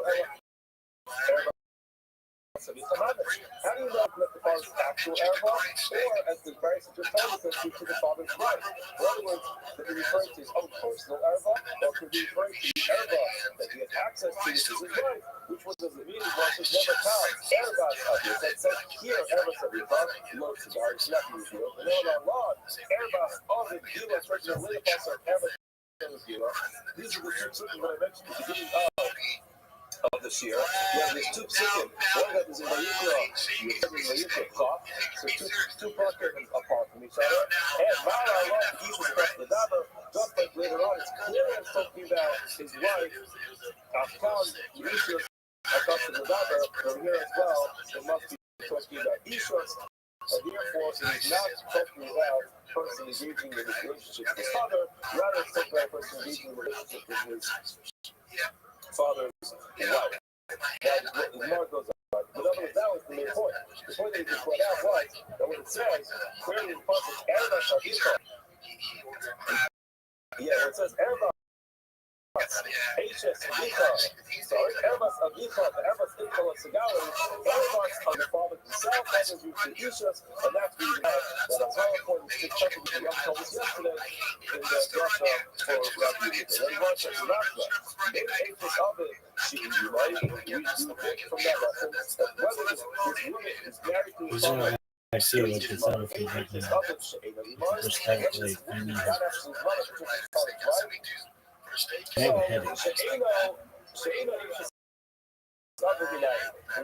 a headache. A warning for this person, for this person's mother, who's not his father's wife. So again, they must have had this child out of wedlock. So therefore, the child was born. So again, the same thing we asked earlier, that when you have the punishment for it, now the girl wants to know where do you have that color for it? Now the color, Erebas in most of the Erebas not revealed. Now we know that, and then we have that Azara. But the also trusted Emo to H's of it, to Emo to he to H's, to he H's of it, always be nine. How are you going to know that the punishment is going to be the same? No, never time ever to this call. That's the God man, one that the other Emo, no, the man speaks later. My God's Hara, just like when it came to the house Hara, also I trusted Emo. When it came to the warning, also I trusted Emo to H's of it. Emo, the person prepared and created a mother who was the father's wife, just like a regular mother. She ages up, which was a married mother to the father, the owner. Also, I trusted Emo. When it comes to punishment as well, the pastor makes the Emo his mother. The Emo ages up, she's not married to the father. She ages up exactly the same as a mother who is married to the father. Maybe I went to the one though on First Street. You went to the one I know where you went. Now, the word is infamy. In other words, then you have this infamy of this extra word because again, if Erebas Ovid refers to the wife, so then Info, the mother now goes to the other. This is the same thing. And Mark says, there's some evil after Mataiva, after Mataiva, you show H's. This is ultimately the end of Rabbi Yehuda. That's the Rabbi Yehuda comment. In other words, since he uses Erebas Avicha to tell you that refers to the father's wife, so now infamy is extra. Yeah, the extra. Now you have a safari after all this to tell you that is correct. Only one is if this person engages in this activity with this woman, so it's only one is, not two people, one for mother, one for father's wife. Rather, it's only to be one. That is the opinion of the Yehuda. This is the Tanya, this is the Brisa that would actually bring you to back up on the previous episode. So it's a long price, but ultimately you bring it back to some exact conclusion. The Erebas Avicha is referring to, right? It is redundant, and there we have this Jerusha which is the person who engages in this relationship with his mother, who's also his father's wife, then you can be tired because of his mother, but not tired because of the father's wife. Okay, now is the thing with the Yehuda. Yehuda tells us he's only one kid. However, the Chachamim now have a problem. The law is Erebas Avicha, what are we going to do with the redundancy of Erebas Avicha and Info? Both of those things be saying the same thing. So why do you argue with the Yehuda tell us that there's only one kid? The law tells us, according to the Rabbanan, they didn't learn the Pasuk that way. Therefore, the Rabbanan, Erebas Avicha Mamish. And the Pasuk tells us very clearly, Erebas Avicha, the Erebas Info of Segali, this is not revealed the Erebas of his father. That means literally a person should not sleep with his father. Hold on a second. There's another problem over there. Hi, we need to ask the Zachar Dafsa. We know that there is a prohibition against a relationship between two men. And therefore, his father is a man. He is a man. So therefore, you wouldn't have a problem with this. Why do you have to have a problem telling you the person is not revealed the elder of his father? Where it says, the Taiva Allah Shayim. The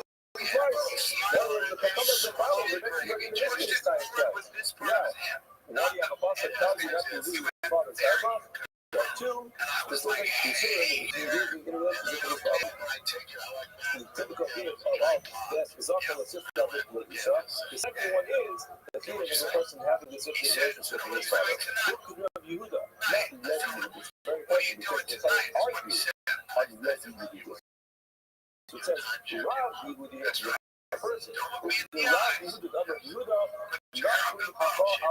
Rashi tells us, the Rav tells us that why this Nakri over here does not refer to actual Nakri, which is typically someone who's not Jewish. In this case, it's person. Why do we call it Nakri? We can't fathom that Yisrael would do such a behavior. This will be the Rishna Ma'alya. When we say a Nakri, a stranger, which is the relationship with his father, Allah, Stayim, Nakri Abba, other Stayim, takes his side twice. After Allah has a relationship with his uncle, Stayim, he is Saibu as well. I love that phrase. The Stavra makes sense. Stavra lives in Rabbi Yehuda. Makes sense. What he was saying was, the Yisrael, this case was talking about a story where it's nothing without enough, and therefore it's a Yisrael, it's a Jewish person who engaged in this relationship with either his father or his uncle, whatever. His mind was not clear. He didn't understand what's going on. Wasn't paying attention. Maybe he got drunk or something. Ultimately, the amount of money is B'Shogeg. What's the discussion over here? It's the discussion of whether or not it's time to bring one carbon or two different carbonos. Now, the height of Kamarnak, we want to say that, we want to refer to this Israel from Nakri, Lishna Na'al we want to use it in Russian. Again, it's very hard for us to express something going out. If we're going to say Nakri Mavish, we actually talk about a real Nakri. Hold on a second, there's much more to be about. Let's start off with the Nakri engaged in this kind of behavior. Remember, this is something that is from the sentiments of the man. Nobody's himself from being a liar. What's the halacha? The Nakri engaged in being a liar. The halacha is, my new Torah. He is going to be punished with the Torah, with execution. Now, the trade taxes have the place. The actually give it to the gospel punishment, and therefore the law will not be relevant. And the destruction that is not the Italian use of speech that's not going to be relevant, and therefore we say not only you're talking about Israel, you're not using the destruction of the destruction of the is, but these type one carbon or two different carbonos. Study that the author of the right to the silver to this above others, person who is born his father, study within, one to make that one that was with his father, Abal after this person has intimacy with his father's brothers, again, the same thing. His father's brothers, and because of without it, what you say, the Rebbe Yehuda. Some say that the Rebbe Yehuda is confusing a little bit. The whole thing comes from the Rav Yehuda. Now, some would say that this Rav Yehuda cannot work together. This is the worst podcast. They're literally like one episode. I'm not even because I dislike them. I don't really. I mean, kind of. They both sucked, but everything sucks. But then one episode, they're like, "Us is the best food we've ever had. Oh, it's the best. You've been to Terry Black's? Have you been to Franklin's? It's the best.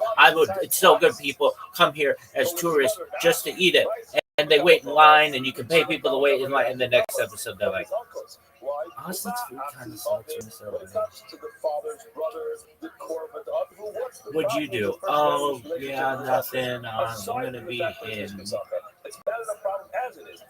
Charlottesville and Knoxville in October. And all right, what you got, Chen? I'm still figuring out things. Okay, kids got baseball. Yeah, they're doing travel league. Yeah, which is basically it goes this travel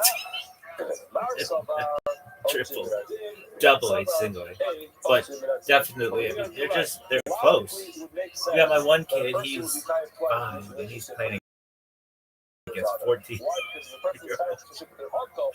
Really, he's just dominating them. He's the best. I mean, that's literally what this podcast is. I have a headache. And my knee hurts. And at least the same. Now, the problem is, in Ochin Adin, when it comes to Ochin, to giving a punishment, we never use Kavachomer to be able to give an extra punishment. And there's a lot of reasons for this, a lot of discussion about this. We get beyond the scope of today's shir, but the most simple understanding of Ein Ochin Adin is, even though logically everyone in this room might come to a conclusion saying that yes, it's worse for a person to engage in that kind of relationship with a father than for an uncle. At the end of the day, we only go so far with our logic. You know when you stop using logic? When it comes to punishing other people. In other words, when it comes to Talmud Chomer, you know what? Sometimes you find a fearful. You find a little time in Shas. You make some Talmud Chomer. This You want to say this is more common than that. And people, It's really impressive, isn't it? said, you know what? That thing Do you even know what the precedent is in there? and the whole logic and everything falls apart. So therefore, when it comes to giving someone an onesh, we don't give onchin just because of our logical inferences. Therefore, even though from a logical understanding would make sense that the father's worse than uncle, still ain't onchin directed. Okay, now the Gemara goes through fitting all these psukim together, both Rabbanan and the Rabbanan Ashara La'eshes Ovid Minalu. Where do they find Ashara? Because remember, according to them, they used Erbatz Avicha to mean actual relationship with the father. So that's Harakah. Not Glahu, the Erbatz Ashes Avicha Lo Sigali. They wrote it out in the words Erbatz Ashes Avicha Lo Sigali. Now hold on. The Yehuda, so what is Yehuda to do with that? That should be extra. Again, that's in the pasuk. That's in Parakut Chas. Erbatz Ashes, that's the actual according to the what is Yehuda to do with that? Yehuda, we need Azharas Ashes Ovid La'akar Misa. We need that for Azhara to warn us about Ashes Ovid La'akar Misa after he dies. In other words, it's going to be a problem even post death. Rabbanan, so what do they do with that? In other words, how are they going to know that after death it's a problem? Who means safe to crop? Now, they learned it out from the end of the pasuk, which is, it says clearly at the end of that pasuk, Erbatz Avicha, the repetition of the words, Erbatz Avicha, your father's Erva, that's how they learn even after the father dies. So Yehuda, now what does Yehuda do with that extra word? He needs it, Mishum Eish Ab after the Chayvai, he Mimchayim him, like we said earlier, because of Eish out, because being the father's wife, he had to Mimchayim Mishum Eish if no problem with Eish. Now hold on a second, that's a big problem. You want to say, that's bad. We learned in our Mishnah that you do pile on Eish on top of Eish Av. Well, that's not. Habal Ashes Av, the person is Boel, it's his father's wife. Chayav Alav Mishum Ashes Av, the person is Chayav because of his father's wife. Mishum Ashes Ish, and because of Ashes Ish. And it says clearly in the Mishnah, Bein B'Chayi Aviv, Bein Lacham Ashes Aviv, and guess what? You're waiting for Yehuda to show up and say, no. Only Chayiv Alachas, just like you said earlier in the Mishnah, when it comes to a mother who's only Chayiv once, not twice, you expect Yehuda to pop up and say, when it comes to his father's wife, he's only Chayiv once, and not twice because of his father's wife. And Ashes Ish. But Lo Polik of Yehuda, it does not come and argue. So therefore, it can't be that he uses that, teaches the halacha, that he's Chayiv twice. It's just only once. Rabbiya, so the Mishnah did not report it. However, it's always the place. You can't stop learning after you learn the Mishnah. You'll know what to learn on the branches because there's a branch where you does argue that since the person is Boel, the father's wife, only times once, and not twice because Ashes is and Ashes Av. Okay, Rabbanan owns the Ashes of it, La'akar Misa Yelavu. So it's not about Hara. Whenever you find the onus for a father's wife after he dies, who wants to just love you, according to you makes sense, because nice to love is Zera Shava. He makes it Zera Shava. And Rabbanan, because remember we mentioned earlier on today's Avot that it was left open. Rabbanan, we know where they get it from. Abu Eretz of Bicha, Gila, they get that from. The Eretz of Bicha, Gila, the Mapik, where you know the Zera Shava, Mapkulei, Shlei Inu, Laonish, the Ashes Av. In other words, where does he use the Zera Shava? Use that as the owners for Ashes Av. Which one? Ma'akarisa after passing the Rabbanan. Owners, the Emos, Eno Ashes Av, the punishment for a person who is born with his mother, who's not his father's wife. That that from? Amr, she, all those were sitting at the end of the chair after yesterday's Amr, the marks, so that was, so she should bring a eating, and you can tell who he was coming from. That's the good news to you. Here, if you probably shows a bit of Mara, you see Amr here, but he success is to leave, causes the emo, so any emo, the Pasuk says, into you, and equates that whether to a married mother, so this is whether she's married or not married, go to the Apostle. This not Baal Kalesa. First is Boel, his daughter-in-law. Now, the Gemara asks, he's not mentioned that there's a violation of H's Benel. The Apostle confesses the Kallah. The Apostle opens up, in other words, two separate problems. There's one problem that it's the father's daughter-in-law. Just make sure you understand it correctly. There's the idea that it's the father's daughter-in-law. There's a relationship between this woman and the man because she is his daughter-in-law. In other words, daughter-in-law is not just a phrase. In law, halakhically, there's something called his daughter-in-law. She becomes his daughter-in-law by virtue of the fact that she married the son, and there's now a direct relationship with daughter-in-law. The only smart things. And there's a separate reason that this woman is his father's son. So Gemara wants to say she needs to twice. One for being his daughter-in-law, another one for being his son's wife. Gemara says, L'chai garbage should H's to know, the Maya Potts Katosim to Kalaso, the Sayyid H's to know, Lo Malo, Zui Kalaso, Zui H's to know. No, there's no difference between the daughter-in-law and your son's wife. At the end of the day, the problem is exactly the same. In other words, you would have thought, like we were saying before, this is a direct relationship of daughter-in-law, which is, again, it's impossible to separate the two. You would have thought that there's an issue of daughter-in-law and son's wife. No, it's actually exactly one and the same. It's just a semantical difference, whether the person has your daughter-in-law or your son's wife. In any case, it's going to be forbidden, and the only thing going to be one is certain. This continues. Habal is Zafar.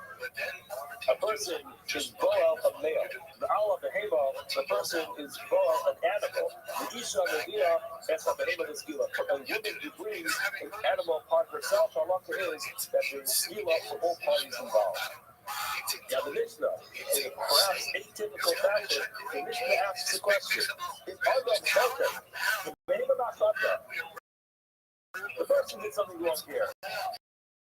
Animals can't be zeros. Why is the animal being punished? The animal is just an animal. Animals can't go. There's a little bit zero for an animal. Why is the animal being punished?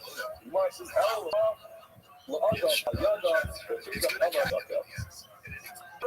was the vessel the person did a terrible avera, and therefore the pasuk says the animal put to death. The Mishnah has another explanation for this as to why the animal put to death. Why should look to hate the ema over the over that's the infinite animal that is put forward, the person was put to death over. We saw a similar concept. That is actually the same thing. When it came to someone with lots of our hates, that when it says that the person should be hanged, we don't leave the person there. We mentioned in the last week of Shabbos that if the person is ever going to be hanged, hanging is literally for a second. It's after the person's already dead. Hang the body really takes it down. Why not? Because you don't want a person to say, "Oh, you know why this person is hanging? Because this person went ahead and the guy was Mubarak and Hashem and Holy Bogazara." Something Hashem comes out about that because it kind of publicizes the story. Yo, so we don't want to publicize such a tremendous story. What up, Paul? This is a similar concept. Like a person who engages in this kind of behavior. Well, how you living? And the person is going to be put to death as a result of it. So whenever this Wow. cow walks by the street, I said, "Oh, that's the infamous cow." Everyone's whispering, everyone's Yo, tapping dog, each can you other. hear So me? that's the cow that's going on the block. One of Chilul Hashem comes out. First of all, it's Chilul Hashem that this happened. And second of all, even though the person has to be put to death, it's a desire, it's a tremendous desire to the person that people should go around talking about that, and therefore, we're just going to put the animal to death. Why is that fair to the animal? Life's not fair. Very good. Life's not fair. The human dignity takes precedence. Again, remember the human dignity of an barrier. And we didn't even mention this so many times. It's so rare that a case like this will ever happen. And even if a case like this happens, the probabilities of the MISA, the capital punishment, actually being carried out, in other words, to qualify for that is very difficult for this Restream later on. Because it's not this again, it's very difficult to actually adjudicate a case which is going to result in a death penalty. So even for the rare case where the person was so brazen, they were warned like every year, they were there with the subject, and there's nothing else, enough possible excuses that came up. The person went ahead and brazenly did it in front of Aiden, and Aiden could not be caught up on anything. In such a case, still, you would think that he'd take precedence. You would think that the authority would take precedence.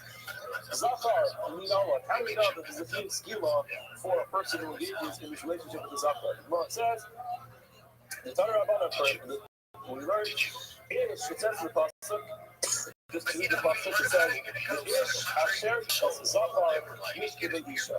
And an Ish Asher Yishkat Zachar will sleep with the Zachar, Yishkevei Isha, in the way that a person sleeps with a woman. So Eva also to the abomination what was done, Shneim Moshe Masu, both that we give the punishment of Misa, Meis Bas.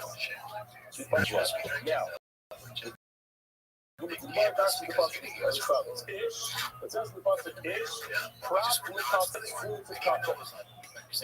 I'll show you this up.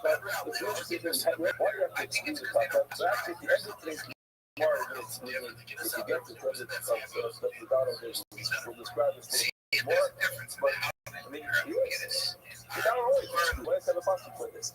But I was just saying that an interesting idea, which is basically, since this is from the 7 Mishnah of Noah, so you don't find the concept of katan and zacha like in Noah. So you might think the concept of a katan of our mitzvah boy is only a Jewish concept, whereas boy times this when it comes to our mitzvah.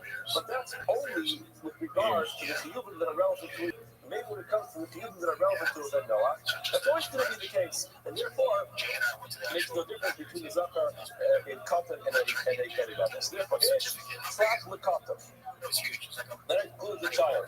Asher yishkat es zakar, bein gadol, bein katan. So if the subject in the case is a child, it's still going to be a problem. In other words, as long as the bolel is a gadol, then whether or not the subject is the kapsha is still going to be a problem. Mishkele Isha, when it says the pasuk Mishkele Isha, Magid Laka Kapsha, Sheshnei Mishkavos Isha.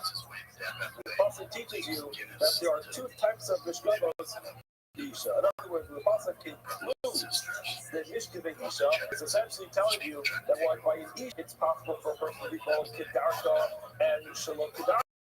By Zachar, obviously the only way to be called is on Kedarka. That's his Mishkele Isha twice to tell you that the Mishkevei Isha, the second time Shalom Kedarka, on the Isha is also considered to be a Biyah, which is a problem, and that's going to be the problem by a man. So I'm going to Shmuel, the Shmuel goes to tell me, he says, I raise the Baba Lame Nitza Lama. This pasuk of Mishkevei Isha came to teach me about Zachar that a person who engages with a Zachar Shalom Kedarka, because that's the only way to possibly do it when it comes to a Zachar, and that's the issue of Mishkav Zachar. It comes to teach you something about the Mishnah, whatever we reference Mishkevei Isha to teach us halacha about a Zachar, what we learn, by the way, when it comes to Isha, the person who engages with a woman who is not allowed to engage with, whether it's Kedarka or Shalom Kedarka, it's always going to be a problem. Notice, the Pasuk tells us we're going to be tied Bisa, the Skila. The tied Skila, the Skila, or that's it. Hold on. Is it really Skila? Oh, Eno Ella. That's the public word. Maybe this is referring to all of its visas which are dark. Maybe it's going to be Superharagon. Marcel never calculated Bob, it says here, Bob, never know you done it there, Bob. It's mentioned this structure many times before, since the Obi Doni name Bob, Mala on the Skila, Town, the Skila. Just like it comes to Obi Doni, the punishment is Skila, so too over here, it says name Bob, and therefore it will be Skila. Alright, so we mark it down on the base. Top of the oven. Onish Shamanu, fine, the Pasuk is very clear. We have an Onish over here. Hara B'nai, we define it as Hara for the Shasaka. Again, as you mentioned, you can have a Pasuk that has an Onish, we have another Pasuk which gives us the Hara, the woman, Kamalona, Pasuk says the ass, the Zaka, the Zaka, we should another Pasuk, which says very clearly, which doesn't come with the product, but it's a very clear instruction. It is an abomination of Magnu, as Harl the showcase is tomorrow. Fine, we found an Azhar for the person who is the showcase. Azhar is Mishgav United. How do you know the subject is warned as well? The showcase, the active member of the group, that we find an Azhar because it says that's Zachar Lo Siskav. Now, how do you know that the Mishkav, the United Tamalomar, will be a target to the Israel person who should not engage himself with his nus? The Bnei Yisrael Omer, the actual suffer the word target actually is nus. The Gab, Kadosh, Hayu, the Eretz, Atsu, Gechot, Eves, Agayim, Asher, you see clearly that the word Kadosh, in this context, is referring to abominable, and therefore that adds in, that extra pasuk is added in. So even though we have this pasuk over here in Malachim, which actually is about the pasuk over here in Bnei Yisrael, going to punish for Bnei Yisrael is involved. So that's the Ashkara for the Mishkan. These are the Shema. That's not the Shema. It's very important to keep this in mind. We're going to see very soon that these drushes that we have about Medina, but clearly, according to Rabbi Shmuel, the extra puzzle of Lo Yia Kadesh. That extra puzzle, Lo Yia Kadesh, is the additional puzzle which is the Azhara. When Kiva disagrees, and he says, we do not need to have the possible Lo Yia Kadesh, and if we got that again, already over that's the Zachar Lo Siskav. We read the puzzle with the Nekudas of Siskav, Mishkan Isha. So again, when you use the Nekudas of Lo Siskav, it refers to the actionable member, the member who's acting. However, Tori Bay, Lo, Si, Shah, Save. In other words, there's no Nekudas in the Torah. So therefore, it's possible that you could actually read the same word, Lo, Si, Shah, Save, so it has a dual definition. One definition is Lo, Siskav, a person should not be used in the activity. The other one is Lo, Si, Shah, Save, should not be the subject of the activity. Therefore, you have the Azhara both for the Shofet and Mishgav in the same place. Okay, so we have an Azhara for the Shofet, Azhara for the Mishgav, and we have an Onush for the Shofet and the Mishgav. That's very clear. Now, Behema, we know it. Everyone engages in this action with Behema starts to Tarabana for Temple Masa, Kish. Also, tell Kish, as you said before, practical contact. Comes to the child, Asha Yute, Shefata Behema. He gives his Shakiva with the Behema. Maybe gives all of it to the animals. We know it's kind of definitely no such thing as a gadol or talking when it comes to the animal. There's no size, there's no age, which is more on the other one. We're going to go to the Ababa. It says mouse, Mimas, the Skila. Plus does not say Skila. Once it could most Mimas, and we understand the Skila. You might have to say question is after the time before. To over the Skila, or any other not to call mitzvah mitzvahs have word for Torah. How do you know Skila means one of the other types of counterparts? Nekat Tarodu. Never I want. Kiharod, Targeted. Over here it says Tarodu. And it says also by, I believe it's a case with the the possibility is Kiharod, Targeted, Yonto, Kiba, Rishana, Barizu, Yatko, Bakona. I believe those Sukkim are either the A or something where it says that he's talking about a person who is the basis of the Kiah, who's trying to put people into the spot with the Zara. From there it says clearly Yanko, in that case, not only the Skila, just like in that case, it says very clearly, it's not that Skila. Afghan, the Skilas, we have our road Targenu, those words of the beings of teaching us the Skila. Okay, fine, we learn the Onish, the Onish, the punishment for the person who sleeps. Onish with the Mishkav, person is the subject of this behavior with an animal in the right? How do you know that? Whoever calls shocking to the animal, he must clearly says anybody who sleeps with an animal when you find with yourself. So the animal eating the shocking, we don't need to tell us that welcome for a person who is the action page over here. Why? Because we already have a muscle for that. The Indian is repeated, and it's not necessary. You just say something for the person who is the subject. Without the knowledge, very good. You have knowledge. However, as we mentioned many times in the summit, knowledge is not enough. In the short today, this time that's hard to that. You have an Azhara, a warning in the Psukim for a person who behaves with an animal. Kabbalah, the Pasuk says, Uvachal, Behemo, Mosite, Shakot, Takar, Shekabah. A person should not put himself with his Shekiva in front of any animals, because they're coming, Rahmadu, Atal, Shoke. It's very good. Remember, there's going to be four cases over here. There is the Shoke, and the Yishgav, and the Azhara, and the Onish. So fine, you got to do one more pasuk to give you the Azhara. However, it says, "Let's see this becomes called Tarafa." From the Hadra, that's how we found the warning, the showcase for the showcase. The Yishgav to the subject, we got it. We got a warning to the subject. So these the same possible we used earlier, but does not be involved in these types of behaviors. That is the word. The Omer, it says God can achieve art, as we said earlier, this concept can be used as the word of any type of business. Now, what's the different Yishmael? That is where Yishmael is. Yishmael, where is it from? Oh, you cut. What is Yishmael from before? But where does Bajis comes off as it's doing the same exact. But when it comes to the Kiva, the Kiva, he was earlier that you didn't learn about Zachara. Rather, he said the words were that Zachar learns Sishkav, and Sishkav, either because that's Sishkav or Sishkav. So therefore, what is the Kiva over? And it's our term of Site Shekaka, which is, you can also pronounce that as Site Shekiba Sakar. Don't replace any of the Kiva. Whether this person is the actionable person or what is the subject, in that case, in any case, it's going to be Azhar. Now, the Gemara is going to actually find it's interesting. Generally, we don't find that we have drashas, but we get so deep into these drashas that we find enough to meet in the drashas here because it is a halachic nafkamina to go through it. Habal Zachar, a person who is Baal Zachar. Now, Rashi puts out, whenever you see such form involved, it refers to the place of the Zachar that a person says it to. So, Baal Zachar in this case means a person is the one who is the shaitan, the one who is called the one who is sleeping with the other Zachar. And even a lost Zachar, that he actually, at the same time, also brought himself as having a Zachar with it. That doesn't necessarily mean at the same time, in the same halach. The referring to a person's dream of time, the exact same forgetting the person violated the Zachar. Like okay? And you also violated as the Zachar and being the Rishkav.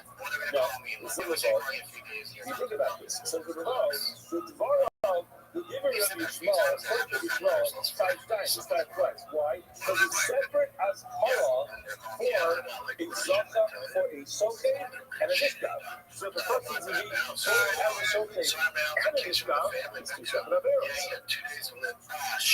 Now, Chayesai, Chod was Rishkav, Chod will let you cut it. And given Yekiva, according to Yekiva, his as hara is not a separate pasuk. It just comes to Yekivas. You say Sishkav or Shishatei, it's the same pasuk. So therefore, it can't be what? Given Yekiva is a Kabbalah Achas. Why should Sishkav or one Shishatei start to be Kabbalah Behema? Person is Baal animal, maybe Behema was, and also has the animal in the other way. So again, I'm going to vote saying we'll probably be safe. The bigger it is because it's separate drugs from what you get combinations type price, it's 2 separate issues that can be something that when it's got. How do we know teaching to come about? How do we know you're coming? Give us the beginning of the time of Akas.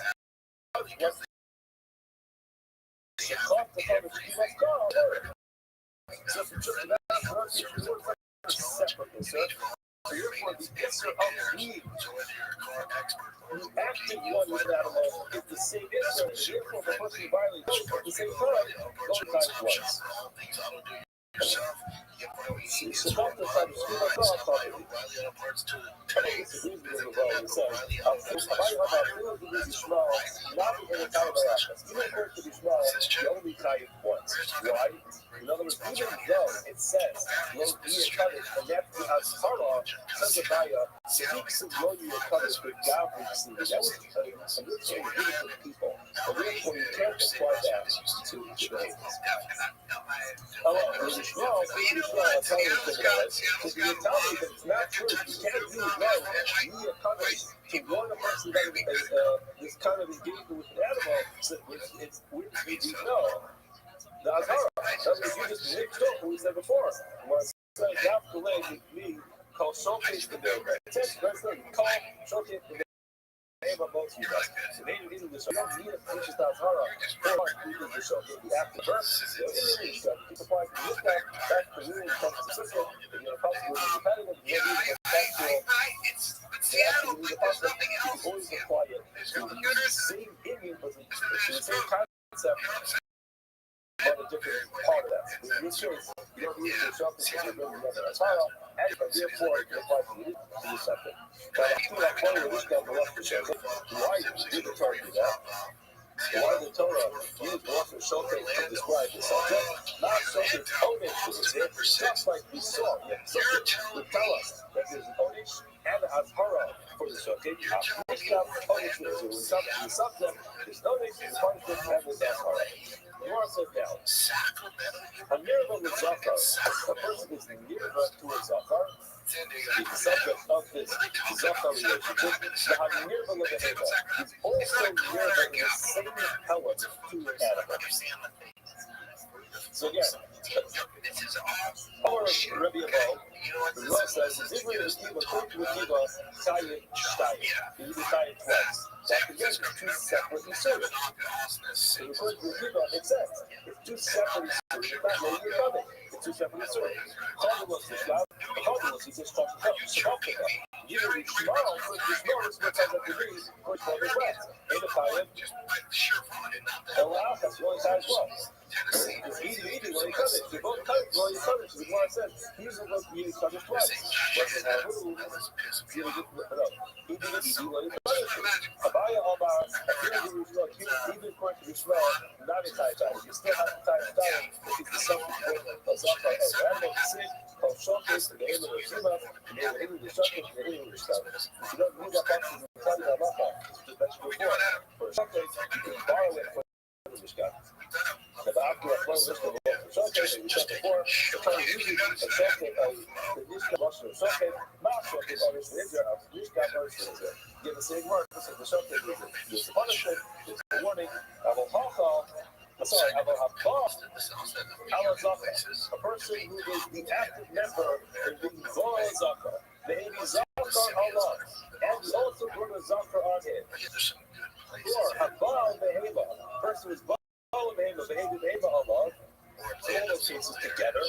Now, Bein Rababo, Bein Abaya, and you smell Chayyim Shalosh. Of course, you smell the Chayyim 3 times. You keep the Chayyim Shalosh, according to the Kibbi Holy Chayyim twice.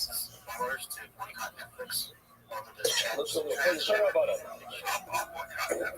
Zachar. It says in the passage, Zachar, with the God. Lo Asibel, Katan to God. He did not make a Katan like a God. Now, as we said, when it came to an animal, we created Zachar as a Katan and a God. The Hema, when it came to a person who showcased with the Hema, Asibel, Katana, Kibidola. We didn't create a katana in those. It's a good to tell all the animals. Now, what does this mean? Now, you will actually grow coming together. What does it mean? We make a child like together. Otherwise, we'll also be out almost to Bentasha Shudder. We did not make the Bia of a child who's 9, but who's left in 9, and like a child who's 9. We'll explain this in a minute. Shmuel of our Shmuel said, well, the Bia is called such a bit. Shalom, so we make the Bia of the Ben Shalom. Of just the three,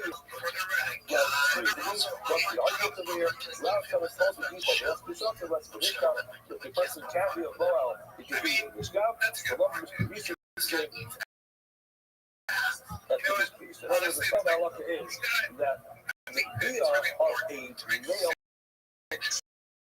child under the age of 9, not considered Bia, if you not assume that a child under the age of 9 has the ability to get Similarly, practically speaking, a beta of a girl talking to someone is not considered to be a beta.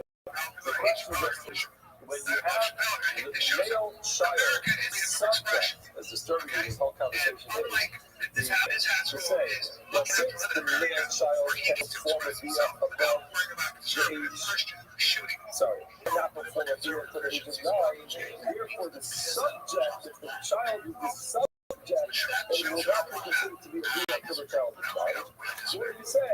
And Isha is so just like when it comes to a girl, 3 is the cutoff and not 9. That's my focus. That's what I said. That's the if the child old enough to be a showcase, he's old enough to be the showcase. He's not old enough to be a showcase. In other words, he's less than 9. Less than this guy is a male person who needs to get older, a godel, and he needs to him. And then, less than this guy is not, again, no one noting this behavior. The question just is whether there's a kid Musa in this case that less of the Nishkav that's not going to qualify as the Nishkav in that age. The small son of Shmuel says, Nishkav and Isha said, that's the Nishkav. So we know the Isha, we're what the time of Nishkav Isha, 3 years old, and therefore, what you'll give is the halacha of a female in this context. Stop here for today. Everyone have. Just because this cup put that on that, people were calling for that to boycott Netflix over Chappelle, and he said nothing offensive toward transgender people. Nothing. They're so dumb. Wanted to get today's stop. Sanhedrin, stop mentality is begin by thanking all of our sponsors. Restream, the annual Talmud Torah sponsor for the year of 5785, and also the Sfacha of Eretz Yisrael is close to the Surah Terrace World. Am Yisrael is Shatay. They have learning is sponsored by Eliyah Roseborough in honor of his upcoming marriage to Miriam Ruth Benmore today. Malzim from Eliyah. The vice melody Yisrael. That's a tremendous amount of nachas. House will be filled with bracha, hatzlacha, simcha, and kol tov. We also thank our weekend learning sponsors. We thank Beryl and Rachel Becker for sponsoring the shiurim of this week in honor of Beryl's grandfather's yahrzeit. Beryl's grandfather was Beryl. Ben Chaim's according to the Brooklyn's yahrzeit is today. Scott and so much for having Leah, and the family should have in the Kabbalah. Today's daf is daf and Dalit. We are going to pick up literally the first word on daf and Dalit in Second Sanhedrin. Yesterday we were discussing the machlokes which took place in the Mishnah. There's machlokes in the Mishnah between Rabbi Yehuda and the Chachamim. What the halacha is, the person is Boel, his mother, is he chayiv once because it's his mother, or twice because it's his mother, also his father's wife. So in the Mishnah, just quickly to recap the Mishnah, it tells us, it goes up to Gimel Amud Aleph, it says, Haba Alo Ein, Chayav Alen, is Ein person chayiv once because she is his mother, Yishon, Eish's Av, also because this woman is his father's wife. Yehuda disagrees and he says, Yehuda Omer, Eino Chayiv Ela, Yishon, or Ein Bobar. Only chayiv once because of his mother. We really discussed this yesterday. What's the difference how many he's chayiv for? Indeed, put to death, as we discussed yesterday. First of all, we put to death once. So again, today's Gemara will be a little more clear about this.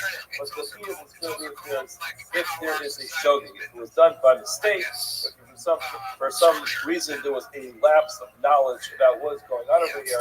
In such a case, how many hatalos will we have to get? Whether a person decides malchus twice, questions for other cases, or in a case where it's chayav, either chayav krisos, or it is something that comes to karma. The question will be how many karbanos a person has to be. So tomorrow is trying to find the source for this. What would you say to Terry Kill? At the end, we had the opinion of, and yet we had I know the opinion of so happened to me davening yesterday. It happened to you on Monday night. Basically the same thing, except they didn't cart me around because they don't pray for that. You're going to need the rest of the season on this. I just need Yom Kippur. having basically the same. I saw your knee go like this. Rather, My knee went like this. Incredible. And therefore, And I'm dealing with a headache. is going to be extra. That comes to the You get to play video games. I have to fucking make robots. And the Gemara wants to bring the Raya to Rav's way of understanding the Yehuda. The Gemara is going to bring a long brisa. At the end of the brisa, we're going to see what the Raya is. How do you come to say the Rava? You learn a brisa like Ish. It says the class of Ish. What is this referring to? Okay, this is the pasuk. You have the pasuk on the side. So look into the number to talk about this. It says Ish. Asher Yishkaf as Ish. Erbas, Gila, Mois, Yusu, Shneim, Shneim, above. So it says the Ish, the man, Shishab as Ashes of his, who will sleep with his mother's wife. Erbas of his Gila is revealed the nakedness of his father, Mos, Yumasu, Shneim, Shneim, above the both. Remember yesterday we also pasuk. This pasuk in we also quoted a pasuk yesterday of Erbas Alos Gale.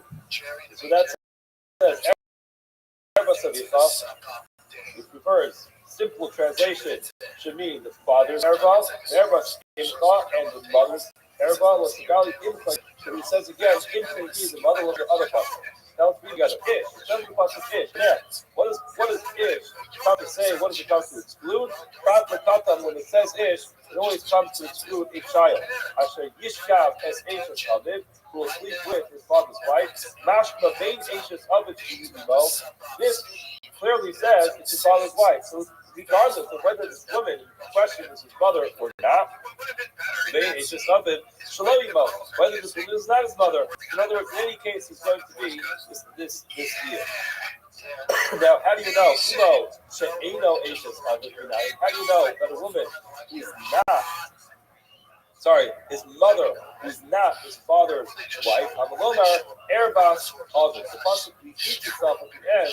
It says Erbas Ovid Gila. So again, reading the pasuk, what does it say? It says Ish Asher Yishkav as Ashes Ovid. The person will sleep with the wife of his father. Why does it have to say Erbas Ovid Gila? Right, that's what the Gemara says. Hamalomar Erbas Ovid Gila, which are extra words. Mufna, that's now extra. Lahakish, to actually make this hakish, to create this juxtaposition. And what do we do once we have this? Baladun Minenu Zera Sava.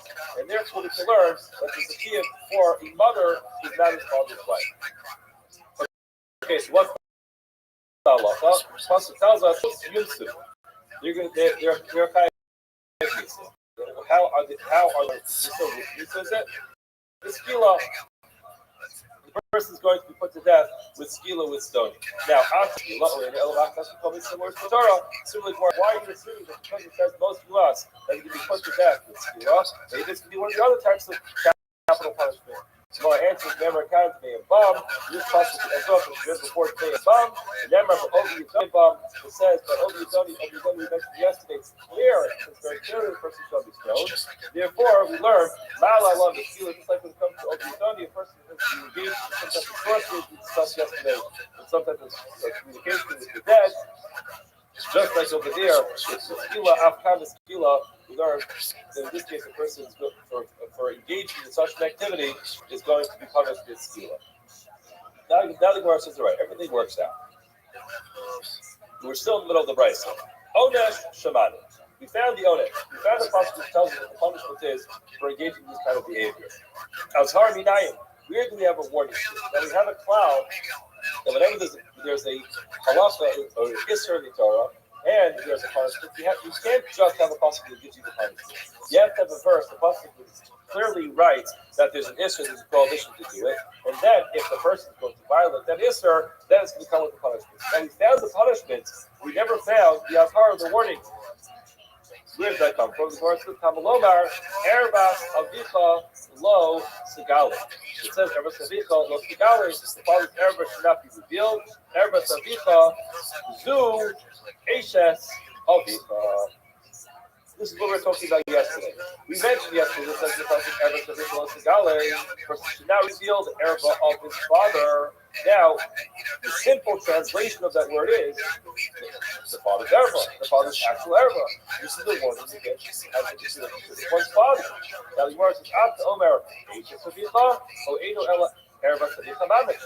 How do you know if this is talking about the father's actual erva, or as the Christ of the Torah is referring to the father's wife? In other words, the father's erva can be referring to his own personal erva, or it can be referring to the erva that you have access to, which is his wife. This one doesn't mean the Gemara says never have erva. Here, erva Tzadika, got the law, erva of the Gila says in the later part of erva Tzadika. These are the two of the shear. One of them is in Vayikra Yudaf, so two prakim apart from each other. And Mala Allah just like later on, we're going to talking about his wife.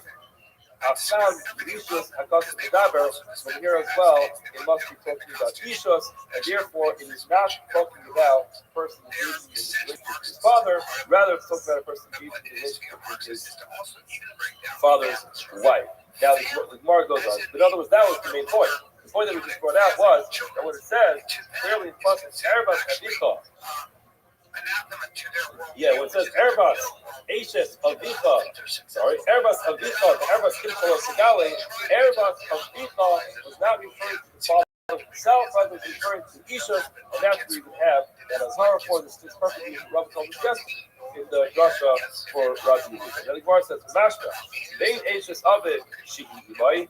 You would think from that lesson that whether this woman is married to his father is his mother, Bein Ashes Avid Shehi, whether this woman is not actually his mother, is his father's wife. Now, Imo She'eno Ashes Avid B'nai. Here we have an askara, a warning for this person, for this person's mother who is not his father's wife. So again, they must have had a child out of wedlock. So therefore, you look at the place the child was born. So again, the same way we asked earlier, that we would have the punishment for it. Now the Gemara wants to know where you can have the answer for it. Now you tell Allah tells us, Erba Infa Lo Shikale. The Erba of the mother should not be revealed. Ely Ella Bazhara Shasa Kasav. And Elia Bazhara Shakasav. Now we know that. Now we have that as her.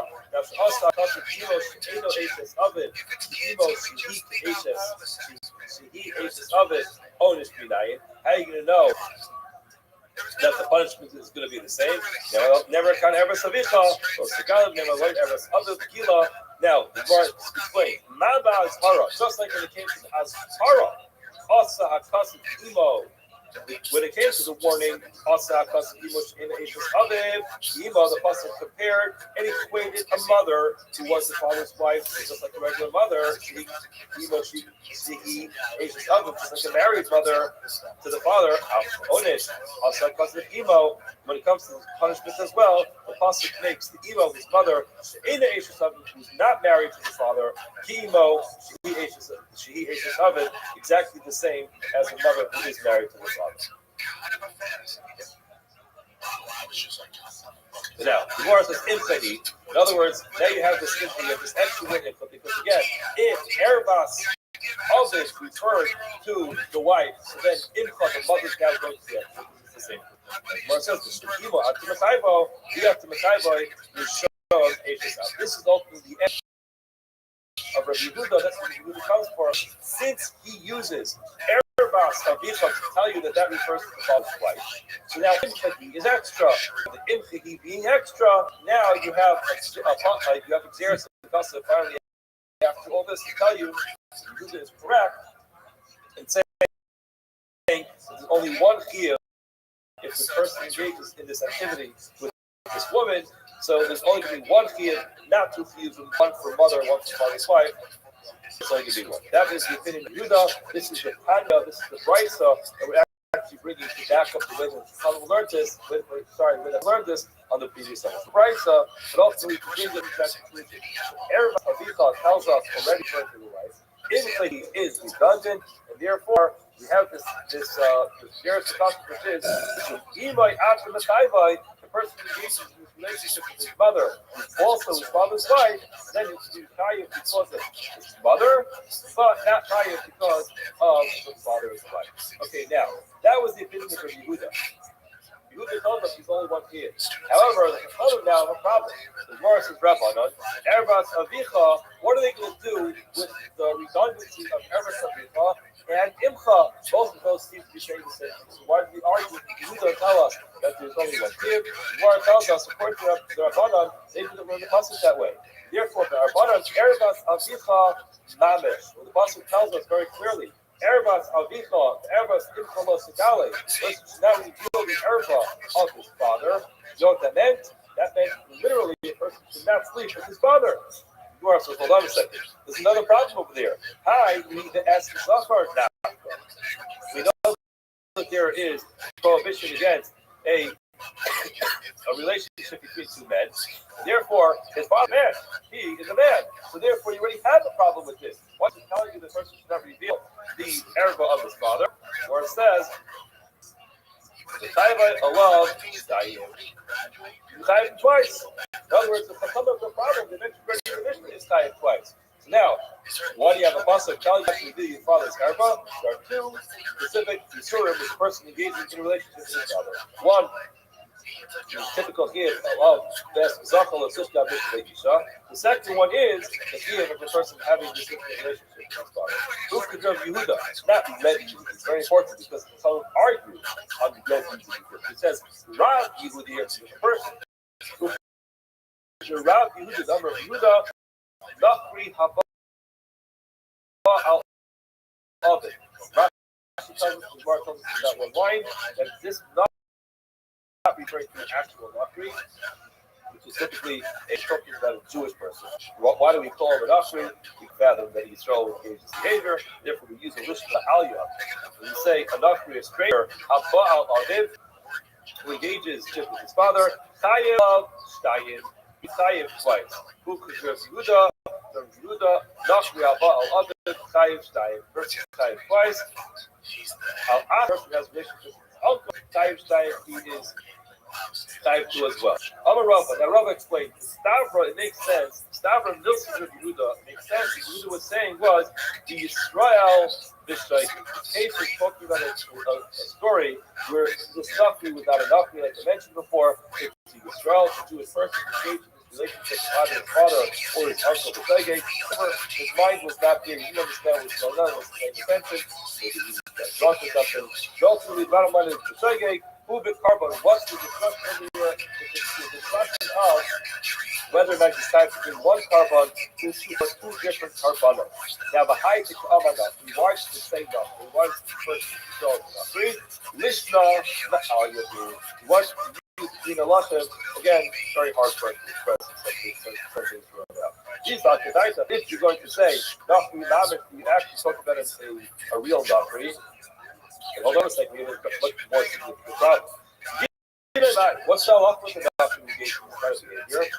Remember, this is something which is presented to Shnei from Julia. What's the halacha? Nachri engaged in Julia. The halacha is Mainu Kitela. He is going to be punished with Kitela. The execution. Now, the trade constantly cuts the slave. You actually give the person capital punishment twice, and therefore they'll be relevant. Have a discussion about a Nachri who's tired. Meets the face, obviously that's not going to be relevant, and therefore when we say Nachri, we're talking about Yisrael. What is the discussion over here? The discussion here is whether you type one carbon or two different carbonates. Tani Nami Alpha, the right that says similar to this. Habal Ovid, person who is Baal, his father, Tayiv Shtayim. Shtayim two things. One for Mishkav Zachar, one of them for his father. Abal Akeyaviv, person has intimacy with his father's brothers, Tayiv Shtayim, again, same thing, because of his father's brothers and because of Mishkav Zachar. There are those who say, the love for Rebbe Yehuda. Some say that this does not fit with Rebbe Yehuda. Confusing with it, because the whole thing comes from the Rav Yehuda. Now, some would say that this Rav Yehuda cannot work together with the Rebbe Yehuda of our Mishnah. Our Mishnah says you only type once. So Ika the Amri, some say that when a person has this relationship with their father or with their uncle, and he's type twice from Yehuda, that's really not going like Rebbe Yehuda from us. Ika the Amri, there are those who say, if you came a Rebbe Yehuda, you can even make this work together with Rebbe Yehuda. Why? How did Yehuda be able to say that a person has a relationship with his father would be chayiv twice, but with his mother not. From his uncle. Why? When it comes to the father's brother, but the other, what's the problem with this person having this relationship with his uncle? Aside from the fact that it's Mishkan Zachar, it's bad enough, but aside from the Mishkan Zachar problem, it is because it's his father's brother. In other words, the whole thing comes by way of the fact that this is his father's brother. In other words, it's too close. It's too close in the family. It's an uncle. Now, still, it's going to be Tayyip twice. Tayyip, all of it will go. Okay. I mean, the father's even closer. And therefore, you make a common favor to say the person will be Tayyip twice. Now, how can you argue on this? It seems like a very simple common favor. What would be the machlokas when you make this common favor or not? Bar Savar, Oshim Adin, Bar Savar, Eight, Oshim Adin. So here, you're right. Logically, it would make sense that a person would be Tayyip twice in this relationship with their father. Why? Because the person's Tayyip twice in this relationship with their uncle. And the whole problem with the uncle, again, aside from it being Mishkan Zachar, is that he is related to his father. So the father would be even worse. So it's very simple, logical inference you can make from this to say that the father would be even worse and at least the same. But the problem is, in Oshim Adin, when it comes to Oshim, to giving the punishment, you never use Kavachomer to be able to give an extra punishment. There's a lot of reasons for this, a lot of discussion about this. It is beyond the scope of today's year, but the most simple understanding of Oshim Adin is even though logically everyone in this group might come to a conclusion saying that yes, worse, that kind of relationship with the father and uncle, at the end of the day, we only go so far with our logic. When you stop using logic, when it comes to punishment, when it comes to Kavachomer, you know what? Sometimes you find a little time, it's Kavachomer, you always just than that. If you don't, you find something which says, you know what? That thing that you thought was more Kal, actually was more Kamo. And the whole logical inference falls apart. Therefore, it comes to you something Onesh, you don't give Onshin just because of our logical inference. Therefore, even though from a logical understanding would make sense that the father's worth his uncle, still ain't no Onshin. Okay. Now the Gemara goes through putting all these positions together, both and the Rabbanan, Azhara Le'eshes Aviv. Where do they find Azhar? Remember, according to them, they use Erzas Avicha to mean actual relationship with the father. So where do we have the Azhara from? Nafkulahu, the Erzas Eshes Avicha Lo Sigal. They learned it out. The words Erzas Eshes Avicha Lo Sigal. Hold on. Yehuda, what is Yehuda do with that? Gotcha. Again, that's in the pasuk of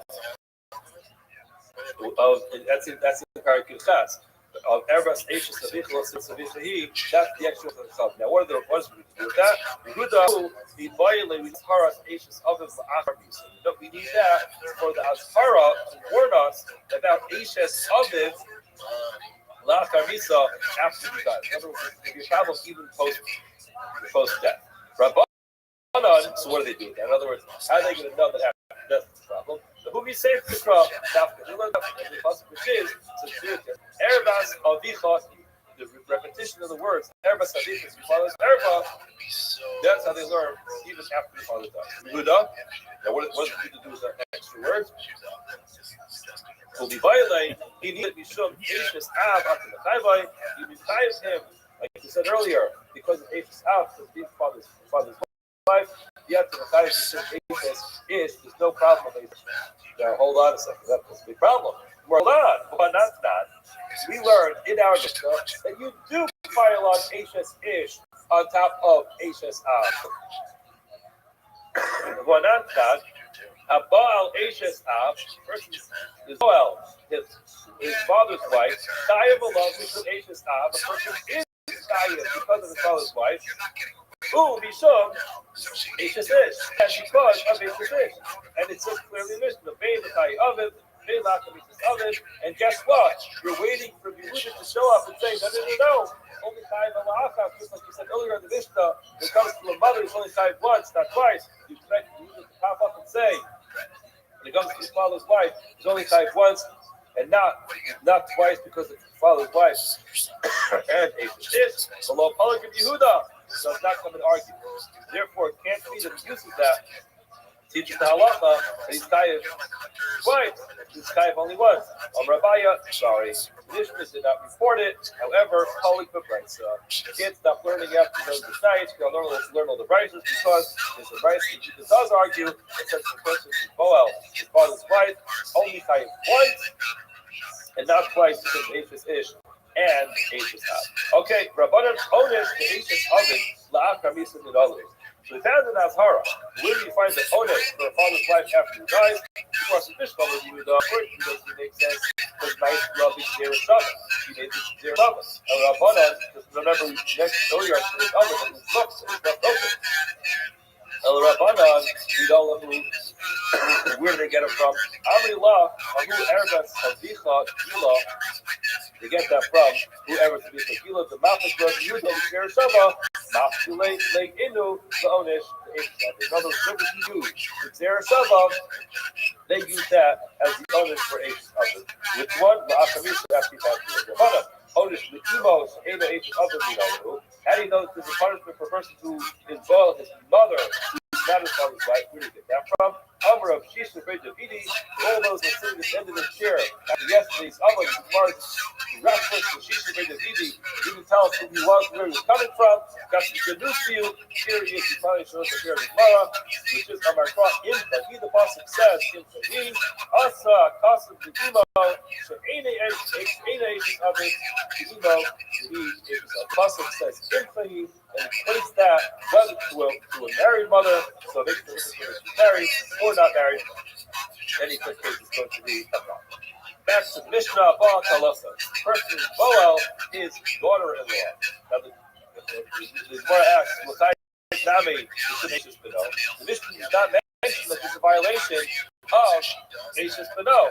Rabbiya Pasuk Kalasa. The pasuk opens up. In other words, there's two separate problems. There's one problem that it's the father's daughter. Just make sure you understand it correctly.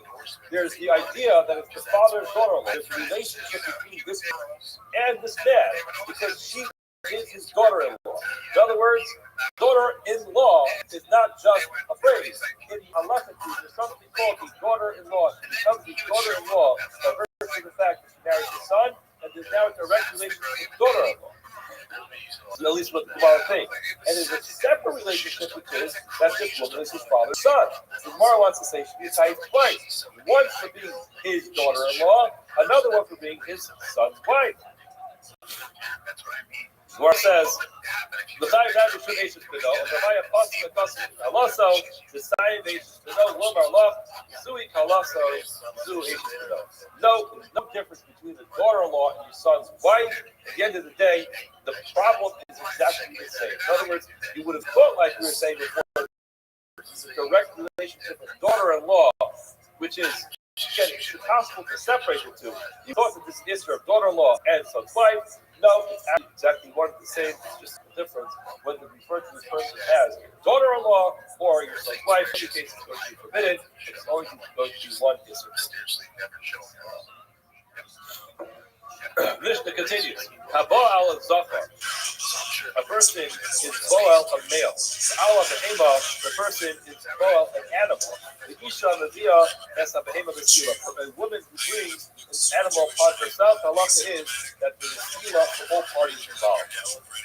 Now the Mishnah, in perhaps atypical fashion, the Mishnah asks the question, in other context, the person did something wrong here. Animals can't do a Miros. Why is the animal being punished? The animal is just an animal. Animals can't make good choices. Why is the animal being punished?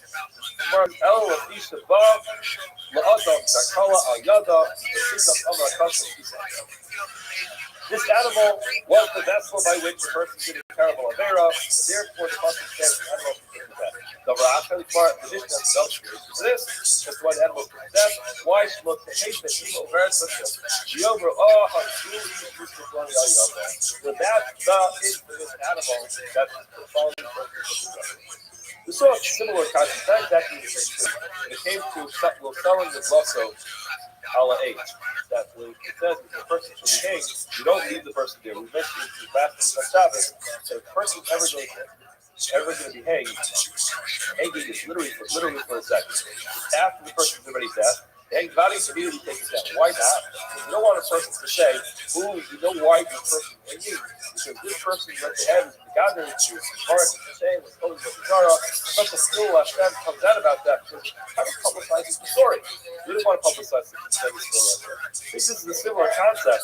The person who engages this kind of behavior with an animal, and the person is going to be put to death as a result of it. So whenever this animal walks by the street, oh, that's the infamous cow. You know what happened with that cow? Everyone's whispering, everyone's tapping each other's shoulder. That's the cow that's going on the block. One of Tzil Hashem comes out. First of all, Tzil Hashem happens. And second of all, as we put to death, it's up to the person to go around talking about that.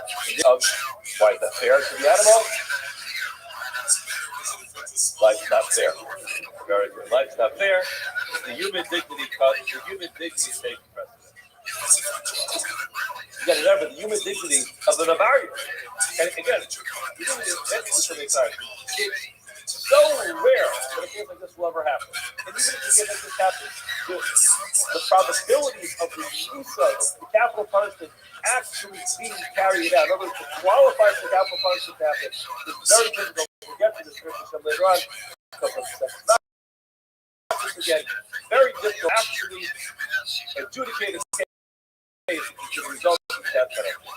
But even through rare cases, the person who was so brazen, they were words like then clear, Jesus was there, so good, and there's nothing else, no possible disease.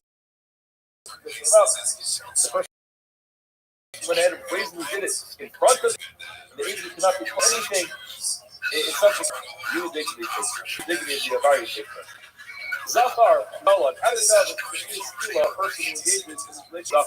Zachar says, the Torah Rabbana, we learned, Ish, it says in the Pasuk, just read the Pasuk, it says, the Ish, Asher Yishkat, Mishka Yisha.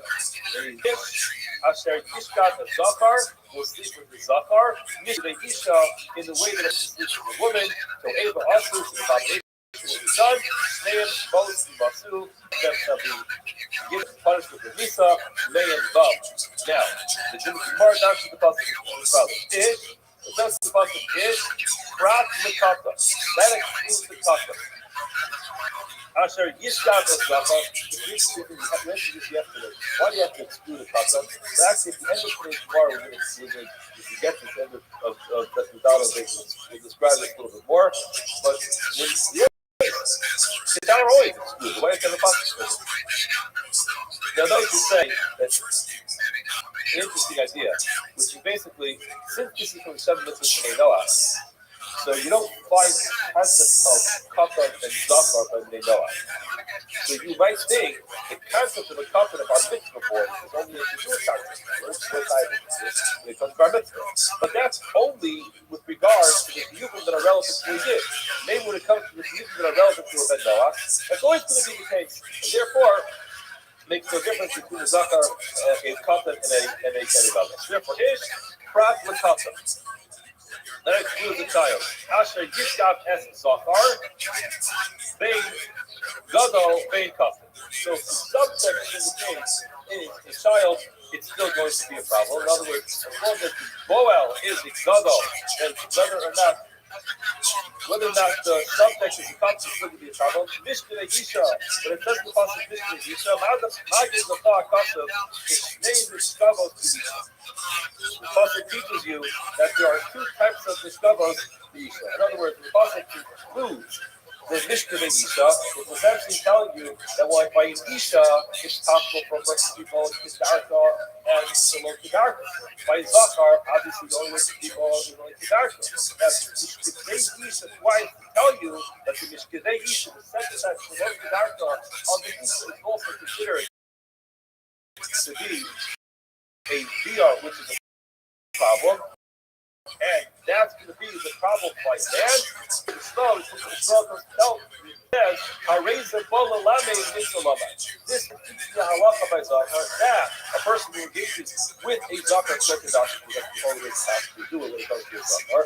And that's the issue of Mishkat Zachar. it comes to teach you something about Mishkevei Isha as well. We reference Mishkevei Isha to teach us halacha about a Zachar. What do we learn by the way when we mention that? When it comes to Isha, the person who engages with a woman who is not allowed to engage with, whether it's Kedarka or Shlokedarka, it's going to be a problem.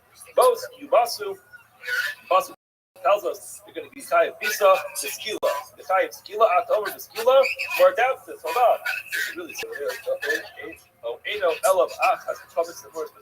Maybe this is referring to all other mitzvahs which are relevant in Torah. So maybe it's going to be straight for Harak or Chadek. The Gemara says no, never count to the Bob. It says here to the Bob. Never go to the Bob. We've mentioned this many times before. Since the Odi Adoni to the Bob, Mala on the Skila. Just like it comes to Adoni, the punishment is Skila, so too over here, it's going to be Bob. Therefore, it's going to be Skila. All right, so the Gemara is down on the base. Top of the Yamad. Onish Shabanu, find the part there. We have an Onish over here. As Hara Midai, we can find it as Hara for Mishkat Zachar. Again, as you mentioned, we have a bunch of says Onish, we have to know as Hara.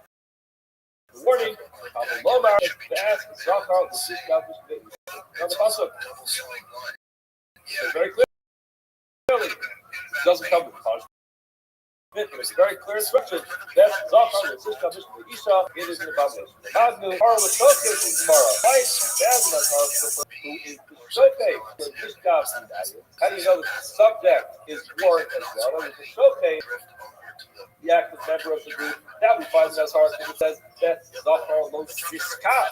Now, how do you know about the Shishkav? United Tamalomar, lo Yia Kodei Shishkav. Person should not engage himself with Shishkav. Shishkav Omar, back to something. The word Kodesh actually Gam, Kodesh, Hayu, the Eretz Hasu, because it was a giant. Asher, you see clearly that the word Kodesh in this context is referred to To'evos, to abominable actions, and therefore that adds in, that extra possibility is added in. Even though, in other words, we have this possibility over here in Malachim, which helps us to find the possibility of Lo Yikodesh B'nei Yisrael is in the bar. So that's the Azhara for the Mishkan. Divrei Bishmal, that's not Bishmal. It's very important to keep this in mind. See very soon that these drushes are going to have enough for enough, but clearly, according to Rabbi Shmuel, there's an extra pasuk of Lo Yia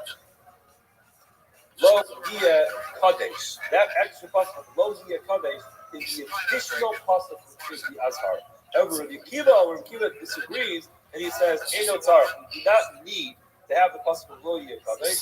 Therefore, you're not asking it. Hareyu Omer Bes Zachar Lo Sishkav. We read the pasuk with the nekudas of Sishkav Mishkevei Isha. So again, when you use the nekudas of Lo Sishkav, he refers to the actionable member, the member who is acting. However, Karibei Lo Si Sha Kev. In other words, it's not nekudas in the Torah. So therefore, it's possible that you could actually read the same word Lo Si Sha Kev, so it has a dual definition. One definition, Shkav, person should not engage in the activity. The other one is Lo Si Sha Kev, should not be the subject of the activity. Therefore, you have the Azhara, both for the Shokeh and the Nishkav in the same place. Okay, so we have an Azhara for the Shokeh, we have an Azhara for the Nishkav, and we have an Onush for the Shokeh and for the Nishkav. That's very clear. Now, the Hema Minala, how do you know a person who engages in this active behavior is the Hema style? You look at the Rabbanon for taking the pasuk. I'll tell you it. This is before practical content. Comes to the child. I say, Yitain Shechavto B'Hema. He gives his shechiva with the behema. Vein gedola bekatana, but the animal is gedola katana. Definitely no such thing as the gado or something that comes to the animal. There's no size, there's no age, which is more relevant to the other one. All of them are going to be a problem. Pasuk says most not the skila. Pasuk says the skila. Pasuk says most not, and we understand the skila. The more asked the same question is asked before. After over the skila or either elevatum called mitzvah misha and words. How do you know skila? Maybe it's one of the other types of capital punishment. Never kan tarogu. One. Kiharog target. Over here it says tarogu. It says oh by the yeah. Possible over there is Kiharog target. God to keep over Rishona. Lamis Yashma Lava Bakona. We will look in our. either A or Schultz, where it says that he's talking about a person who is amazing in the who's trying to copy with the Zara, and there it's clearly Yaakov, Adam, Akona, or in that case, Mala Tefillah, just like in that case, it says very clearly from the Tefillah, Al-Kab, Tefillah, Tiyama, Rose, Targanu, those words end up being teaching us that it's the Tefillah. Okay, fine, the person, Ma'anish, L'Shoki. We learn the Onish, the punishment for the person who sleeps. Onish is the staff, the person is the subject of his behavior with the animal. How do you know that? Showcase the aim of most clear, open shop possible Torah says anybody who sleeps will be fine. We don't need it to tell us halacha for a person who is action based person over here. Why? Because we already have a pasuk for that. No Indian, the discuss, therefore it's repeated and it's not necessary. You just say so. Very good. However, as we mentioned many times in the Sukkah, in the Shofar in the Nishkas Harmonite, here you have an Azhara, a warning in the Sukkah for a person who lives in such an animal. Lower the person says, the name of Mosite, the person should not put himself in the face. It's very good. Remember, there's going to be four cases here. There is the Shotei, and the Dav, and the Azhara, and the Onish. So fine, you got one more pasuk to give you the Azhara. However, it's also teaching the Pasuk Talaba. The Azhara, we found the warning, the Shotei for the Shotei.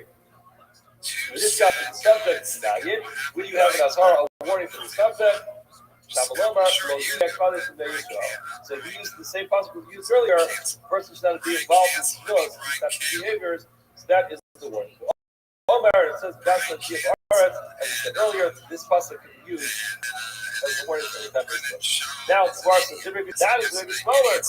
Small words are from Yekad. In other words, we saw before, the word is by Yisham Zachar, can learn the same exact word Yekadesh when it comes to the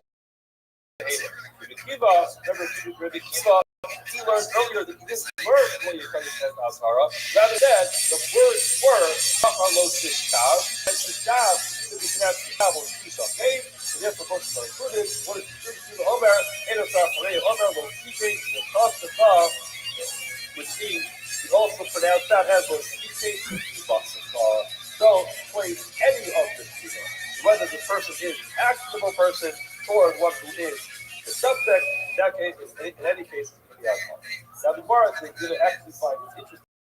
Generally, we don't find that we have drashas, that we get so deep into the drashas that we're going to find it not to be in the drashas. Here, because there is a halachic that the Gemara is going to go through it.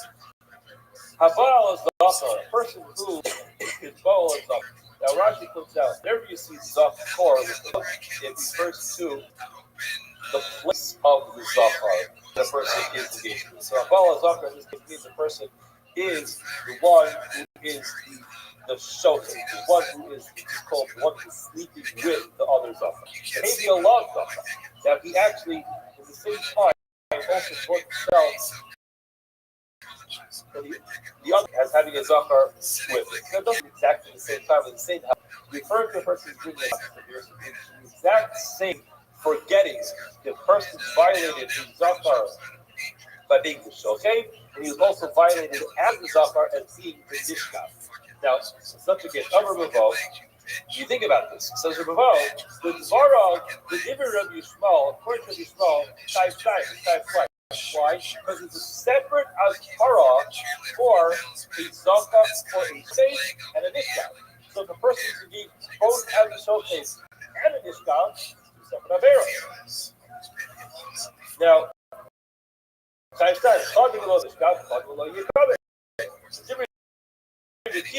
Kiva, his Azhara was not a Sakuda. You say Sishkav or Sishakeh, it's the same process, so therefore it can't be one. You need Kiva in the Kaival Achas. Why? Because those Sishkav or those Shakeh, a person is born like animal. And also has the animal in the other way.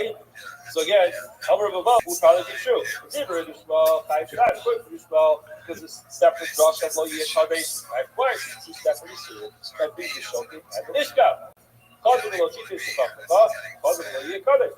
The Kiva, according to the Kiva in the Kabbalah Akas, only type one, but the Klaf, the Kavish, Kiva's Ka, again, it's just a matter of pronunciation of the word. So it's just a matter of pronunciation of the word, it's separate, sure? So therefore, the Isser of being the active one with an animal or the subject with an animal is the same Isra, and therefore if a person violates both at the same time, it's only be tied once.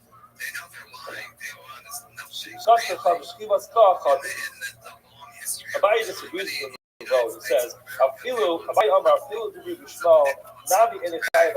even according to Bishmal, you only chayiv once. Why? In other words, even though it says, naturally as hara, says Maya,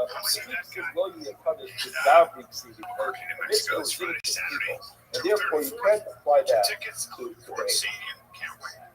According to Yishmael, I'm telling you this, if you tell me that it's not true, you can't use love media cover to warn a person about this kind of engagement with an animal. So where does you know?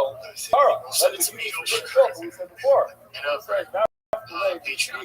Called showcase the babe. It says very clearly, call showcase the babe of those.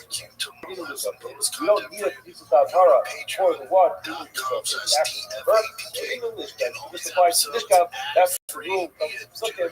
The pasuk is repetitive. You don't need it for actual. They actually use the pasuk. You always apply it to the same opinion, but the same concept, but a different part of it. In this case, you don't need it for yourself. It's ready for the Tara, and you have on it, and therefore you can apply to the Dishkab. Now, the after Rahman with Dishkab, why did the Torah do that?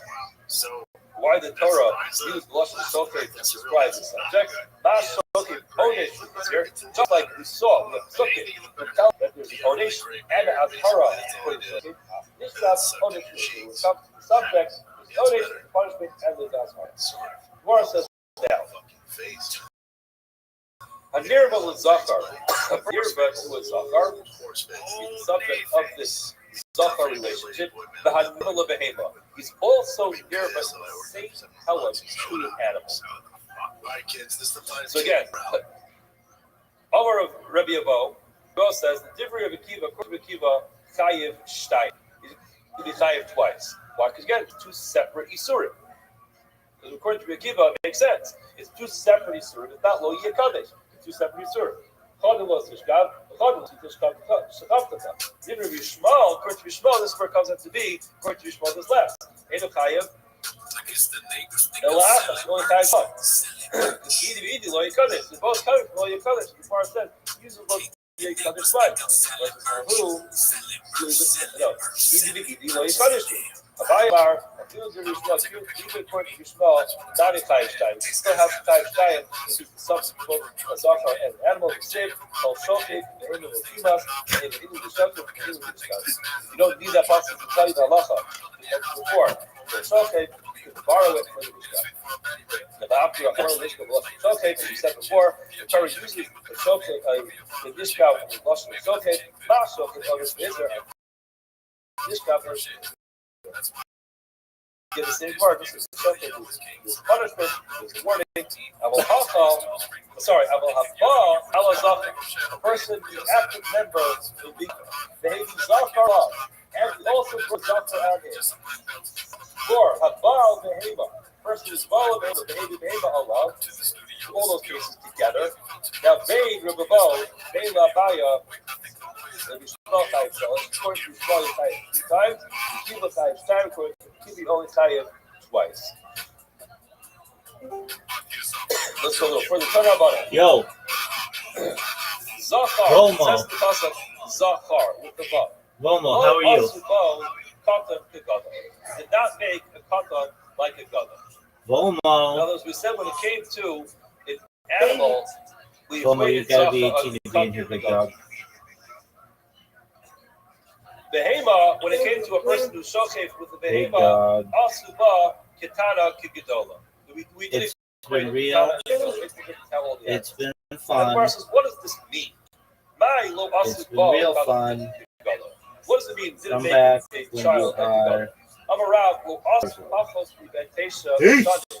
Kibenteisha Shana. He did not make the Bia of a child who's 9, like who's 9, like a child who is 9.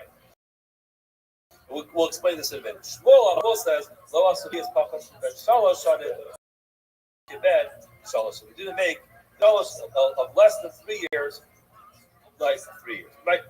What's the argument over here? Rav Sarah called it Isi Bishok and Isi Nishkav, called the less Bishok and less Nishkav. If a person can be a Boel, he could be in Nishkav, so the love of Mishkav has to be Mishkav. In other words, as follows. We know the halacha is that the Bia of a male child under the age of 9 is not considered Bia. We do not assume that a child under the age of 9 has the ability to be able to perform a Bia. Similarly, halachically speaking, a bia of a girl, pachas mishalosh, is not considered to be a bia. The question just is, when you have the male child who is the subject, as disturbing as this whole conversation is, the question just is, do you equate a male child to a female child? To say, well, since the male child can perform a bia above the age cannot perform a bia until the age of 9. Therefore, the subject, if the child is the subject, then it will not be considered to be a bia until the child is 9. Or do we say that, hold on, Mishkebe Isha, it's like Mishkebe Isha, just like when it comes to a girl, 3 is the cutoff and not 9. That's Machlokes. That's what Gemara says. Like, what's Machlokes? Rav Samar called Yis B'Shochev, Yis B'Nishkav. If the child's old enough to be the Shochev, he's old enough to be the Nishkav. Called the less B'Shochev. If he's not old enough to be a Shochev, in other words, he's less than 9, less than Nishkav. If a male's going to engage with him, an older, a gadol is going to engage with him, then less of a Nishkav is not, again, no one's condoning this behavior. The question just is whether there's a chiyuv misa in this case, then less of a nishkav that's not going to qualify as a nishkav in that age. Shmuel says mishkavei isha ksiv has to be mishkavei isha, and therefore mishkavei isha. What's the cutoff for mishkavei isha? 3 years old, and therefore you'll give the zachar the halacha of a female in this kind. So stop here for today. Everyone have a wonderful day.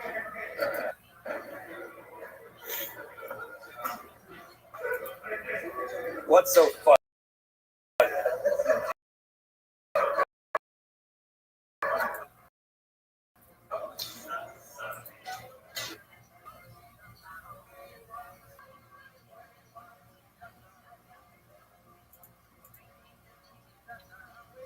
Okay, good morning, everyone. Today's daf is daf and daled. We left off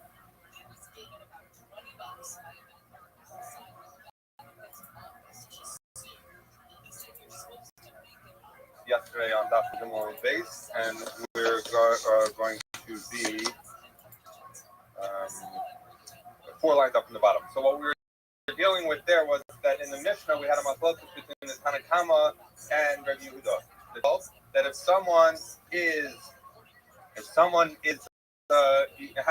has relations with his mother, that person is liable for 2 lavim, for two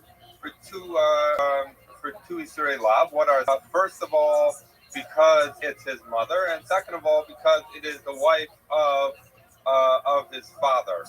We also talked about the fact that it could, as Tosus mentioned yesterday, it could also be Ishasish. But in any event, that the Tanakama hold that they're chayav for both for the father and for both. He's chayav for both over there, the father's wife and the mother. And the Rabbi Yehuda held that he's only chayav for the mother. We spent time yesterday trying to figure out what's Rabbi Yehuda's source. So the first source that we tried to bring was Abaye, and actually we have it here. But in our Abaye tried to bring it from the pasuk in Vayikra Yevches, where it says Imcha Hi, it is your mother, to say that you're only liable for Imcha. What happened? That we rejected that for 2 reasons. The Gemara has two kashas on that. The kasha was that if that's true, that Imcha Hi tells you that it's just your mother and not your father's wife, then similarly you should darshan the pasuk that says Erva Savicha, who that we say in Vayikra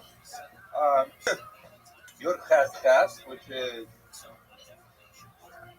so that therefore, if so, Erva Savicha, who should tell you that Erva Savicha should tell you also that you're chayav only for your father's wife, but not for the mother, which would produce this strange result, as the Gemara mentioned yesterday, that you would have a man who has relations with his mother who's not his father's wife is chayav, or with his father's wife who's not his mother is chayav. But if it was his mother who was also his father's wife, then he wouldn't be chayav. That would be a bizarre result. That was question number one. And question number two was, if imcha he is a valid limud to tell you that someone is only chayav for relations with their mother, but not for their father's wife, then why would then the Rabbanan would have to deal with that pasuk, and they should produce the same result, and they should say like Rabbi Yehuda that someone is chayav only for their mother, but not for Eishes Avicha. So we rejected that answer. The Gemara is actually going to go back to that answer to say that it's imchahi, but we're going to do it in a way that answers those two questions. So what is that? Amar Rava. Rava says, the Savar of Yehuda's opinion that he's chayav only for relations with his mother comes from the pasuk as follows: Erva Savicha. So that's this pasuk. But what's different now is that we've generally understood Erva Savicha lo segala, that a person should not have relations with his father. What Rava is saying that Rabbi Yehuda holds that those words, Erva Savicha, we're going to see in today's daf how we learned this. But Erva Savicha is a reference to the wife of the father, whether it's his mother or not. So this is Eisha Savicha. And then, so the Gemara says, Zueishes Avicha, Umaisi Love Xer Shava. We're going to see soon, Xer Shava, how does he know that Erva Savicha is a reference to the father's wife? Umashma Bein Eishes Avim Shehi Imo, Bein Eishes Avim She'eno Imo. So in other words, it seems to imply that regardless of whether or not it's his mother, this is the wife of his father, right? So that's how you know wife of the father. And then, Imo Sheno Isaviv Minayin. What happens for his mother who is not the husband of his father, i.e., that this child was born, the child who had relations with his mother was born out of wedlock. Talmulomar Eras Imcha Lo Segala. So that's the second part of the pasuk. So we say that's how we know his mother who was not married to his father. Then the pasuk continues, Imhi. And the way we're understanding now is Mishun Ima at the that he's only chayav for his mother, not for the wife of his father. So what do we have? We have the first pasuk, the way that we're understanding that Erva Savicha is a reference to father's wife, whether his mother or not. Erva Imcha Lo Segala is a reference to his mother, whether married or not. And Imcha, he then comes back and modifies Erva Savicha. So we were saying Erva Savicha includes whether it's his mother or not, and now we're saying, no, the part that it says even if it's his mother, that we're knocking out. Because Imcha, he knocks out the part that says it's his mother, and tells you that if we're dealing in a case where it is both the wife of the father and his mother, it's only chayav for Imcha. Okay, so how does this answer the two questions we had yesterday when we tried using Imchahi? The first question was you produce, and if you say that Imchahi tells you your mother and not the wife of your father, the Gemara asked and said, Erva Savicha should tell you the opposite, that it's the wife of your father, but not your mother. So they would produce this strange result that if it was his mother and the wife of his father, he'll be puzzled. So we say, no, now it's not a problem, because once you understand that Erva Savicha is a reference to the wife of the father, right? So now you have wife of the father and mother who's not a wife in the same pasuk, and Imchahi can then modify something that's in the pasuk, which would be wife of the father. However, Erva Savicha who cannot be modifying, the Gemara's kasha was, let that modify a case where it's his mother who's not the wife of the father. That's not mentioned in this pasuk, right? So this pasuk is only talking about wife of the father, not actual mother. So Erva Savicha, who has nothing to go on to negate it and say it's not that he can't be chayav for relations with his mother, as opposed to this pasuk has both categories in it. It has Eretz Avicha, which is wife of the father, and mother, and therefore Imchahi can come and modify Eretz Avicha. So that's why we're not worried that we darshan Imchahi, but don't darshan Eretz Avicha. So that's the answer to the Gemara's first question. The Gemara's second question was, if you're right that Imchahi is such a good drasha, then the Rabbanon should also make the same drasha, and if they're going to make the same drasha, then they should produce the same result as Rabbi Yehuda, where Imchahi modified Eretz Avicha to say that he only hired for his mother, but not for his father's wife. The Gemara is going to say, no, we're not worried about that because this whole thing is based on Rabbi Yehuda's understanding of Eretz Avicha, which we're going to learn in the Gzeir Shabbat. They're using understanding that Eretz Avicha actually refers to wife of his father. And that's why Imcha, he can modify it. But according to the Rabbanon, the pasuk Eretz Avicha is actually according to the Rabbanon, coming to tell us that he shouldn't have a relationship with his father. That he shouldn't have mixed himself over with his wife of the husband.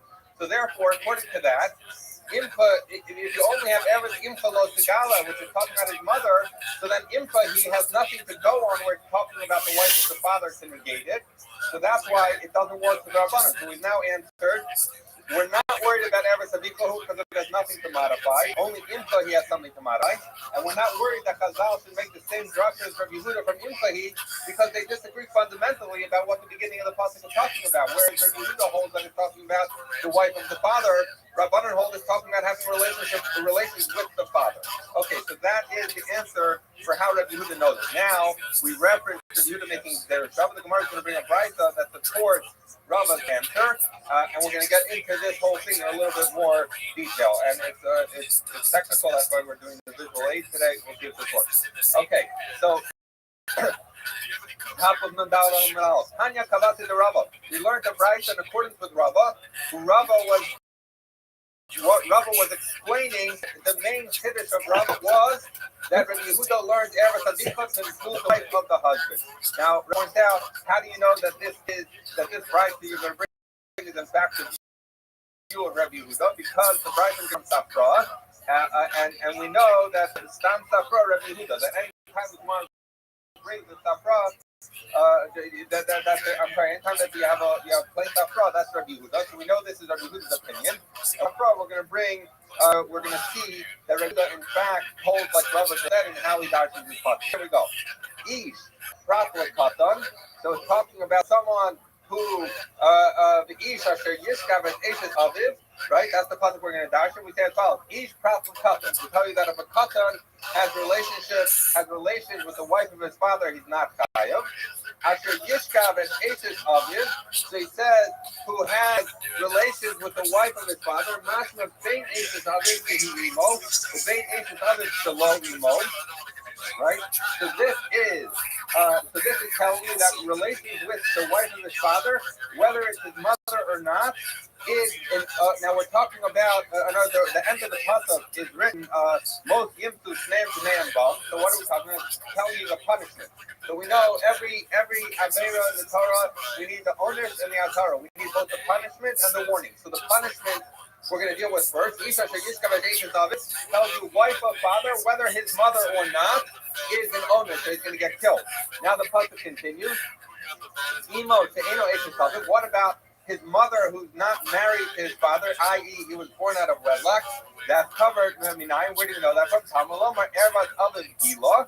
So he says, I'm going to learn it from this pasuk Ervat Avin Gila that he exposed the erva of his father. Now, that does not in any way apply to a woman who is not married to his father. Why? Because a woman who's not married to his father is not considered ervas aviv.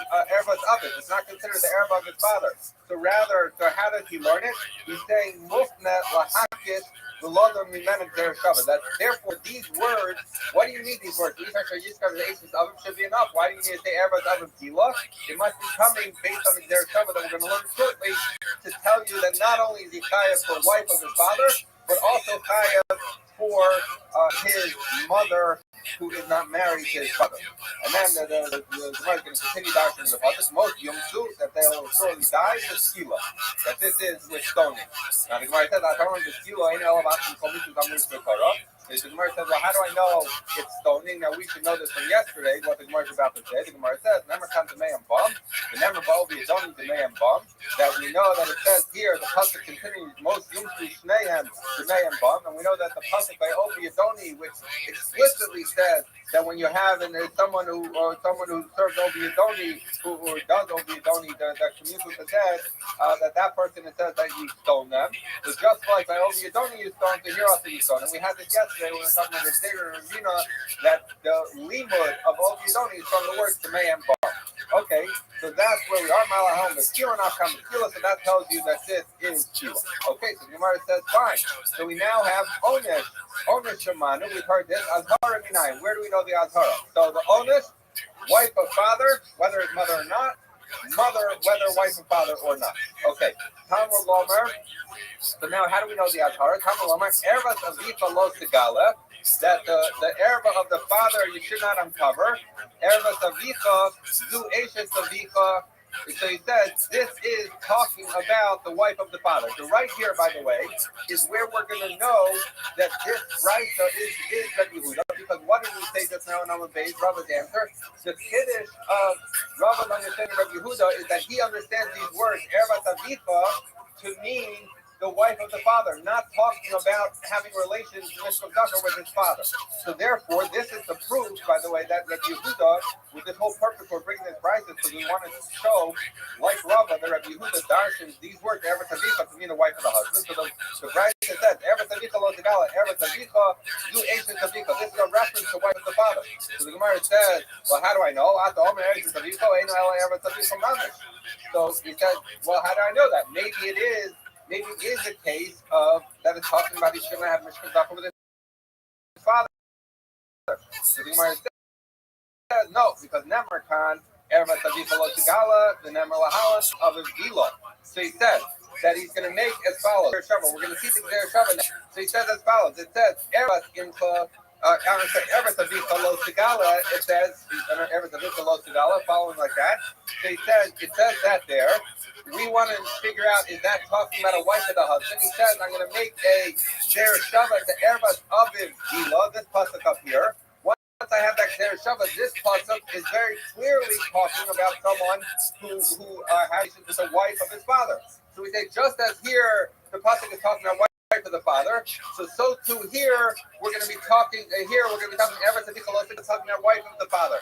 So that's how Rabbi Yehuda knows his kiddush to darshan that Ervas Avicha is not talking about mishkazaka with the father, but rather is talking about wife of the father. So Malahalam the Isha Takas Medaber, just like in this passage, clearly it's talking about a marriage, Isha of it. Akam the Isha Takas Medaber, therefore here also is talking about wife of the father. Mashma, and the fact that it says Ervas Avicha, it doesn't distinguish between whether it's his mother. That regardless of whether or not it's his mother, if it's the wife of his father, then he's Kaya. Now continues the pasuk, Imo, or continues the limud, Imo she'eno eshet tavim minayin. How do I know if his mother bore him out of wedlock, meaning she was not married to the father? Tamalomer erbas imcha lo tegala. That imcha lo tegala is coming to tell you that even his mother, who was not married to the father. Okay? So he says, now the Gemara can have a little bit of a funny language, but basically what it's coming back to is saying as follows. So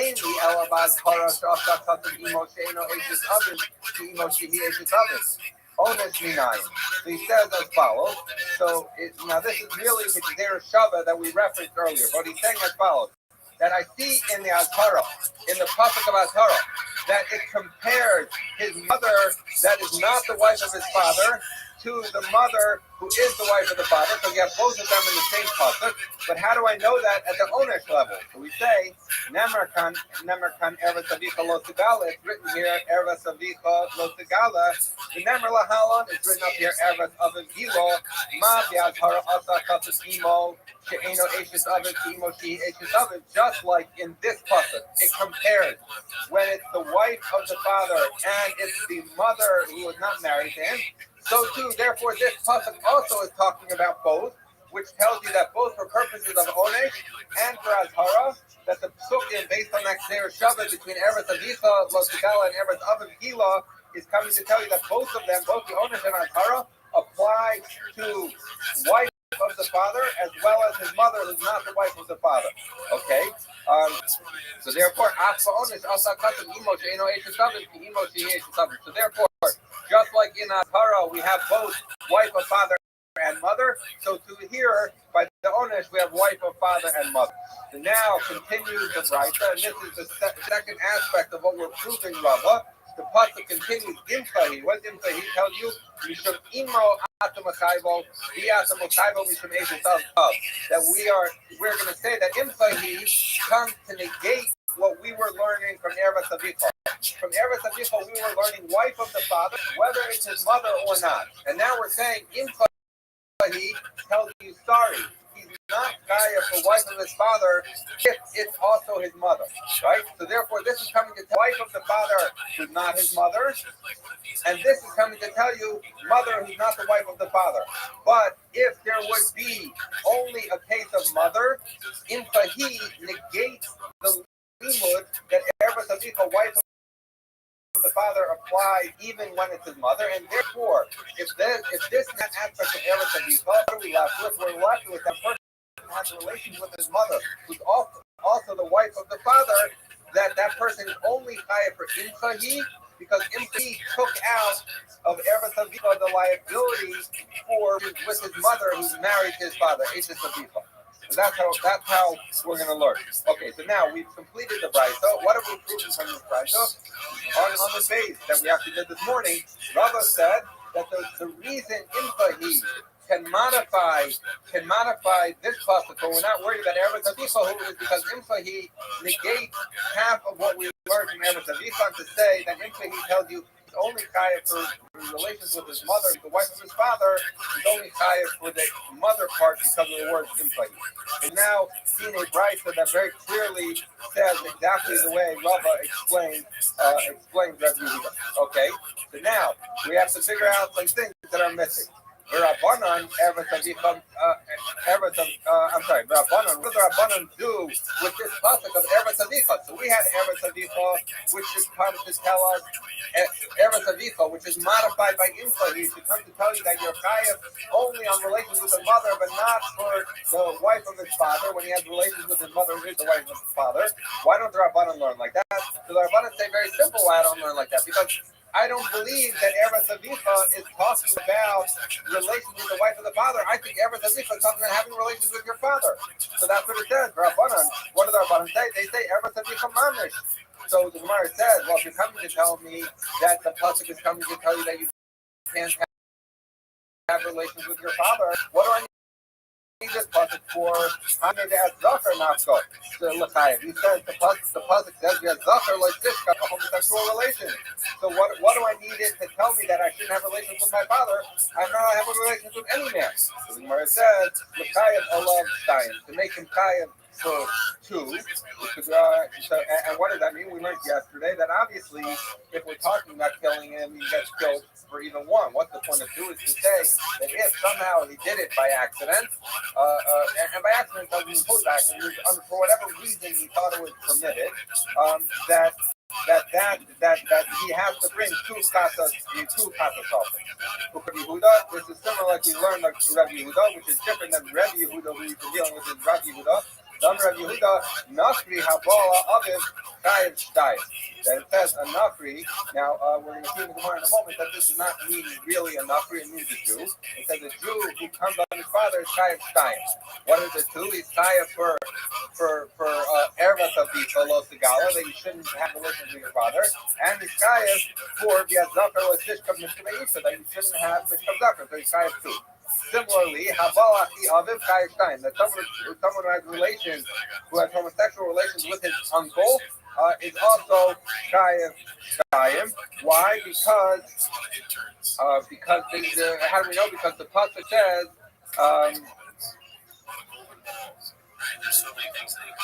It says Eretz Avicha Lo Sigala. I'm sorry.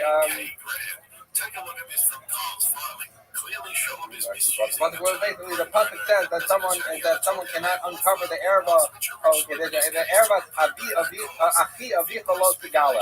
The pasuk says that the erva of the brother of your father you should not uncover. Now you might say, so you might say that is maybe that's talking about his wife and not about having relations with the uncle himself. So we say no, because at the end of the pasuk it says his wife expressly. So therefore, in the beginning when it says achi avicha, it must be talking about not having homosexual relations with him. So what do you see?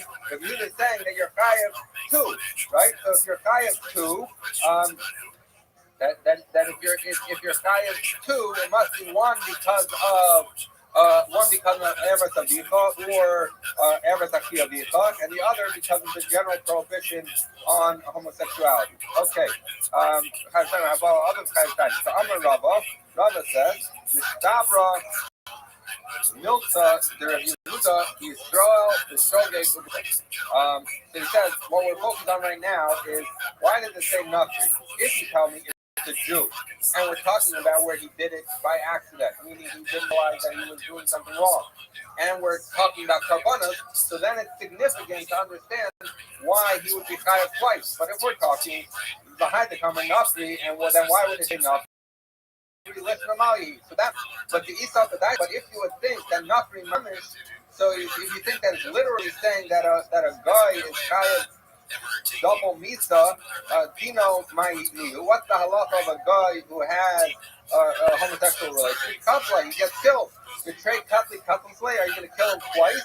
It doesn't make sense. So if you're talking about being over on two death penalties, it's only relevant to talking about a Jew who did it without realizing he did it, so we're not actually killing him. And now he has to bring a carbon, he has to bring two carbonates because he was over on two lobbies. So what do you see? You see that literally that the Rabbanan explained Ervas Avicha to mean a prohibition literally on having relations, a man to have relations with his father. And that's why we know he's chayav twice. Once for Ervas Avicha and once for the regular prohibition on Mishkav Zachar. Okay? So the Gemara says, Tiny Nami Hafi. So we learned another brayso that said similar to this.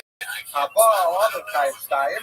Haba Achi Aviv Chayiv Stayim. That someone who comes has relations with his father, man has relations with his father, is chayiv two lavim. Similarly, someone has relations with his uncle is chayiv twice.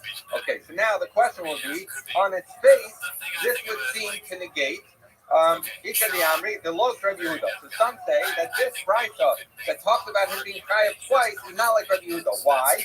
Because remember, Rabbi Yehuda learned that every Sadiqa is talking about wife of his father. It's not talking about homosexual relations with his father. So therefore, the only thing Yehuda has, if someone has relations with his father, is the general prohibition on Mishkav Zachar. It does not have this pasuk. So when the brayso says that he's chayav twice, it has to be the Rabbanan and not Rabbi Yehuda. That's one version. There are others who said Afilu Tabim Rabbi Yehuda. You could even say that price is Rabbi Yehuda. Rabbi Yehuda would agree that when a person has relations with his father, he's over on two lavim and he needs two chatas offerings. Why? How would he bring it? He's going to say, I'm going to bring you a kavachomer that when someone has relations with his father, he's over on two Easter and Easter. Why? Because Uma Afi Aviv, the Korban the Aviv, who Chayev Shayim, Aviv. So he says, what's the kavachomer? He says as follows. We have a pasuk that says you can't have Mishkav Zachar with your father's brother, right? What's his relationship to his father's brother? It's through his father, right? So if his uncle, if he's chayav for relations with his uncle, he surely should be chayav for relations with his father. So therefore you have a kavachomer that from the uncle, the father also has a few. And then you add on top of that the general prohibition on Mishkav, and you end up with two sources for Siyam Mishka, even according to Rabbi Yehuda, who does not understand Eretz Avita, who's talking about relations with his father. Okay, so we have one group who says that in fact this brayso that says you're over on two is not like Rabbi Yehuda because it can't use Eretz Avita to talk about relations with his father, and the other brayso says no. Even Rabbi Yehuda can agree that someone has relations with his father is over on two because they have a kavachomer. What are they arguing about? Because this will be the close to the Rabbi Barabba. They're arguing about their matos to Rabbi Barabba, which we're going to see later on in Sanhedrin. Mars cover on Shimon Mars cover ain't on Shimon So he says that one of them holds that you can punish someone using a logical argument like a kavachomer, and the other holds you can't. So if you understand that you can make a kavachomer to punish someone and make him chayav achatos, so then it's fine because Rabbi Yehuda can agree that he's over on two wadin for his father, one because of the general prohibition on Mishkav Zachar, and one from the Kalafomer from his uncle. But if you understand that you cannot make a Kalafomer to be Machayim from a Misa, so then you no longer have the Kalafomer, and you don't have the plus of Eretz Avicha to tell you relations with the father, so all you're left with is the general prohibition on Mishkav Zachar, and then therefore the Brisa that says that you're a Chayav on two must be not much like Rabbanan and not like when you say Eretz Avicha is viewed off for talking about wife of the father. Okay, Rabbanan Azhara Leishes Aviv Minaluhu. Where do the Rabbanan learn the Azhara from Aviv? Because what happened here is this Azhara pasuk is a pasuk that teaches you about relations with your father's wife or the mother. He learned Eretz Avicha talked about Mishkav Zachar, right? So that's what the Rabbanan learned. So then therefore you know Eretz Imcha, you know mother who's not married to the father.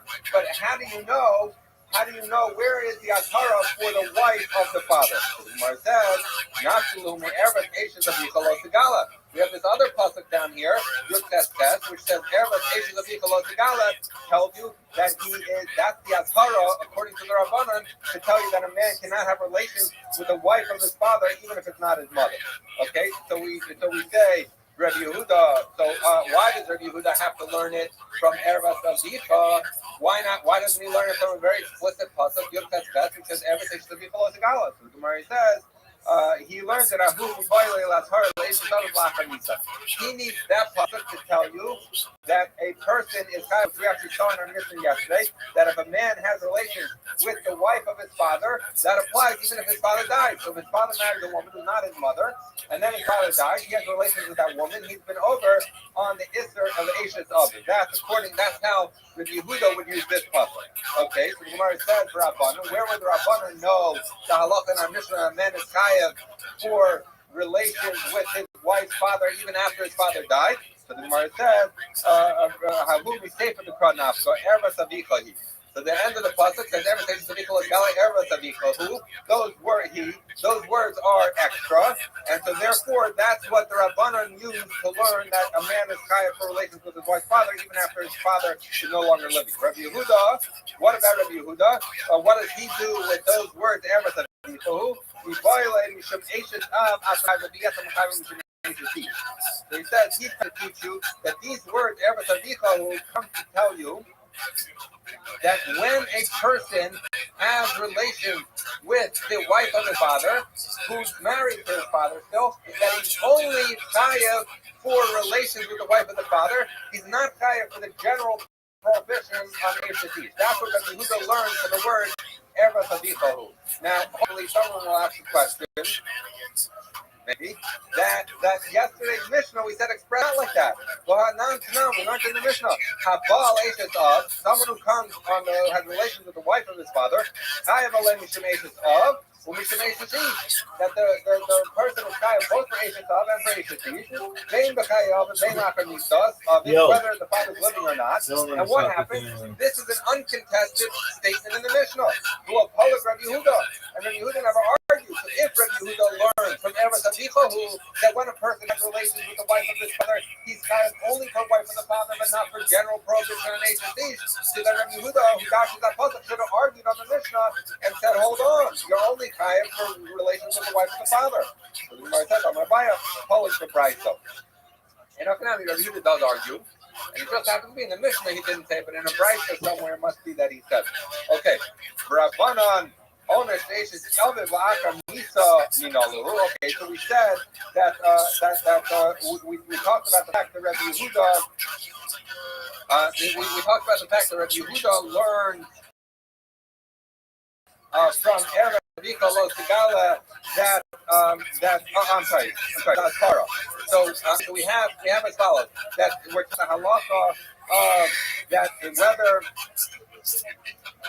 that Eishes Av L'Achar Misa, that if a man has relations with the wife of his father after he dies, so Rabbi Yehuda learned that from Erev Eishes Avicha Lo Tegala, Rabbanan learned it from Erev Avicha. So now the question here is, that's the Azhara, that's the warning. But remember, we need a punishment also. So where do we learn the punishment. And now the Gemara says, Rabbi Yehuda might be love their Shava. For Rabbi Yehuda, this is not a problem because Rabbi Yehuda would learn the Azhara from Eretz Tzadikah Segala.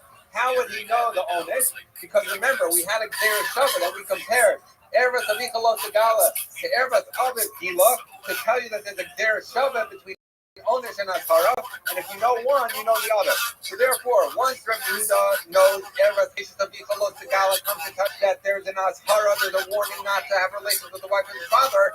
So then the Gzer Shava tells you that there's also an Onesh. But according to the Rabbanan, who A, didn't make that Gzer Shava, and B, learning it from the words Eretz Avichohu, that's how they know Azhara. But how do they know Onesh?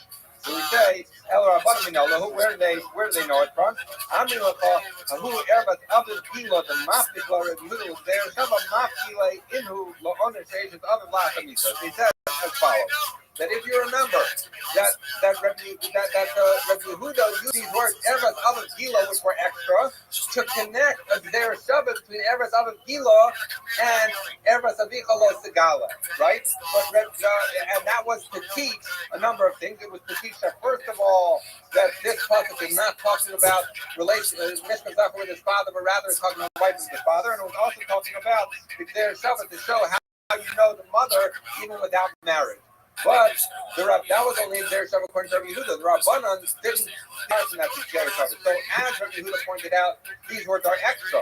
And the Rabbanan did not use the for Gzer Shava. So we're saying, okay, these words, Eretz Aviv Gila, are extra, come to tell you the Onesh, the punishment, because remember this pasuk is again a punishment pasuk that says, most women demand bomb. So it's coming to tell you the Onesh for someone who has relationship with his father even after his father died. So these words are extra.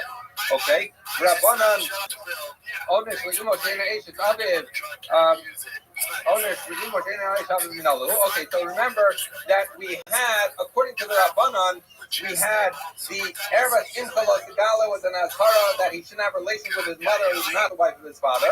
And we have an Azhara of Eretz Imcha Lo Segala that the wife of the Eretz Imcha Lo Segala, which Rabbanan intends to be an Azhara for his mother who's not married to his father. And then you have Eretz Imcha Lo Segala to tell you that there's an Azhara on the wife of the father, right? So we have Azhara for both mother and wife of father. But Onesh, remember, we only know the Isha's after Yishkav Eishes Aviv, which tells you wife of the father. But how do we know an Onesh for mother who is not married to the father? Now remember, by the way, we referenced to Shisha Breder Vidi. I told you we were going to learn today. That's this. Amar Kra, the pasuk says Imkahi. The pasuk says it is his mother. He says as follows, that we have Eretz Imcha Lo Segala, which is talking about his mother, and then the pasuk needlessly says Imchahi, it's his mother. So that comes to tell you it's his mother no matter what, whether his mother was married to his father or wasn't married to his father. So that's how they learn Onesh for the case of the mother who's not married to the father. That's how the Rabbanan learn it from Imchahi. Okay, so now we're finished with our chart. A little complicated. Okay. Haba al Kalaso. So someone who has relations with his daughter-in-law. So the Gemara says,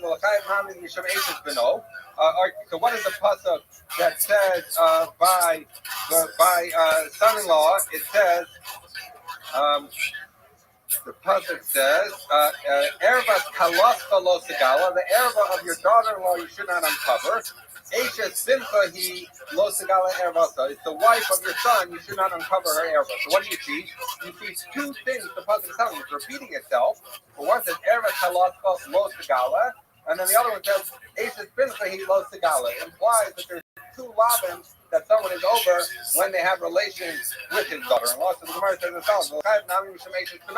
Why did you tell me the Mishnah that he's tired for two lavins? One for his daughter-in-law and one for having relations with a married woman.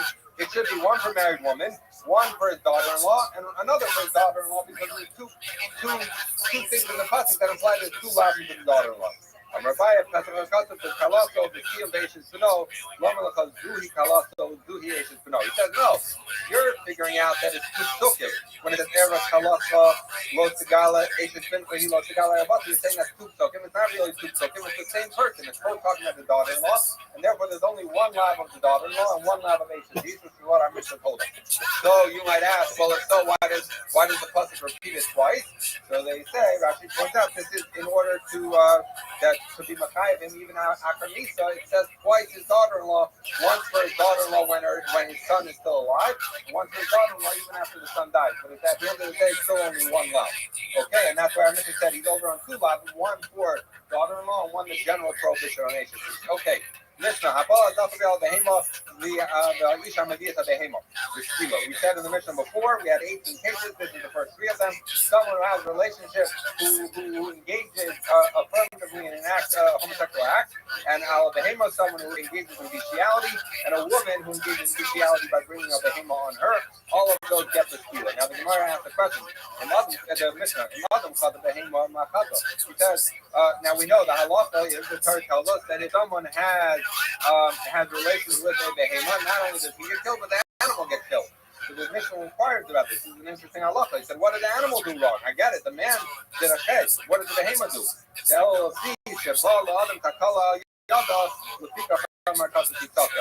We're going to see what this means in the Gemara, but it says, since this person to Kakala to sin, therefore the Pasuk says it should be stoned. We'll see in the Gemara what that means. Another possibility. We don't want it to be that people see Bessie the cow walking around and people say, oh, Bessie, that's the one who Reuben, whatever, had relations with. So, again, we'll see in the Gemara why then what these two answers are about, but that's the reason the animal gets killed. Okay, so the Gemara says, Zakar Minola, and how do I know that someone is Chayav Skila for Mishka Zakar? The Tanur Rabbanim, because the Pasuk said, so the Bryce of Darshan, the Pasuk Ish. So it says Katan. I'm sure that's saying it's talking about a man, but not a Katan. After Yishkav as Zakar, who has relations with a Zakar, Ben Gadol Ben Katan. So saying that if someone has relations with a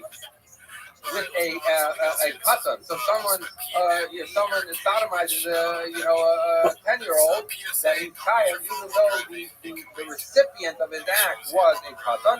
Conversely, if the katan was 10 years old and had relations, had mishkav zafar with a 30-year-old, so then the 30-year-old is chayav, even though the person who was performing the act was a katan.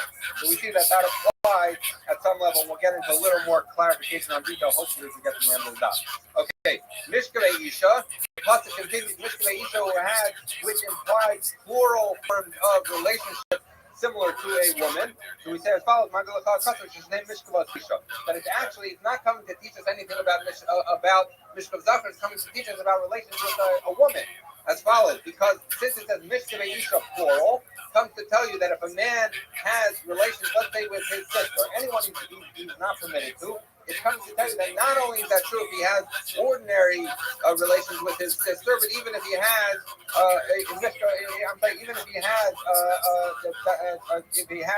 anal intercourse with his sister, that would also be a violation of the Erevah, and he would be chayav misa. He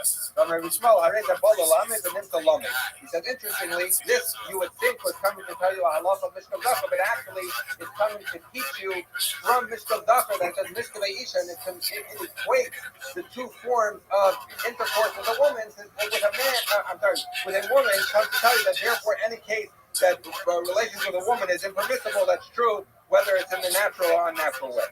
Okay. Most Yumtu, the pasuk continues, they should surely die for skila with stoning. The Gemara says, "I thought the skila and about to become these words for Torah." How do you know? How do you know it's skila when it says they should die? Maybe it means straight or herod or fennec. The Gemara says, "Never comes the man above, never by the Yadoni man above." So we've had this before that since here by Mishka Zafar and by Obi Yadoni says the man above, Malach the skila.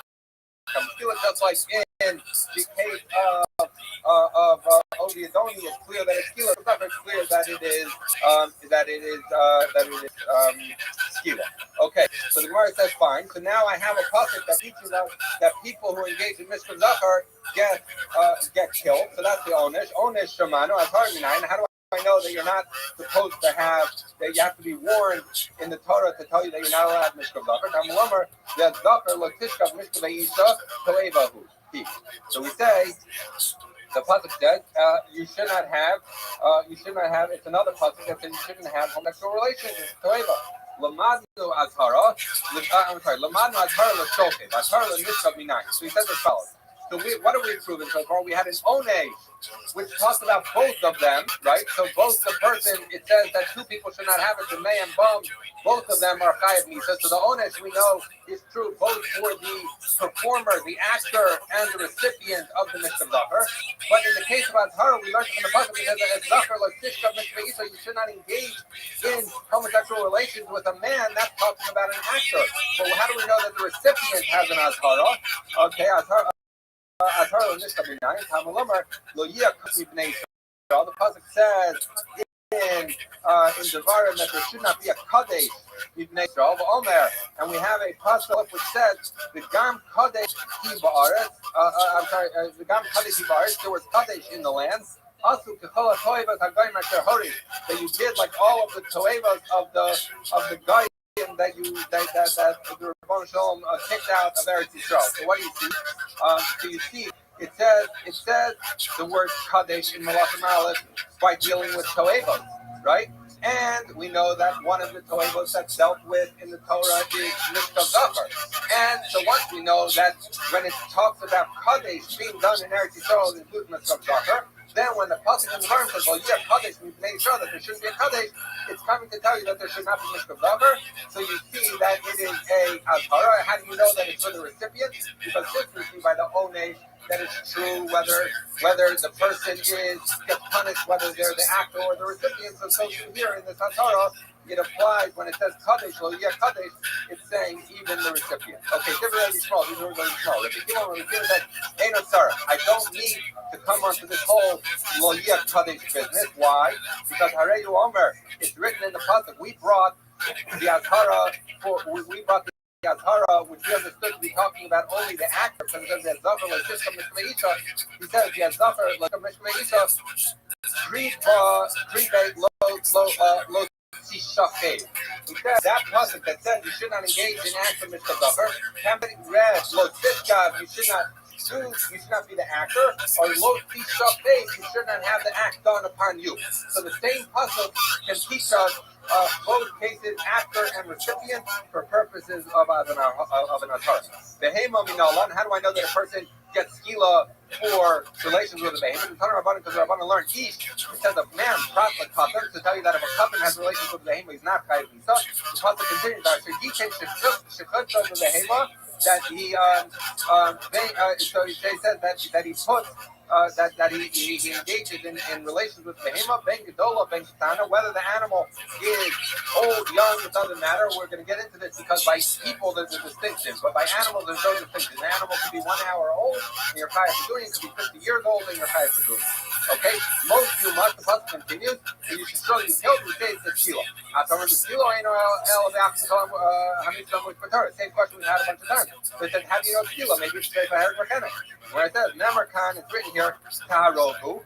The Nemar, so it's written in our pasuk, Taharogu. The Nemar Lahal and Tiharat Tehargenu. That we have a pasuk later that's written in Dvarim Gimel, which I think was talking about, I don't remember, maybe talking by Yidachas, I don't remember, but it says, Harat Tehargenu, they should be killed.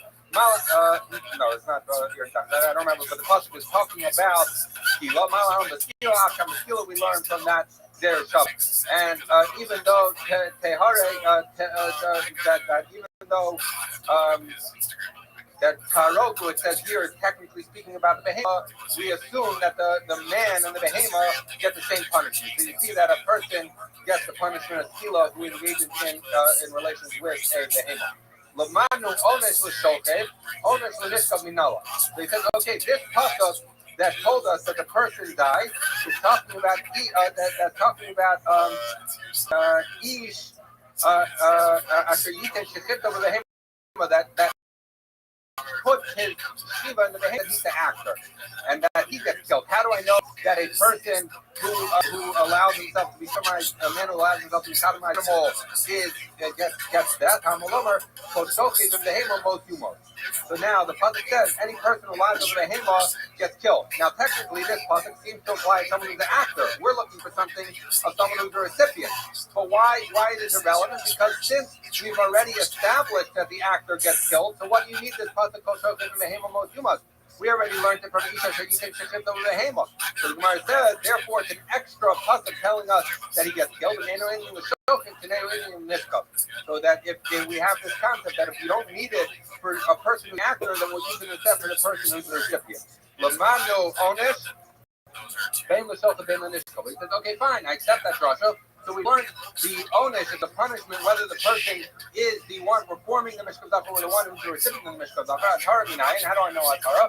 Hamalomar, will hold the Hemal of Tite Shekata, the Tamaba.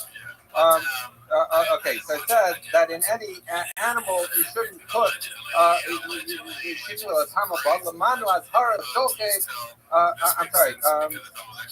sorry. So he says that is the Azhara. It says that you should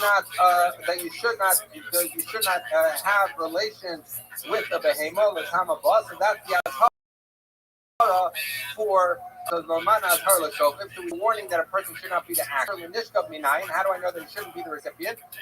So we've now established onus for both actor and recipient, and we've established Azhara warning for the actor. How do I think? Tamalomar Lo Yeh Kadesh whose name Show. V'Omer V'Gam Kadesh Hayabarit. The same drug that we had before, that when it says Lo Yeh Kadesh, it's reference to things that are Toeva. Before we used it for Mishkav Zafar, now we're using it for Mishkav Behema because that's also considered a Toeva. And once it's Toeva, it's covered under V'Gam Kadesh Shivaret, which then translates back to Lo Yeh Kadesh, is a form of Azhara. So different Rabbi Shmuel, these are very small. Rabbi Akiva, much like he did before, Rabbi Akiva Omer says, "Eino Torah." Hareyu Omer Lo Sitin Shekavkacha, which we said was the actor. He says the fact that the Torah picks a funny way to say it, you could also read it or understand it Lo Sitin Shiva Stay, to tell you that you should not be a recipient either. Okay, so now we have both the Azhara for the actor and the recipient, and we have the onus for the actor and recipient for behemoth. So now we're going to say as follows: Habal Zafar, behavior of Zafar. Someone somehow both performed Mishkav Zafar and received Mishkav Zafar by accident somehow, or without realizing was wrong. Amar Avo l'divrei Rabbi Shmuel Chayav Stayim. So according to Rabbi Shmuel, he's over on two things. That he needs to bring two katas. Why? Because one is the pasuk that says that Lo Tishka, which tells you that that you should not have relations with actor. But Lo Yeh Kadesh, because Lo Yeh Kadesh was where we learned recipient. Right? So according to Rabbi Shmuel, it works well. He has to bring two carbon contents because we had one puzzle that tells us he shouldn't be the actor, one puzzle that because according to Rabbi Akiva, the issue of an actor and a recipient both companies just read two different ways. But that's at the end of the day only one law. So this is a nafkamina between how Rabbi Shmuel and Rabbi Akiva learned is that if in the same period of unawareness that it was also, he both performed and had performed on him an act of homosexuality, according to Rabbi Shmuel, there are two separate laws implicated here. Therefore, he brings two chatos, and according to Rabbi Akiva, even though he holds both are usher, he brings them from the same law. Okay, similarly, someone somehow without realizing that it was usher, both had engaged in relations with the behemoth and had a behemoth engaged in relations with him. Rabbi Shmuel Chayav Shayim. So he says, Rabbi Avo says, according to Rabbi Shmuel, he's Chayav to why? One, because it says the one that said he shouldn't be the actor, and one that said behemoth, and one that said that he shouldn't be a toeva, that he's the recipient. The Rabbi Akiva ain't a chayav ala achad, but according to Rabbi Akiva, he only be chayav one because why? Rabbi Akiva learned both actor and recipient by Mishkav Zafar, by Mishkav Behemoth from the same pasuk Losit and Shekhavtecha, and then we darshan the Shchiva say. But they're both coming from one pasuk, so therefore there's only one lav. That's one lav. Okay. Abaya Amar. Abaya argues on Rabbi Avo. Abaya says no. According to Rabbi Shmuel, he's also only chayav one. Why? Because why did he think he was chayav two? Because one, number two, because Lo Yeh Kadesh. But he says, Abaya argues. He says the feet simple Yeh Kadesh to Gabri sit. He says that pasuk Loyeh Kadesh is when it talks about a toeva, it's speaking specifically about a toeva of Mishkav Zachar. So therefore, he doesn't have a problem with saying that Rabbi Shmuel holds this true in the case of Mishkav Zachar. But Mishkav Behema, he has a problem because he says Loyeh Kadesh is not talking about Mishkav Behema, it's only talking about Mishkav Zachar. So we say, okay, so then according to Rabbiya, if you're saying that Loyeh Kadesh can't be talking about Mishkav Behema, we just use that pasuk to be our source for an azhara on the recipient of Mishkav Behema. So Elo Rabbi Shmuel, azhara l'nishkav minoleh. How would he know it? Because we just knocked out using Loyeh Kadesh from telling us an azhara for the recipient of an bestiality. So Gemara says, not the way he learned it out. That it says that if someone should surely die. Now that's an extra right? So we have before. This is how we learned the onesh. I'm sorry. This is how we learned the azhara on someone who is the recipient. Because we said the pasuk, we have an extra pasuk written by onesh. Since we don't need it by onesh, we'll use it for azhara. But the Gemara wants to know at the end of the day, if you were trying to teach Torah, why would the Torah put it in the language? If you were trying to teach the recipient, why would the Torah put it in the language? It says, and it chose to do that to tell you not shokef understood hither, understood hither. So he says, how do I know that a person has an azhara, a warning not to be a recipient? It's because since the way I do azhara of an actor was because the pasuk had an extra pasuk written by actor. And I'm sorry, the way I knew azhara by recipient is because there was an extra pasuk written by actor. If it doesn't apply to actor, it doesn't apply to recipient. Now, how do I know azhara of the recipient? Don't use azhara of the actor. How do I know azhara of the recipient? It's because why did the Torah at the end of the day, if it wanted to tell you the azhara of the actor as opposed to the owner of the actor, so you should have said it by azhara. Why are you telling it to me by owner? It's coming to tell you that there's a comparison between a shokhev and a mishkav. And therefore, he's warned even by a recipient. I'm sorry, I didn't say that very well, but at the end, I think it's the correct thing. Okay, so the Gemara says, okay, so now we're going to talk about someone who had a little bit of a bad day. So if someone got sodomized by both, I'm sorry. This is someone who did. Okay, so he says we're going to he's chayav for two. One because it says Losishka Mishka Behema, and the other because it says Lositeng Shechavt Rabo. So it's different Rabbi Shmuel, but according to Rabbi Shmuel, ain't a chayav ala achas. Because why? Because how did he learn the recipient? According to Rabbi Shmuel, the recipient at the end of the day is idi loyeh kadesh. That either that the way we learn now is that according to Rabbi Shmuel, that someone who is the recipient of Mishkav Zachar from Liyah Kadesh, and according to Rabbi Shmuel and the view of Rabbi Albo, that the source is someone who is the recipient of a behema is also Liyah Kadesh. So therefore, we'd only be chayav one. Abaya said, "I feel that Rabbi Shmuel not."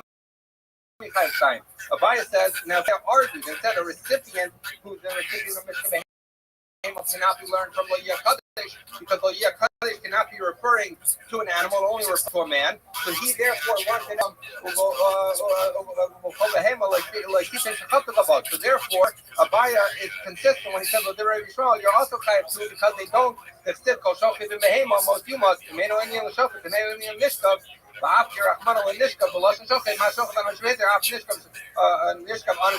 that limud that Abaya just learned. So Abaya is saying, according to me, Rabbi Shmuel learned from two different sukkim the recipient of Mishkav Zachar and Mishkav Behema, and so therefore he is chayav for two chayvei. Now here's someone who really had an interesting day. Habal Zachar, Behevi Zachar Love, he both. He was the actor in Mishkav Zachar and the recipient of Mishkav Zachar, and Habal Behema Behema, and he was also the actor in bestiality and the recipient of bestiality. So he had all four going on. So Bein L'Rabavo, Bein Abaya, that whether you say like Rabbi Avo or you say like Abaya, Rabbi Shmuel chayav shalosh, Rabbi Akiva chayav shtayim. Why? All right, so it's as follows. So remember, So he did all four things. He was the actor for Mishka Zachar and Mishka Behema. He was the recipient for Mishka Zachar and Mishka Behema.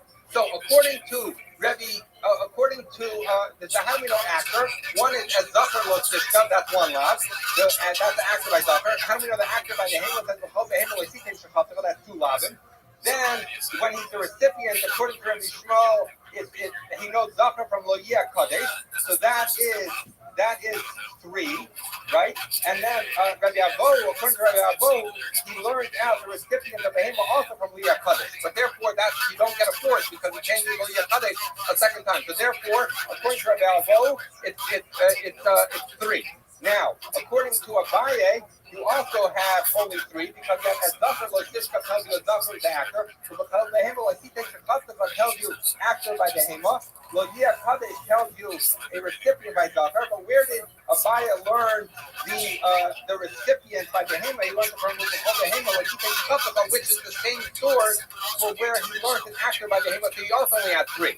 But according to Rabbi Akiva, he's only tired for 2 because why? Rabbi Akiva held in both the case of Zachar and Behema, you learn from the pasuk just how you read it. Lo tishkav, lo tisachay, and similarly by Behema, but at the end of the day, for all four issues, he only has 2 lavim. So Rabbi Akiva says you have 2. All right, we'll have to stop here. Thank you. Maybe like in a conversation with somebody like my uncles, for instance, where I told them I'm so random, they just sit there for 30 minutes telling you about how bad you were. That's fucked up. Yeah. The worst part is right. They tell you all the worst things that you did while you're drinking. While they were drinking. While they are drinking too. That's funny. They only had it, I don't know what you were at the time. All over the place. Your parents all the time talking about how you're drinking and smoking and stuff like that. Okay, what the hell? This is PTSD for me. You tell them you're somewhere like, hey man, you have a problem. You're drinking that. All right, can I say good morning? Good morning. Let us begin with you by taking all of our function for this one straight debate. Our commentary sponsor for Tough Shin and Hair. I'm going to have a total posting shop about itself again to the other human droppers this year.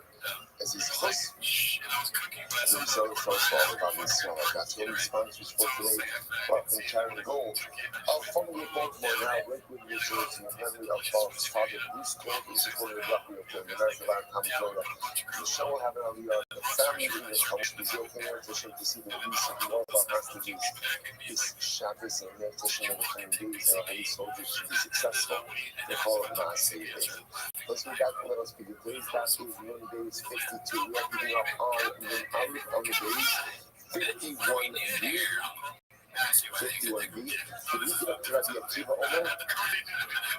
So no, okay, good. So do you mind the other so now? So again, let's pick up 2, 4, 6, 8, about 2 lines up from the 40 gets wide. So again, still steeped in the conversation regarding Srefa, as we get Srefa, the interesting ideas of the 1 hour is 1,000 is Ella, so now.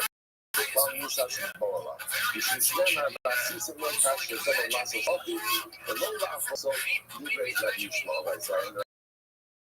I ended up a little bit in the middle of Rabbi Shmuel's position. So I left him and I said, you know, so like this Rabbi Shmuel understood. And this is the convention understood approach as well. That halacha nice and sleifa for about calling the dinner her. It doesn't apply to her committing adultery, nor does it apply to the eating soul. Now, again, remember, everyone is going to get a death penalty. Right? So, in other words, the man who commits adultery is going to get a death penalty. The witnesses will also get a reciprocal death penalty, but they do not get her sleifa. Her unique sleifa is for her and her alone. Incredible. But you do what Jesus says, just like the sleifa. So he agrees that whether the best coin is her son or whether she is on the sewer, either way, the punishment is going to be sleifa. thought it was real. You would have thought that this applies even to a single. In other words, maybe a Bas coin, maybe Bas coin is held to such a high standard that Halacha Lamaisa, even if she commits an act of immorality as a single woman, maybe she's going to be subject to Sreifa. Nama, so we said this already yesterday. So it says, when Gira, it says in the previous context of in context of Aviyah by the case of Bas coin, it says Aviyah in the context of incest. So the Gemara says, I'm sorry, it says in both Psukim Aviyah, excuse me, Man Halal is listening to Zekazbal, Afkan is listening to Zekazbal. Just like earlier talking about, again, act of immorality, where there is an element of marriage, so too again, Halacha Lamaisa over here is talking about where there is a snus with an element of marriage. How many of you small?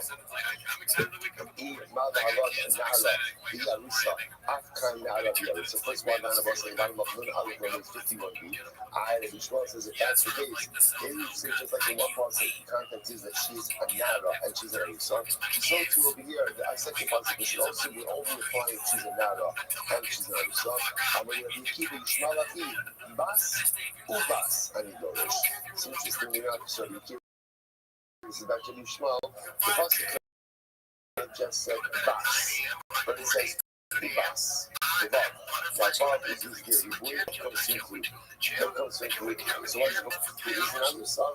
The extra Bob constitution that includes all cases of a married Bas couple. So you might say, I'm aware. The English nation as a version, this is so Rabbi Shmuel, so that's Rabbi Akiva.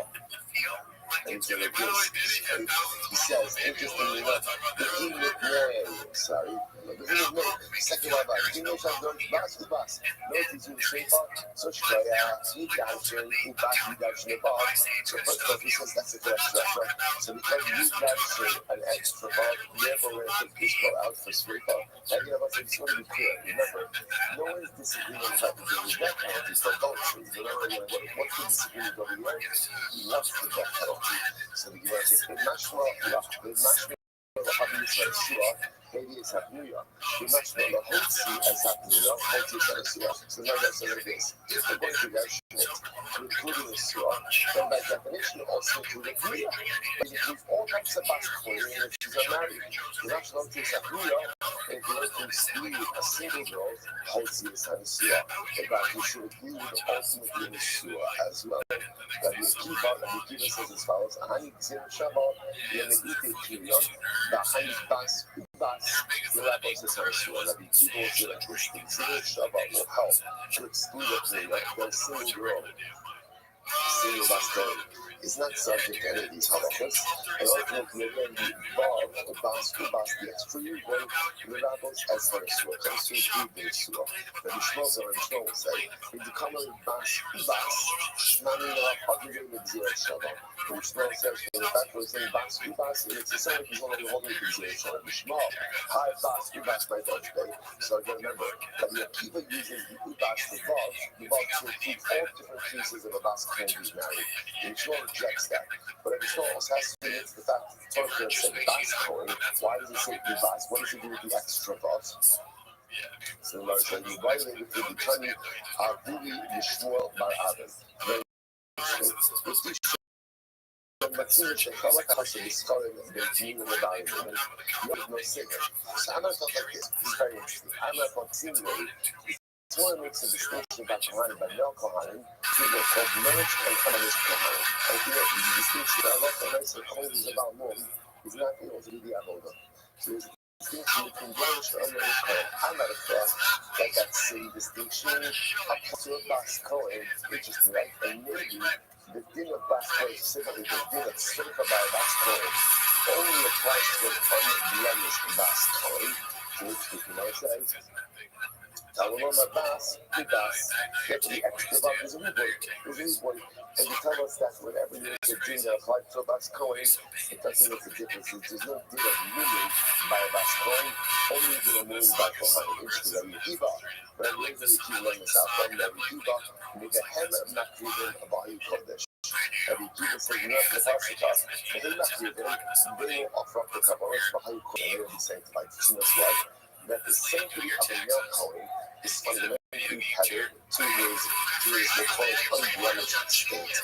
But that's what we call it that by not calling it an element of hakrava, kavanos, but by a basically, because there is no element of hakrava, of kavanos, therefore again, her status is independent of whether or not she has a name.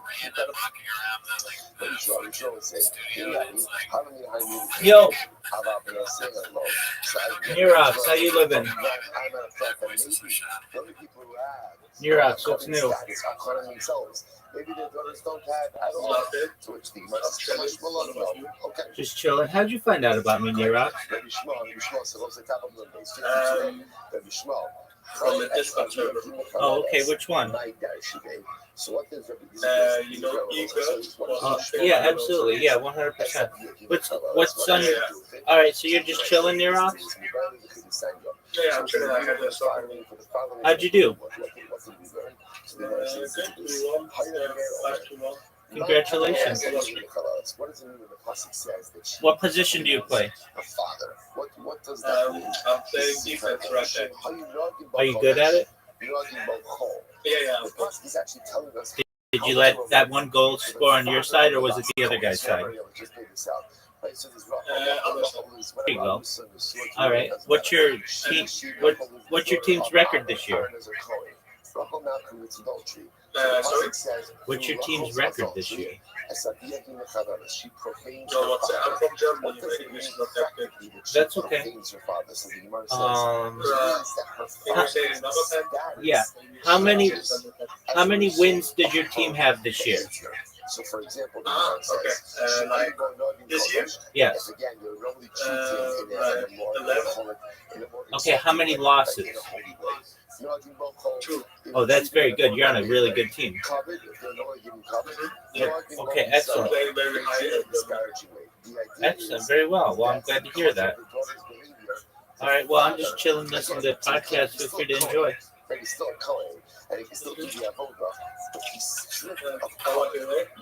Oh, so far so good, my friend. Thank you for asking.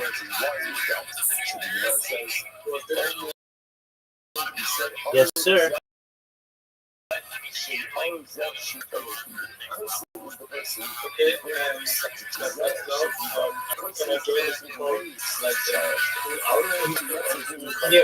Absolutely, Nerox, absolutely. You come by whenever you can.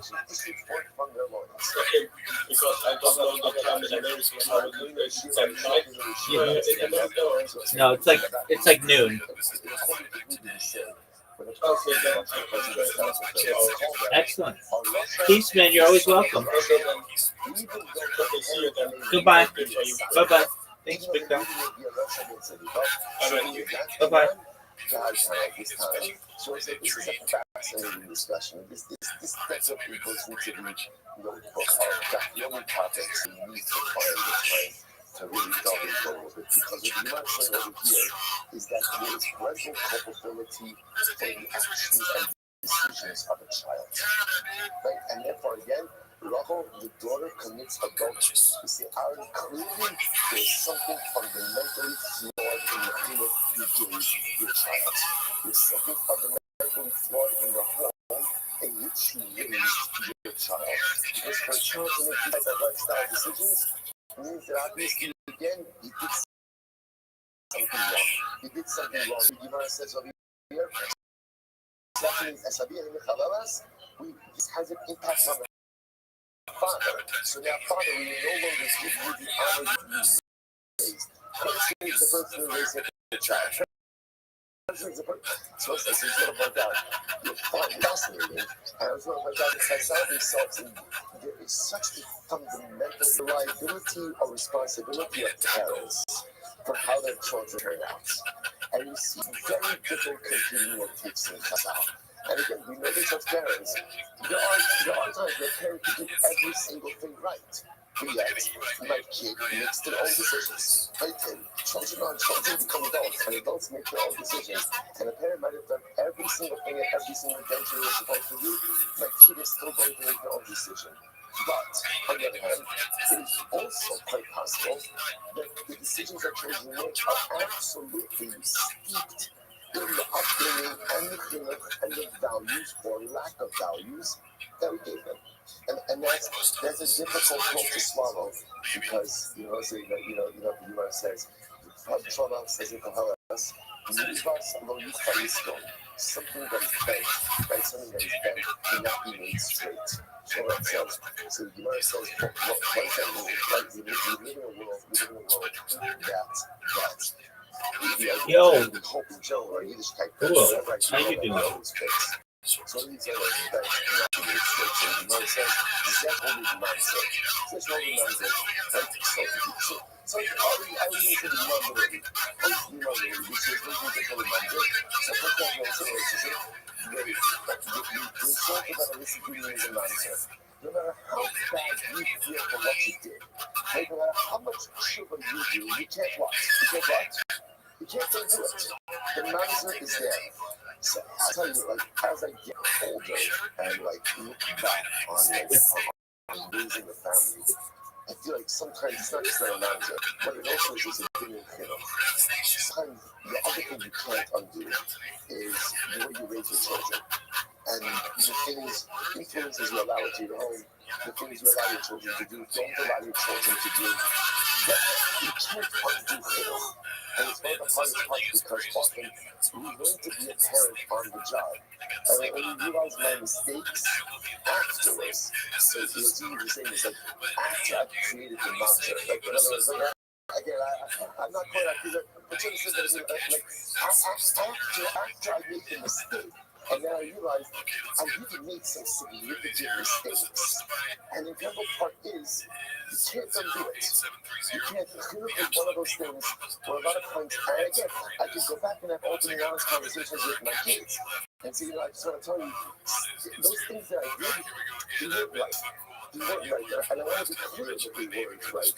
But no matter how much I'm over to my kids that they weren't right, I've created the mindset. I've created the flood zero. I've created the flood paradigms in the home, and I can't walk it back. So there's this fascinating. So again, on one hand, there's this idea that a parent can do everything right, and a child still makes still decisions. Who says that Rachel's actions reflect on her father, Aaron Cohen? But again, there's also an approach in Chazal that says no. What a child does and how a child behaves and how a child leads his life is a direct reflection of the that he or she has received in the home growing up. Which is right? They're both right. There are elements of both, which is why, again, the thing we give our children, the example we set for our children, the behaviors we model for our children, the homes we create for our children, the lifestyles we create for our children, everything else, everything goes into the deal. And again, if it's good, great. But if it's flawed, you know what telling us? We, the parent, are responsible. Incredible. Let's go ahead. There's units of science skills. So as I kind of declare units of science skills, why did the Mishnah end up? It was interesting, right? The Mishnah ended up by saying, this is the mitzvah of skila. Why is the Mishnah end up this way? We should be done up, motzin also mitzvah. And again, what do we say before? So for that, if I'm not going to say life is skila, because not just skila, based on skila hayat is what this is the previous Mishnah. Not the last Mishnah, the two Mishnah SEO. Based on skila hayat is about to come. But I read the Kabbalah Mishnah. It says, I was struggling, coming out of the science scholar. You know, so here's what's interesting. Even though really, this Mishnah spoke about Adamisos, they were really following on the heels of the Skila, right? So therefore we had Skila, then I went to Adamisos, and then we close out the discussion of Skila. And that's why the Mishnah ends up by saying, Zoom mitzvah scholar. That's the discussion. And I say now we begin this. But here we go. Mishnah. Mitzvah scholar. So this is pretty wild stuff. So what is Sreifa? What is Sreifa? Now that's why I was going to point out. Just start before we go on. Halach Lamaisa. Right? What are we doing the last time? So that not past is a necklace in Suri Via Parakima Halach Gimo. Bas Coin Chizisa. Ushi Isha Isha Ish. Beisha Hayabaila Coin Beisha Hayalisrael. Dafido Hayabaila Mamzer O Nasi O Shamakabilabi Halizu Bisreifa. Because the Halach is the Bas Coin.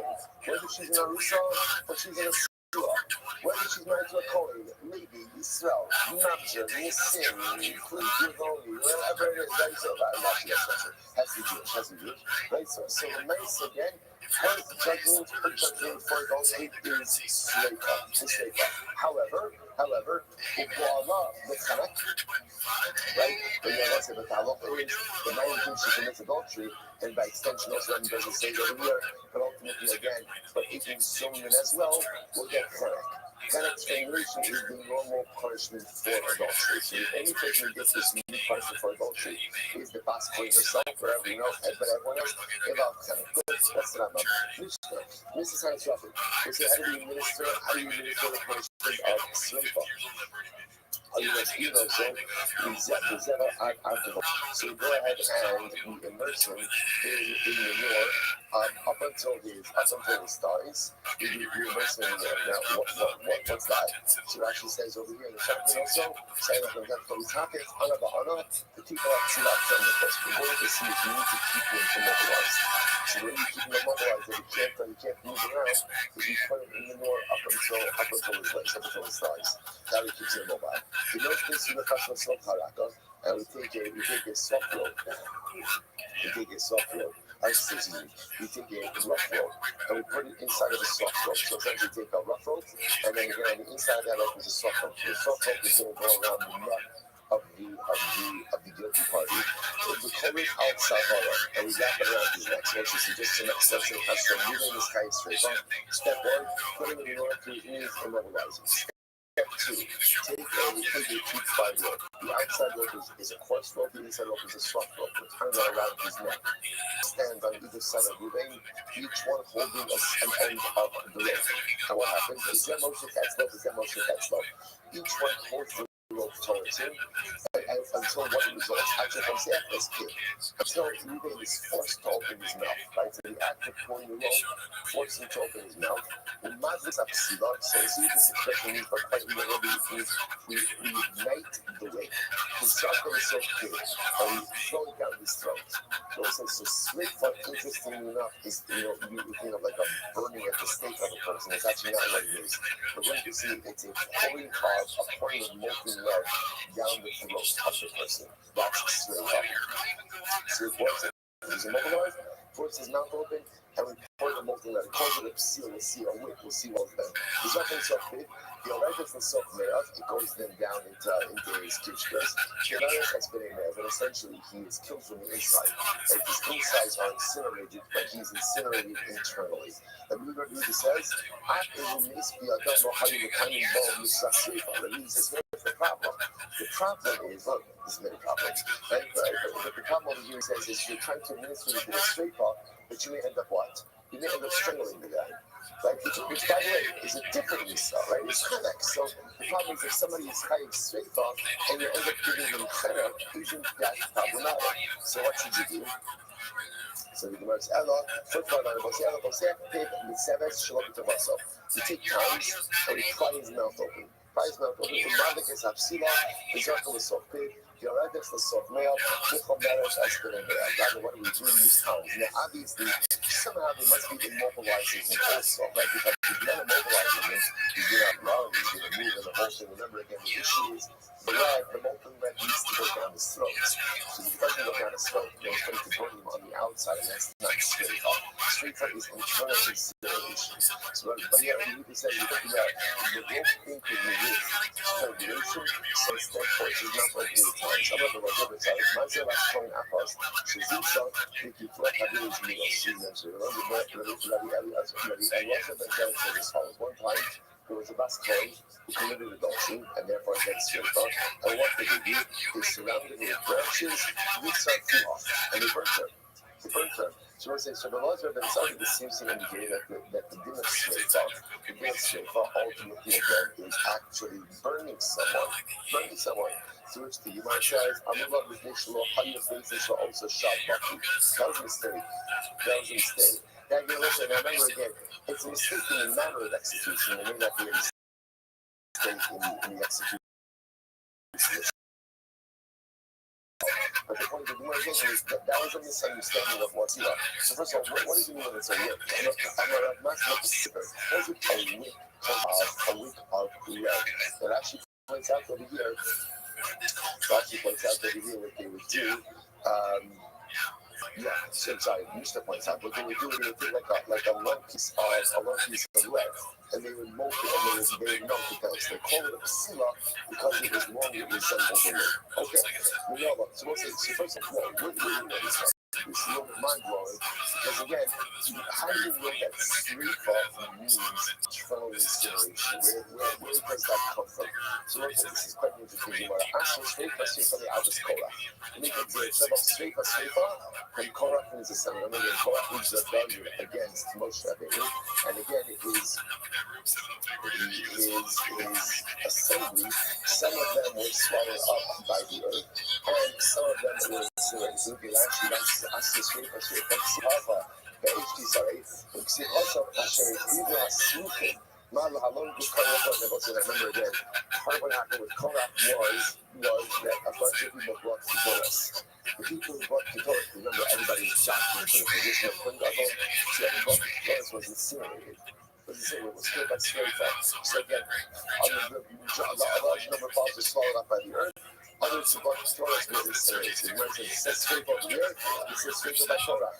So the words not the halon shrifa to show up a good kind shrifa by Torah, so that they were killed by eternal incineration, like fire went into their body, took them in the room, but their body was still intact. After shrifa the shama of a good kind. So to over here, the way shrifa is done is internal incineration, but the body remains intact. Okay, so that's the first thing, kind of combo. So the Lord said, I'm not asking shrifa to remain behind, but we don't have shrifa from Nada Rabbi. Remember again, also, when they had whatever they did, like we know exactly what they did, but whatever they did was unsanctioned service of Hashem Torah, and they were killed. So you can do this. It's a reality. Not allowing us to swim a good fire. Just if I'm not going to be fire, incinerated them internally, but their bodies were attacked. Afghan, straight back to the shama of a good kind. So to here again. Like straight back, so internally, ultimately, again, the incinerated person internally, but the attack. So it's just kind of like it's interesting. Everyone is agreeing on the concept that straight foot is internal incineration. What's the makar? Tanakama says Korach. The Elazar says Bnei Adam. So what's the man everything others Korach Minole? So it's interesting. How do you know? In other words, the Torah tells us that the people offered up the Kedoros were burned. But how do you know that this is internal incineration? The Sid as Maxos Hakotin Ha'ileh B'Nafshosam. So the smash of this reference, the good kind of. So the reduction in the issues from B'Nafshosam. So reduction again, they're ultimately again internally. They're nefesh, so to speak, their soul, which means just their internal life was snuffed out. But ultimately, again, their bodies were remaining intact. The other thing is, because he doesn't know what the Lord says, I need sleep of manage. No, they were literally burnt. They were literally burnt. They might be not show some. So when the Pasuk says they're not show some, she is tied to Shrifa, is to not show some. But they were tied to Shrifa ultimately again because of what they do. Right? Because of this king not show some. So listen, it wasn't this king not show some. Yo, what up, okay? What's good, son? What does it mean? What's it mean? Oh, shoot, yo. Yo, what up, okay? How you looking, Tim? Slang dick like it's going out of style. Okay, how you find out about me? Is flattery. Yeah. So literally the pasuk over here, everyone's quoting from Tehillim, I think because of the flattery. Because of the flattery, like those server was like, oh yeah, this dude has been a beast for like. So Chorog alai shimimo. We're done. And a smile. And like, he is realistic. Like people were saying, like you do like 24/7, like hour live streams for like world peace or something. 100%. Like, yeah, that's like. He didn't drink. He put out a nice spread. Yeah, well, it's basically the largest data archive in human history. And The Economist magazine stated that data was Earth's #1 resource, and I have more data archived than any person ever. So I will be able to use my streams as a model of how humans interact with each other, but also how a human works. Basically, AI needs data sets, and so the larger the data set it can become, and especially over many days, the data set becomes more valuable.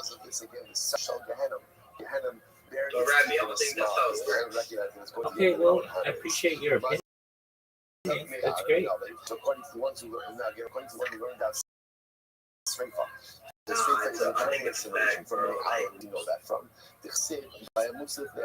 Okay, hey Ben, I'm not here to convince you of anything. You enjoy film. What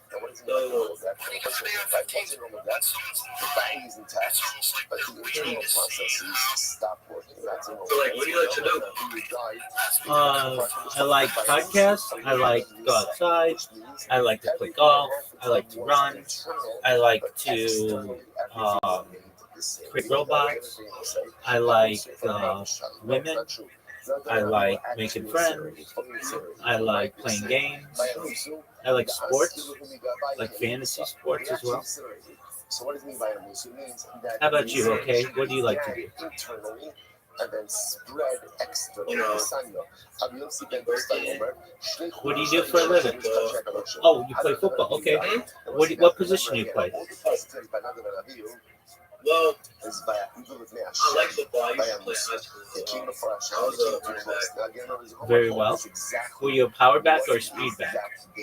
So for our purposes now being fractured. I was a tailback. Yeah, of course. You're a halfback. But I mean, were you fast or were you powerful? Okay, what's your 40 time? 4.5. Okay. Were you recruited for college? 2 pillars of fire went into the nose of Nadav, 2 into the Okay. nose of Aviv. Very well. Do you follow football now? Slimar says, in other words, he was suggesting again, so the incineration began internally. So you don't like it though? Okay, so you don't. Okay, so you don't follow college football or pro football at all? Okay. And you said you work. What do you do for a living?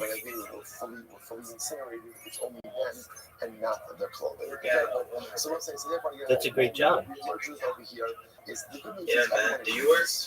I'm a certified project management professional, but I've been able to live off what I've been able to create as apps on the App Store and Google Play.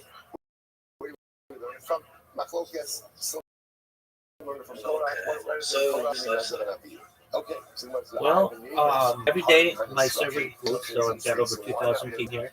More and more people find I do, and I create robots that get more attention to what I do, and eventually that's gonna make waves. I've had influencers interview me, Aiden Ross, the #1 streamer, Aiden Ross stream, the #1, I should say Discord. I'm the #1 streamer in the Amaranth Discord. I'm the #1 streamer in I Show Speeds Discord. I'm the #1 streamer in Kaisenat's Discord. So I've gotten some attention that way. I've done podcasts and just really talked to people about my project.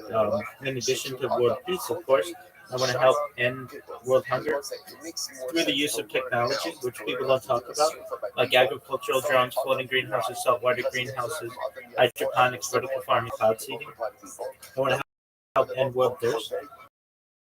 I am sponsored by cryptocurrency that's worth about $100 million. Things that we do is we build wells in different nations like Nigeria for the rich. I'm going to continue those projects. I'm an advocate for the Shell project. Most importantly, desalination technology, where we pump earth seawater onto land and make it drinkable. How do those things sound to you, okay?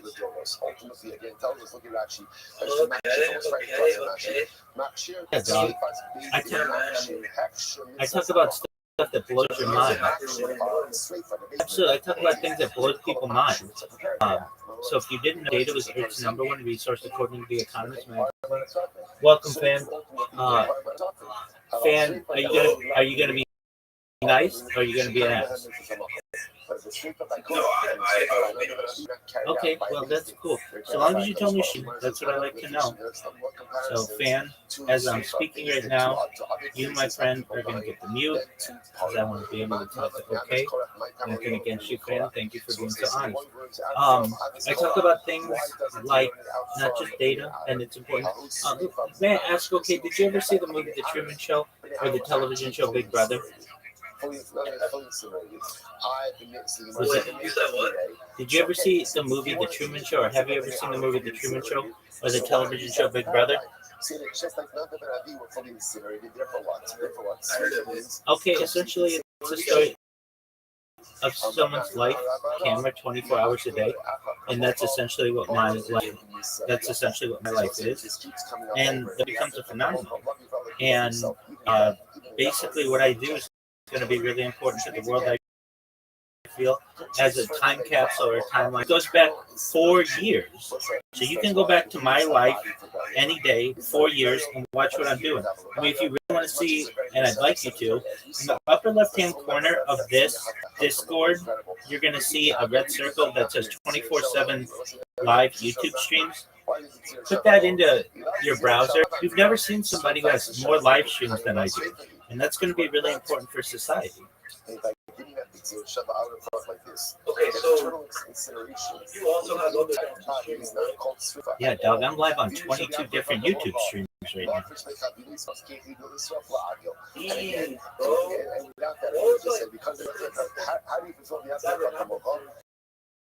Just add on more to the fire. Well, I mean, we've seen the earthquake was really big. We've seen the death of a queen, the birth of AI, the coronation of a king, and everything in between. I was live streaming the day that ChatGPT was launched, and I was a early adopter of it, and so I've been able to see its development over the course of the last few years. It was launched November 30th, 2022, and I've used it essentially every single day since then. So we have like basically the story of AI on this Discord. In addition to that, I've streamed as far north as Santa Barbara, as far south as San Diego, as far west as the Pacific Ocean, as far east as the desert and desert and mountains. When I first started, it was around George Floyd protest time, and so I got some of that on camera in streams and in GoPros. I would also say interesting things, just like human related. We've had presidential election, presidential candidate assassination, other assassinations. We've had as well three different Olympic games. Go ahead, Big Dog. What'd you say, Big Man? Why do you make it? Are you a fan?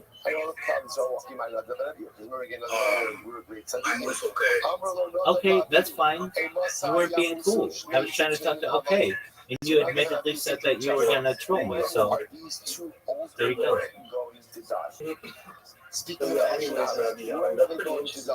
Thanks, man. I appreciate it. So that's what I do. Feel free to stop by anytime. If Dan wants to be nice, then he'd be welcome back. But until then, I don't need those kind of people in my life, and neither do you.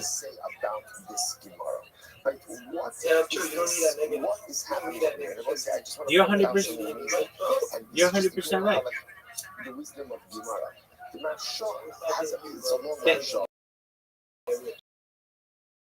That's right, Big Dog. Thank you. Okay. You should be a positive person, and in your life, you're to have an optimistic view on society. You're here to just give people hope. So if you ever need from me, okay, hit me up, okay?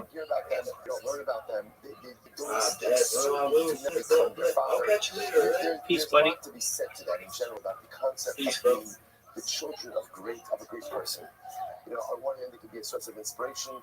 On the other hand, it could be a tremendous source of difficulty. They're always living in their father's shadow, never really being able to live up to what he is or what he was. So just this idea over here. So now the idea like this. Look, Moshe's kids are not taking over. Moshe's kids are not taking over. And Aaron's kids, we're Aaron's kids. And I'll say, they're not trusting something fascinating. So they saw a fundamental flaw in Moshe and Aaron. On one hand, Moshe obviously wasn't the Chanukah his kids in the right way, because where are they? By the way, and a tremendous time is the Gemara on the top of the daf that spoke about chinuch, right? Again, you gotta take ownership. Let's say at the end of the day, you gotta take ownership for how your kids turn out. You don't have to take ownership necessarily for every single decision they made, but you absolutely need to, to a large degree, how they turn out. That's me. That's on me. They told, that's on me. So rather than say Moshe, obviously Moshe again, the chinuch is lacking. We're as kids. Right? Aaron, Dad, you're great. Listen to this. Dad, you're great, but you're only number two. And you want a career number two. So Moshe can't keep it together with his kids. Aaron, Dad, you're great, but you're two.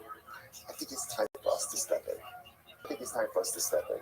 But I think at the end of the day, both of you are great in your own ways to a degree, but clearly neither of you have discovered the complete secret, right? The secret sauce, so to speak. Right? You don't have the secret to success. So Kevin, maybe it's time for new ideas, new leadership, stand down. So the Gemara says, I'm going to Kodesh Baruch Hu, Hanira Mikol Resmu. We'll see who's going to bury who. Right? We'll see who's going to bury who, and ultimately, again, who is correct. I'll say it's terrible. Amar Papa, Hanira Mimshin is great. Rabbi says, people, there's a famous adage. What's the adage? Lefishi Gamli Savi, the Tiburi Moshchi Dohodni. So I'll say the adage is like this. There are many old camels carrying the hides of young camels. Right? Sounds much better than the Aramaic, right? But the idea is just like, there's a lot of times young people think they know everything, right? And yet, again, they know absolutely nothing. There's a lot of old camels carrying the hides of young camels, right? But Lamais, again, sometimes you know, the beauty of youth is an idealism and a recognition that, like, I feel I can conquer the world, and I know everything. The challenge of youth is, I think I know everything. And sometimes, again, as we get older, we recognize that the truth is we don't know everything. We know very little, and the truth is there's much to be more older than us. Even if they're not quote unquote as successful as we think they should have been, but the nice thing is wisdom that comes with age that youth simply does not have. Incredible, you know. I'm gonna answer the holidays. Unakam Takum Doma is incredible, Gemara. Unakam Takum Doma. So what is Takum Takum? Okay, he says, so let's say, so again, this is talking about the relationship between an and an Amaris. How is it Talmud Chacham using Amaris by being a person? So the Gemara says, the Tila, don't let you don't show us in the beginning, right? So even Amaris, even Talmud Chacham, ultimately again is a golden vessel. Sita, remember, listen to this. When Talmud Chacham schmoozes with the Amaris, don't let it keep it up. The standing is diminished. I don't know why the word itself bothers me more than anything. Schmoozing. Right? Because what does it sound like? What does schmoozing sound like? It's just like talking for the sake of talking. Why would anyone talk for the sake of talking? If you have something to say, say it. If there's something meaningful to discuss it. But if there's nothing to talk about, or there's nothing meaningful, you don't just shoot the breeze. There's no such thing. Shooting the breeze is a fundamental waste of time. If there's targeted conversation to be had, then have it. But not, again, nothing to do with it. It's a waste of time. So the Gemara says, this is incredible. If the RS sees the Talmud Chacham shooting the breeze, what does that do? It diminishes the standing of the Talmud Chacham. Talmud Chacham doesn't shoot the breeze. He doesn't get together to have a shmooze, right? If there's something to talk about, let's talk about it. But if there's nothing to talk about, there's not a targeted discussion, then again, there are so many better things to do with one's time. So therefore, Talmud Chacham schmoozes, shows the Amaretz that he doesn't treat his time seriously. It diminishes his standing in the eyes of the Amaretz. No. So listen to this. Once the Amaretz give something to come take Amar. So generally, human nature is when you give someone to someone, so what the automatic default is, you feel that person owes you something. That person is beholden. It's just human nature. That person is beholden to you. So once the Amar gives something to Chacham accepts it, then again, now the Amaretz feels that Chacham is beholden to him, and his status is diminished even more. Ultimately, again, it becomes like an earthenware vessel. Earthenware vessel. Once you break it, you can't put it back together. So it's like just a tremendous idea, right? So in the beginning, that Chacham is like a golden vessel Amaretz. Chacham schmoozes. Such a schmoozes just like shows that he does not take his time seriously. His standing is diminished in the eyes of the Amaretz. Takes something from the Amaretz. Now the Amaretz is like, I own you because you took something from me. Then ultimately, a Chacham becomes like an earthenware vessel. Incredible. So we're telling the story. In Nisa Bas Tali, Bas Kunch in so there was this girl, this literally a person. Her name was Rasa Bas Tali. She was the daughter of a Kohen who committed adultery. So the judge turned that she was liable to death. Surrounded her For with anybody branches and watching burned this, her. you're like, hey, man, you They should be burned her. doing this, and this. Dog, my knee hurts. And I have a headache. Number one, talking about Masna. All the rabbis would say, Right, the topic of Masna. this So move. they made a mistake with, right? They made a mistake about Rav Masna. And I remember, it looks like Rav Masna said that's not how you do Sreifa. Sreifa is not with branches. Sreifa is with lead, with molten lead. That's number one. That was the first mistake. The topic of Sanya. There's not she's Kohen Yesh Mishpat. There's not She'ain Kohen, Ein Mishpat. So I'll say, so the other mistake that they made was, Beis Din is not empowered to administer a death penalty until when? Unless, of course, there's a Kohen, there's a Beis Hamikdash, there's a Sanhedrin. Salah, again, so two mistakes he made. Number one, you should have administered the death penalty altogether. And it'll show people that nothing happens to you. Number two, Okay, he you did cut not off. administer the death penalty in the right way. Incredible. All right, I'm going to also, nice thing about clinches is so also, Rosebud says a story. Yeah, I say this is the Mishnah, right? The Mishnah says at the end of the Mishnah, Rabbi Rosebud said there was a story of a Bas Kohen committing adultery. They surrounded her with branches and they burned her. And they said back to Rabbi Rosebud, that was a mistake of the day. So says the Gemara as follows. I'm going to go, so please check speaking, Haba. This was the reason of speaking. And then I was speaking, the ones who rejected Torah Shabbat, they took the very good interpretation of everything. And I love the last thing of speaking. So the Gemara says, Haki, I'm going to go back to the Ahad today. So I say, so this is that Tanya, I'm going to let you say that's running. Because I used to tell you, you must have a Abba. So I was going to say, I remember when I was a child. Right? I remember when I was a child, I was riding on my father's shoulders. The view of us calling to Shinsa, Yifua, Kabi's York, and Safua. And they brought about calling to me in Gochi, surrounded by branches, and they burned to talk about a traumatic childhood memory. And they said, yeah, I remember I was with my father on the shoulders, and they think about selling. He said, they're going to be right in that couple. So they said, okay, thank you, very well settled. You were a child when you saw this, and the person has been very strategic before. A person is not believed to give testimony as an adult about events they witnessed as a child. Right? That's the halacha. So therefore, they don't object necessarily to entirety. So the Gemara says, furthermore, Shmi Maisimari. That was the truth. There was about something interesting in two episodes. He saw this once as a child, and saw this once as an adult. The one who just mentioned the one as a child, the one who just mentioned in Mishnah is the one he saw as an adult. So the Gemara says, hey, I'm going to Rachel, which one of us are would count first? The childhood episode or the adult episode? So again, we were reading the adult ones, and they rejected it. They said that was a big deal. Would you go ahead and make anything about women as a child? Rather than have a hot on the race of our stuff. Probably for child, not the bottom of the show, how you think you should also start talking about this. What is how that happened? But as I said, the first time, when I was a kid, I remember that they burnt a back home. They literally burnt her. And they say, come on. And I would say to you, you're not believe to talk about that when adult event that you saw as a child. Then again, you saw the second time when he was an adult. Then you remember and say, oh, that was a crazy that made a mistake. Okay, good. Mishnah, mitzvahs, now okay, so now we did that. That was all. That's name was straight up. That's straight up. That's how they actually went ahead and carried out the dinner straight up. Next, mitzvahs, haneharakim. So let's say now we're up to Herek. Herek means let's see, decapitation. So how would they do this? The Gemara says, Hamatizna goes to Messiah. They were literally decapitated with a sword.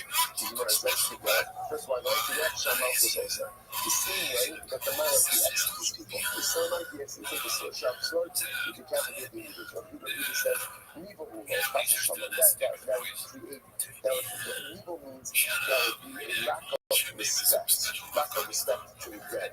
Just the messiness of decapitation is not going to be good. Ella, rather, what do? You make it a little bit cleaner. Manichu Ashrosha Alastan, you take a wooden block, you put it in the ground, you tell him to lay his head down on the block, the coat takes the culprits, and you decapitate him with an axe. Does not seem to be much better. Right? Because Amallah, Ain Lisa Mirabellas region. This is what are you talking about? Like, that's terrible. Like, that's a sword could be a lot cleaner, should be a lot cleaner, a lot faster, a lot easier. This is a much uglier death. So, Tanya, I'm going to give you that really says as follows. I know that using of the axe is not nice. I know that is not nice death. I'm not asked that. Sorry, I told her I'm going to say, what should I do? I would also prefer to use a sword. But the one saying is halacha, what halacha? Which means do not follow in the ways of the Gentile. Do not follow in the Gentile nations. And since Gentile nations living in the capital punishment, they do decapitation by sword, we're not allowed to do it the same way. So he goes, but that's what we're talking about. People can say, no, we're not allowed to follow in the ways of Gentile nations when we just want to replicate what they're doing. But if we're already doing the same thing, and we're doing something, and they replicate it, following that standard practice is not considered to be Gentile replication. And if our Lord already says that by sword in the Torah. So because it says it by us, we're allowed to do it. Do the thing off because if you don't do this, but the son of certain of the law, you know that they know. So it's a great piece of people. That's it. So we can say what's it equal. What's it ever again? It's interesting about that. We have to sort of reference every year in the week. But I also mentioned when king dies, we burn the possessions of the king. We burn the possessions. And the logic behind that is because he's the king, no one else should use his stuff. That will say it's interesting because that's what the Gentile needs to do as well, as a sign of respect to the king. But yet we're allowed to do it. Why? Because essentially we had it first. We had it first. So you might say, so you see from here, but anything that we were doing already anyway, even if it's done by the Gentile nations, we're still allowed to continue doing it. Our people can see straight from our life, so it's a useful Avasafa, Mrs. Avasafa, Rose United, so therefore we see here by the burning of the king's connections. Since we already had it first, we were doing it already, even if the Gentile nations started to do it, it's not considered to be Gentile replication and emulation. So now that they're the Hakanami, they make it say silent, but alright, so love we have it. So over here, since it says sword, and of course that's more in the Torah is more than one, but since it says sword in the Torah, therefore again, death by sword is something we were already doing, and even the Gentile nations are not using it as well. It is not considered to be Gentile replication. I was allowed to stop over here. I'm going to try to record the rest up until the Mishnah Meretz Hashem before Shabbos. So I'm going to start the Mishnah. What a week, Shvach, everyone. All right, that runs you. Good Shabbos, everyone. Good Shabbos.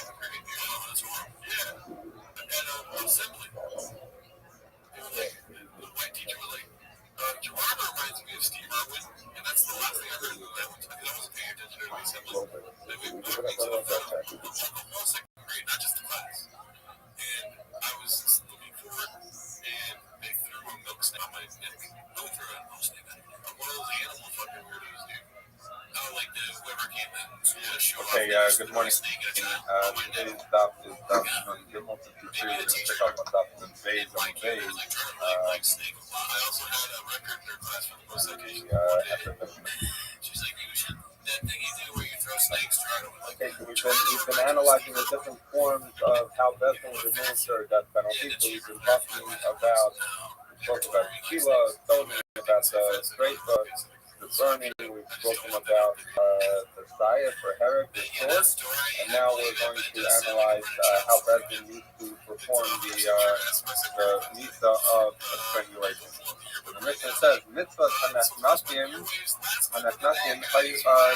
how did it work? How did they do Kanek? Also, the devil the same thing as we had previously, that they would put him into some kind of manure or some material up to his knees so that he wouldn't be moving around when this would happen. In those things, Sudar Kasala Kalkaraka, the Karakal Savaro. So it's similar to what we had. We spoke about this as one version in the Mishnah yesterday about how they would open the mouth of the person for straight. So what would they do? They would put a hard cloth inside the soft one. We spoke about this yesterday, that the hard one is necessary in that case was to open the mouth. In this case, it would be to perform the tefillah, but the soft one makes it a nicer form so that it does not actually cause damage to the neck of the person.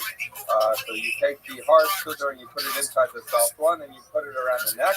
Then most of that's supposed to keep the Adam pull in the different direction, pull in the opposite direction. To not for Yosef until his soul goes out. Basically, he chokes. So that is the Misa of panic of strangulation. So the pasuk is going to analyze. The Gemara is going to analyze the pasuk in Vayikra. It says as follows: Yish asher yinaf es eshes re'elu. So this is the classic source for adultery. A man that commits adultery with the wife of another man. Asher yinaf es eshes re'elu. That is performed adultery with the wife of your friend. Most you must know if I know FS that both the man and the woman involved in the act of adultery, most you must they get killed. So we're going to analyze this passage word by word. When it says the Isha Yinaf is prat with katan, talking about a man, not a katan. So katan who would perform an act with a married woman would not be a case of HSE in a Torah. Asher Yinaf is Ashes Ish, so the pasuk says that he performed adultery with the wife of a man, a man. Prat Ashes Katan. This means to tell you not the wife of a katan, which actually explains to me that this demonstrates that there is no seduction by a katan. So if a katan performs an act or attempts to perform an act of seduction with another woman, they're still not married, and if someone were to have a relationship with that woman, that's not considered an Ashes. The pasuk says Ashes Re'elu, that it says after Yinaf Ashes Re'elu, not Ashes Hakelim. So this comes to exclude that if someone has a relationship with someone who is married to someone who's not Re'elu, would be a guy. So if a Jewish woman married a guyish Gentile man, and suddenly someone had a relationship with that woman, that she's not considered an Ashes because she's married, she's not Ashes Re'elu because she's married to a non-Jew. Okay? Most you must the pasuk against it. Most you must know if I know our best. My best, but can I? So this means that you provide, that you give strangulation. The Gemara says that he says you're saying it's Kenek, but how do you know? Maybe it's one of the other nieces. Maybe it's Sheila, Trefa, Herod. How do you know? So we say I'm a Komakum Shenemar Misa B'Torah Stam, and a Torah Shalom Moshe Hachmer Elul Hakol Elul. Shiver of Yoshi. So Yoshi says, anytime it says in the Torah they just killed someone, you cannot give that person you have to give them the lightest Misa, because if the Torah doesn't designate a harsher Misa, it doesn't say, for example, Sheila or Trefa, so then all you can apply when the Torah just says to kill her, you have to kill him or her, you have to kill him or her with the Misa that is the lightest. And so what is the lightest Misa? We know that at least according to Rabbanan, we'll get that's Sheila straight to Herrick Mechanic. Then strangulation is the least somewhere case of Misa, and that's why she says that's how you know that that's what the Noef and the Noefes, the adulterers get. Jonathan says, that the reason that we give Tenek is not because Tenek is the most powerful. We'll see why he says that in a minute. Ella, rather, what's the reason that Tenek applies in the case of adultery? Because anytime, and we accounted this before, anytime that the Torah does not specify specifically what the Misa is, then it's the Misa of strangulation. How do we know that? So Rabbi Omer, how does Rabbi Omer say? Oh, Rabbi explains Rabbi Omer's son that Nemar Misa b'dei Shemayim and Nemar Misa b'dei Adam, that the concept of the word Misa applies when the Rebbeinu Shalom brings about the death of someone, and it also applies the word Misa when it is applied by Bezin. Mar Misa, or b'dei Shemayim, Misa Shem Boroshem. So just like when there's a b'dei Shemayim, an ordinary person, a person gets, just dies. So there's no physical impact or there's nothing that you see physically on the body. So therefore, too, when it says Lisa by a person and it doesn't specify otherwise, it means the Lisa that has no lotion. What would that be? That would be strangulation. Now the Gemara asks, well, the aim of Shreifa, because we just spent time yesterday talking about the fact that Shreifa is the lead gets poured in the mouth, so that there should be only death from the inside and no recognizable impact on the outside. So maybe you should say that should be the punishment anytime the Torah doesn't specify. So when it says it can't be Shreifa, why? Because remember, what are we trying to figure out here? We're trying to figure out the Misa of a Noef and Noef, adulterer, right? And we say it's Tenek.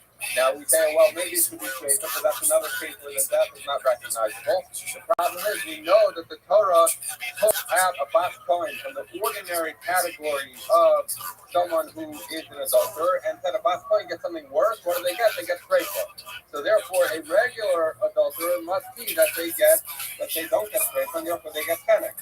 So what we're learning out basically is that in order, according to the way Rebbe explains for the son, anytime the Torah doesn't specify the Misa, it's Tenek. Why? Because we have Misa b'dei Shemayim and Misa b'dei Adam, and it has to be a Misa that is not recognizable in the body. So that leaves us two choices, Shreifa or Tenek. We say it can't be Shreifa because we know that a regular adulterer, which is the puppy, it has a different or lesser punishment than a bas kohen. A bas kohen gets Shreifa, so therefore it must be that the simplest punishment and the one that a Noef and Noefes get would be a Tenek, would be strangulation. Okay, top of them Gimel.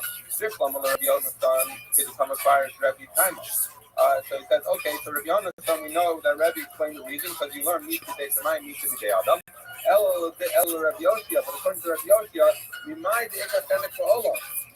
So he says, so Rabbi Yoshia basically said we need to give the lightest Misa, right? So the question is, how do you even know that there is a Misa of Tenek? Why? Because the Torah specifies Gila, Shreifa, and Herod. All of those are referenced. But it never references Tenek, it never references strangulation. So if your only basis of saying what should we do when the Torah doesn't otherwise specify the punishment, so if the Torah only specifies stoning, burning, and sword, so a Messiah, I would tell you that it's Messiah. And then why does he say, if all we're saying is it's the lightest punishment, then it should be sword, because we don't know about Tenek. It says, I would need to the fact that the Misa is the halacha l'moshe. And then once we're left with there's all four, and Rashi that once there's all four, then we know that there's Tenek, and we know that the Torah didn't specify Tenek for anyone. So it must be, it can't be that Tenek is somewhere, because otherwise it will come to the Torah would have to specify. But from the fact that the Torah never specifies Tenek, but yet we know it exists from the halacha l'moshe, it must mean that Tenek is the lightest of the punishments, and therefore, anytime the Torah doesn't specify, according to Yoshia, you cannot give a harsher penalty. You have to give the lightest penalty. Hence the rule that anytime the Torah doesn't specify, that we give the punishment of strangulation. Now, Rabbi Yonasan said to Rabbi Yoshia, "Lo mitnei kala." So he said, not because, and Rabbi Yoshia said, you give the lightest, the most lenient, and therefore, what is that? That's Senate. So Rav Jonathan came back and said, no, that's not the reason. Why did he say that?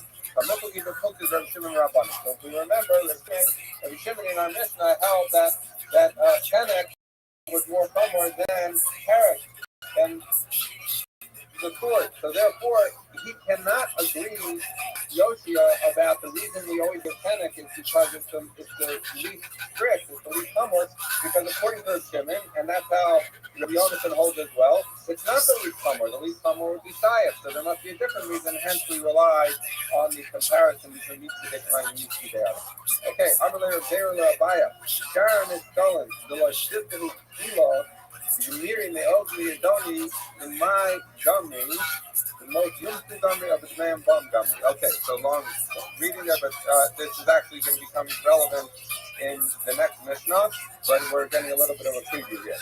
They said as follows, that the people who receive Tefillah fall into two categories. Those where it says Tefillah expressly, and those where it does not expressly say Tefillah, but it's learned out. In most cases, it's learned out from Ov V'Yadoni. Ov V'Yadoni were forms of what do they call it, necromancy or something like that, like people who speak with the dead, commune with the dead, right?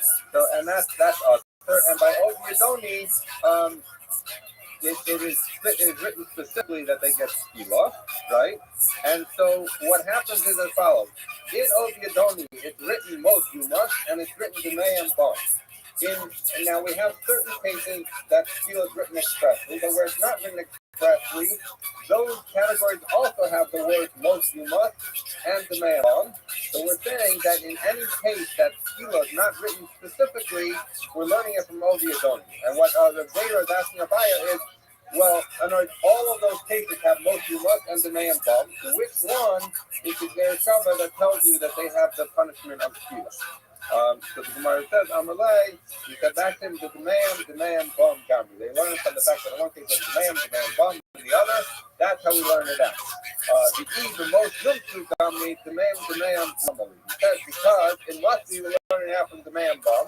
Because if you're learning out from most Lumos, what would you otherwise do with demand, Bom? The Gemara says, demand, Gamri, you're going to say you learn it from man bum, but then you must do normally. But then what? Then fine. So as you're saying, the reason you have to do it most you must, and the reason you have to do it in demand bum is because otherwise, what in bum? The Gemara says, well, we're learning from demand bum. What do you do with most you must? Now, how do you know that that proves it? When you're like learning the right stuff, most you must have makav roteach. Who the prophet says that the person. You're talking about Ofer, but he told the other, the Yamas Motimus Amaka roteach. He's talking about when someone hit someone with intention that he gets killed. He's a Roteach, most you must. It's a double language, and the price of that is ainly element mitaksibabo. Minayin sheniyat yachal amita mitaksibabo tatam amita b'chamita shat yachal amito. Because I only know that you can give someone the punishment that is specified for that. But what happens if we cannot give that punishment and we want to give a different punishment? Rashi elsewhere brings the case. Let's say a guy is escaping on a ship, and so you can't give him, let's say he's tied of strafe. Well, you can't give him strafe. You have your gun and you shoot at him on the ship, or your arrow, or whatever it is, and you're going to get him on the ship. So you're not giving him the proper misa, but since there's most you must. So if we can give him the misa that we're supposed to give him, then yes. If not, you must the misa that is not the one to divide. So you see that the word most you must has a lima to be learned, and therefore it must get the extra words that we learn out that the misa is tefillah in cases where it's not specified. It must be from the words the man bum. Okay, so the Gemara says. I'm sorry, I'm alone. Okay, so Amalei, the last time we get to the Ravina, the most you must do down my calculate. So he's saying as follows. It's not entirely clear to me, and it seems in some of the reports are not entirely clear either, exactly what the Gemara means here, but it seems to be saying as follows, that when Zera asked the question, which one did you want, he seems to have a problem, that there was some kind of problem. He wasn't just asking which way is it. So it seems, and then he was pleased with the outcome when he said he learned it from the man bum. So it's clear somehow that Rav Zera had a problem with learning it out from Moshe Moshe. So the Gemara is going to ask, what was Rav Zera's problem from learning it out from Moshe Moshe that was solved by learning it out from Demei and Bach? Okay, so the Gemara is going to put forth a couple of choices and eventually come to a third answer, which is going to be the reason that Rav Zera was concerned about learning it from Moshe Moshe. Elema, if you're going to say, Aces calculate. But Rav Zera had a problem with learning out from Oviadoni to other cases of Misa to say it's Tila. If it's learned from Moshe Moshe, he has a problem with the cooking by Aces. Why? Because Nigmar Moshe Moshe Oviadoni. Malaham Beskila, Avkan Beskila. So he says as follows, because if you're learning it out from Moshe Moshe, so then the pasuk that's written by Noah to no effort, the one we just dealt with, adultery, the pasuk does not say a Misa. And we said that therefore it means Kenek, it means strangulation. Why do you say it doesn't say Misa? It has the word Mos Yumas. And if we know that Mos Yumas, you can learn from Mobi Adoni that it's Kila, so then don't say it doesn't say it does say it says Mos Yumas, which means Kila based on the you gotta be 18 to be here. And maybe that would be Rav Zera's problem if you learn out from Mobi Adoni from Mos Yumas, then you should say that adultery should be Kila, not Kenek. So somebody says no, because I would know not to learn it out from there. It's similar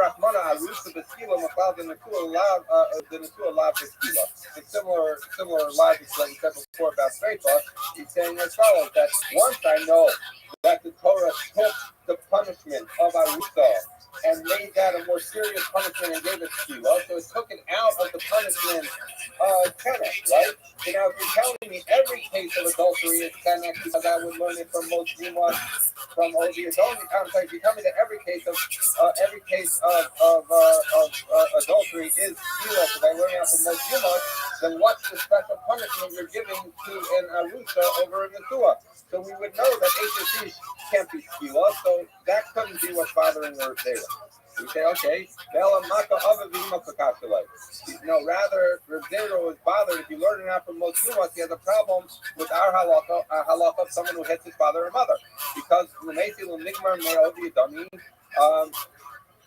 so he says as follows, he says, why not learn that someone who hits his father or mother, where it's written Moshe Moshe, that they would in fact get Skila, and yet we say that it gets Herek.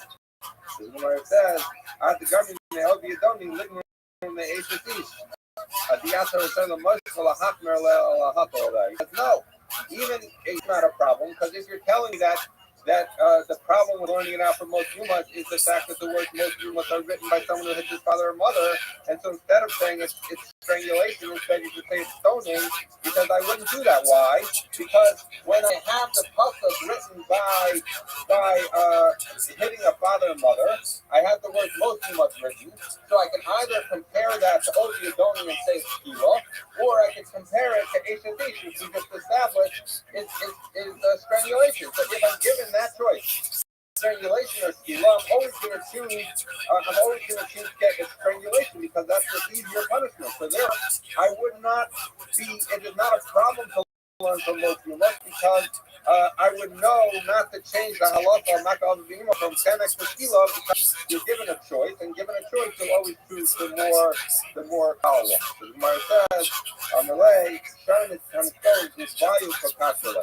He's saying no. That's exactly the problem. The even Moshe got me out the government. You're done living in the HSC. But he says, if you're learning from the words Moshe Moshe, then in every case, let's take any of the cases we learn out from Ovi Adoni, you can say the words say Moshe Moshe. So you say, well, okay, fine. So it's written Moshe Moshe by HSC, so it's written Moshe Moshe by Ovi Adoni. By HSC, we know it's strangulation. By Ovi Adoni, we know it's stoning. You always pick the lighter punishment. So that's the problem, is that in every case you're faced with this choice. Do you learn from HSC or Ovi Adoni? And really, you should learn from HSC. So that was Rav Zera's problem. So how is it solved if you learn from the man bum? Because the words the man bum are not written by the case of HSC. We just dealt that puzzle before. It didn't have the man bum. So therefore, if your limud from Ovi Adoni from the words the man bum, so then you learn out to all those cases which we're going to learn to make the about how you learn from the man bum. so then it's fine. But if you're learning it out from most Yumas, then you have a problem because you know that Eshes is only strangulation, and Oviadoni is Tila. You would learn out from Eshes instead of learning from Oviadoni. So that was their problem, and therefore he was happy with the answer that the source for learning from Oviadoni is the man bum, in which case that's a straight comparison, and there's no confusion with Eshes. Okay, Mishnah and Gimel and Aleph. Elu Henan is Spelling. So we've now outlined how you do all of the forms of Misa, and we're now going to break it down to who gets what forms of Misa. So we're going to deal with people that steal us the Mishnah of 18 cases. Someone has a relationship with his mother. Or the wife of his father, who's not his mother. We'll get into that in a minute. Yalatala, someone has a relationship with his daughter-in-law. Yalazachar, someone who commits an act of homosexuality. Yalazahima, someone who commits an act of bestiality. Vahita Magia Tabahima, that if a woman commits an act of bestiality. Vamagade, someone who is blasphemes Hashem, a curses Hashem, someone who does Avodah Zarah, someone who puts his children. Molech was a form of service where they would take their children and put it through over a fire. Rashi points out that this mission is obviously going according to the view that Molech is not a form of Avodah Zarah. It was just a dark Amori, a pagan practice of some sort. Because otherwise, if the Molech was in fact Avodah Zarah, it would have been covered by the category we just said, Avodah Zarah. Okay, so technical detail. By Ovi, Yadoni, someone who, as we referenced before, seeks to communicate with the dead. Makala of Shabbos, someone who uses Makala Shabbos, who's kind of feel about Makala of the someone who curses his father and mother. Rashi points out, and this has many implications, but we won't get into it. Rashi points out, it's interesting that someone who curses his mother and father is a harsher punishment of Tila than someone who hits his mother and father, because someone who hits his mother and father only gets strangulation. So Rashi points out, because, and even though you would think that maybe hitting is worse, there's the fact is that when someone hits their parents, so they've done an avera with their parents. When they curse their parents, not only have they done an avera to their parents, but they've also used Hashem's name in vain, and so it's a double whammy, a double avera, and therefore it has the harsher misa of Tila Son. The Abba Nara Murata, as we talked about before, that someone if you have a Nara between 12 and 12.5 who has had erection, then that is your Tila Bamesis, someone who gets another person to perform Avodah Zarah. Bamesia, someone who we've talked about before, the Medias is the one who got people, you got through all of the cities of several other categories will be wide. Makase, someone who is who does sorcery or magic. So Ben Torah Mora, we're going to spend now on the seventh paragraph and have the next paragraph deals with this extensively. Is someone who has shown that he's going down a bad way, and therefore he gets killed even before he does some of those things. Okay, so now we've completed all of those categories that get Tila. So we're going to start to analyze them, and this first thing that we're going to analyze is what is going to occupy us for the rest of today's talk. Haba ala aims, someone who has a relationship with his mother. Chayav aleh mishum aim and mishum eshes av. He's chayav for having a relationship with his mother and for having a relationship with the wife of his father, because his mother is the wife of his father, or could be the wife of his father, so it is. Rashi points out that what's the difference? Once he's having a relationship with his mother, what's the difference, one or two? So the question would be, if he does it on purpose, okay, he gets killed either way. But if he did it by accident, as Rashi points out, that since it is something that has been done on purpose and a person could not get killed, they would get courage. And we know if someone has a punishment that they do by accident that would otherwise have courage, then they have to bring a katos. And as Rashi points out, we see in the Gemara in Makkah that you can be high of multiple averas. So therefore, the significance would be that if someone by accident had relations with his mother, thinking it was someone else, perhaps, that in that case he would have to bring two katos. He would have to bring two carbon katos. But if it was on purpose, he just gets killed because they're both killed. Okay, so the Tanakama of our Mishnah holds that if someone has a relationship with his mother, he's over on two different prohibitions. So you don't really use it as no, in that case, if someone has a relationship with his mother, who is not out of wedlock, meaning was also the lawfully wedded wife of his father, he is Gaia's only one, which one is Yishaya for, Yishaya for the relationship with his mother. He's not Kaya for the relationship with his father. Okay? The mission continues. Someone who comes on the wife of his father, which would mean someone that is, as Rashi points out, either married his father after this child was born, or else someone who was born out of wedlock, and so therefore.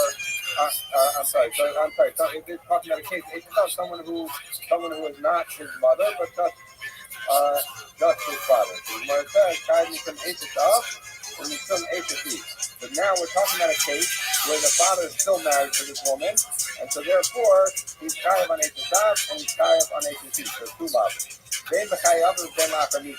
Now, this is whether the father is alive or dead. Now, as Rashi points out, that's true only for the issue of Eishav, but not for the issue of Eishav. Because if a woman is married to a man, and then the man dies, she's no longer an Eishav. But the Eishav, the fact that this woman was married to his father is significant even after his father died, and he cannot have a relationship with her. Whether his father had everything with her or whether his father had nothing with her. Someone who has a illicit relationship with his daughter-in-law. So if his son is still married to this woman and he has a relationship with her, so then he's done two lavim. First of all, his daughter-in-law. Second of all, he's a married woman. He needs to know this is true whether his son is still alive or not. And again, Rashi points out, not on the HP's part, but just on the daughter-in-law part, that he's chayav, even if his son has died and he has relations with his former daughter-in-law, that is still actionable. Ben Menaeris and Ben Menaeris, and again, whether his son was married to this woman, his daughter-in-law, only through Erison or also through Nisuin. Okay, so that's the Gemara. Tanya, we learned in a Brayta. Now let's just review what the Mishnah said because the Brayta is going to say something different. We had him focus as follows: if someone had relations with his mother, so we say that he is chayav for relations with his mother and for relations with his father's wife. Now, Tosus points out, by the way, that you could also add HCC if you assume the father's married, but I think that would just confuse us, so the Mishnah left it assume that the father subsequently died. So you're now dealing that he had a relationship with his mother after the father died, and the Mishnah said, the Tanakh said he violates both the prohibition on relations with his mother and the prohibition on relations with the wife of his father. Okay? So, and Rabbi Yehuda says to that, no, it's only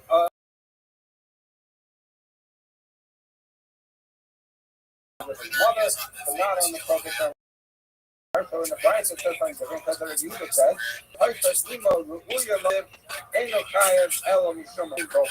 so in our Mishnah we said, no matter what, if someone has relations with his mother, he's only over on that relationship, not with the wife of his father. The Brayta here seems to be saying that when is he only over, did he only violate the restriction on his mother but not on his father's wife, is if his father was married to this woman inappropriately. In that case, he's not chayav for his father's wife, only for his mother. So the Gemara says, well, let's analyze this Brayta for a minute. What does that mean that he was not supposed to marry her? If you're saying that he was married to a woman that he's totally not allowed to marry, for example, let's say his sister, right? So then that's what the problem with that. So if someone's married to his sister and has this child, that the child is only over for the relationship with the mother, but not for the wife of the father. The father, Rabbanan, Sabi, got the Inuriya law that you're saying. So then the Rabbanan who argue with you, who then say that he's chayav for both, would you possibly suggest that if someone's father married a woman he wasn't allowed to marry, that she should be over on marrying her his father's wife? That doesn't make sense because Allah says kedushin b'gavah. But that doesn't make sense because you cannot hold the person accountable for having a relationship with his father's wife if the woman was not his wife. Because if kedushin doesn't work, if kedushin is not tofes, you can't call it his wife. So the Gemara says, so it can't be talking about Chayve Mitzvah Bezin or Chayve Mitzvah, but rather, Ela Chayve Lav.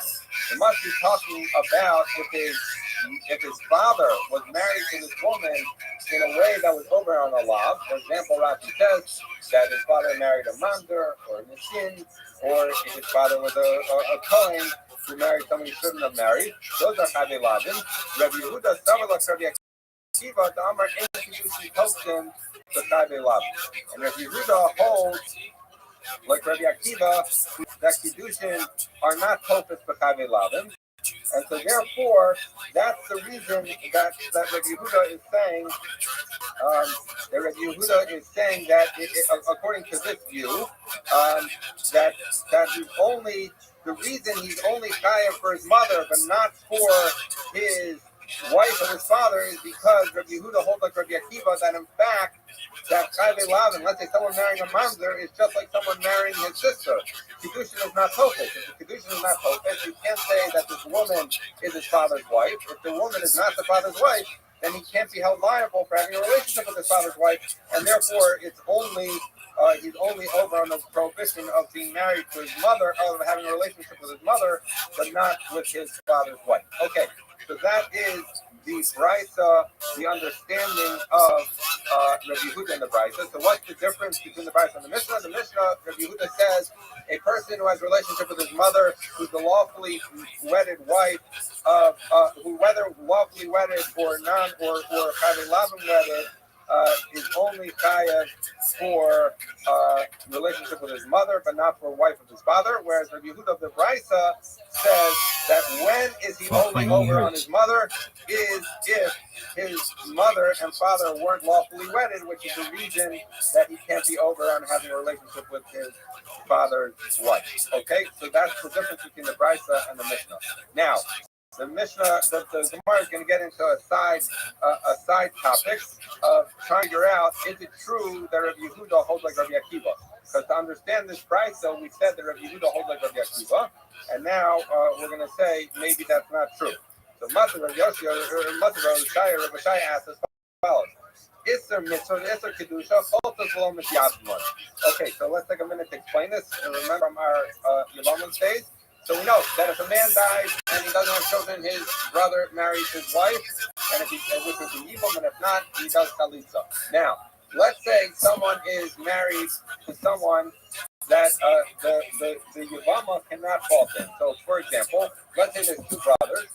One of whom marries the daughter of his brother, so marries his niece, which actually is something that are encouraged, which is not a problem.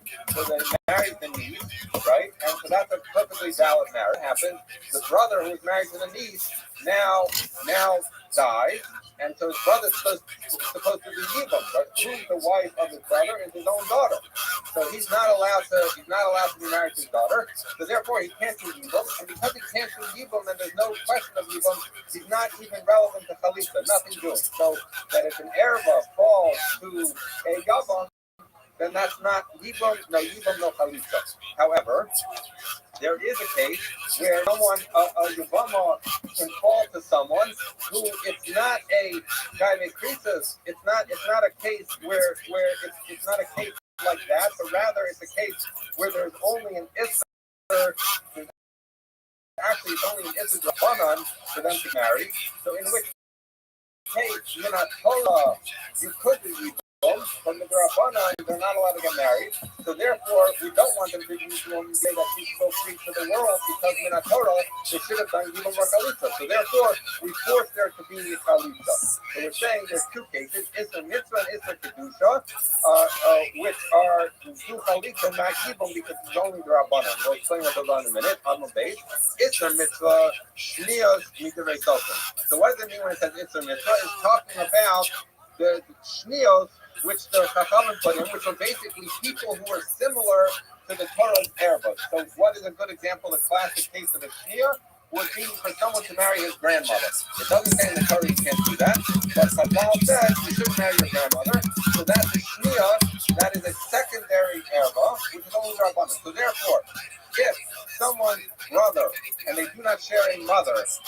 Someone's brother married his brother's maternal grandmother, and then the maternal grandmother fell to the person as a Yavama. So the problem is, Minatorah, they're allowed to get married. So they have to give Yibam or Chalisa, but Midrabana, they're not allowed to get married. And therefore we say, you do Chalisa, you don't do Yibam. Okay, so that's the Tana says this, as Rashi points out. The Gemara interjects and says, "I tell you a little Isra So why do you call it Isra Mitzvah?